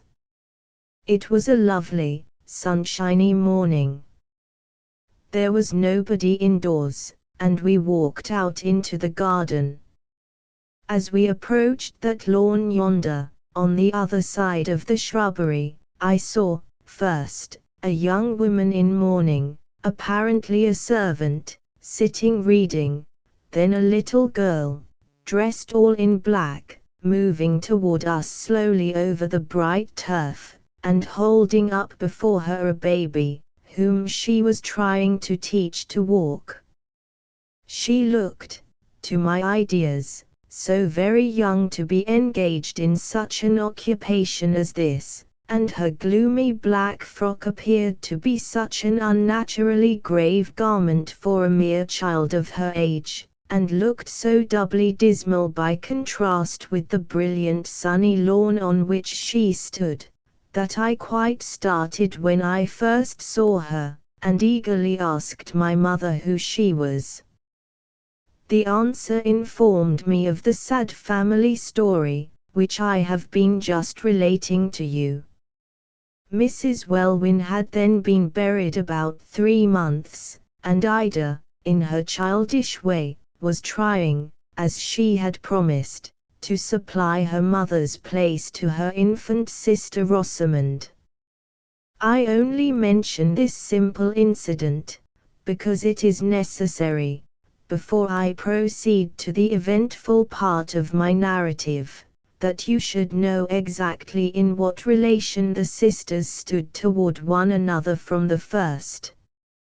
Of all the last parting words that Mrs. Welwyn had spoken to her child, none had been oftener repeated, none more solemnly urged, than those which had commended the little Rosamond to Ida's love and care. To other persons, the full, the all-trusting dependence which the dying mother was known to have placed in a child hardly 11 years old, seemed merely a proof of that helpless desire to cling even to the feeblest consolations, which the approach of death so often brings with it. But the event showed that the trust so strangely placed had not been ventured vainly when it was committed to young and tender hands. The whole future existence of the child was one noble proof that she had been worthy of her mother's dying confidence, when it was first reposed in her. In that simple incident which I have just mentioned, the new life of the two motherless sisters was all foreshadowed. Time passed. I left school, went to college, traveled in Germany, and stayed there some time to learn the language. At every interval when I came home, and asked about the Welwyns, the answer was, in substance, almost always the same. Mr. Welwyn was giving his regular dinners, performing his regular duties as a county magistrate, enjoying his regular recreations as an amateur farmer and an eager sportsman.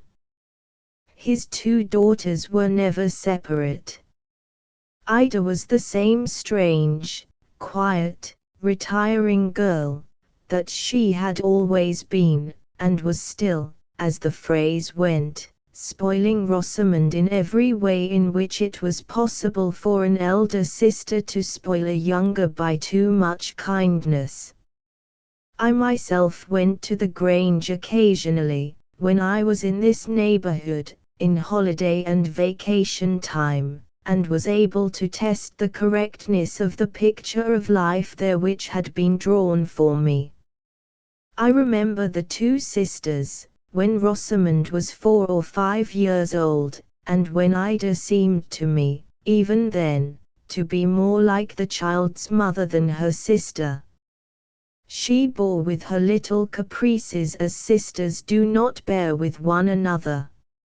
She was so patient at lesson time, so anxious to conceal any weariness that might overcome her in play hours, so proud when Rosamond's beauty was noticed, so grateful for Rosamond's kisses when the child thought of bestowing them, so quick to notice all that Rosamond did, and to attend to all that Rosamond said, even when visitors were in the room, that she seemed, to my boyish observation, altogether different from other elder sisters in other family circles into which I was then received.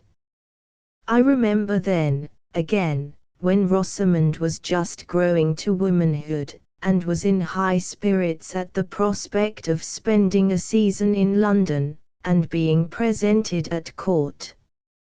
She was very beautiful at that time, much handsomer than Ida.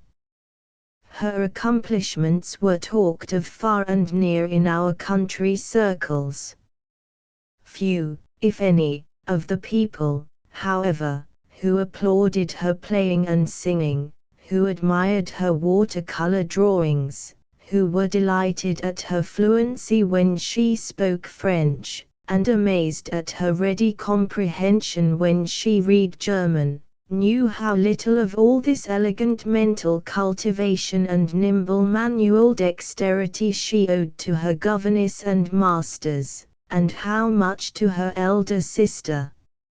It was Ida who really found out the means of stimulating her when she was idle, Ida who helped her through all her worst difficulties, Ida who gently conquered her defects of memory over her books, her inaccuracies of ear at the piano, her errors of taste when she took the brush and pencil in hand. It was Ida alone who worked these marvels, and whose all-sufficient reward for her hardest exertions was a chance word of kindness from her sister's lips. Rosamond was not unaffectionate, and not ungrateful, but she inherited much of her father's commonness and frivolity of character. She became so accustomed to owe everything to her sister, to resign all her most trifling difficulties to Ida's ever-ready care, to have all her tastes consulted by Ida's ever-watchful kindness, that she never appreciated, as it deserved, the deep, devoted love of which she was the object. When Ida refused 2 good offers of marriage, Rosamond was as much astonished as the veriest strangers, who wondered why the elder Miss Welwyn seemed bent on remaining single all her life.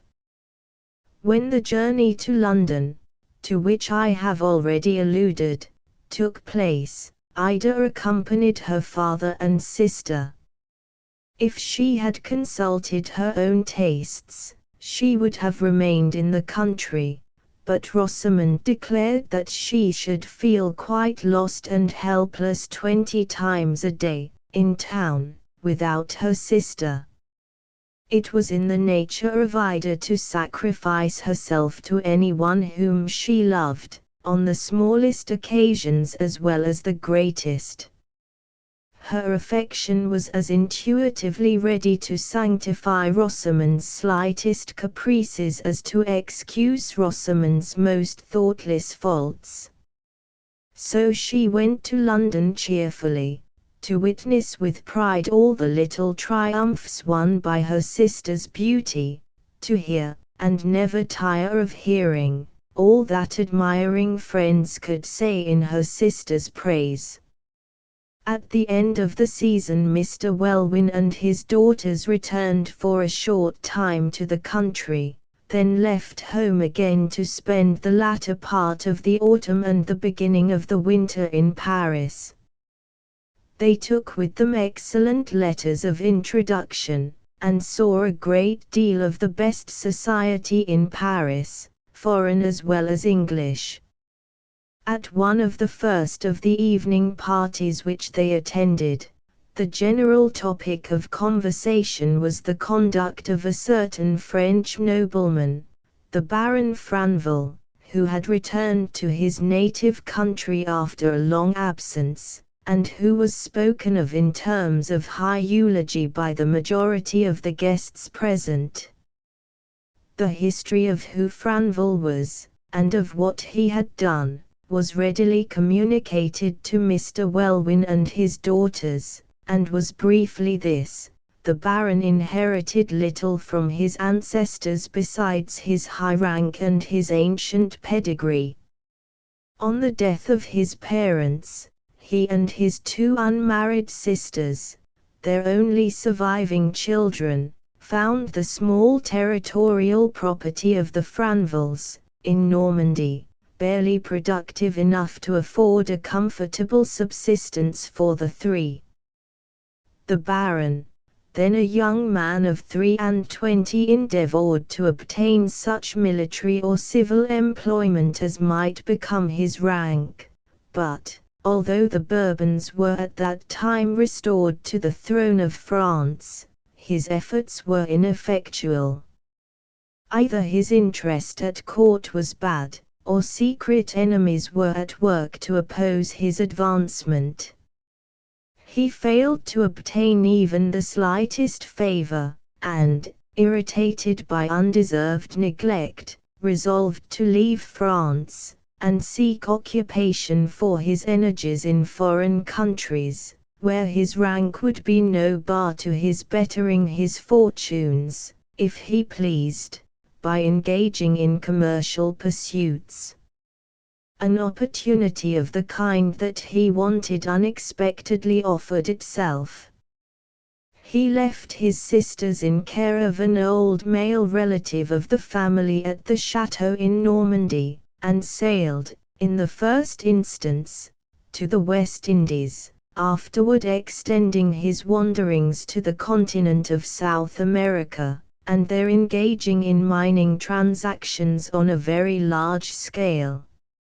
After 15 years of absence, during the latter part of which time false reports of his death had reached Normandy, he had just returned to France, having realized a handsome independence, with which he proposed to widen the limits of his ancestral property, and to give his sisters, who were still, like himself, unmarried, all the luxuries and advantages that affluence could bestow. The Baron's independent spirit and generous devotion to the honor of his family and the happiness of his surviving relatives were themes of general admiration in most of the social circles of Paris. He was expected to arrive in the capital every day, and it was naturally enough predicted that his reception in society there could not fail to be of the most flattering and most brilliant kind. The Welwyns listened to this story with some little interest, Rosamond, who was very romantic, being especially attracted by it, and openly avowing to her father and sister, when they got back to their hotel, that she felt as ardent a curiosity as anybody to see the adventurous and generous Baron. The desire was soon gratified. Franval came to Paris, as had been anticipated, was introduced to the Welwyns, met them constantly in society, made no favorable impression on Ida, but won the good opinion of Rosamond from the first, and was regarded with such high approval by their father, that when he mentioned his intentions of visiting England in the spring of the new year, he was cordially invited to spend the hunting season at Glenwith Grange. I came back from Germany about the same time that the Welwyns returned from Paris, and at once set myself to improve my neighborly intimacy with the family. I was very fond of Ida, more fond, perhaps, than my vanity will now allow me to, but that is of no consequence. It is much more to the purpose to tell you that I heard the whole of the Baron's story enthusiastically related by Mr. Welwyn and Rosamond, that he came to the Grange at the appointed time, that I was introduced to him, and that he produced as unfavorable an impression upon me as he had already produced upon Ida. It was whimsical enough, but I really could not tell why I disliked him, though I could account very easily, according to my own notions, for his winning the favor and approval of Rosamond and her father. He was certainly a handsome man as far as features went. He had a winning gentleness and graceful respect in his manner when he spoke to women, and he sang remarkably well, with one of the sweetest tenor voices I ever heard. These qualities alone were quite sufficient to attract any girl of Rosamond's disposition, and I certainly never wondered why he was a favorite of hers. Then, as to her father, the Baron was not only fitted to win his sympathy and regard in the field, by proving himself an ardent sportsman and an excellent rider, but was also, in virtue of some of his minor personal peculiarities, just the man to gain the friendship of his host. Mr. Welwyn was as ridiculously prejudiced as most weak-headed Englishmen are, on the subject of foreigners in general. In spite of his visit to Paris, the vulgar notion of a Frenchman continued to be his notion, both while he was in France and when he returned from it. Now, the Baron was as unlike the traditional Mounseer of English songs, plays, and satires, as a man could well be, and it was on account of this very dissimilarity that Mr. Welwyn first took a violent fancy to him, and then invited him to his house. Franville spoke English remarkably well, wore neither beard, moustache, nor whiskers, kept his hair cut almost unbecomingly short, dressed in the extreme of plainness and modest good taste, talked little in general society, uttered his words, when he did speak, with singular calmness and deliberation, and, to crown all, had the greater part of his acquired property invested in English securities. In Mr. Welwyn's estimation, such a man as this was a perfect miracle of a Frenchman, and he admired and encouraged him accordingly. I have said that I disliked him, yet could not assign a reason for my dislike, and I can only repeat it now. He was remarkably polite to me, we often rode together in hunting, and sat near each other at the Grange table, but I could never become familiar with him. He always gave me the idea of a man who had some mental reservation in saying the most trifling thing.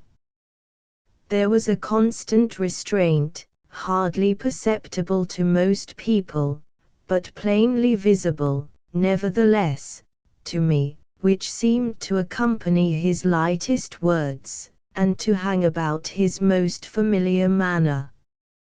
This, however, was no just reason for my secretly disliking and distrusting him as I did. Ida said as much to me, I remember, when I confessed to her what my feelings toward him were, and tried, but vainly, to induce her to be equally candid with me in return. She seemed to shrink from the tacit condemnation of Rosamond's opinion which such a confidence on her part would have implied. And yet she watched the growth of that opinion, or, in other words, the growth of her sister's liking for the Baron, with an apprehension and sorrow which she tried fruitlessly to conceal. Even her father began to notice that her spirits were not so good as usual, and to suspect the cause of her melancholy. I remember he jested, with all the dense insensibility of a stupid man, about Ida having invariably been jealous, from a child, if Rosamond looked kindly upon anybody except her elder sister. The spring began to get far advanced toward summer. Franville paid a visit to London, came back in the middle of the season to Glenwith Grange, wrote to put off his departure for France, and at last, not at all to the surprise of anybody who was intimate with the Welwyns, proposed to Rosamond, and was accepted. He was candor and generosity itself when the preliminaries of the marriage settlement were under discussion. He quite overpowered Mr. Welwyn and the lawyers with references, papers, and statements of the distribution and extent of his property, which were found to be perfectly correct. His sisters were written to, and returned the most cordial answers, saying that the state of their health would not allow them to come to England for the marriage, but adding a warm invitation to Normandy for the bride and her family. Nothing, in short, could be more straightforward and satisfactory than the Baron's behavior, and the testimonies to his worth and integrity which the news of the approaching marriage produced from his relatives and his friends. The only joyless face at the Grange now was Ida's. At any time it would have been a hard trial to her to resign that first and foremost place which she had held since childhood in her sister's heart, as she knew she must resign it when Rosamond married.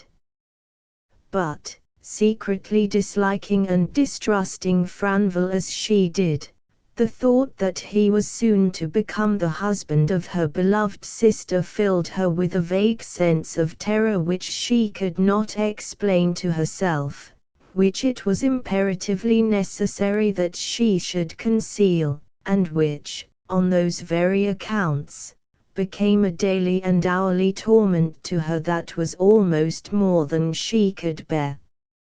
One consolation alone supported her. Rosamond and she were not to be separated.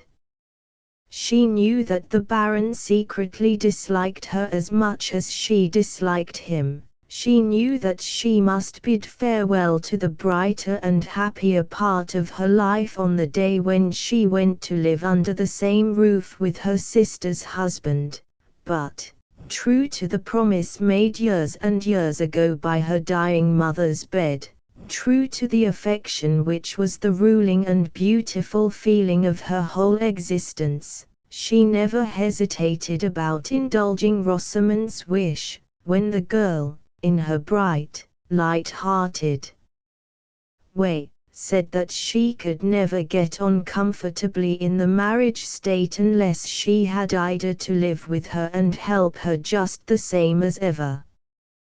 The Baron was too polite a man even to look dissatisfied when he heard of the proposed arrangement, and it was therefore settled from the beginning that Ida was always to live with her sister.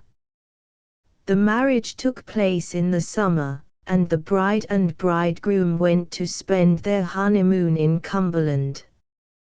On their return to Glenwith Grange, a visit to the Baron's sisters, in Normandy, was talked of, but the execution of this project was suddenly and disastrously suspended by the death of Mr. Welwyn, from an attack of pleurisy.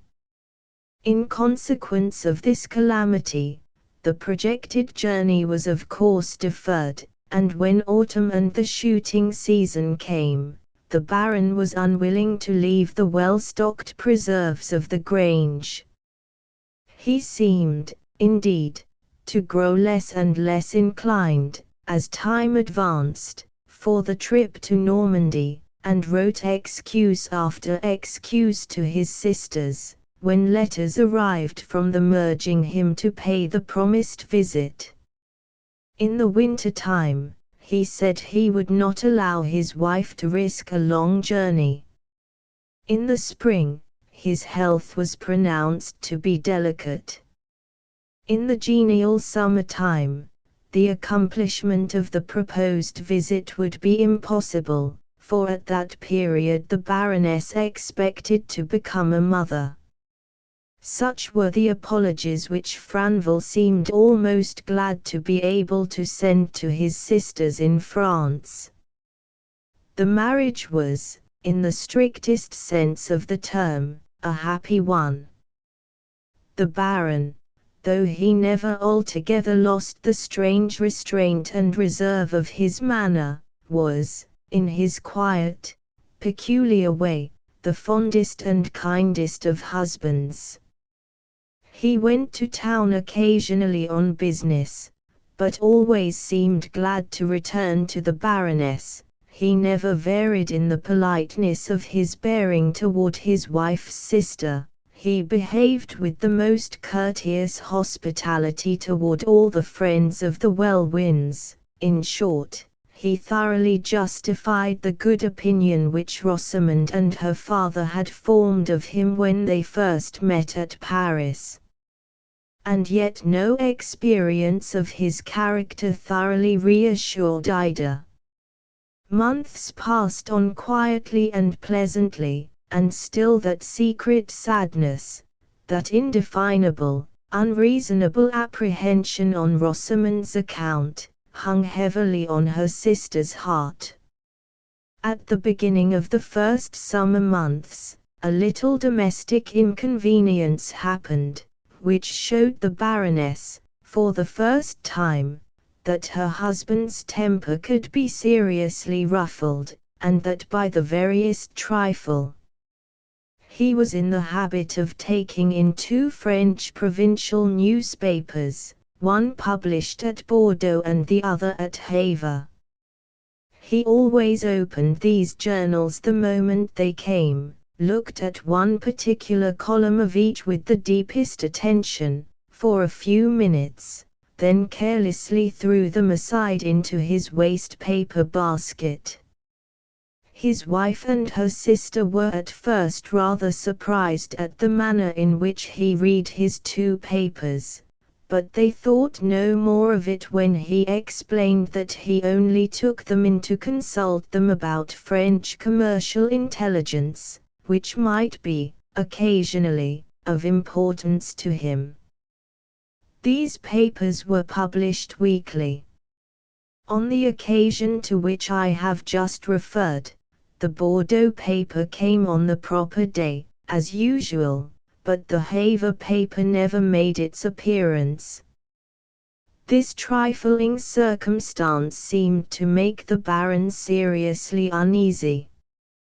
He wrote off directly to the country post office and to the newspaper agent in London.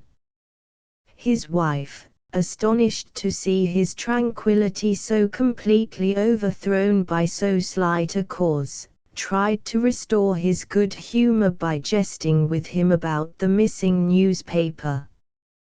He replied by the first angry and unfeeling words that she had heard issue from his lips. She was then within about 6 weeks of her confinement, and very unfit to bear harsh answers from anybody, least of all from her husband. On the 2nd day no answer came.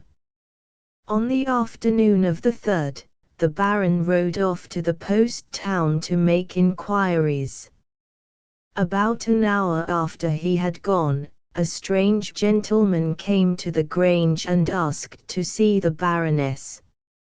On being informed that she was not well enough to receive visitors, he sent up a message that his business was of great importance and that he would wait downstairs for a second answer.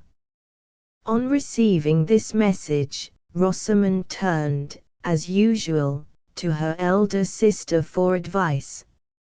Ida went downstairs immediately to see the stranger. What I am now about to tell you of the extraordinary interview which took place between them, and of the shocking events that followed it, I have heard from Miss Welwyn's own lips. She felt unaccountably nervous when she entered the room. The stranger bowed very politely, and asked, in a foreign accent, if she were the Baroness Franville. She set him right on this point, and told him she attended to all matters of business for the Baroness, adding that, if his errand at all concerned her sister's husband, the Baron was not then at home. The stranger answered that he was aware of it when he called, and that the unpleasant business on which he came could not be confided to the Baron, at least, in the first instance. She asked why.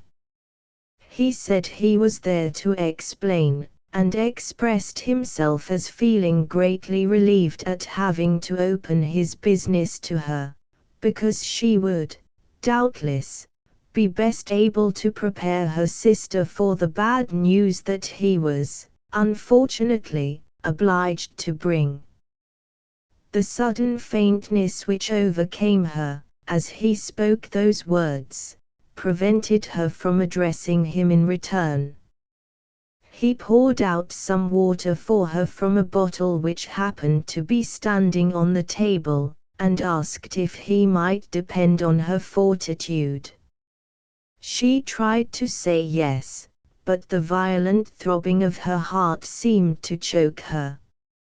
He took a foreign newspaper from his pocket, saying that he was a secret agent of the French police, that the paper was the Havre Journal, for the past week, and that it had been expressly kept from reaching the Baron, as usual, through the agent's, interference. He then opened the newspaper, and begged that she would nerve herself sufficiently, for her sister's sake, to read certain lines, which would give her some hint of the business that brought him there. He pointed to the passage as he spoke. It was among the shipping entries and was thus expressed: arrived, the Berenice, from San Francisco, with a valuable cargo of hides. She brings one passenger, the Baron Franville, of Chateau Franville, in Normandy. As Miss Welwyn read the entry, her heart, which had been throbbing violently but the moment before, seemed suddenly to cease from all action, and she began to shiver, though it was a warm June evening. The agent held the tumbler to her lips, and made her drink a little of the water, entreating her very earnestly to take courage and listen to him.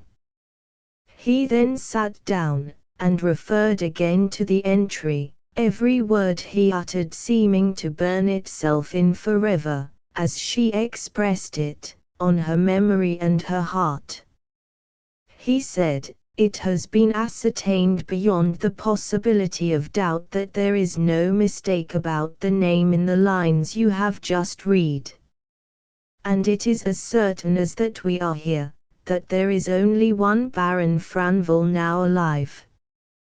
The question, therefore, is, whether the passenger by the Berenice is the true Baron, or, I beg you most earnestly to bear with me and to compose yourself, or the husband of your sister.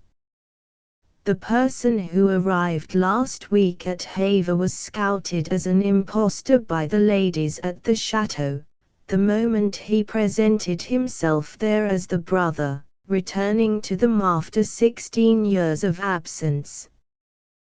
The authorities were communicated with, and I and my assistants were instantly sent for from Paris. We wasted no time in questioning the supposed impostor. He either was, or affected to be, in a perfect frenzy of grief and indignation. We just ascertained, from competent witnesses, that he bore an extraordinary resemblance to the real Baron, and that he was perfectly familiar with places and persons in and about the chateau. We just ascertained that, and then proceeded to confer with the local authorities, and to examine their private entries of suspected persons in their jurisdiction, ranging back over a past period of 20 years or more. One of the entries thus consulted contained these particulars: Hector Auguste Munbrun, son of a respectable proprietor in Normandy. Well educated, gentlemanlike manners. On bad terms with his family. Character, bold, cunning, unscrupulous, self-possessed. Is a clever mimic. May be easily recognized by his striking likeness to the Baron Franville.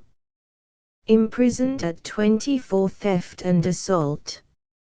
Miss Welwyn saw the agent look up at her after he had read this extract from the police book, to ascertain if she was still able to listen to him. He asked, with some appearance of alarm, as their eyes met, if she would like some more water. She was just able to make a sign in the negative. He took a second extract from his pocket-book, and went on.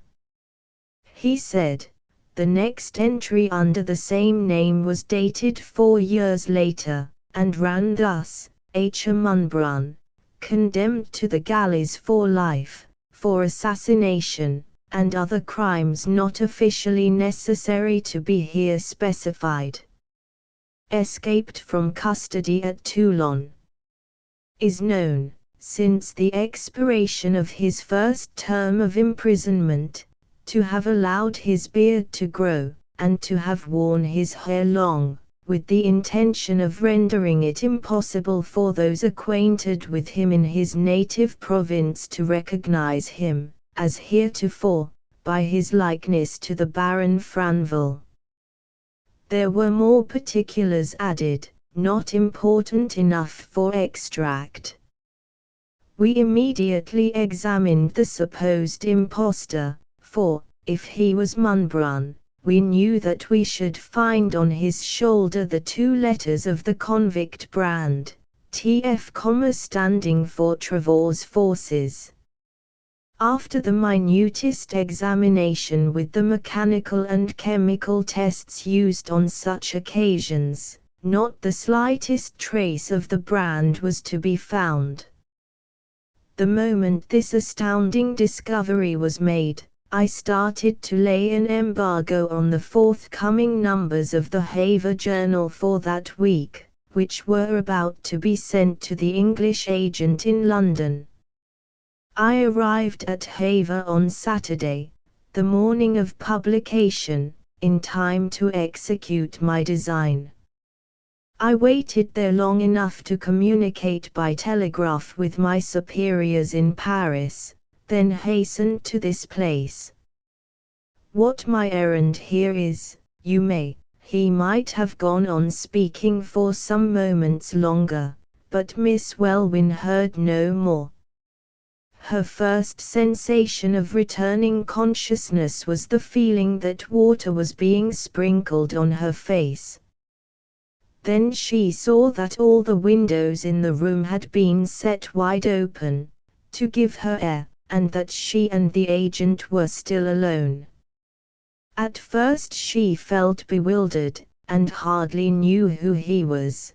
But he soon recalled to her mind the horrible realities that had brought him there, by apologizing for not having summoned assistance when she fainted. He said it was of the last importance, in Franville's absence, that no one in the house should imagine that anything unusual was taking place in it. Then, after giving her an interval of a minute or two to collect what little strength she had left, he added that he would not increase her sufferings by saying anything more, just then, on the shocking subject of the investigation which it was his duty to make, that he would leave her to recover herself, and to consider what was the best course to be taken with the Baroness in the present terrible emergency, and that he would privately return to the house between 8 and 9 o'clock that evening, ready to act as Miss Welwyn wished, and to afford her and her sister any aid and protection of which they might stand in need. With these words he bowed, and noiselessly quitted the room. For the first few awful minutes after she was left alone, Miss Welwyn sat helpless and speechless, utterly numbed in heart, and mind, and body. Then a sort of instinct, she was incapable of thinking, seemed to urge her to conceal the fearful news from her sister as long as possible. She ran upstairs to Rosamond's sitting room, and called through the door, for she dared not trust herself in her sister's presence, that the visitor had come on some troublesome business from their late father's lawyers, and that she was going to shut herself up, and write some long letters in connection with that business.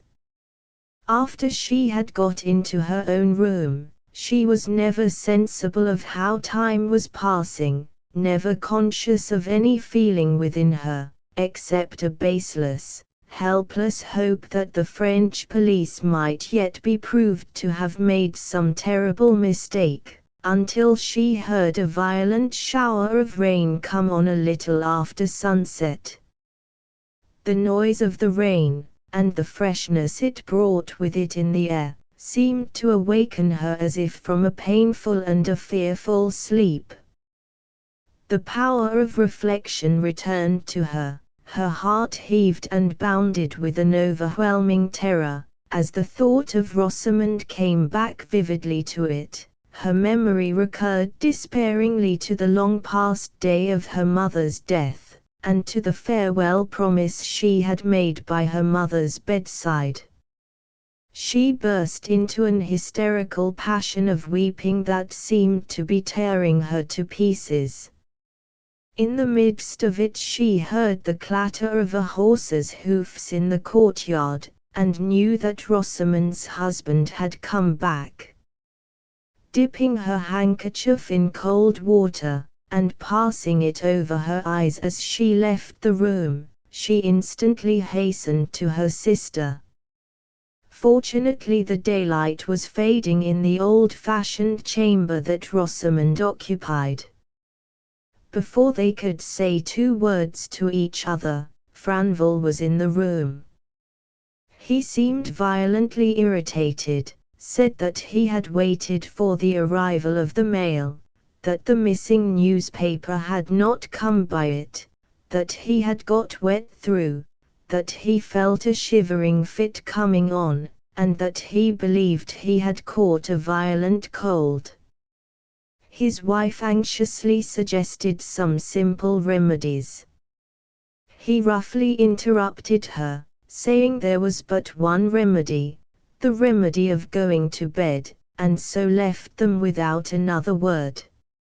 She just put her handkerchief to her eyes, and said softly to her sister, "How he is changed," then spoke no more. They sat silent for half an hour or longer. After that, Rosamond went affectionately and forgivingly to see how her husband was. She returned, saying that he was in bed, and in a deep, heavy sleep, and predicting hopefully that he would wake up quite well the next morning. In a few minutes more the clock struck 9, and Ida heard the servant's step ascending the stairs. She suspected what his errand was, and went out to meet him. Her presentiment had not deceived her. The police agent had arrived, and was waiting for her downstairs. He asked her if she had said anything to her sister, or had thought of any plan of action, the moment she entered the room, and, on receiving a reply in the negative, inquired, further, if the Baron had come home yet. She answered that he had, that he was ill and tired, and vexed, and that he had gone to bed. The agent asked in an eager whisper if she knew that he was asleep, and alone in bed. And, when he received her reply, said that he must go up into the bedroom directly. She began to feel the faintness coming over her again, and with it sensations of loathing and terror that she could neither express to others nor define to herself. He said that if she hesitated to let him avail himself of this unexpected opportunity, her scruples might lead to fatal results. He reminded her that if the Baron were really the convict Munbrun, The claims of society and of justice demanded that he should be discovered by the first available means, and that if he were not, if some inconceivable mistake had really been committed, then such a plan for getting immediately at the truth as was now proposed would ensure the delivery of an innocent man from suspicion, and at the same time spare him the knowledge that he had ever been suspected. This last argument had its effect on Miss Welwyn. The baseless, helpless hope that the French authorities might yet be proved to be in error, which she had already felt in her own room, returned to her now. She suffered the agent to lead her upstairs. He took the candle from her hand when she pointed to the door, opened it softly, and, leaving it ajar, went into the room. She looked through the gap with a feverish, horror-struck curiosity. Franval was lying on his side in a profound sleep, with his back turned toward the door. The agent softly placed the candle upon a small reading table between the door and the bedside, softly drew down the bedclothes a little away from the sleeper's back, then took a pair of scissors from the toilet table, and very gently and slowly began to cut away, first the loose folds, then the intervening strips of linen, from the part of Franval's nightgown that was over his shoulders. When the upper part of his back had been bared in this way, the agent took the candle and held it near the flesh. Miss Welwyn heard him ejaculate some word under his breath, then saw him looking round to where she was standing, and beckoning to her to come in. Mechanically she obeyed, mechanically she looked down where his finger was pointing. It was the convict Munbrun. There, just visible under the bright light of the candle, were the fatal letters TF branded on the villain's shoulder. Though she could neither move nor speak, the horror of this discovery did not deprive her of her consciousness. She saw the agent softly draw up the bedclothes again into their proper position, replace the scissors on the toilet table, and take from it a bottle of smelling salts. She felt him removing her from the bedroom, and helping her quickly downstairs, giving her the salts to smell to by the way. When they were alone again, he said, with the first appearance of agitation that he had yet exhibited, "Now, madam, for God's sake, collect all your courage, and be guided by me. You and your sister had better leave the house immediately. Have you any relatives in the neighborhood with whom you could take refuge?" They had none. "What is the name of the nearest town where you could get good accommodation for the night?" "Harlebrook." He wrote the name down on his tablets. "How far off is it?" 12 miles. "You had better have the carriage out at once, to go there with as little delay as possible, leaving me to pass the night here. I will communicate with you tomorrow at the principal hotel. Can you compose yourself sufficiently to be able to tell the head servant, if I ring for him, that he is to obey my orders till further notice?" The servant was summoned, and received his instructions, the agent going out with him to see that the carriage was got ready quietly and quickly. Miss Welwyn went upstairs to her sister. How the fearful news was first broken to Rosamond, I cannot relate to you. Miss Welwyn has never confided to me, has never confided to anybody, what happened at the interview between her sister and herself that night. I can tell you nothing of the shock they both suffered, except that the younger and the weaker died under it, that the elder and the stronger has never recovered from it, and never will. They went away the same night, with one attendant, to Harlebrook, as the agent had advised. Before daybreak Rosamond was seized with the pains of premature labor. She died 3 days after, unconscious of the horror of her situation, wandering in her mind about past times, and singing old tunes that Ida had taught her as she lay in her sister's arms. The child was born alive, and lives still. You saw her at the window as we came in at the back way to the Grange. I surprised you, I dare say, by asking you not to speak of her to Miss Welwyn. Perhaps you noticed something vacant in the little girl's expression. I am sorry to say that her mind is more vacant still. If idiot did not sound like a mocking word, however tenderly and pityingly one may wish to utter it, I should tell you that the poor thing had been an idiot from her birth. You will, doubtless, want to hear now what happened at Glenwith Grange after Miss Welwyn and her sister had left it. I have seen the letter which the police agent sent the next morning to Harlebrook, and, speaking from my recollection of that, I shall be able to relate all you can desire to know. First, as to the past history of the scoundrel Munbrun, I need only tell you that he was identical with an escaped convict, who, for a long term of years, had successfully eluded the vigilance of the authorities all over Europe, and in America as well. In conjunction with 2 accomplices, he had succeeded in possessing himself of large sums of money by the most criminal means. He also acted secretly as the banker of his convict brethren, whose dishonest gains were all confided to his hands for safekeeping.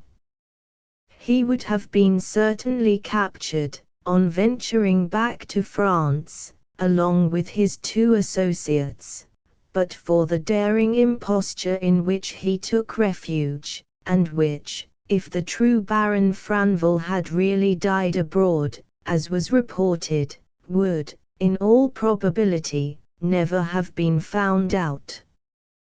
Besides his extraordinary likeness to the Baron, he had every other requisite for carrying on his deception successfully. Though his parents were not wealthy, he had received a good education. He was so notorious for his gentlemanlike manners among the villainous associates of his crimes and excesses, that they nicknamed him the Prince. All his early life had been passed in the neighborhood of the Chateau Franville. He knew what were the circumstances which had induced the Baron to leave it. He had been in the country to which the Baron had emigrated. He was able to refer familiarly to persons and localities, at home and abroad, with which the Baron was sure to be acquainted. And, lastly, he had an expatriation of 15 years to plead for him as his all-sufficient excuse, if he made any slight mistakes before the Baron's sisters, in his assumed character of their long-absent brother. It will be, of course, hardly necessary for me to tell you, in relation to this part of the subject, that the true Franville was immediately and honorably reinstated in the family rights of which the impostor had succeeded for a time in depriving him. According to Munbrun's own account, he had married poor Rosamond purely for love, and the probabilities certainly are, that the pretty, innocent English girl had really struck the villain's fancy for the time, and that the easy, quiet life he was leading at the Grange pleased him, by contrast with his perilous and vagabond existence of former days. What might have happened if he had had time enough to grow wearied of his ill-fated wife and his English home, it is now useless to inquire. What really did happen on the morning when he awoke after the flight of Ida and her sister can be briefly told. As soon as his eyes opened, they rested on the police agent, sitting quietly by the bedside, with a loaded pistol in his hand. Munbrun knew immediately that he was discovered, but he never for an instant lost the self-possession for which he was famous. He said he wished to have 5 minutes allowed him to deliberate quietly in bed, whether he should resist the French authorities on English ground, and so gain time by obliging the one government to apply specially to have him delivered up by the other, or whether he should accept the terms officially offered to him by the agent, if he quietly allowed himself to be captured. He chose the latter course, it was suspected, because he wished to communicate personally with some of his convict associates in France, whose fraudulent gains were in his keeping, and because he felt boastfully confident of being able to escape again, whenever he pleased. Be his secret motives, however, what they might, he allowed the agent to conduct him peaceably from the Grange, first writing a farewell letter to poor Rosamond, full of heartless French sentiment and glib sophistries about fate and society. His own fate was not long in overtaking him. He attempted to escape again, as it had been expected he would, and was shot by the sentinel on duty at the time. I remember hearing that the bullet entered his head and killed him on the spot. My story is done. It is 10 years now since Rosamond was buried in the churchyard yonder, and it is 10 years also since Miss Welwyn returned to be the lonely inhabitant of Glenwith Grange. She now lives but in the remembrances that it calls up before her of her happier existence of former days. There is hardly an object in the old house which does not tenderly and solemnly remind her of the mother, whose last wishes she lived to obey, of the sister, whose happiness was once her dearest earthly care. Those prints that you noticed on the library walls Rosamond used to copy in the past time, when her pencil was often guided by Ida's hand. Those music books that you were looking over, she and her mother have played from together through many a long and quiet summer's evening. She has no ties now to bind her to the present but the poor child whose affliction it is her constant effort to lighten, and the little peasant population around her, whose humble cares and wants and sorrows she is always ready to relieve. Far and near her modest charities have penetrated among us, and far and near she is heartily beloved and blessed in many a labourer's household. There is no poor man's hearth, not in this village only, but 4 miles away from it as well, at which you would not be received with the welcome given to an old friend, if you only told the cottagers that you knew the lady of Glenwith Grange. Prologue to the 5th story.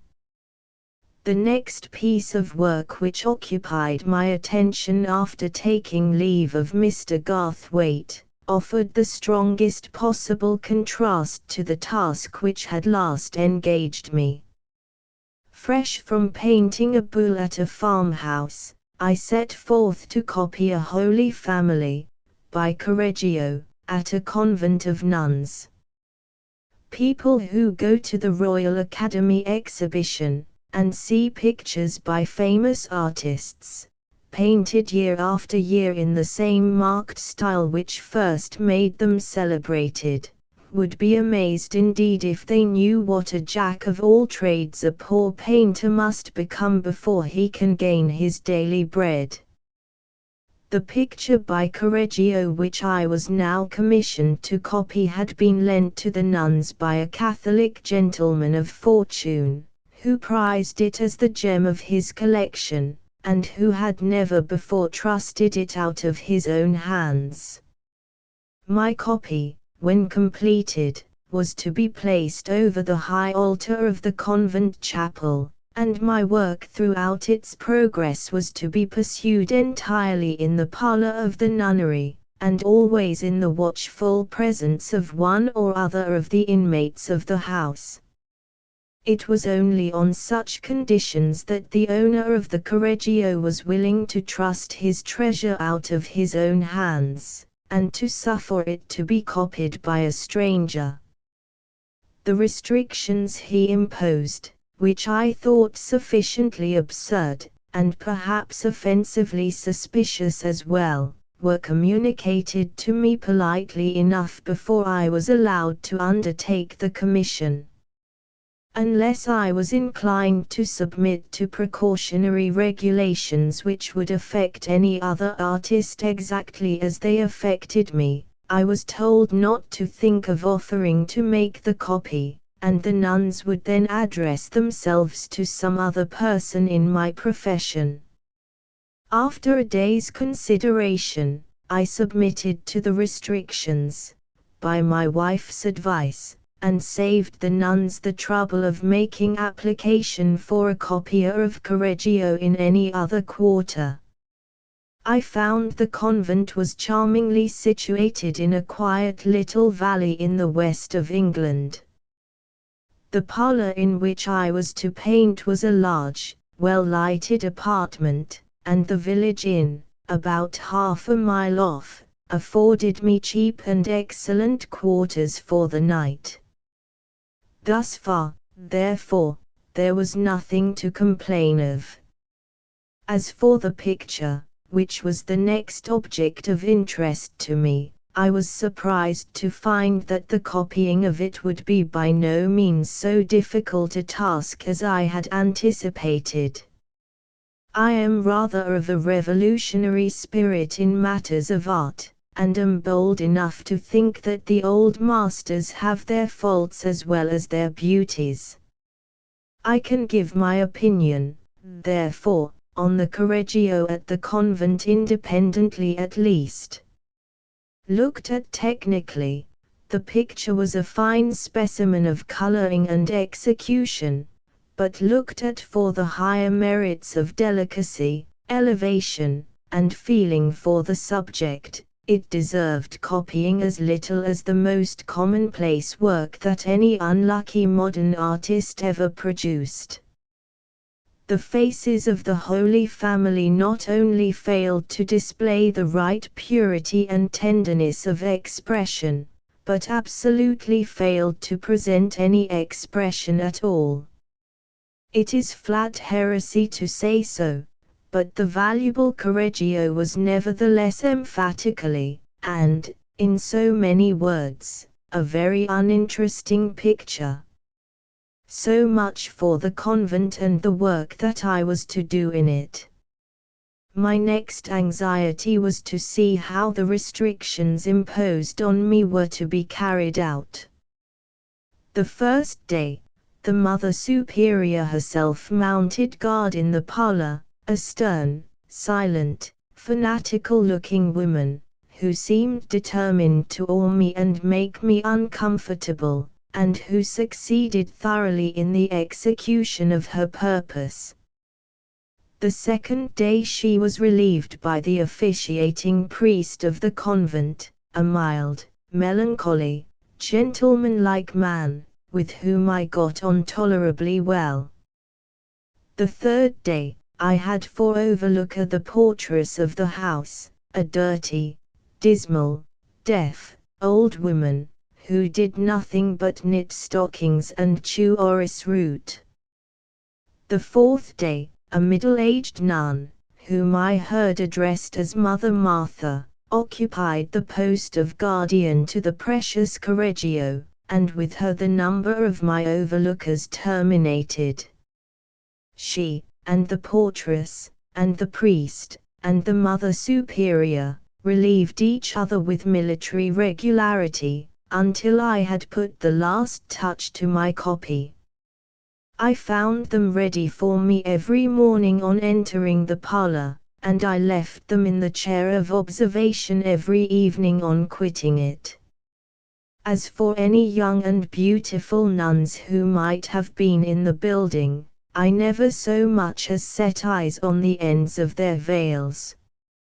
From the door to the parlor, and from the parlor to the door, comprised the whole of my experience of the inside of the convent. The only one of my superintending companions with whom I established anything like a familiar acquaintance was Mother Martha. She had no outward attractions to recommend her, but she was simple, good-humored, ready to gossip, and inquisitive to a perfectly incredible degree. Her whole life had been passed in the nunnery. She was thoroughly accustomed to her seclusion, thoroughly content with the monotonous round of her occupations, not at all anxious to see the world for herself, but, on the other hand, insatiably curious to know all about it from others. There was no question connected with myself, my wife, my children, my friends, my profession, my income, my travels, my favorite amusements, and even my favorite sins, which a woman could ask a man, that Mother Martha did not, in the smallest and softest of voices, ask of me. Though an intelligent, well-informed person in all that related to her own special vocation, she was a perfect child in everything else. I constantly caught myself talking to her, just as I should have talked at home to one of my own little girls. I hope no one will think that, in expressing myself thus, I am writing disparagingly of the poor nun. On two accounts, I shall always feel compassionately and gratefully toward Mother Martha. She was the only person in the convent who seemed sincerely anxious to make her presence in the parlor as agreeable to me as possible, and she good-humoredly told me the story which it is my object in these pages to introduce to the reader. In both ways I am deeply indebted to her, and I hope always to remember the obligation. The circumstances under which the story came to be related to me may be told in very few words. The interior of a convent parlor being a complete novelty to me, I looked around with some interest on first entering my painting room at the nunnery. There was but little in it to excite the curiosity of anyone. The floor was covered with common matting, and the ceiling with plain whitewash. The furniture was of the simplest kind, a low chair with a praying desk fixed to the back, and a finely carved oak bookcase, studded all over with brass crosses, being the only useful objects that I could discern which had any conventional character about them. As for the ornaments of the room, they were entirely beyond my appreciation. I could feel no interest in the colored prints of saints, with gold platters at the backs of their heads, that hung on the wall, and I could see nothing particularly impressive in the two plain little alabaster pots for holy water, fastened, one near the door, the other over the chimney-piece. The only object, indeed, in the whole room which in the slightest degree attracted my curiosity was an old worm-eaten wooden cross, made in the rudest manner, hanging by itself on a slip of wall between two windows. It was so strangely rough and misshapen a thing to exhibit prominently in a neat room, that I suspected some history must be attached to it, and resolved to speak to my friend the nun about it at the earliest opportunity. "Mother Martha," said I, taking advantage of the first pause in the succession of quaintly innocent questions which she was as usual addressing to me, "I have been looking at that rough old cross hanging between the windows, and fancying that it must surely be some curiosity." "Hush, hush!" exclaimed the nun, "you must not speak of that as a curiosity. The Mother Superior calls it a relic."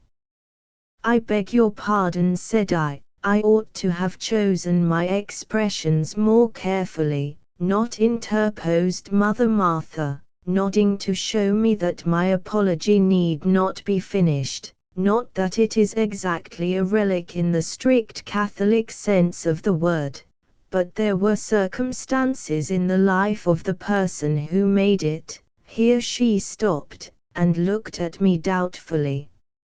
"Circumstances, perhaps, which it is not considered advisable to communicate to strangers," I suggested.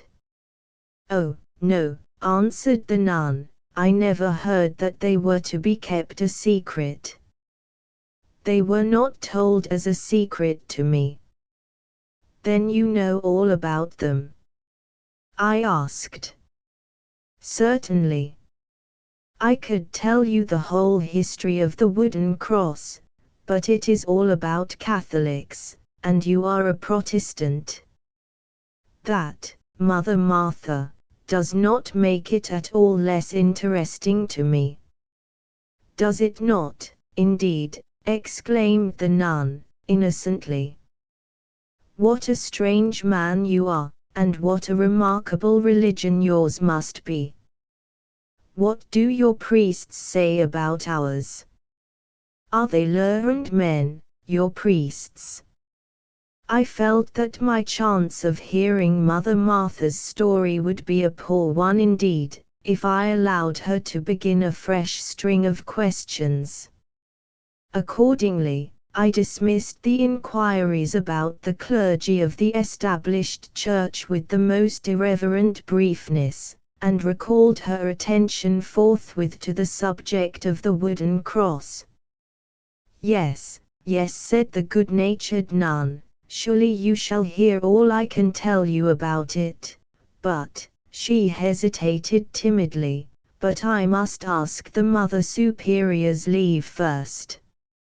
Saying these words, she summoned the portress, to my great amusement, to keep guard over the inestimable Correggio in her absence, and left the room. In less than 5 minutes she came back, looking quite happy and important in her innocent way. "The Mother Superior," she said, "has given me leave to tell all I know about the wooden cross. She says it may do you good, and improve your Protestant opinion of us Catholics." I expressed myself as being both willing and anxious to profit by what I heard, and the nun began her narrative immediately. She related it in her own simple, earnest, minute way, dwelling as long on small particulars as on important incidents, and making moral reflections for my benefit at every place where it was possible to introduce them. In spite, however, of these drawbacks in the telling of it, the story interested and impressed me in no ordinary degree, and I now purpose putting the events of it together as skillfully and strikingly as I can, in the hope that this written version of the narrative may appeal as strongly to the reader's sympathies as the spoken version did to mine. The Nun's Story of Gabriel's Marriage Chapter I. One night, during the period of the First French Revolution, the family of François Saillot, a fisherman of Brittany, were all waking and watching at a late hour in their cottage on the peninsula of Quiberon. François had gone out in his boat that evening, as usual, to fish. Shortly after his departure, the wind had risen, the clouds had gathered, and the storm, which had been threatening at intervals throughout the whole day, burst forth furiously about 9 o'clock. It was now 11, and the raging of the wind over the barren, heathy peninsula still seemed to increase with each fresh blast that tore its way out upon the open sea. The crashing of the waves on the beach was awful to hear, the dreary blackness of the sky terrible to behold. The longer they listened to the storm, the oftener they looked out at it, the fainter grew the hopes which the fisherman's family still strove to cherish for the safety of François Saillot and of his younger son who had gone with him in the boat. There was something impressive in the simplicity of the scene that was now passing within the cottage. On one side of the great, rugged, black fireplace crouched two little girls, the younger half asleep, with her head in her sister's lap. These were the daughters of the fisherman, and opposite to them sat their eldest brother, Gabriel. His right arm had been badly wounded in a recent encounter at the national game of the soul, a sport resembling our English football, but played on both sides in such savage earnest by the people of Brittany as to end always in bloodshed, often in mutilation, sometimes even in loss of life. On the same bench with Gabriel sat his betrothed wife, a girl of 18, clothed in the plain, almost monastic black and white costume of her native district. She was the daughter of a small farmer living at some little distance from the coast. Between the groups formed on either side of the fireplace, the vacant space was occupied by the foot of a truckle bed. In this bed lay a very old man, the father of François Saillot. His haggard face was covered with deep wrinkles, his long white hair flowed over the coarse lump of sacking which served him for a pillow, and his light grey eyes wandered incessantly, with a strange expression of terror and suspicion, from person to person, and from object to object, in all parts of the room. Whenever the wind and sea whistled and roared at their loudest, he muttered to himself and tossed his hands fretfully on his wretched coverlet. On these occasions his eyes always fixed themselves intently on a little delf image of the Virgin placed in a niche over the fireplace. Every time they saw him look in this direction Gabriel and the young girls shuddered and crossed themselves, and even the child, who still kept awake, imitated their example. There was one bond of feeling at least between the old man and his grandchildren, which connected his age and their youth unnaturally and closely together. This feeling was reverence for the superstitions which had been handed down to them by their ancestors from centuries and centuries back, as far even as the age of the Druids. The spirit warnings of disaster and death which the old man heard in the wailing of the wind, in the crashing of the waves, in the dreary, monotonous rattling of the casement, the young man and his affianced wife and the little child who cowered by the fireside heard too. All differences in sex, in temperament, in years, superstition was strong enough to strike down to its own dread level, in the fisherman's cottage, on that stormy night.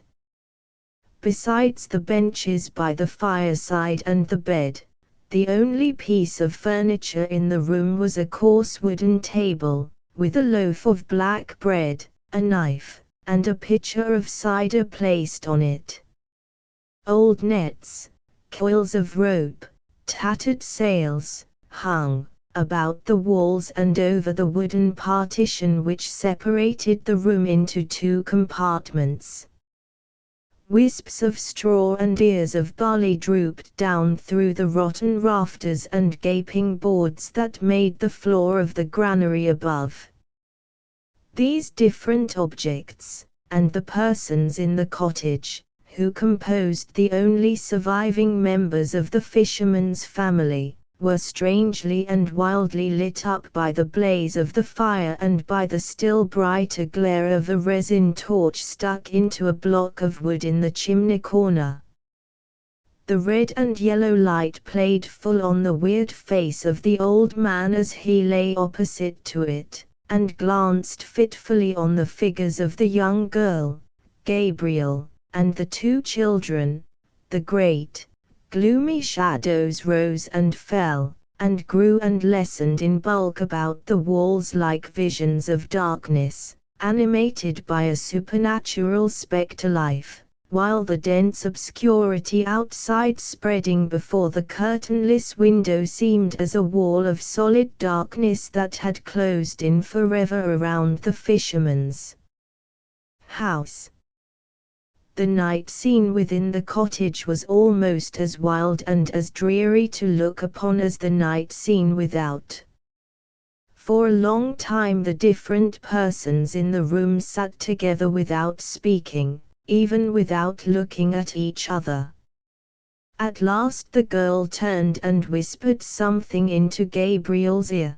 "Perrine, what were you saying to Gabriel?" asked the child opposite, seizing the first opportunity of breaking the desolate silence, doubly desolate at her age, which was preserved by all around her.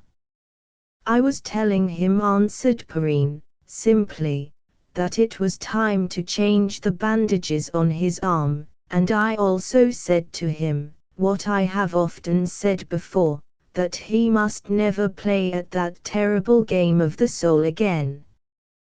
The old man had been looking intently at Perrine and his grandchild as they spoke.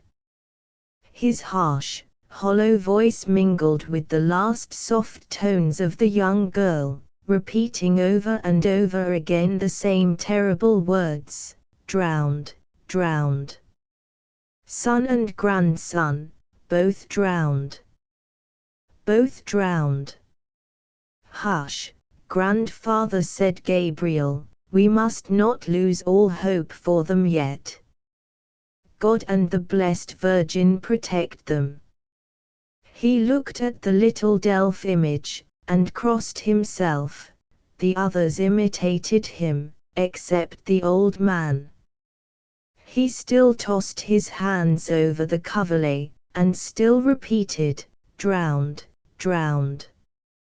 "Oh, that accursed soul," groaned the young man. "But for this wound I should have been with my father. The poor boy's life might at least have been saved, for we should then have left him here." "Silence!" exclaimed the harsh voice from the bed. "The wail of dying men rises louder than the loud sea. The devil's psalm singing roars higher than the roaring wind. Be silent, and listen. François drowned. Pierre drowned. Hark! Hark!" A terrific blast of wind burst over the house as he spoke, shaking it to its center, overpowering all other sounds, even to the deafening crash of the waves. The slumbering child awoke, and uttered a scream of fear. Perrine, who had been kneeling before her lover binding the fresh bandages on his wounded arm, paused in her occupation, trembling from head to foot. Gabriel looked toward the window. His experience told him what must be the hurricane fury of that blast of wind out at sea, and he sighed bitterly as he murmured to himself, "God help them both, man's help will be as nothing to them now." "Gabriel," cried the voice from the bed in altered tones, very faint and trembling. He did not hear or did not attend to the old man. He was trying to soothe and encourage the young girl at his feet. "Don't be frightened, love," he said, kissing her very gently and tenderly on the forehead. "You are as safe here as anywhere. Was I not right in saying that it would be madness to attempt taking you back to the farmhouse this evening? You can sleep in that room, Perrine. When you are tired, you can sleep with the two girls." "Gabriel, brother Gabriel," cried one of the children. "Oh, look at grandfather." Gabriel ran to the bedside. The old man had raised himself into a sitting position, his eyes were dilated, his whole face was rigid with terror. His hands were stretched out convulsively toward his grandson. "The white women," he screamed. "The white women, the grave diggers of the drowned are out on the sea." The children, with cries of terror, flung themselves into Perrine's arms. Even Gabriel uttered an exclamation of horror, and started back from the bedside. Still the old man reiterated, "The white women. The white women. Open the door, Gabriel. Look out westward, where the ebb tide has left the sand dry. You'll see them bright as lightning in the darkness, mighty as the angels in stature, sweeping like the wind over the sea, in their long white garments, with their white hair trailing far behind them. Open the door, Gabriel. You'll see them stop and hover over the place where your father and your brother have been drowned. You'll see them come on till they reach the sand. You'll see them dig in it with their naked feet and beckon awfully to the raging sea to give up its dead. Open the door, Gabriel, or, though it should be the death of me, I will get up and open it myself." Gabriel's face whitened even to his lips, but he made a sign that he would obey. It required the exertion of his whole strength to keep the door open against the wind while he looked out. "Do you see them, grandson Gabriel? Speak the truth, and tell me if you see them," cried the old man. "I see nothing but darkness, pitch darkness," answered Gabriel, letting the door close again.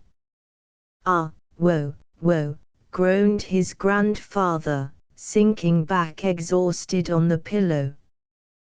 "Darkness to you, but bright as lightning to the eyes that are allowed to see them.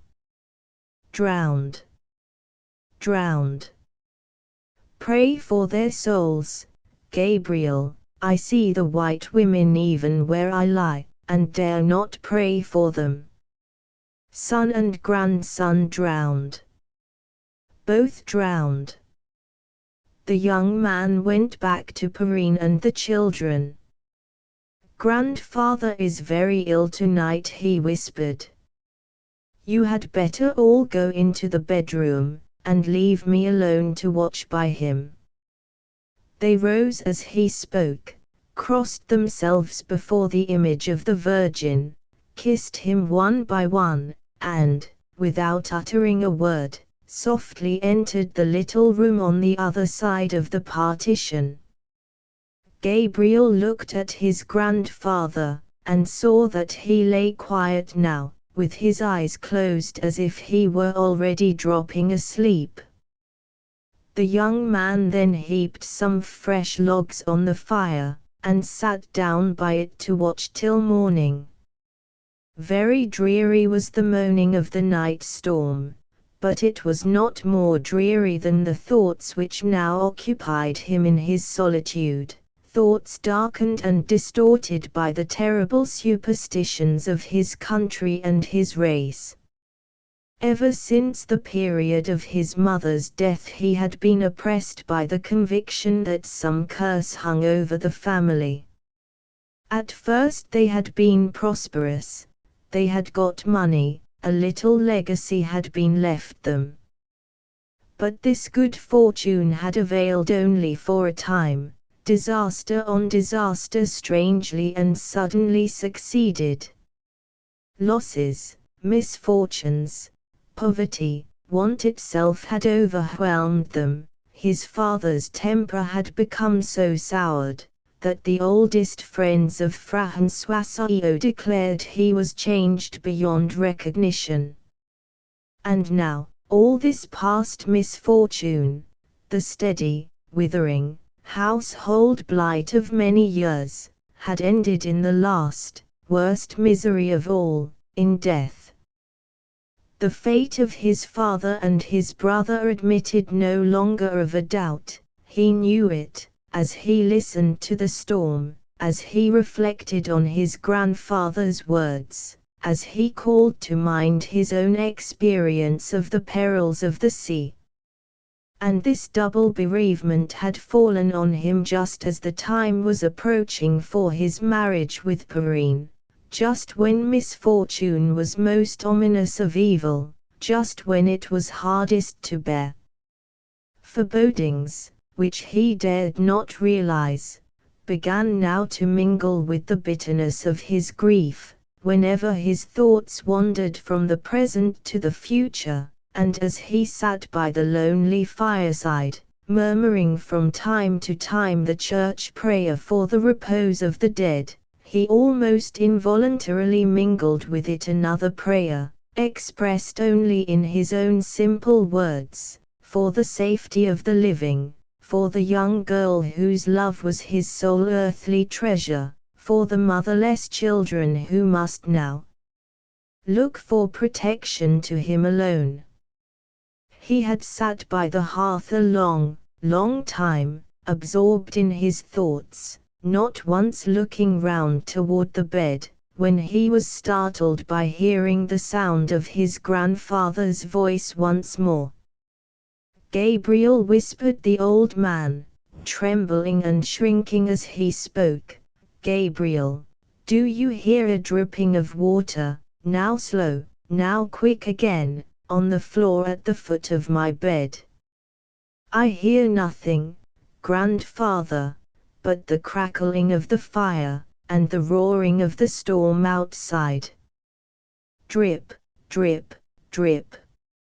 Faster and faster, plainer and plainer.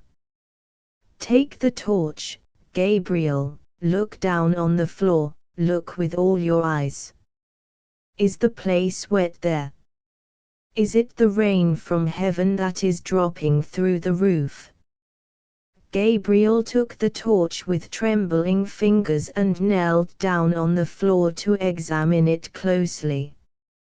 He started back from the place, as he saw that it was quite dry. The torch dropped upon the hearth. He fell on his knees before the statue of the Virgin and hid his face. "Is the floor wet?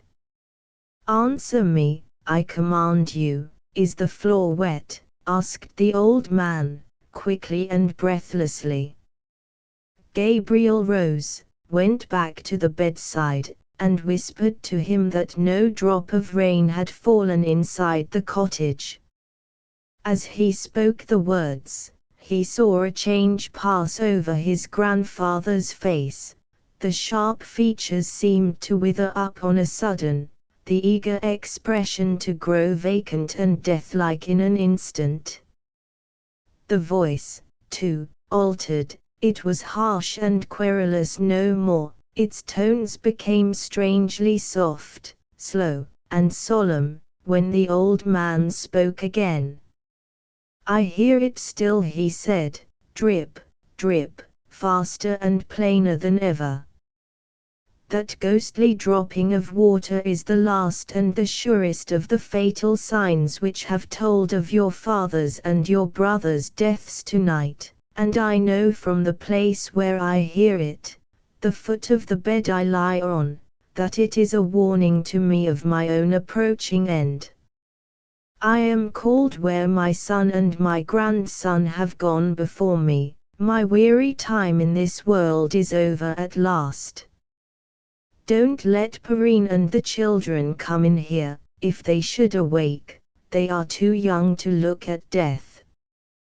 Gabriel's blood curdled when he heard these words, when he touched his grandfather's hand, and felt the chill that it struck to his own, when he listened to the raging wind, and knew that all help was miles and miles away from the cottage.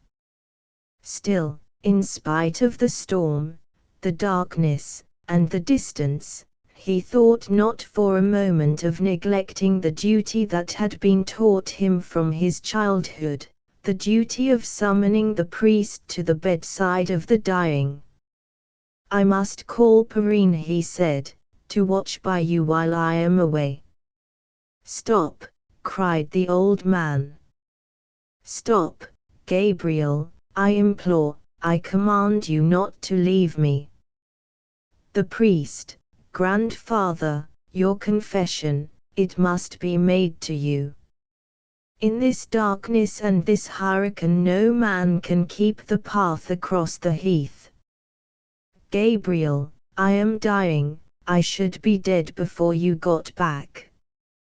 Gabriel, for the love of the Blessed Virgin, stop here with me till I die. My time is short, I have a terrible secret that I must tell to somebody before I draw my last breath. Your ear to my mouth, quick! Quick!" As he spoke the last words, a slight noise was audible on the other side of the partition, the door half opened, and Perrine appeared at it, looking affrightedly into the room. The vigilant eyes of the old man, suspicious even in death, caught sight of her directly. "Go back," he exclaimed faintly, before she could utter a word.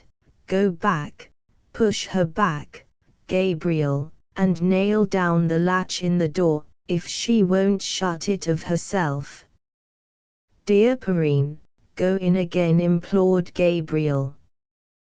"Go in, and keep the children from disturbing us. You will only make him worse, you can be of no use here." She obeyed without speaking, and shut the door again. While the old man clutched him by the arm, and repeated, "Quick, quick, your ear close to my mouth," Gabriel heard her say to the children, who were both awake, "Let us pray for grandfather."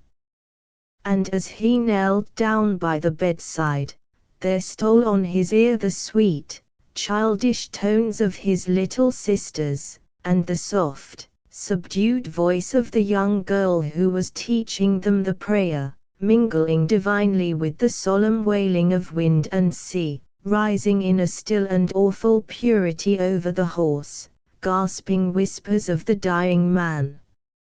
"I took an oath not to tell it." Gabriel, lean down closer.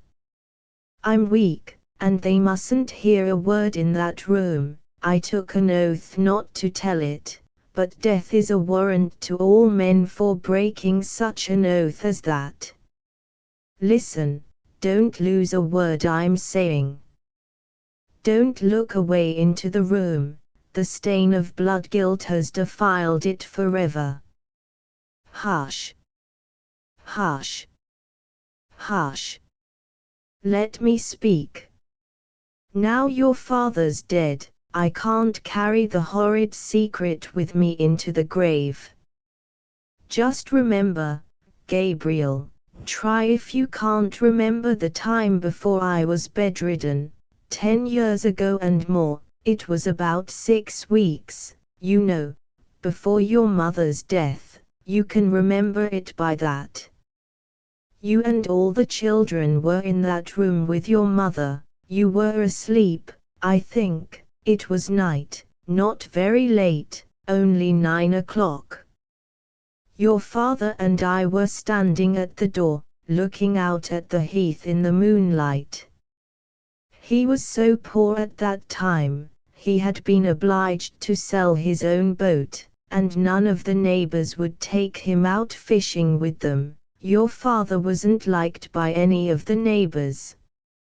Well, we saw a stranger coming toward us, a very young man, with a knapsack on his back. He looked like a gentleman, though he was but poorly dressed. He came up, and told us he was dead tired, and didn't think he could reach the town that night, and asked if we would give him shelter till morning. And your father said yes, if he would make no noise, because the wife was ill, and the children were asleep. So he said all he wanted was to go to sleep himself before the fire. We had nothing to give him but black bread. He had better food with him than that, and undid his knapsack to get at it, and, Gabriel. I'm sinking, drink. Something to drink, I'm parched with thirst. Silent and deadly pale, Gabriel poured some of the cider from the pitcher on the table into a drinking cup, and gave it to the old man. Slight as the stimulant was, its effect on him was almost instantaneous. His dull eyes brightened a little, and he went on in the same whispering tones as before. He pulled the food out of his knapsack rather in a hurry, so that some of the other small things in it fell on the floor. Among these was a pocket book, which your father picked up and gave him back, and he put it in his coat pocket. There was a tear in one of the sides of the book, and through the hole some banknotes bulged out. I saw them, and so did your father. Don't move away, Gabriel. Keep close, there's nothing in me to shrink from. Well, he shared his food, like an honest fellow, with us, and then put his hand in his pocket, and gave me 4 or 5 livres, and then lay down before the fire to go to sleep. As he shut his eyes, your father looked at me in a way I didn't like. He'd been behaving very bitterly and desperately toward us for some time past, being soured about poverty, and your mother's illness, and the constant crying out of you children for more to eat. So when he told me to go and buy some wood, some bread, and some wine with money I had got, I didn't like, somehow, to leave him alone with the stranger, and so made excuses, saying, which was true, that it was too late to buy things in the village that night. But he told me in a rage to go and do as he bid me, and knock the people up if the shop was shut. So I went out, being dreadfully afraid of your father, as indeed we all were at that time, but I couldn't make up my mind to go far from the house. I was afraid of something happening, though I didn't dare to think what. I don't know how it was, but I stole back in about 10 minutes on tiptoe to the cottage. I looked in at the window, and saw, oh God! Forgive him! Oh God! Forgive me, I saw, more to drink, Gabriel. I can't speak again, more to drink. The voices in the next room had ceased, but in the minute of silence which now ensued, Gabriel heard his sisters kissing Perrine, and wishing her good night. They were all three trying to go asleep again. Gabriel, pray yourself, and teach your children after you to pray, that your father may find forgiveness where he is now gone. I saw him as plainly as I now see you, kneeling with his knife in one hand over the sleeping man. He was taking the little book with the notes in it out of the stranger's pocket. He got the book into his possession, and held it quite still in his hand for an instant, thinking. I believe, oh no. No. I'm sure, he was repenting, I'm sure he was going to put the book back, but just at that moment the stranger moved, and raised one of his arms, as if he was waking up. Then the temptation of the devil grew too strong for your father. I saw him lift the hand with the knife in it, but saw nothing more. I couldn't look in at the window, I couldn't move away, I couldn't cry out. I stood with my back turned toward the house, shivering all over, though it was a warm summer time, and hearing no cries, no noises at all, from the room behind me. I was too frightened to know how long it was before the opening of the cottage door made me turn round, but when I did, I saw your father standing before me in the yellow moonlight, carrying in his arms the bleeding body of the poor lad who had shared his food with us and slept on our hearth. Hush! Hush! Don't groan and sob in that way. Stifle it with the bedclothes. Hush! You'll wake them in the next room. Gabriel, Gabriel, exclaimed a voice from behind the partition. What has happened? Gabriel. Let me come out and be with you.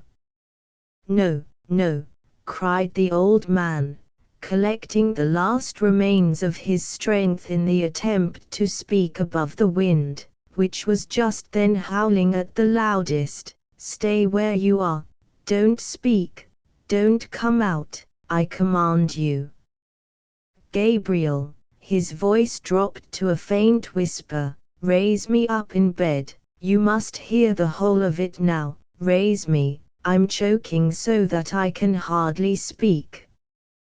Keep close and listen, I can't say much more. Where was I? Your father. He threatened to kill me if I didn't swear to keep it secret, and in terror of my life I swore.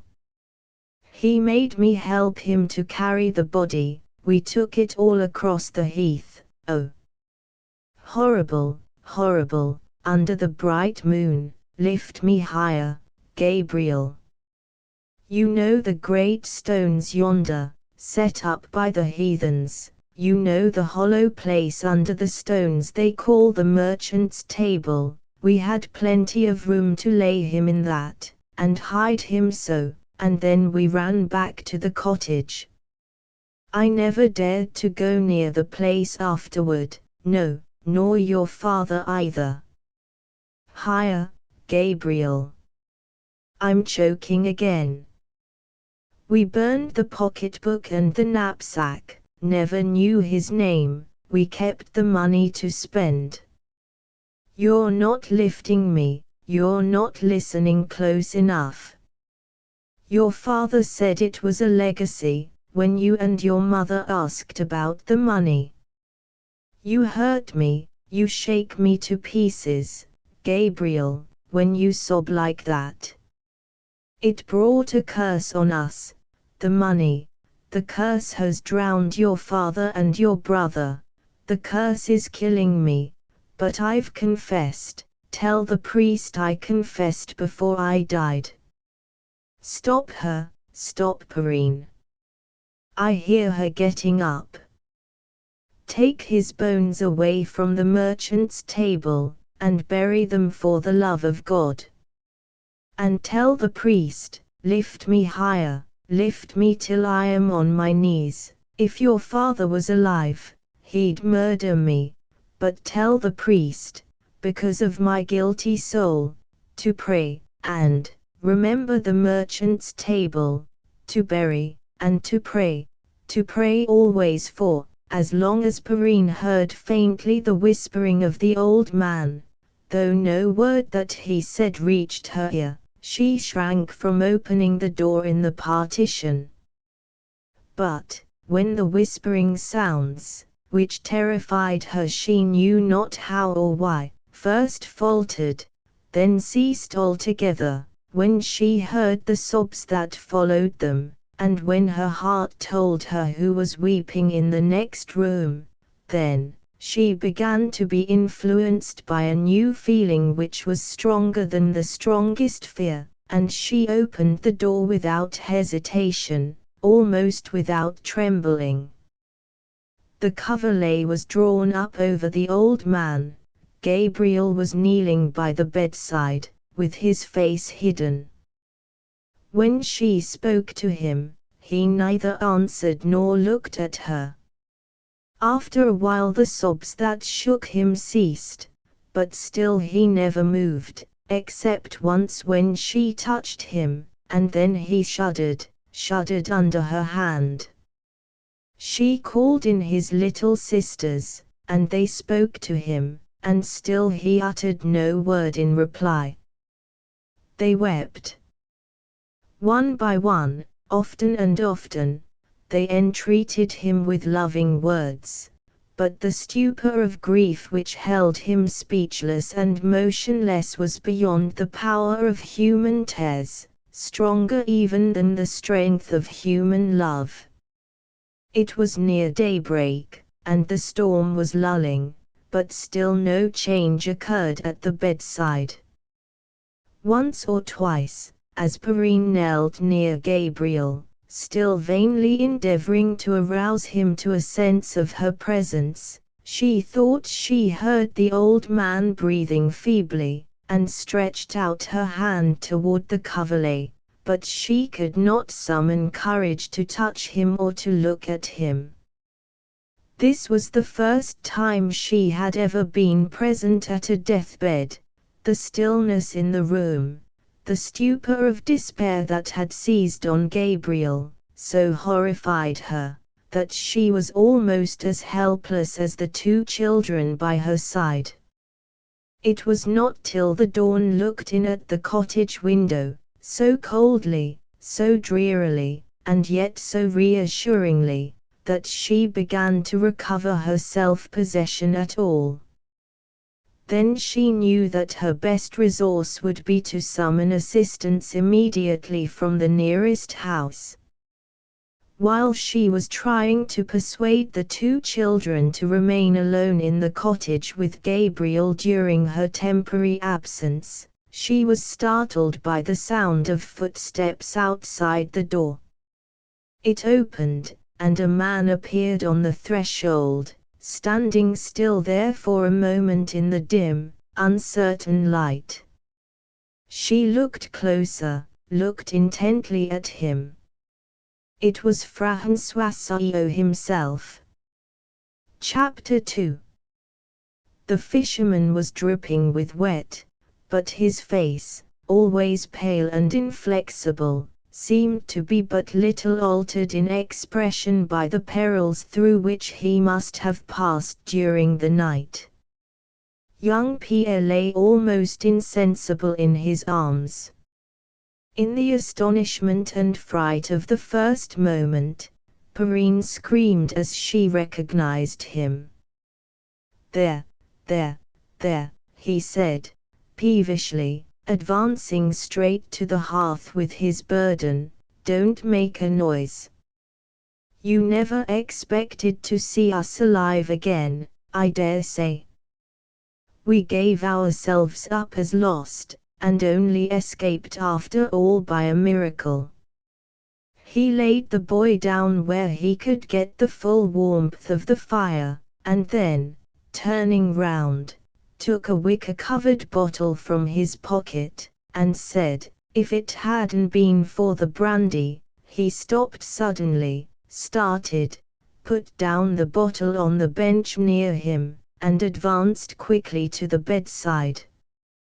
Perrine looked after him as he went, and saw Gabriel, who had risen when the door was opened, moving back from the bed as François approached. The young man's face seemed to have been suddenly struck to stone. Its blank, ghastly whiteness was awful to look at. He moved slowly backward and backward till he came to the cottage wall, then stood quite still, staring on his father with wild, vacant eyes, moving his hands to and fro before him, muttering, but never pronouncing one audible word. François did not appear to notice his son. He had the coverlet of the bed in his hand. "Anything the matter here?" he asked, as he drew it down. Still Gabriel could not speak. Perrine saw it, and answered for him. "Gabriel is afraid that his poor grandfather is dead," she whispered, nervously. "Dead?" There was no sorrow in the tone as he echoed the word. "Was he very bad in the night before his death happened?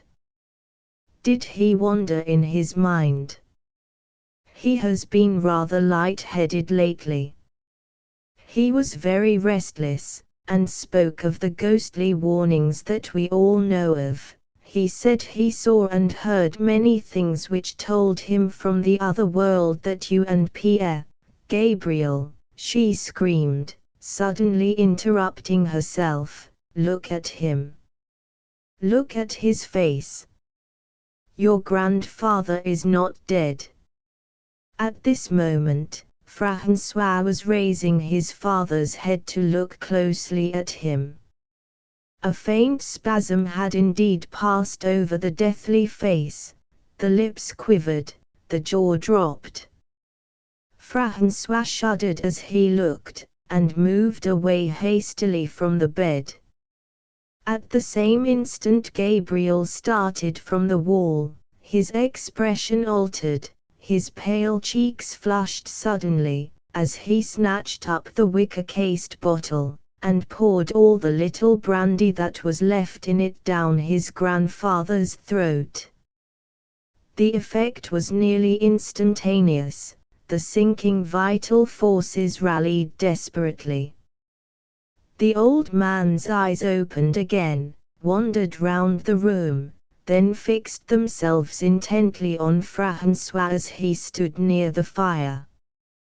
Trying and terrible as his position was at that moment, Gabriel still retained self-possession enough to whisper a few words in Perrine's ear. "Go back again into the bedroom, and take the children with you," he said. "We may have something to speak about which you had better not hear. Son Gabriel, your grandfather is trembling all over," said François. "If he is dying at all, he is dying of cold. Help me to lift him, bed and all, to the hearth." "No, no. Don't let him touch me," gasped the old man. "Don't let him look at me in that way.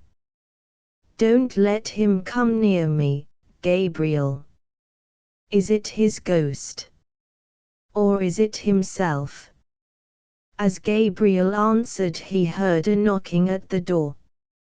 His father opened it, and disclosed to view some people from the neighboring fishing village, who had come, more out of curiosity than sympathy, to inquire whether François and the boy Pierre had survived the night. Without asking anyone to enter, the fisherman surlily and shortly answered the various questions addressed to him, standing in his own doorway. While he was thus engaged, Gabriel heard his grandfather muttering vacantly to himself, "Last night, how about last night, grandson? What was I talking about last night? Did I say your father was drowned? Very foolish to say he was drowned, and then see him come back alive again. But it wasn't that, I'm so weak in my head, I can't remember. What was it, Gabriel? Something too horrible to speak of. Is that what you're whispering and trembling about?" "I said nothing horrible. A crime. Bloodshed." "I know nothing of any crime or bloodshed here. I must have been frightened out of my wits to talk in that way." "The merchant's table. Only a big heap of old stones. What with the storm, and thinking I was going to die, and being afraid about your father, I must have been light-headed." "Don't give another thought to that nonsense, Gabriel. I'm better now. We shall all live to laugh at poor grandfather for talking nonsense about crime and bloodshed in his sleep. Ah, poor old man, last night, light-headed, fancies and nonsense of an old man, why don't you laugh at it?" "I'm laughing, so light-headed, so light." He stopped suddenly. A low cry, partly of terror and partly of pain, escaped him. The look of pining anxiety and imbecile cunning which had distorted his face while he had been speaking, faded from it forever. He shivered a little, breathed heavily once or twice, then became quite still. Had he died with a falsehood on his lips? Gabriel looked round and saw that the cottage door was closed, and that his father was standing against it. How long he had occupied that position, how many of the old man's last words he had heard, it was impossible to conjecture, but there was a lowering suspicion in his harsh face as he now looked away from the corpse to his son, which made Gabriel shudder, and the first question that he asked, on once more approaching the bedside, was expressed in tones which, quiet as they were, had a fearful meaning in them. "What did your grandfather talk about last night?" he asked. Gabriel did not answer. All that he had heard, all that he had seen, all the misery and horror that might yet be to come, had stunned his mind. The unspeakable dangers of his present position were too tremendous to be realized.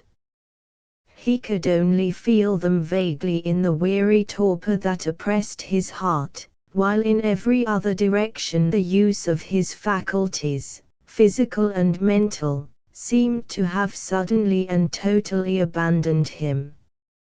"Is your tongue wounded, son Gabriel, as well as your arm?" his father went on, with a bitter laugh.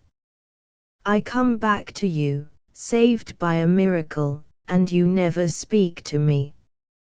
Would you rather I had died than the old man there? He can't hear you now. Why shouldn't you tell me what nonsense he was talking last night?" "You won't." "I say you shall." He crossed the room and put his back to the door. "Before either of us leave this place, you shall confess it. You know that my duty to the church bids me to go at once and tell the priest of your grandfather's death. If I leave that duty unfulfilled, remember it is through your fault. You keep me here, for here I stop till I'm obeyed. Do you hear that, idiot? Speak. Speak instantly, or you shall repeat it to the day of your death." I ask again, what did your grandfather say to you when he was wandering in his mind last night? He spoke of a crime committed by another, and guiltily kept secret by him, answered Gabriel, slowly and sternly. And this morning he denied his own words with his last living breath. But last night, if he spoke the truth, echoed François. What truth? He stopped, his eyes fell, then turned toward the corpse. For a few minutes he stood steadily contemplating it, breathing quickly, and drawing his hand several times across his forehead. Then he faced his son once more. In that short interval he had become in outward appearance a changed man. Expression, voice, and manner, all were altered. Heaven forgive me, he went on, but I could almost laugh at myself, at this solemn moment, for having spoken and acted just now so much like a fool. Denied his words, did he? Poor old man. They say sense often comes back to light-headed people just before death, and he is a proof of it. The fact is, Gabriel, my own wits must have been a little shaken, and no wonder, by what I went through last night, and what I have come home to this morning. As if you, or anybody, could ever really give serious credit to the wandering speeches of a dying old man. Where is Perrine? Why did you send her away? I don't wonder at your still looking a little startled, and feeling low in your mind, and all that, for you've had a trying night of it, trying in every way. He must have been a good deal shaken in his wits last night, between fears about himself and fears about me. To think of my being angry with you, Gabriel, for being a little alarmed, very naturally, by an old man's queer fancies. Come out, Perrine, come out of the bedroom whenever you are tired of it. You must learn sooner or later to look at death calmly. Shake hands, Gabriel, and let us make it up, and say no more about what has passed. You won't? Still angry with me for what I said to you just now? Ah! You'll think better about it by the time I return. Come out, Perrine. We've no secrets here. Where are you going to? Asked Gabriel, as he saw his father hastily open the door. To tell the priest that one of his congregation is dead, and to have the death registered, answered François. These are my duties, and must be performed before I take any rest. He went out hurriedly as he said these words. Gabriel almost trembled at himself when he found that he breathed more freely, that he felt less horribly oppressed both in mind and body, the moment his father's back was turned. Fearful as thought was now, it was still a change for the better to be capable of thinking at all. Was the behavior of his father compatible with innocence? Could the old man's confused denial of his own words in the morning, and in the presence of his son, be set for one instant against the circumstantial confession that he had made during the night alone with his grandson? These were the terrible questions which Gabriel now asked himself, and which he shrank involuntarily from answering. And yet that doubt, the solution of which would, one way or the other, irrevocably affect the whole future of his life, must sooner or later be solved at any hazard, Was there any way of setting it at rest? Yes, one way, to go instantly, while his father was absent, and examine the hollow place under the merchant's table. If his grandfather's confession had really been made while he was in possession of his senses, this place, which Gabriel knew to be covered in from wind and weather, had never been visited since the commission of the crime by the perpetrator, or by his unwilling accomplice, though time had destroyed all besides. The hair and the bones of the victim would still be left to bear witness to the truth, if truth had indeed been spoken. As this conviction grew on him, the young man's cheek paled, and he stopped irresolute halfway between the hearth and the door. Then he looked down doubtfully at the corpse on the bed, and then there came upon him suddenly a revulsion of feeling. A wild, feverish impatience to know the worst without another instant of delay possessed him.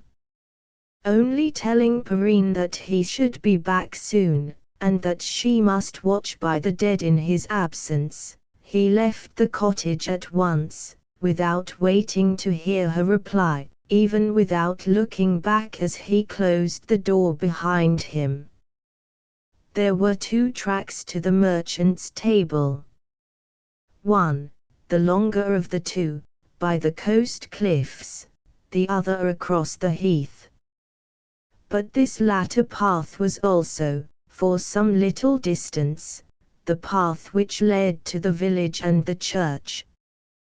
He was afraid of attracting his father's attention here, so he took the direction of the coast. At one spot the track trended inland, winding round some of the many Druid monuments scattered over the country. This place was on high ground, and commanded a view, at no great distance, of the path leading to the village, just where it branched off from the heathy ridge which ran in the direction of the merchant's table. Here Gabriel descried the figure of a man standing with his back toward the coast.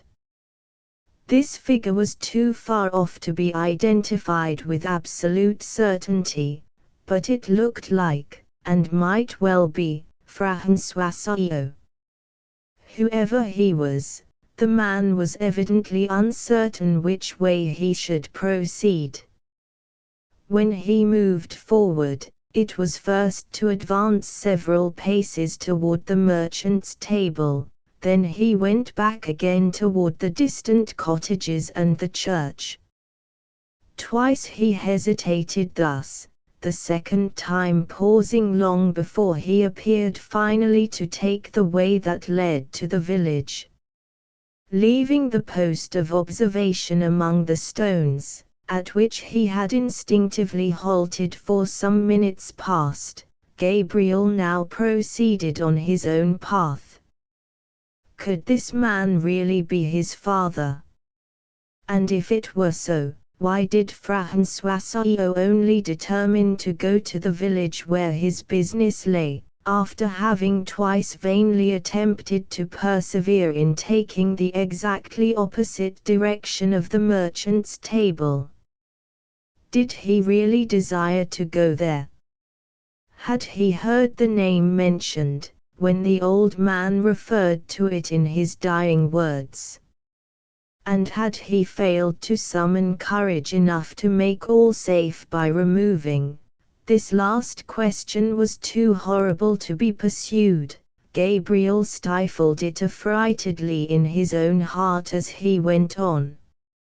He reached the great Druid monument without meeting a living soul on his way.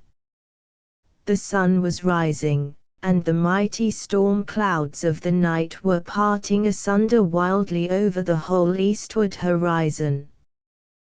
The waves still leaped and foamed gloriously, but the gale had sunk to a keen, fresh breeze. As Gabriel looked up, and saw how brightly the promise of a lovely day was written in the heavens, He trembled as he thought of the search which he was now about to make. The sight of the fair, fresh sunrise jarred horribly with the suspicions of committed murder that were rankling foully in his heart. But he knew that his errand must be performed, and he nerved himself to go through with it, for he dared not return to the cottage until the mystery had been cleared up at once and forever. The merchant's table was formed by 2 huge stones resting horizontally on 3 others. In the troubled times of more than half a century ago, regular tourists were unknown among the Druid monuments of Brittany, and the entrance to the hollow place under the stones, since often visited by strangers, was at this time nearly choked up by brambles and weeds. Gabriel's first look at this tangled nook of briars convinced him that the place had not been entered perhaps for years, by any living being.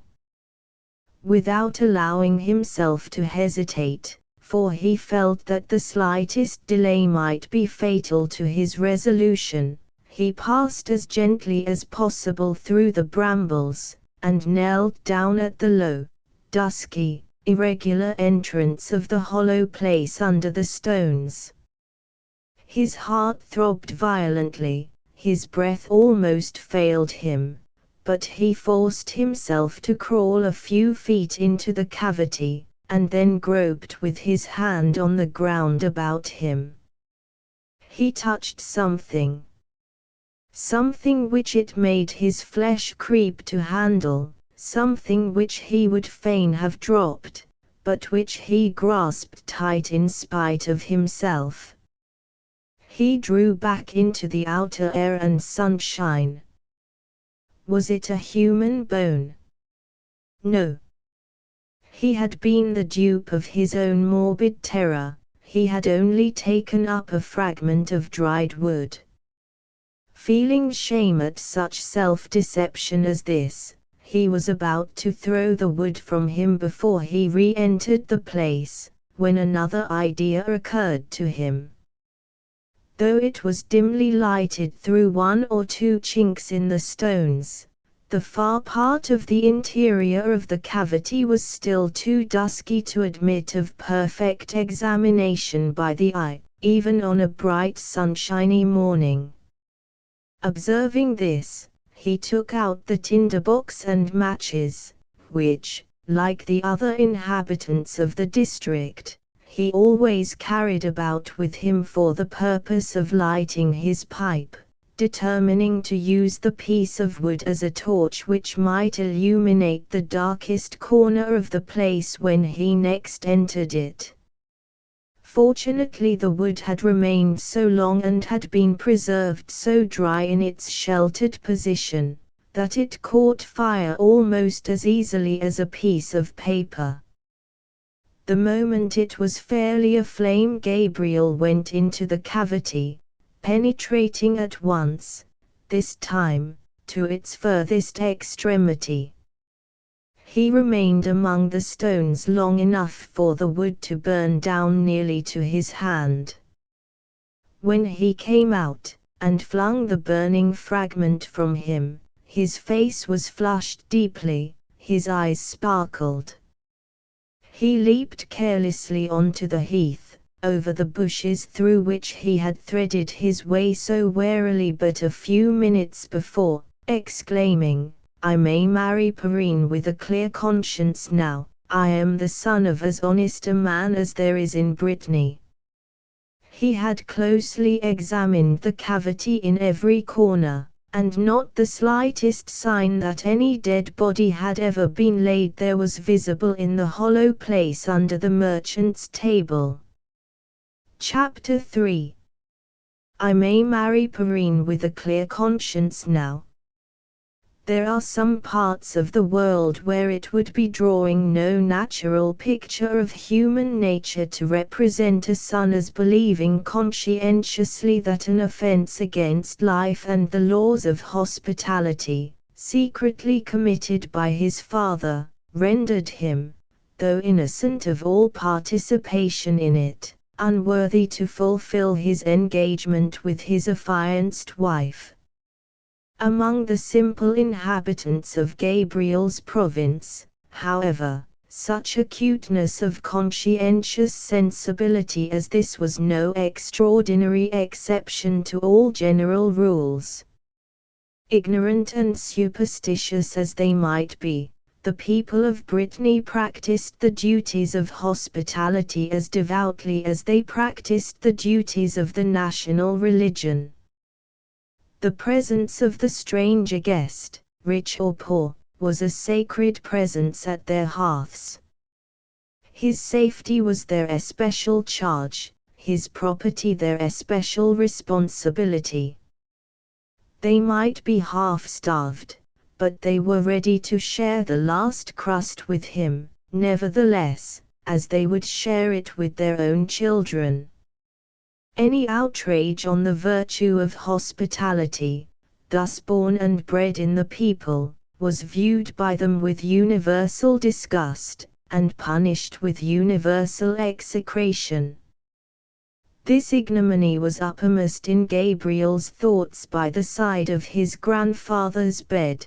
The dread of this worst dishonor, which there was no wiping out, held him speechless before Perrine, shamed and horrified him so that he felt unworthy to look her in the face, and when the result of his search at the merchant's table proved the absence there of all evidence of the crime spoken of by the old man, the blessed relief, the absorbing triumph of that discovery, was expressed entirely in the one thought which had prompted his first joyful words. He could marry Perrine with a clear conscience, for he was the son of an honest man. When he returned to the cottage, François had not come back. Perrine was astonished at the change in Gabriel's manner, even Pierre and the children remarked it. Rest and warmth had by this time so far recovered the younger brother, that he was able to give some account of the perilous adventures of the night at sea. They were still listening to the boy's narrative when